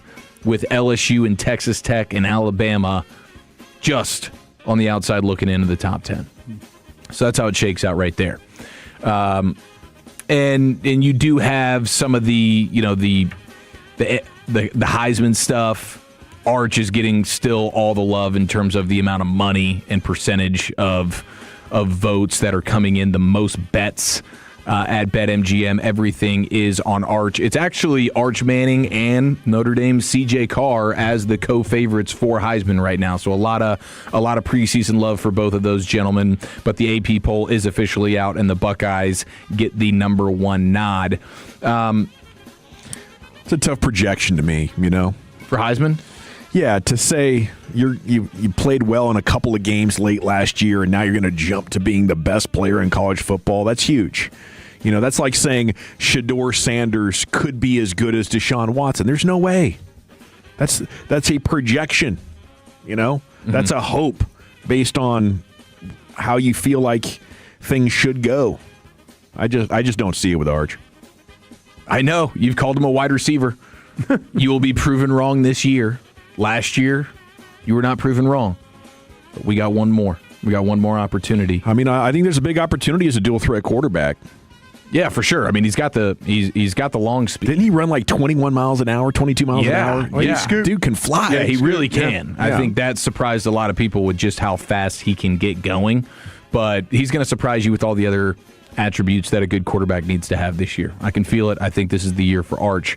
Now, What does the number 358 mean to you? Well, nothing until I tell you that was the amount of total yards through 3 quarters that the Ravens had over the Eagles in their preseason game over the weekend. Vic Fangio not calling him up that day? Through 3 quarters for the Eagles, 76 total yards of offense. Now, of course, they ran out the backups and everything like that, but Eagles fans crashing out was a lot of fun. So it's always a lot of fun to watch some of these fan bases freak out, and it feels good that our second and third stringers, they beat the Super Bowl champs, you know? It's a different feeling right now. Looked good. Yeah, it did. It did. Looked good. It looked good and it felt good. I'm sure Walchuk was actually smiling a little bit more in that post-game show. Post-game, he was good. Yeah, the Eagles were bad. You mentioned the Browns. I mean, my gosh, Deshaun Watson, none of those guys are any good. No. I mean, it's just, it doesn't matter how many bodies they put in that quarterback room. You put that uniform on and you become 20% worse than what you might be somewhere else. The Browns are absolutely down bad right now. Mekhi Lemon, by the way, speaking of the Eagles. Has he practiced yet? Still not practicing. Okay. Their first-round wide receiver, Mekhi Lemon, supposed to be replacing A.J. Brown in that Eagles offense. Still not practicing. Even when you go back to OTAs, he was talking about how difficult it was getting to know the playbook, understanding what he has to do, and he can't get on the field. Like, he's hardly practiced in the new offense this entire offseason, not getting off to a great start for Mekhi Lemon and of course, the Philadelphia Eagles. Elliot Shore-Parks, who covers the Eagles, credit to him. He's still doing the overall stats for Jalen Hurts. Day 12 stats. Did he list the interception he threw the other day that we saw with our own eyes? Yes. His overall training camp numbers for Jalen Hurts, 138 for 199, 10 touchdowns, 6 interceptions. Ooh, 6 interceptions. It's still so funny that their social media team had the slow-mo interception. It's like it was all anticipating. It was all building up slow motion for Jalen Hurts to be rocking and rolling in the new offense, making it fire over the middle of the field, something he's never really done consistently in the NFL. But here it is. You're getting that moment, and then bang, here comes Quinyon Mitchell. That is still so freaking funny to me. Almost as funny as DK Metcalf, your Steelers wide receiver, just totally crashing out. I think again. Yeah, he's crashing out again. I did lose my headphones. I don't know if. Oh, okay. We're back. Keep talking. We're good. We're back. We're back. DK Metcalf, the same DK Metcalf that went after the Lions fan during the season, physically. Yeah. He's coming after people in the comment section now. Posted a photo of himself on Instagram wearing the Guardian cap, playing practice football with the Steelers. Someone says, "Is the grass still greener over there, DK?" And he responded, "Yo, mama and daddy related?" Question mark. Wow. That's how DK Metcalf is getting after it right now when it comes to other fans. It's Lions fan in the stands. I'll come and get active with you. And then in the comments of my Instagram, I will wonder aloud whether or not your parents are siblings. Now, did you see Dak Prescott getting trolled at the Commanders game? A game he's not even involved in. This is beautiful bulletin board material for Dak Prescott right now. Living rent-free in their heads. What happened? Yeah. You have a fan. You have a Commanders fan. And listen, if you're a Commanders fan, you probably love this moment right here. Commanders fan is up close, like in the pregame warm-ups. He's sitting close enough to where he can actually interact with some of the players. And he's wearing a shirt that says Tress Way. Oh, yeah, I saw that. Has more NFC Championship passing yards than Dak. Had a little fake punt situation. Yeah. Little fake punt situation. The one time the Commanders pop-up year did a little something right up until that NFC Championship game, really.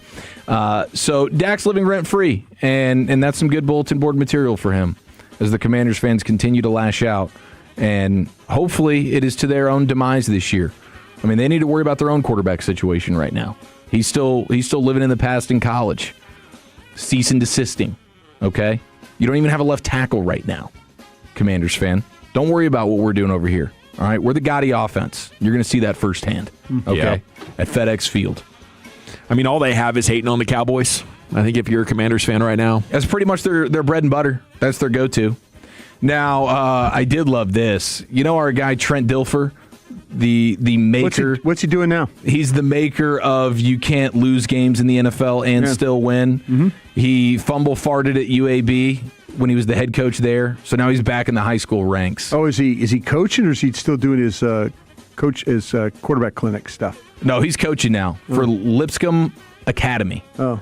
And he and they released their schedule for the season. And every game, like week 1, us versus us. Week 2, us versus us. Now, they actually have real opponents here, but that's his way of trying to get through to his team. It's just us versus us, man. It doesn't matter who's on the other side of the field.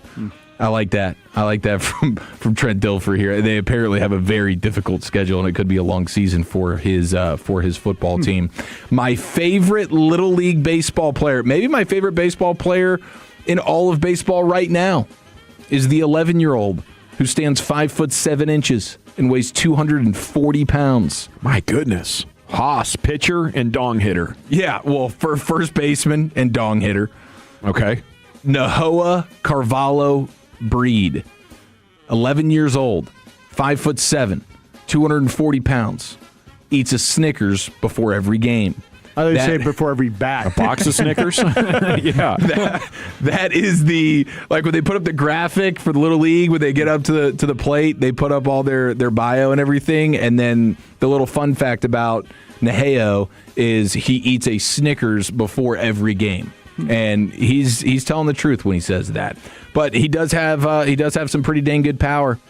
Now, would you guys drink this? How does this sound to you? MLB, Budweiser, they have released a new beer that is made with baseball bats called Beechwood Reserve.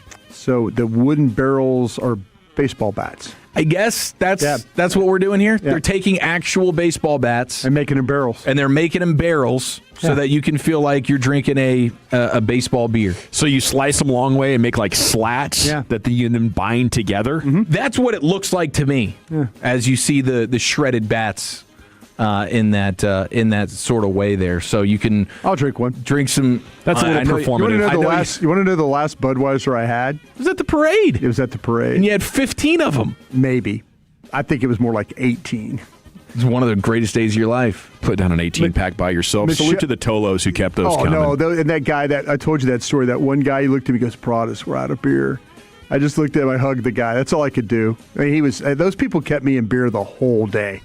Shout out to you guys out there. If you take out the fact that you obviously played a role in your Packers Super Bowl and getting, but like just thinking about the parade fun you had. Oh, yeah. Did you have more fun at the Rangers parade than you did the Packers parade? Yeah, we did. Yeah, absolutely. Did you even booze at your Packers parade? No. You didn't? Mm-mm. We landed and had the parade the same day. We landed in Green Bay and they ran us through the city. Then you had to go back to scouting that night, getting ready for the draft. We did. We got back. We got back Monday. Our scouting meeting started Tuesday. So that's what happened there. But yeah, I did not. It's a serious franchise there. Yeah, that is so funny. Is that how everyone used to do it? We did. We just knew we had to get to work. Because now we actually put plans in place, and you give like a 72-hour breather before we go for the party. No, we went straight from the airport to, and there's guys that didn't even have coats. Like they were like, it was like a cold. It ended up in Lambeau Field, but we had the parade, and people along the route were giving us their coats. Like we were in open air, and they're just tossing up parkas to you. Mike Holmgren has a famous picture of him wearing like a Wisconsin State Trooper jacket. No way. Yeah, like he's like that's what he was giving the speech with. Yeah, there's nothing like that Rangers parade though. That was incredible. That was. I'd love to do that again. Absolutely love to do that again. Well, speaking of beer, there is a college basketball man named John Rothstein. And he is diehard college basketball. That's his gig. He does it, and he does writer? it well. Yeah, I think he does some TV reporting as well when it comes to college basketball. And he said before the NCAA tournament that he would basically do an open bar situation for Nebraska Huskers fans if they won a single tournament game. Oh, he's on the hook. Of course, they won a couple of them. Won a couple. And so he has announced that on Wednesday, September 16th at 5 p.m. at the Gate 25 bar in Omaha, it will be a 1-hour open bar happy hour for any Nebraska fan that wants to show up and booze on the Rothstein tab. I can't wait to follow up and see how much he ends up having to put down for this. But he's a man of his word. Man of his word, though, did you kind of have, we're going to have a certain amount of bottles, like we're going to have probably like rot gut bottles in there, and then like kegs, kind of a thing? We're not going. I think you blow out the top shelf. You none of that. You can't top shelf this thing. You're going to have like Gilby gin in the plastic What's bottle. What's capacity at this establishment? I'm serious. That's a great question. Yeah, 100 people, probably 3 drinks an hour. But then you got the bartender backup. You know, you should have done this thing in Lincoln. Yeah, should have went and done it in Lincoln, not in Omaha. Maybe he's thinking that if he didn't Lincoln, that all the students would show up. Yeah, they would get you. They would. All right, they're going to get them. Yeah, they're going to run out of booze. I think somewhere between $2,500 and $10,000. Just doing math in my head. Yeah. That's what I'm saying. They're going to run it up. I got like 3 cases of whiskey, a couple cases of vodka. I got, just like pre-buy everything and just say, this is what we got. Yeah, this is what we got, and if we run out, and I'd like buy like 5 kegs, It's an hour. What the hell, Buy a bunch of kegs. Every fraternity in striking distance is going to be there. Should absolutely be there, yeah. Thank you, Chief. Sports Hodgepodge in the books.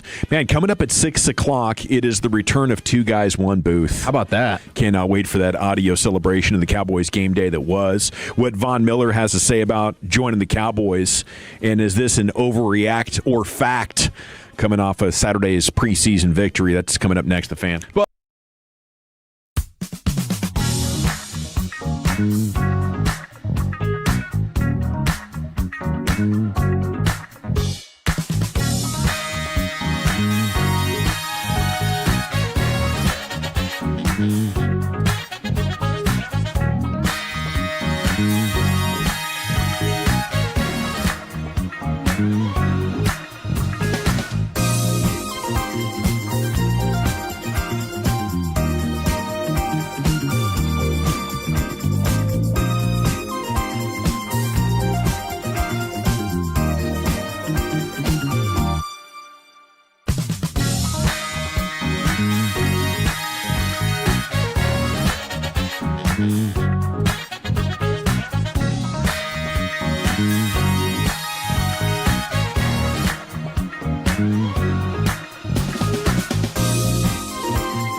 Welcome back. It is the G-Bag Nation here on 105.3 The Fan. Segment's brought to you by the Frankels. If you've been injured in a car or truck wreck, call the Frankels first. 214 or 817-333-3333. There is never an out-of-pocket cost. They only get paid when you win. The Frankels, the go-to car and truck wreck attorneys in Dallas. Krusty's Corner 2 is coming up at 4:40. He's going to hit the defensive players that he was unable to talk about in the first Krusty's Corner, which is every afternoon at 3:40. Okay, what Von Miller has to say about joining the Cowboys. He was on with Shannon Sharp and Chad Johnson today, the Nightcap podcast. He says it just seemed right for me. I live here in the off season. My mom and dad and my kids are here. I always had a little blue on my heart since I was a little boy. I always paid attention to the Dallas Cowboys. So he has made it come true. He says there's no question about it. I am the best defense. I'm the best teammate. I'm the best defense. He says I'm the best teammate in the history of the National Football League. I know how to bring the guys together. Now I know, Brian, you're kind of on a campaign against the culture, but I think this stuff matters. I think if you can bring the guys together, it shields you against bad attitudes getting, because that kind of stuff is contagious. No, I am all, listen, what Schottenheimer's done, congratulations. If he can get them into the playoffs and he could be a difference maker, I am never fearful of admitting when I'm wrong. But like I say, culture. Todd Archer and I were talking about the whole culture thing. Yeah. You can have a bunch of good guys and still have a lousy football team. Oh, absolutely. Yeah. You could have a bunch of guys like you could have guys that like, boy, what a great guy he is. What a great teammate. What a great, and then the next thing you know, you're 4-11 or whatever. I think the difference is sometimes nice guys don't want to keep each other accountable. They just want to be like, oh, yeah, everything's good. I'm nice. You're nice. This is cool. Can you be nice and tough? Yeah. Can you be nice and have standards, I think, and then have the skills to make those difficult conversations with people about addressing their shortcomings? Can you make that a pleasant experience? Or does everything got to be like World War III? I think Clayton Adams has talked about that. But I didn't know. I didn't know Von Miller was this good of a leader. Apparently you're adding another like Quinnen Williams, DeMarvion Overshown, Dak Prescott type of dude when it comes to the vibe department. And I think they got enough of that. What they need more is a lot of sacks on 3rd and long and in the 4th quarter if you're holding the lead. He says I can still walk into 8 to 10 sacks right now. And that's just walking in. And I'm going to have opportunities to do it. We have one of the best offenses in the National Football League. I'm going to be able to play with the lead. Yeah, he was having to get it done in Washington last year with a bad offense and bad defense, just as bad a coverage as the Cowboys had. He said, we only won 5 games last year. I was able to walk into 9 sacks. Just being the type of player I am, even at this stage in my career, I still feel like I can be effective. And I don't know if 9 to 10 sacks is realistic. Maybe that's delusional athlete syndrome at this age, 38 years old. That's like 5 years older than what Jadeveon Clowney was last year. Yeah, I mean, if you're him and you had 9 last year, I'm sure you feel like you can duplicate that. The over-under right now on his sacks is 6.5. I think that's a pretty fair line. And if he comes away with 7 sacks this year, assuming he was able to give you some decent pressures along the way. That would be a good year if he gets 7 sacks for you. Yeah. That'd be good. I mean, especially for a front right now where they're clearly just trying to, hodgepodge a sack total together. They're not going to lean on any one guy, but if you can get, that's just another guy in your rotation that is capable of getting you somewhere in the neighborhood of 7 sacks. And it's like, okay, if we can get 4 or 5 guys that can do that, that goes a long way for you. All righty, at 877-881-1053. If you've got thoughts on any of these subjects, leave your name and city you're texting from. We'll make you famous. We're about 10 minutes now from Krusty's Corner 2. How about overreact or fact from Saturday's game? Jaden Blue is still a long way off from being able to help you on Sundays. I think it's a fact. What's the number one thing that bothers you? Because there was better ball security. Yeah.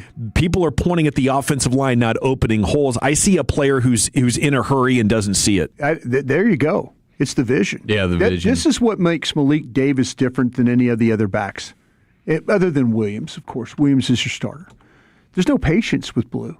Everything is on attack mode, but there has to be a time where you allow, especially if you're dealing with second and third offensive linemen.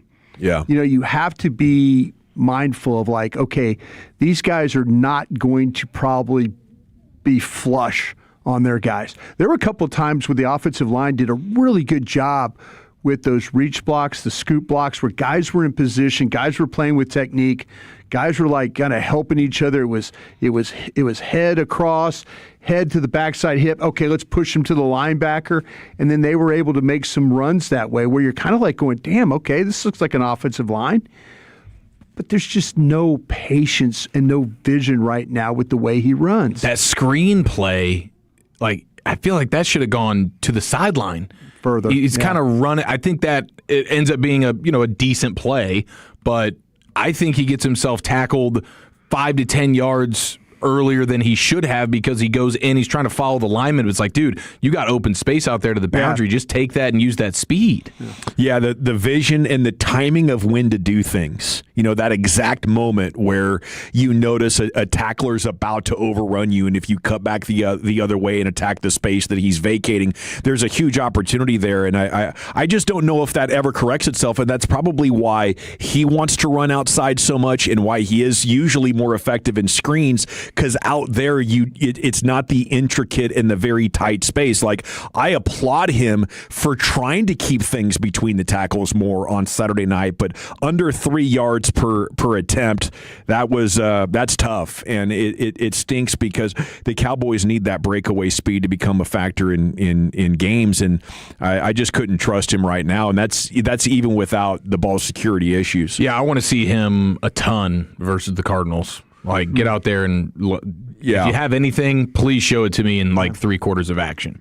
And maybe it's nervousness, because he wasn't active enough. And you're thinking about not fumbling. And fumbling the ball too. So I just like tomorrow, I would like to see clips from practice with him having success running with the first offensive line. Okay. I'd like to see that. I'd like to see a good run here. Blue's tearing him up. They don't have an answer for Blue, I'd like to see more of that. Overreactor fact. I think this one's probably an overreact, but could Christian Parker be on his way to being one and done?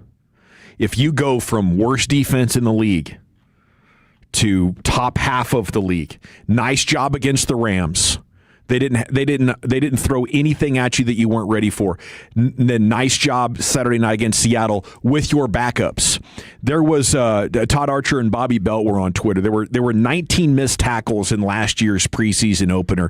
Belt said Next Gen Stats had 0 missed tackles this year. I think I saw at least one on Darian Kendrick. Yeah. But no coverage busts. The only time you saw Seattle open running into the field like it was a coverage bust was on the turnover. Yeah. I think what we're seeing is he has taught these guys a completely different defense in one off season, and they're buttoned up. Yeah. The thing that could be different is because we've looked now, and please, Eric, help me. You're good with these hirings. It seems like we've gone to the defensive coordinator route, right? With the exception of a Todd Monken, guys like that, but it seems like that teams are leaning on these defensive coordinators now. Halfley, Minter. Yeah, at least in this cycle. Maybe the cycle the year before was Ben Johnson and Cohen and guys like that. But they're kind of leaning on these defensive coordinator guys is what they're doing. So, maybe, listen, if this defense has success, is they have a little bit of a playoff run, there's going to be people looking at him and like, man, he's a young guy, but listen, we got to maybe go get him now, because if he's the guy that went in there and turned things around, working for Jerry Jones, got his way on some players, obviously has an evaluation skill. You get a coach that can teach evaluation skill. He put together his defensive staff too, So maybe he's got the gift that coaches. That the coaches that are young coaches that get head coaching jobs like him. I think the job defensively is so much more intricate. Like offensively, starting 10 years ago, we're doing all this motion and stuff, but that's pretty much like this is what we're planning to do. And the defenses, right as the ball is being snapped, are changing the picture in such a big way. It's getting the best. And I think you look at what Philadelphia did and then what Seattle did with average quarterback play. because the defense was elite. And then you look at what Minnesota was able to do against Dak last year. That's a different system there with Brian Flores, but we've gotten to a point defensively where we figured out how to scramble the decision-making of some of the most veteran quarterbacks, some of the best processors and diagnosers in the game. We're getting the best of them. And if you're running out a Matt Eberflus-style defense, I think it's the biggest missed opportunity. So how do you get the guy who can call it, can scheme it up, and is highly coveted? It's making him your head coach. That's the way you can steal a guy who's brilliant at it from another team. And I think that's what the Ravens are doing with Minter. Joe Milton has become a good backup quarterback.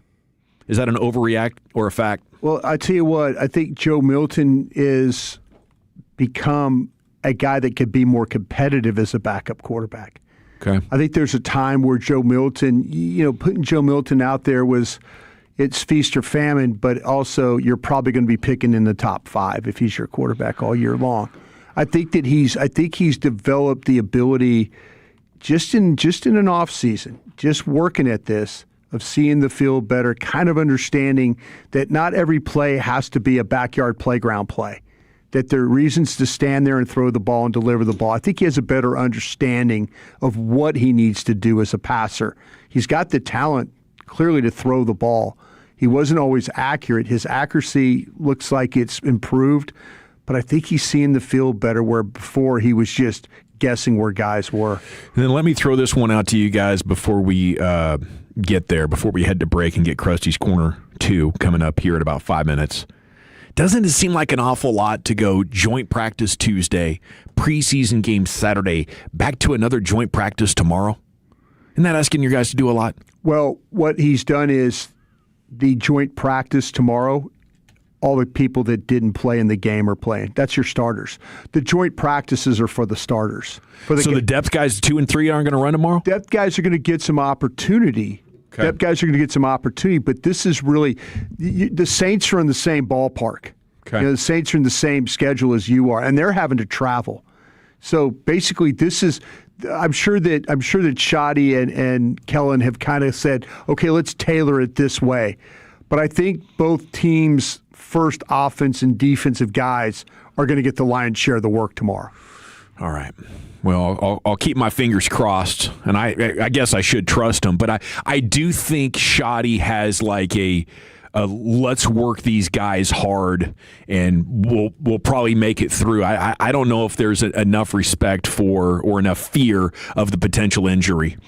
But if you get through this, you're getting a ton of great work, and that's how you could have a significant turnaround if you're willing to risk the injuries. We got Krusty's Corner coming up once again. Brian, where are you taking us? Yeah, thank you. Allow me the second half of this. Going to talk about the defense and what I saw. We'll do that next.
plate registrations 2023 through 2025. Thank you very much, Lucius. It's the G-Bag Nation here on The Fan.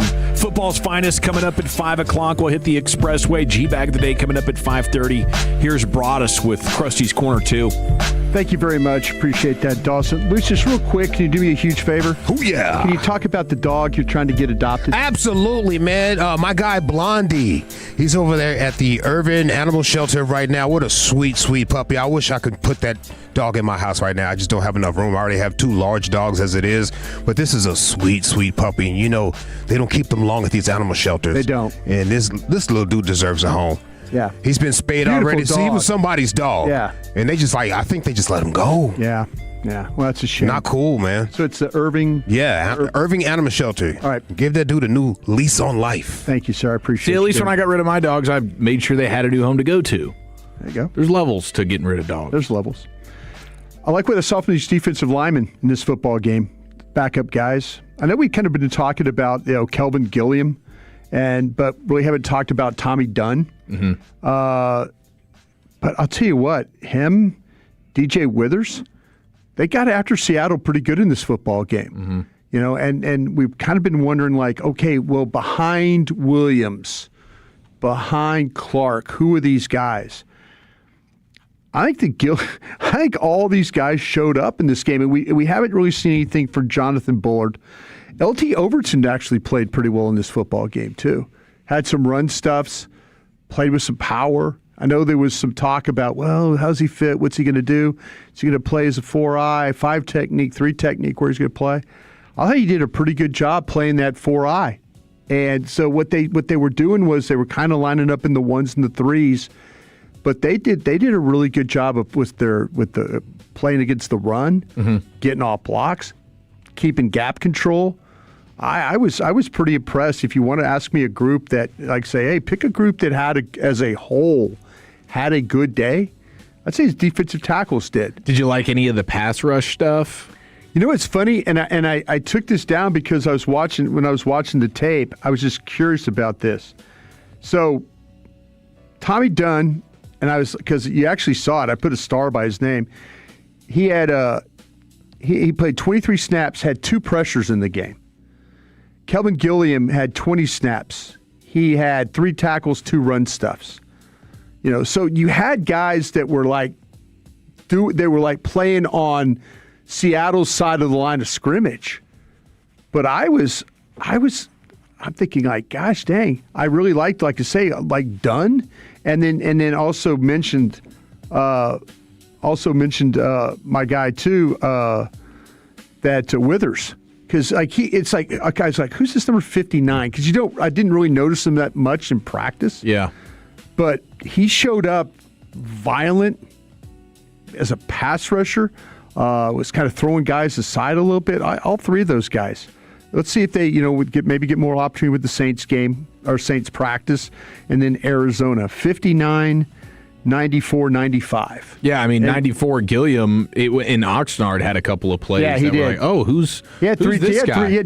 How about this though? Just for them, and I went back and looked at this again because I was curious. When he was on the field, the Saints only ran the ball for 2.8 yards a carry. When Talking about Gilliam? Yeah. When he was off the field, they went 5 yards a shot. That's a heck of an on-off split there. The best on-off split of any defensive lineman they had. I would have got off the bus, found a printer if I was him, and went and showed that to Coach. Yeah. Well, that's Kelvin Gilliam. We've talked about him in Oxnard a little bit. Yeah, he flashed a little bit, and they do need something because we talk about the overall pass rush, and obviously you want as much as you can get from that. Right. You get Von Miller on the edge now. You see, hope that helps, but Quinnen Williams is kind of the only guy that you really trust as an interior big body pass rusher. Sure. If something happened, if Quinnen Williams needs a breather on 3rd down, you're like, dang, who's the interior rusher? Because all the guys they brought in, the Otitos, even, Kenny Clark, Tweed, Otito Bullard. didn't play. Yeah, he didn't play. Right, Bullard didn't play either. Yeah, and those guys are run-stuffing dudes. Those are not guys you want on the field in pass rush situations. Well, Tommy Dunn had a couple of them for you in this game. That's good. Keep an eye on that going forward. The outside linebackers, we've talked about Von Miller enough. That doesn't bode well for Land, Sam Williams. Sam Williams had been practicing pretty well. Sam Williams didn't show up in this game like Sam Williams needs to make a team. Maris Leofau was like the combination that I would start out with. I would start out with if you said, okay, who is going to start? Because they went with Maris as a starter in this last game, with Malachi Lawrence. I would put Houston and Malachi Lawrence together to start the game and kind of go the combinations from there, and then add like Land and Wheat and those guys. But you kind of need to think about moving on, maybe from Maris Leofau, depending on what happens with special teams and all that stuff. I think that's his only role. That could be his only role there. But Sam Williams is even though he practiced well, like I said earlier, the game wasn't as good. He's got 3 more chances. But right now, that's a guy like James Houston who has played real NFL games. Yeah. When you get to the preseason and you're playing second and third string dudes, you should be able to flash a little bit. Yeah. You've gone to go up against ones in real life NFL football, and to not show up there, like Houston, clearly you could tell, okay, this guy, he looks a little different than the average third string dude. Mm-hmm. The linebackers is Curtis Robinson. There's 2 people that played the most plays on defense. Curtis Robinson, the linebacker, and then also Elijah Clark were the 2 that played the most snaps of anybody on defense. There was times where I felt like that Robinson, he's a veteran guy, and so he showed up. He led the team in tackles, but I think a lot of it was because he played the most snaps. But there were a couple of times where like the ball was at him or he had to make a play, and then he was getting blocked. He probably could have made more plays, but he just wasn't able to finish some of these plays. Like I say, he played the most, he had the most tackles, but he could have had an even better day playing defense. Yeah, the first half, he was a little bit lost. Looked a little bit lost out there. Justin Barron got hurt. Justin Barron made a really good rally play to the sidelines. I'm really interested to see what happens with Barham. I told you earlier that people are whispering that he could be the starter, that maybe they might do something with Overshown. Again, that's just whispers. That's not anything, anybody like the Jones is telling me that or anything like that. But there's people in the organization saying, hey, we really like Barham. Could very well be the starter. Well, and I hope that's what it is. It's just we love Barham so much. It's not that Overshown has not shown up. No, Overshown that's fine. The Kalen Carson stuff, they could have got off the field really, really early in that. The penalties he got are they're bad penalties, man. Just you're grabbing guys down the field, guys, hands to the face. You can't have those penalties. The first drive of the game, you have that the pass interference penalty that keeps a drive going. Yeah, he killed you that first drive. Kills you the first drive. And but I think overall the defense kind of settled down a little bit. I did like what I saw. From Julius Wood. He's awesome. I did like what I saw with Ravel a little bit with Ravel and what he's able to do. He's just got to keep working on his hands. Don't get in that mode of like giving up cheap plays or cheap penalties because you can't, you're jamming guys past the 5-yard mark. The refs will hold it against you if you get a reputation for that. They absolutely will. They absolutely will. He looks like a different player, though. He does. Caleb Downs in his first the first plays that he played, I thought he was just fine in that. PJ Locke, didn't see really a whole lot from PJ Locke there. But the safeties, like I say, you do see Julius Wood, you do see Clark. You see those guys make a play. Reedy Stewart also is another guy. Yeah, they're all physical, man. I don't know what they're going to do with Reedy Stewart. I really don't, because he can play safety, he can play slot, he can play the corner. I just don't know. I mean, they've got a lot of guys that you're kind of in that mode right now. I didn't think that Josh Butler was particularly great in this game, and some of these guys needed to step up that way. So Amir Speed, good-looking guy. Got a few snaps in their stuff. I think he needs to practice in a couple more games to see he's going to get that opportunity. But overall, really liked what I saw with Ravel.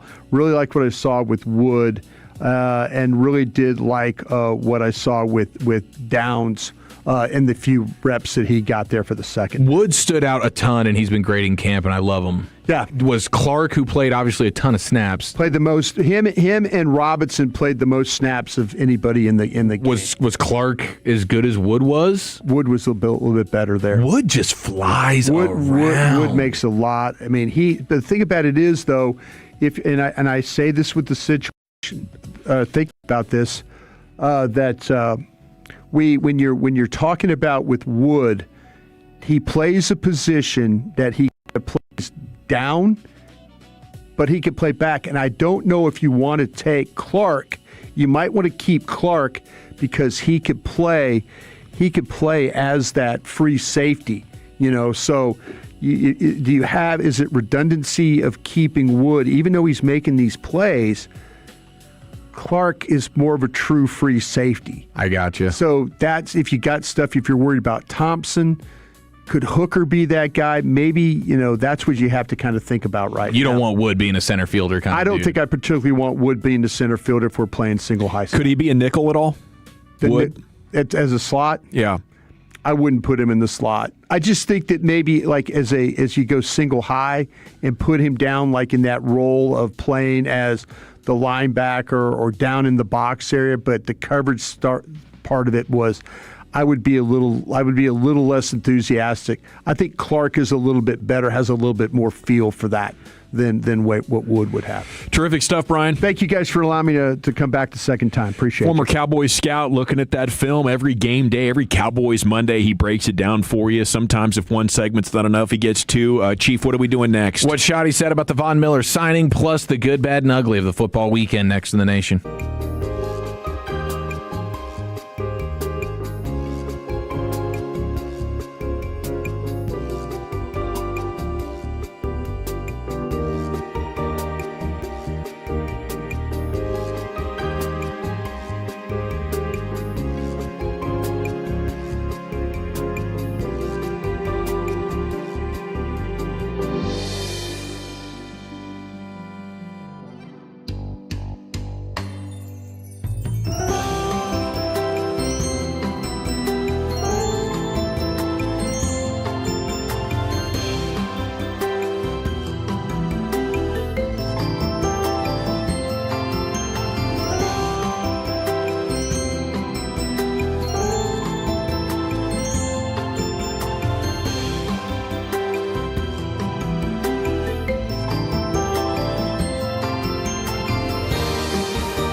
Fan. Here we go. Hour 4 G-Bag Nation on 105.3 The Fan.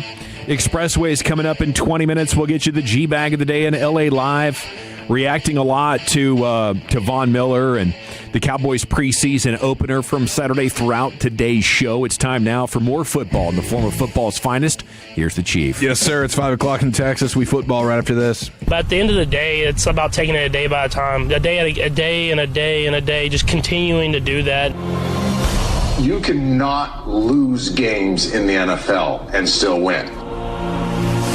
To win games, you have to win the game, not lose the game. It doesn't matter. He pulls another rabbit out of his head. Shoddy at the podium talking about Von Miller. Quote, he's going to add a lot on the field and off. You can never have enough pass rushers. The guy has no ego. He wants to win. Very, very excited to add him to our football team. And they said they're going to be smart with getting him on the field, go through a little ramp-up period, not going to rush him out there. No need to do that. It's more of him getting around the fellas and getting with Parker and the defensive staff, learning this defense and getting moving. So, I don't know, maybe when they get back to the Star in Frisco next week, picking up camp, start to see him out on the field a little bit, but it'll be a nice slow ramp-up period before we start to really see Von Miller in action. You get some buzz, you get some juice. You know, you bring in a champ, a star like that. It's just fun. It is. It is fun. And you know he's going to come in absolutely fired up. Not only, I mean, it's the hometown full circle story. It's funny how him and DeMarcus Ware have the opposite endings. DeMarcus Ware leaves the Cowboys to go to Denver. They go do special things together. And now you have the former Bronco Von Miller coming to Dallas, seemingly to close out his career. And he does have, like, he's sitting right now tied with DeMarcus Ware. It's Miller and Ware tied for 9th all time in total sacks with 138.5. So if Miller's able to get just 3 more sacks, it would put him ahead of Michael Strahan, and then he would be firmly 6th all time in total sacks. Probably won't get into that top 5 because he would need to get from 138.5 to 150.5 to be in the top 5. But still, 141.5 is Michael Strahan, who's 6th all time.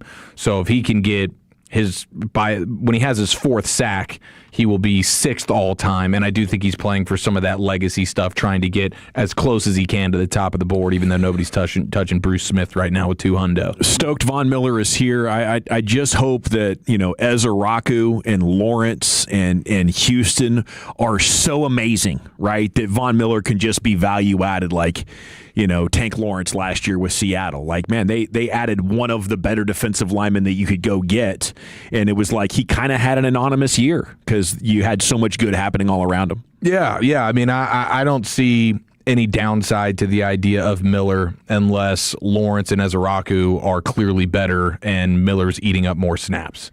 But I don't think Christian Parker's in the game of doing that. No. And I for as much as I'd love to see Lawrence on the field the other day, I mean, you saw how long it took Ezeraku to get going. He still we haven't seen him be that super sack guy. Like you still have so many unknowns when it comes to Ezeraku and Lawrence. And you get to the middle of the season, and all of a sudden, okay, Lawrence is really coming on, and here comes Ezeraku. He's got 5-6 sacks by the middle of the season. Now it's like, okay, that's what you want is the young guys to be out there as much as possible if they are the better players. And I do feel like Christian Parker is not going to be goofing around with, Von Miller, just because it's Von Miller, he's going to go out there, even though I know Lawrence and Ezeraku are better. I just think Von Miller is a nice little sprinkle on top to hopefully a collective pass rush that can be at least just good enough. You still worried about? Are you worried about the pass rush still? Yeah. I mean, I'm glad they got Miller. Even with the addition of Von Miller? Yeah, it's not like you just got in Max Crosby and now you're like, okay. Sure. Woo. See, that's what I'm saying. If you really wanted to take a big swing at this thing, you trade for Sweat. Or and the Max Crosby thing, I think, is a pipe dream. I'd love to see it happen. Love to that would make a whole lot of sense if you really, really, really, really want to upgrade this defense. Like I said, I think that you're bringing in Von Miller. Yeah, let him coach him up, let him be a great teammate. All those things. That's all I've heard about him all so far. Hadn't heard about, God, the guy's got a lot left in the tank. God, the guy's, guy was making a lot of plays. Gosh, this guy was, this guy was coveted. all I've heard so far is he's a damn good teammate from everybody. You know, that's cool. Damn good teammates are all right. But if you're worried about this Cowboys pass rush, being a great teammate ain't going to get it done. You need to go get some. You need to go get some legitimate, or you need those guys like Malachi Lawrence and Houston and guys like that. Like I say, I just think that if you played Houston more, you would get Von Miller numbers, maybe even better. That's all I'm saying. Yeah, you know that you know, and that's where I'm at with, you know, like I want to see Malachi Lawrence do this, and I know last year that Donovan Ezra-Raku didn't do it. I was encouraged by what I saw from Malachi Lawrence the other day. I really was, and I think that he's got a feel for this. I do. I'd love to see him, Gary. I'd love to see all those guys. Please don't let Von Miller get in the way of guys getting better, though. Yeah. That's all I'm saying. If you want to go if you're going to add a guy, go add a big time guy. And I'm not saying Von Miller's not a big time guy. Von Miller 5 years ago was a big time guy. That's a big time guy right there. I just don't think Von Miller's that guy right now, and I worry about the signing in a way that we're expecting Von Miller to come in here and be that difference maker. I just don't think he is. No, I think he's just an additive piece to a position group that needed it, and it's a position group that is constantly rotating bodies, keeping dudes fresh. This isn't an offensive lineman who it's like, wow, you're either starting or you're not. We're not rotating offensive linemen. I would have rather them gone and spent the money and got an offensive tackle. That's what I would have done. Yeah, I hear you with the Steele situation right now. Sure. I understand, but I'm still hopeful, and I don't think it rules out the idea of Max Crosby at the trade deadline. I hope you're right. I just don't think the Raiders want to dance with you right now. I don't think they have any interest in doing it. I just don't think you're making it worth their while. That's what I think. I think you got to make it worth your while, and to me, I would make it worth their while because I think it's important to have Max Crosby now. You know, we saw what happened. This defense got Quinnen Williams. We were all excited about it. They were still god-awful. It was too late. You need to get through. You don't need to have a bad start of the season, then all of a sudden figure out you can't rush the passer. You know, like you're week 5 against Tampa, and Shotty's like, well, you know, we'll keep working on it. Christian will keep working on it. Well, you know, we got guys. We like our guys and all that. Well, okay. Well, why are we not good? Is it the talent? Is it the coaches? What's the deal here? If you're serious about Max Crosby, go get Max Crosby. That's what I'm saying right now. Go get him to where he's helping you right now, and not halfway through the season when it might be too late. I thought we were on the right track when they added Rashawn Gary, who makes $18 million a year, and Jalen Thompson at $11 million. But this was like how the Cowboys have been doing business for the last 5 years. We have a big need on our roster. Can we figure out a way to plug it for $7 million or less? Like that's classic Stephen Jones stuff.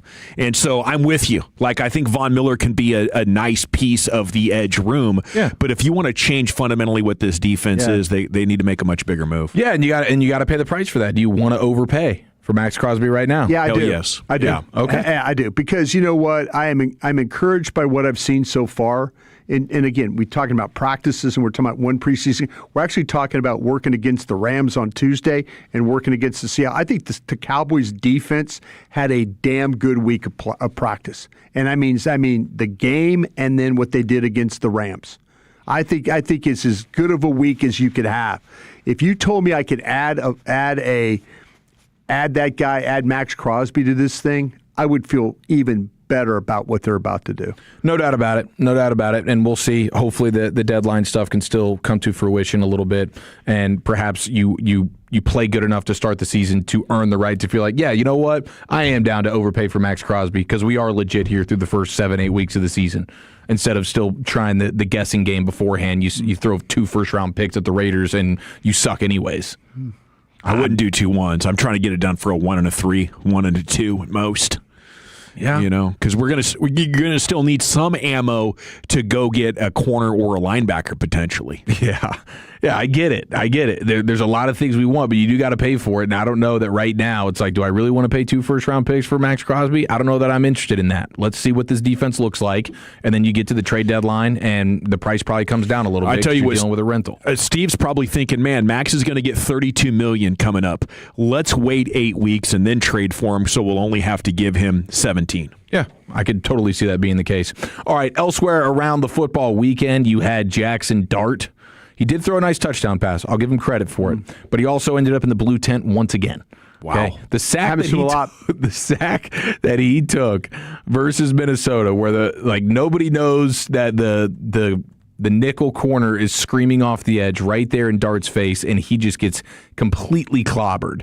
And he ends up going to the tent. I believe now it's 43% of his career starts he's taken a visit into the blue tent. And after the game, he was puzzled at the entire situation. I really respect the rules and the thought behind, NFL has of keeping players healthy and reviewing things. But at the same time, I'm still puzzled by it just feeling like every time that I get hit, I just find my way in there, which at times I still try to wrap my head around. But that's all that I'm going to say about that situation. I'm really happy with how the drive ended. So he feels like he's being singled out or something because of his track record. They're throwing him in that blue tent unnecessarily. That's how he feels. I would say pop up from the turf then, bro. He gets hit and he lays there like for 3 or 4 seconds like a soccer player. Yes. He's out there playing dead after he gets smacked. And part of it's because you did just get shellacked. Yeah. This isn't some run-of-the-mill hit you just took. No. You got crushed in the pocket, and now you're rolling around and dry heaving on the turf before you can get yourself back up. Yes, we are going to check on your brain for a second, Jackson Dart. I would like to say maybe a tip of the cap to Dart as he does finally realize his right tackle is getting destroyed. It looks like he might do a little roll to the left to land on his shoulder and not do the butt back of the head thing.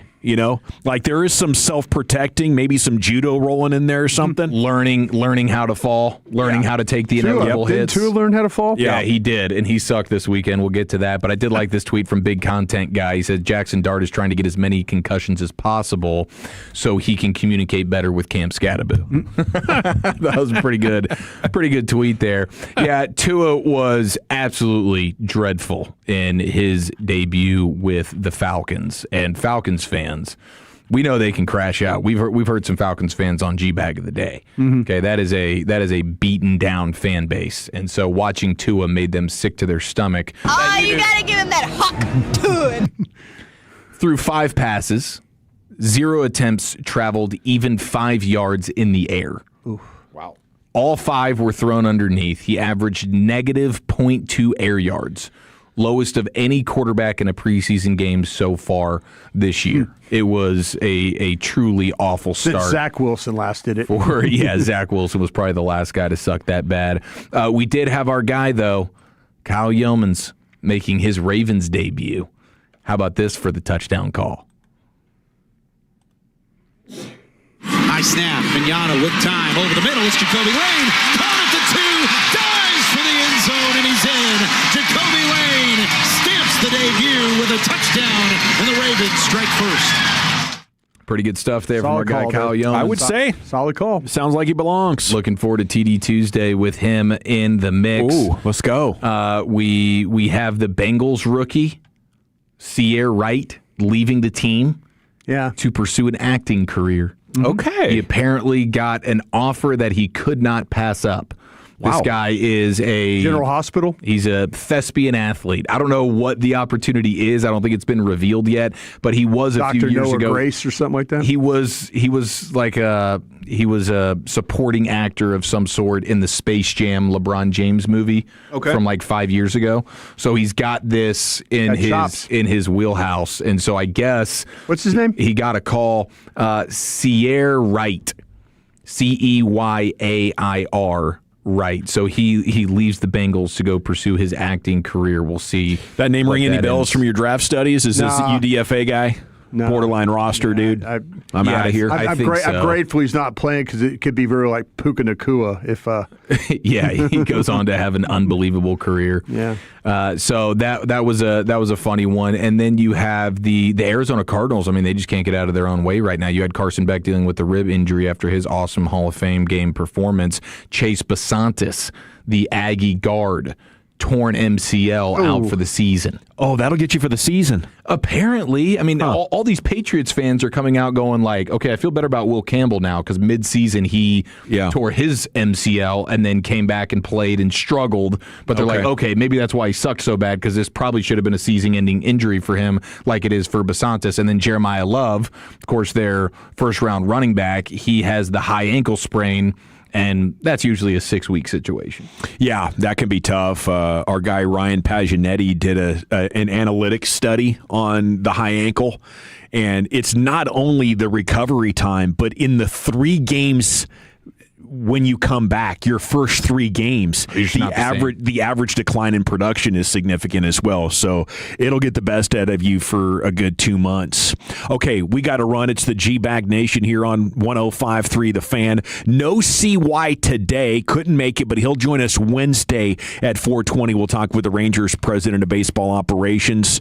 And if you've been getting after Broadus for his Von Miller takes today, we got something for you on the other side. And breaking news earlier in the show regarding the Stars and Mavs in the AAC. That's coming up next here in the Nation.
Yeah, buddy, welcome back. It's the G-Bag Nation here on 105.3 The Fan. This might be a haunted building. Lights flickered 3 times there at the break.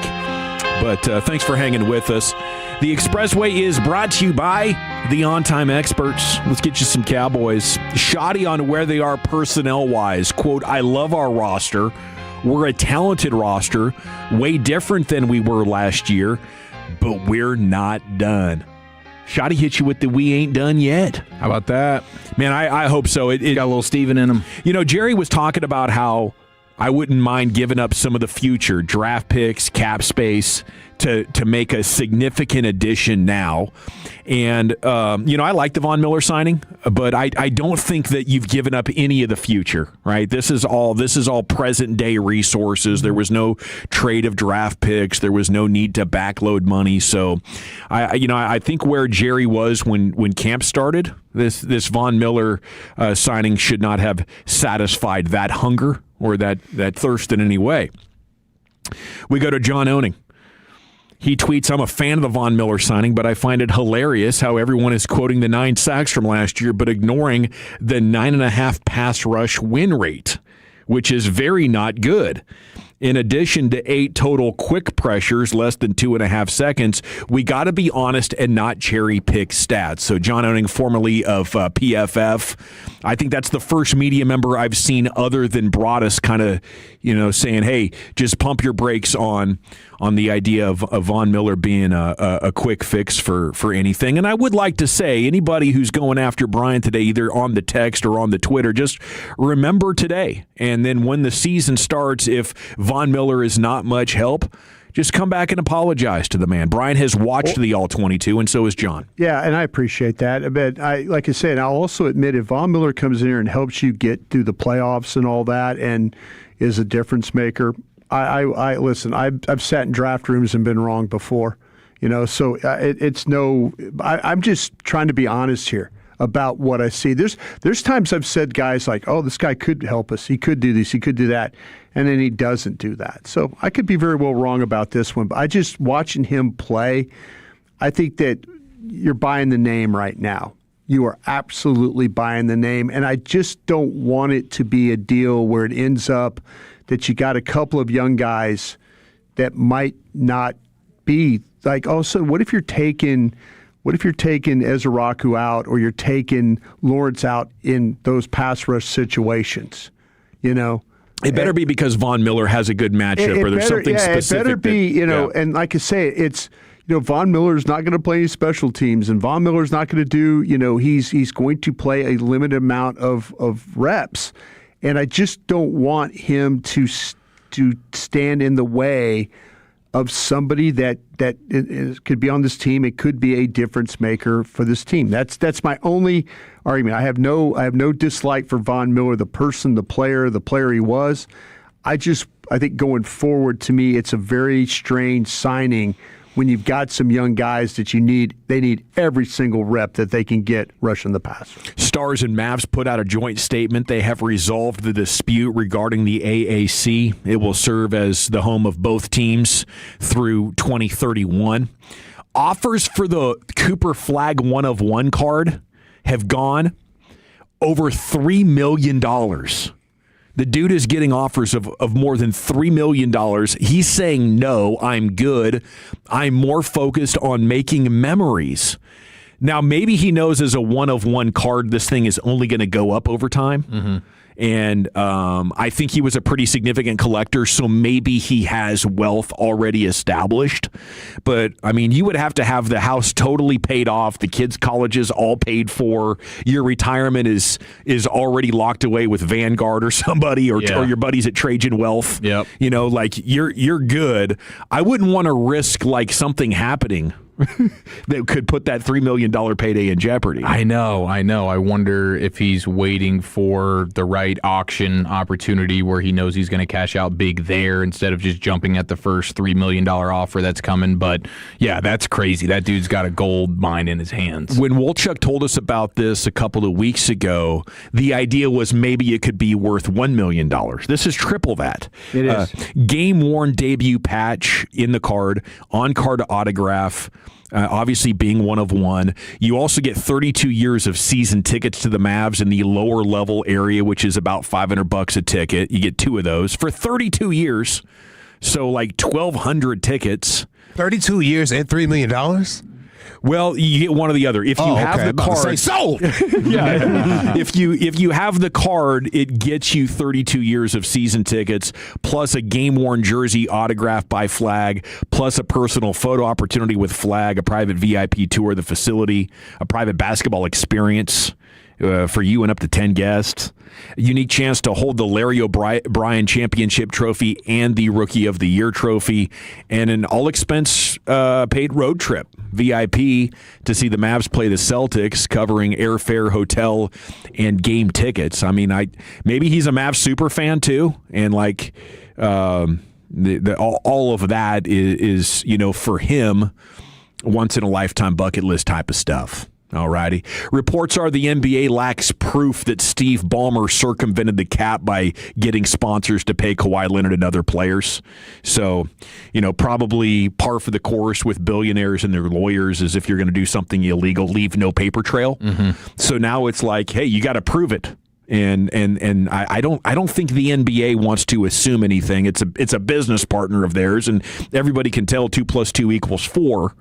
But if you don't have the receipt, I imagine, unless some sort of evidence is materializing, or maybe, one of the primary subjects of the story, gets paid off to testify against Ballmer or something like that. But everybody that's that intimately involved has something to lose. So, of course, they're going to go with the code of silence. It's time now to go into the Pip Cup, where Lucius Alexander, the G-Bag of the day.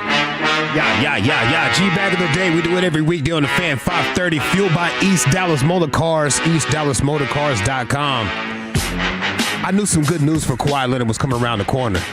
Last week, have you seen all the internet he's been doing? He really has. He's been. I've never seen him talk this much. Showing personality. He's showing a lot of personality. He must have had a weight lifted off his shoulders. Somebody told him, "Hey, you good, baby? You good? Yeah. Don't worry about it. They'll never catch up with us." I burn the receipts. Don't worry about it. All right, our winner and champ going for day 2 right here is AI Broadus. This is from the sick mind of Bobby Belt from the morning show. AI Broadus is at the Magic Johnson HIV announcement press conference. He's just looking for a seat. First of all, let me say excuse me. Sorry, late pardon afternoon. me. I heard Jack Nicholson was going to be here. Is he here? Because of the HIV virus that I have attained, I can't believe he's just telling everybody, that he's got the AIDS. I just want to make clear, first of all, that I do not have the AIDS disease, because I know. Oh, I don't know. It's not what AC Green told me. That, but HIV virus. Oh, yeah. It's full-blown AIDS. Oh, yeah. My wife is fine. She's negative. Oh, so she's the only one who Magic wasn't sleeping with. Interesting. I plan on going on living for a long time. Well, he got out just in time, too. This is about to be Draws and Petrovic's league. So you'll see me around. I plan on being with the Lakers in the league. Hopefully David will have me. I guess now I get to enjoy some of the other sides of living. No, I don't know. The season and, I kind of feel like he was enjoying life too much. Yeah. Practices. Am I wrong here? Seriously. I don't know, man. I don't think you were. I don't think you're wrong right there. Nobody ever came out and said, yeah, Magic got me. Yeah. Right? No. Nobody ever really came out there and said that. Nobody ever did that. Nope. And we never heard how he got it. No. Nope, we sure didn't. That might be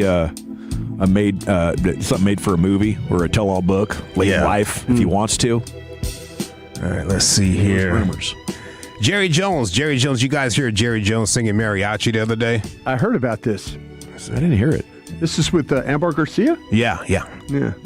What is it about mariachi that you like so much? What does it make you feel? La cuca cucaroo, la cuca cucaroo, Paloma. I love the great traditional music of Mexico. I love the energy that mariachi brings.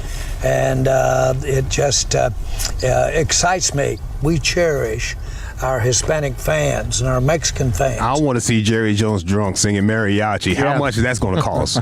What is that on my ticket price? Yeah, that would be quite the experience. Well, at the stadium, they had the mariachi band. They sure do. They sure do. And they play during there'll be a break coming back from timeout, and and the fans just erupt when they play. So Good for Jerry. I want to see Jerry in his big suits he be wearing. Yeah. And his the top button's always unbuttoned. No way. Top three buttons, he was all shoveled. Yeah. Disheveled. I think Amber got him. Like I think she did. I think she did. Like I think he was BSing. Like, oh yeah, I love mariachi. Yeah. Big thumbs up. Yeah. For my Spanish speaking audience. And, right. And then she was like, well, what do you love about it? What do you like about it? I thought he was about to start singing a cucaracha. I'm going to swat you. Stop it, dog. Stop. What is it about mariachi that you like so much? What does it make you feel? La cuca-cucaroo. La cuca-cucaroo. Paloma. Yeah, Paloma. What's going on, bro? Do you ever, like, real quick, do you guys ever feel on? With the mariachi band, do you ever feel uncomfortable because you don't know how much to tip? Or when they show up, do you ever feel like they're like, oh, hey, thanks, and they're like expecting kind of a tip? I just don't want to stare at them. I like when they're getting in their bag and I like jamming. when they're on someone else's table. Yeah. But when they come to your table, I'm kind of like, what do we do? Do we tip? Do we all throw in a 20? How does this work? Always tip. Always tip. Okay. I just want to make sure because I feel like I over-tip the mariachi band. You probably do. Because I'm like, all right, yeah, this is cool, but I never know how much to tip. Now, do you call them over and then they play, or do they just they kind of gravitate towards your table? They go to table to table, man. They go table to table, and and I'm enjoying it. I'm like Lucius. There might be two over, and I'm like going, man, that's good. That's right. And then all of a sudden they show up, and I'm like $40, $50. I'm like, I don't know how much to tip. Good work if you can get it. I don't know how much to tip them. They're going to be hanging at your table all night. Yeah, they do. They'll be back. They play a couple of songs. They do play a couple of songs. Let's go back to the gringo over there. Let's play that cuckaroo for him. I don't know. I don't know how much to tip. He might be blind. He doesn't know what he's giving us. And it's $100 bills every time. That changes tomorrow. The left eye gets fixed tomorrow. Yeah. Let's go to the Little League World Series. Massachusetts, the Bridgewater All-Stars, I believe this is. They have a pitcher named Dominique the Dominator. 14 strikeouts, only 2 hits allowed. They talked to him after the game, and this kid is just full of himself. How are you approaching hitters when you're out there? I mean, it's kind of selfish, but I know they can't hit me, and I just have to pump it in there. That ain't selfish, man. That ain't selfish, brother. Might be kind of cocky. You're doing Just the a little damn thing. cocky. I know they can't hit me, dog. How are you approaching hitters when you're out there? I mean, it's kind of selfish, but I know they can't hit me. You're a hell of a teammate. I wish Carl Ravage, who's been released from ESPN, would say, kid, shut the hell up. You're putting your elbow on the line for this team. We love it. You're going to get Tommy John in 6 months. You don't care. Those managers. I mean, it's 46 feet. Some of these 12, 13-year-olds can throw at 70. They got that guy that's 240 pounds, right, Eric? That eats the Snickers? That's right. 5'7", 240. Yeah. First baseman. Bet he could get a hit off this guy. Yeah, maybe so. Let's go to the No Chill podcast with Gilbert Arenas. Is this cases all good? Does he still have some funny cases chasing him? I'm sure he does. I don't think it's been all buttoned up yet. I haven't gotten the notification that Gilbert Arenas is free and clear. Right. J.R. Smith was on there talking about Dennis Rodman. Dennis Rodman joined the summer leagues just to collect his per diem and then bounced. Dennis Rodman was 43 years old at this time, bro. Dennis Rodman was supposed to be on my summer league team my rookie year. I was 17 years old. I seen this man one time. He first day, he got the per diem, never seen him again. Oh, because they give it to you all lump sum. All up. Yeah, they give it all up front. I had like 1,600, bro, at 17. My first I had my little cash. I'm like, what? I seen Dennis Rodman get on the van, bro. Got his little envelope. Got on. Never seen him again. Never seen him again. Never seen him again. Dennis Rodman came and got that money. The worm. Come get that money and I'm bouncing, bro. Is that straight to the casino after that for him? 43 years old. Straight to the club? What is that? 43, bro. I feel you, Dennis. Come get that money real quick. Take a flight out, pick up my payday. Drive me over here real quick. I'll pick up this money. What else I got for you boys? Oh, the Jaguars announcer. Jaguar announcer called Jacksonville Jaguars defensive end Trayvon Martin. Uh-oh. Let's go to the sidelines and hear from Brett Martineau with Trayvon Martin. Trayvon Walker. Yeah, Trayvon Walker. We know knows he got him. That dude laughed at him. Trayvon Martin. That's my friend Brian Sexton. Oh, we know. You got him. Oh, no, Brian. Right out there, Trayvon Martin. I was like, oh, my God, what? No, Brian, don't do that. Wow. It was a hoax. God bless that brother, man. And yesterday was a church day I played. You got your blessing. Shout out to my reverend pastor, doctor, and politician, Mr. Frederick Douglass Haynes. They said this pastor right here was using ChatGPT to write his sermon. Here's your call to action today. It requires a response, and truly not one of maybe or someday, but of now. If you're a believer who's been playing games, stop rubbing wax into your cracks. Bring your hidden struggles to the altar today. Confess your worldly lifestyle, listen to the holy disruption of the seed inside of you, and recommit to walk in unfiltered authenticity. If you realize that you don't really possess the gospel, if you have the vocabulary but not the fruit, if you realize that you've never actually been born again into the family of God, I want to encourage you to step out of the shadows. Oh, no. Oh, my gosh. Was that off a teleprompter? Did you get Ron Burgundy? There were so many mistakes in that right there, bro. There were so many mistakes. Why are you talking about vocabulary? Didn't have time to prep it out. Oh, my gosh. Corey was talking about somebody get stung by a bee or something. He pointed to a spot on his right ankle where a wasp got him and left him throbbing for the next 2 holes. Okay. What are we doing here? I had to pull his stinger out. Oh, my gosh. His stinger was inside of this man. Oh, no. Corey. Hell of a story. Yeah. That's what I said, too. Majors was in his bag today, though. It was hilarious. He was And dominating. left him throbbing for the next 2 holes. What? Wow. Cinnamon flavored grits. All right, that's it, brother. That's it. All right, we got our champ. AI brought us with the Magic Johnson HIV presser. Reacts. We got Jerry Jones, likes the mariachi. Little League World Series All-Star Dominique the Dominator. You have the No Chill podcast with Gilbert Arenas telling an old Dennis Rodman story. Jaguars, was that a sideline reporter? That was Brian Sexton throwing it to a sideline reporter, yeah. Okay, on the Trayvon Walker, Trayvon Martin gaffe. Yeah. Pastor uses ChatGPT to write his sermon. Corey throbbing for the next 2 holes. Okay. I'll go with Dominique the Dominator. Chief, how about you? Give me the champ. AIBZ. Brian? I'll go with myself. By a score of 3-1, and still your G-Bag of the Day champion. It's Bobby Belt's AI brought us. Tune in every afternoon at 2:20. If you miss, Lucius will replay the champ right before we get to Wolchuk's Top 10. And speaking of Lucius, let's stay in the Pimp Cup. Here's some LA Live. Yeah, it's a Monday, Friday edition of LA Live right after the great Rick James. Well, all right, you squares, it's time you smoke. Fire up this funk and let's have a toke. It'll make you dance to some of everything. Everybody get high. You ain't never heard a crackhead say, I ain't got no money today, so I ain't about to go smoke no crack. You ain't never heard that. Why? Because they do it no matter what. They get it done. They get it done. Get it done. Go out there today with that crackhead energy. Yeah. Go be a crackhead. I mean, don't go smoke crack. I'm just trying to give some morning motivation, man. Mm-hmm. I don't know how else to say this. Hone in on that crackhead energy. Don't do crack, but be a crackhead.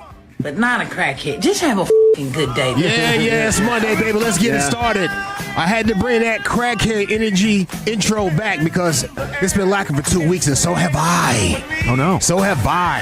I haven't written down my goals. Oh, no. So I haven't been really conquering my goals. I've been shoving them all in on the weekend instead of, spacing them out like I should. Mm-hmm. So I had to bring that crackhead energy back.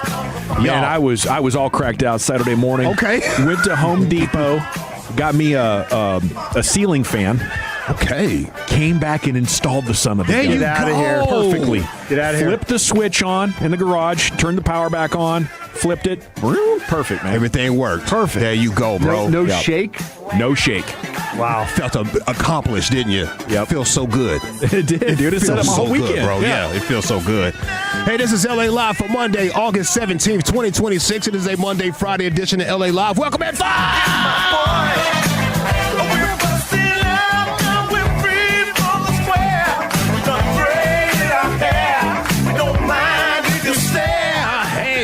Shout out to the now disbanded Dallas hip-hop group PPT for naming today Monday, Friday. LA Live is brought to you by Metro Flow Plumbing. Sign of the times, or maybe a recession indicator that I seen yesterday while running some Sunday errands. I hit the Home Depot too, Mr. Dawson. Nice. For a new knob for the shower. I took the truck to get an oil change and some new spark plugs. And while I was doing all of that, I seen an unhoused lady. I'm trying to be respectful. An unhoused lady with a boob job. 80s must have been fun for her.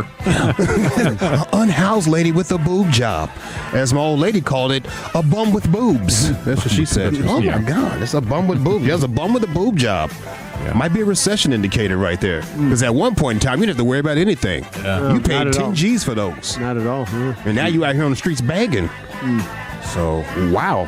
Recession indicator right there. And shout out to Blondie the dog at the Urban Animal Shelter. If you guys are looking for a pet, if you have room for a good guy, Blondie at the Urban Animal Shelter. Check my deets on Facebook. Lucius Alexander, show you all the deets right there. That dude is looking for a home. I would give him a home if I could. Saturday night, the greatest woman of all time, boxer Clarissa Shields, defeated middleweight champion Kay Scott at the State Farm Arena in Atlanta. T-Rex put on a masterclass, dominating every single round. It was a 6-round technical knockout for T-Rex. Kay Scott corner, they called the fight by throwing every towel that they had in the corner. They threw every single towel. I think they even looked around and grabbed some napkins for the people in the stands. Like, hey, man, let me throw these napkins too, bro. First knockout in 2 years. She's ready to go. They throw in every towel they've got. It's all over. Clarissa Shields. Not one, not two, but 3 towels come in to stop this fight and stop that onslaught. They said it's enough. She's had enough. They threw in every towel. There was still towels stuck on the old girl, as they were calling the fight. It's amazing. And what made this fight hella interesting is that it was a co-production with Zeus Network. Zeus Network, yo. So it had influencers fighting. Oh. So there was a mix of real boxing fans along with people that came to see influencers fight. Okay. It's a mess at the same time. I kind of like it. It was a mess, bro. Yeah. It was a real crazy sideshow before the real boxing event happened. There was a battle of the bouncers. One of the bouncers' pants kept falling down, the shorts. Oh, geez. You kept seeing his cheeks out there. Yeah, man, a belt. He was a big old dude. It was a battle of the child stars. You had Regh, who was on his deathbed just a month ago. Now he had 2 fights. Dang, okay, I did see this with the That's So Raven kid or something. Was the funniest second round I've ever seen in anything. Yeah, That's So Raven kid, Orlando Brown. He was on That's So Raven. He was also, what is that show, that movie, Major Payne. Yes. He was on Major Payne. Yeah, bro. He kept doing this little move in the second round, like a little charge up. He looked like Arnie Spanier. Like, imagine Arnie Spanier getting into a fight. That's how it would look. Did you see the charge up? Yeah. It's hilarious. That's Bald Bull from Mike Tyson's Punch Out. Yeah. He charged it up and then reach out. Oh, my God, bro. Uppercut you. You had to duck it. I was crying real tears watching him try to fight Rage. I'm talking about real tears. I've never seen anything that damn funny out Ray there. J said, come on then. Oh, there's a right hand by Ray J. Oh, that was a good one. Orlando. Come on, Orlando. Get some blows in there. Ooh, there's another straight right on Ray J. Okay, Orlando. Yeah, get you a couple of. Orlando, get you a couple of. Orlando, get you a couple of. And Brian Custard? Brian Custer, yeah. Yeah, so he's a big-time fight guy. He's a big-time fight guy. You saw him at Vegas. Yeah, we interviewed him before. Yeah. Big-time fight guy. He had to sit there on the mic with these influencers. I feel bad for him, bro. Like, This Orlando Brown is unbelievable, dude. it's the funniest thing you'll ever see. Did you say this was Zeus Network? Zeus Network. Is this so? This is the Baddies show. The right? Baddies. The Baddies. The Okay. Baddies. Brown took the crackhead energy a little too far. That is so good. Man, the best is Mayweather and Terrence Crawford reacting to it ringside. It's hilarious, bro. It's hilarious. Those dog. are not boxing bodies. No, they're not. They're going down to the canvas and still trying to fight. I This can't is believe they great. sanctioned that fight. Who let Regh back in there and Orlando Brown? I don't know. Is Ray J healthy? He looks healthy. Looks like he's not skipping a meal. missing no meals. Yeah, liver's fine. I thought it was Adrian Broner from like 3 weeks ago. Yeah. Hold on. Let me get my thing over here because this computer's acting up. All right, here we go. This is hilarious. I think Ray J bro. might have just had one of those hypochondriac moments where you WebMD something and you're like, oh crap, I'm going to die in 6 This might months. be me. Yeah. This might be me. A young lady by the name of Erica Raven, she kicked off the fight by singing the national anthem. She's taking a lot of heat for it. What is this thing? Another fail? Yeah. What is this? Is this it? Because my thing is acting up. These aren't computers, bro. They're doing work and not telling us things. Shoot. She's got like 9-inch heels on. Gotta be careful.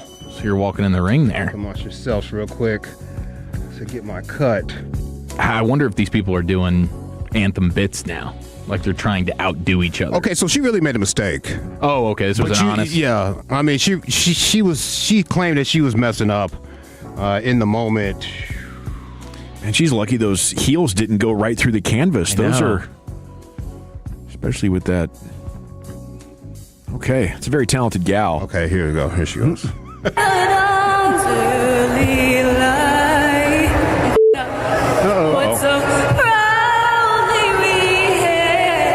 She says I'm effing up. She says I'm effing up.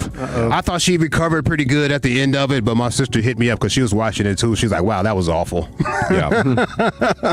I thought she did pretty good. But I only bring that up right there because, speaking of national anthems, Mrs. Martha Reeves. Oh, she's back. Back, bro.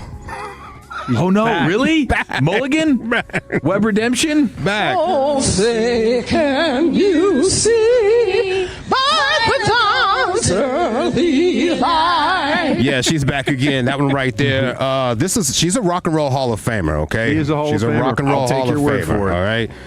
The Martha Reeves national anthem drama continues. Martha was on Karen Hunter's show on Sirius XM. I was listening to this live because I always listen to Karen Hunter. A lot of people do. I've even heard KRS-One call in one time randomly. He was on his way to a show. He was, hey, I'm calling in, I'm listening.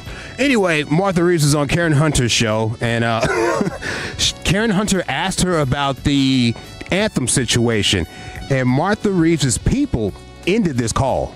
And everything is sort of camouflaged or overshadowed by some controversy about my singing ability, but I'm a pro. Yes, and you I know are. what I know what I'm doing. I know you do. Do you want to do it again?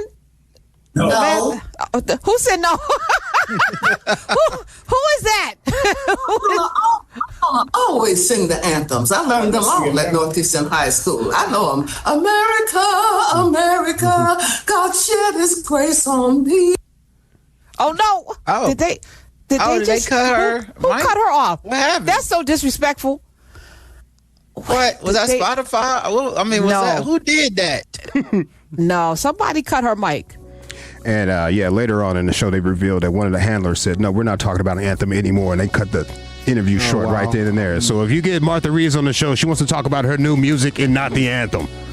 Sorry, lady. Sorry, I love you. You're a Rock and Roll Hall of Famer, but nobody was talking about you. Nobody was checking for you until you did that to the anthem. Yeah. Maybe a great career resurgence. Yeah, so you might as well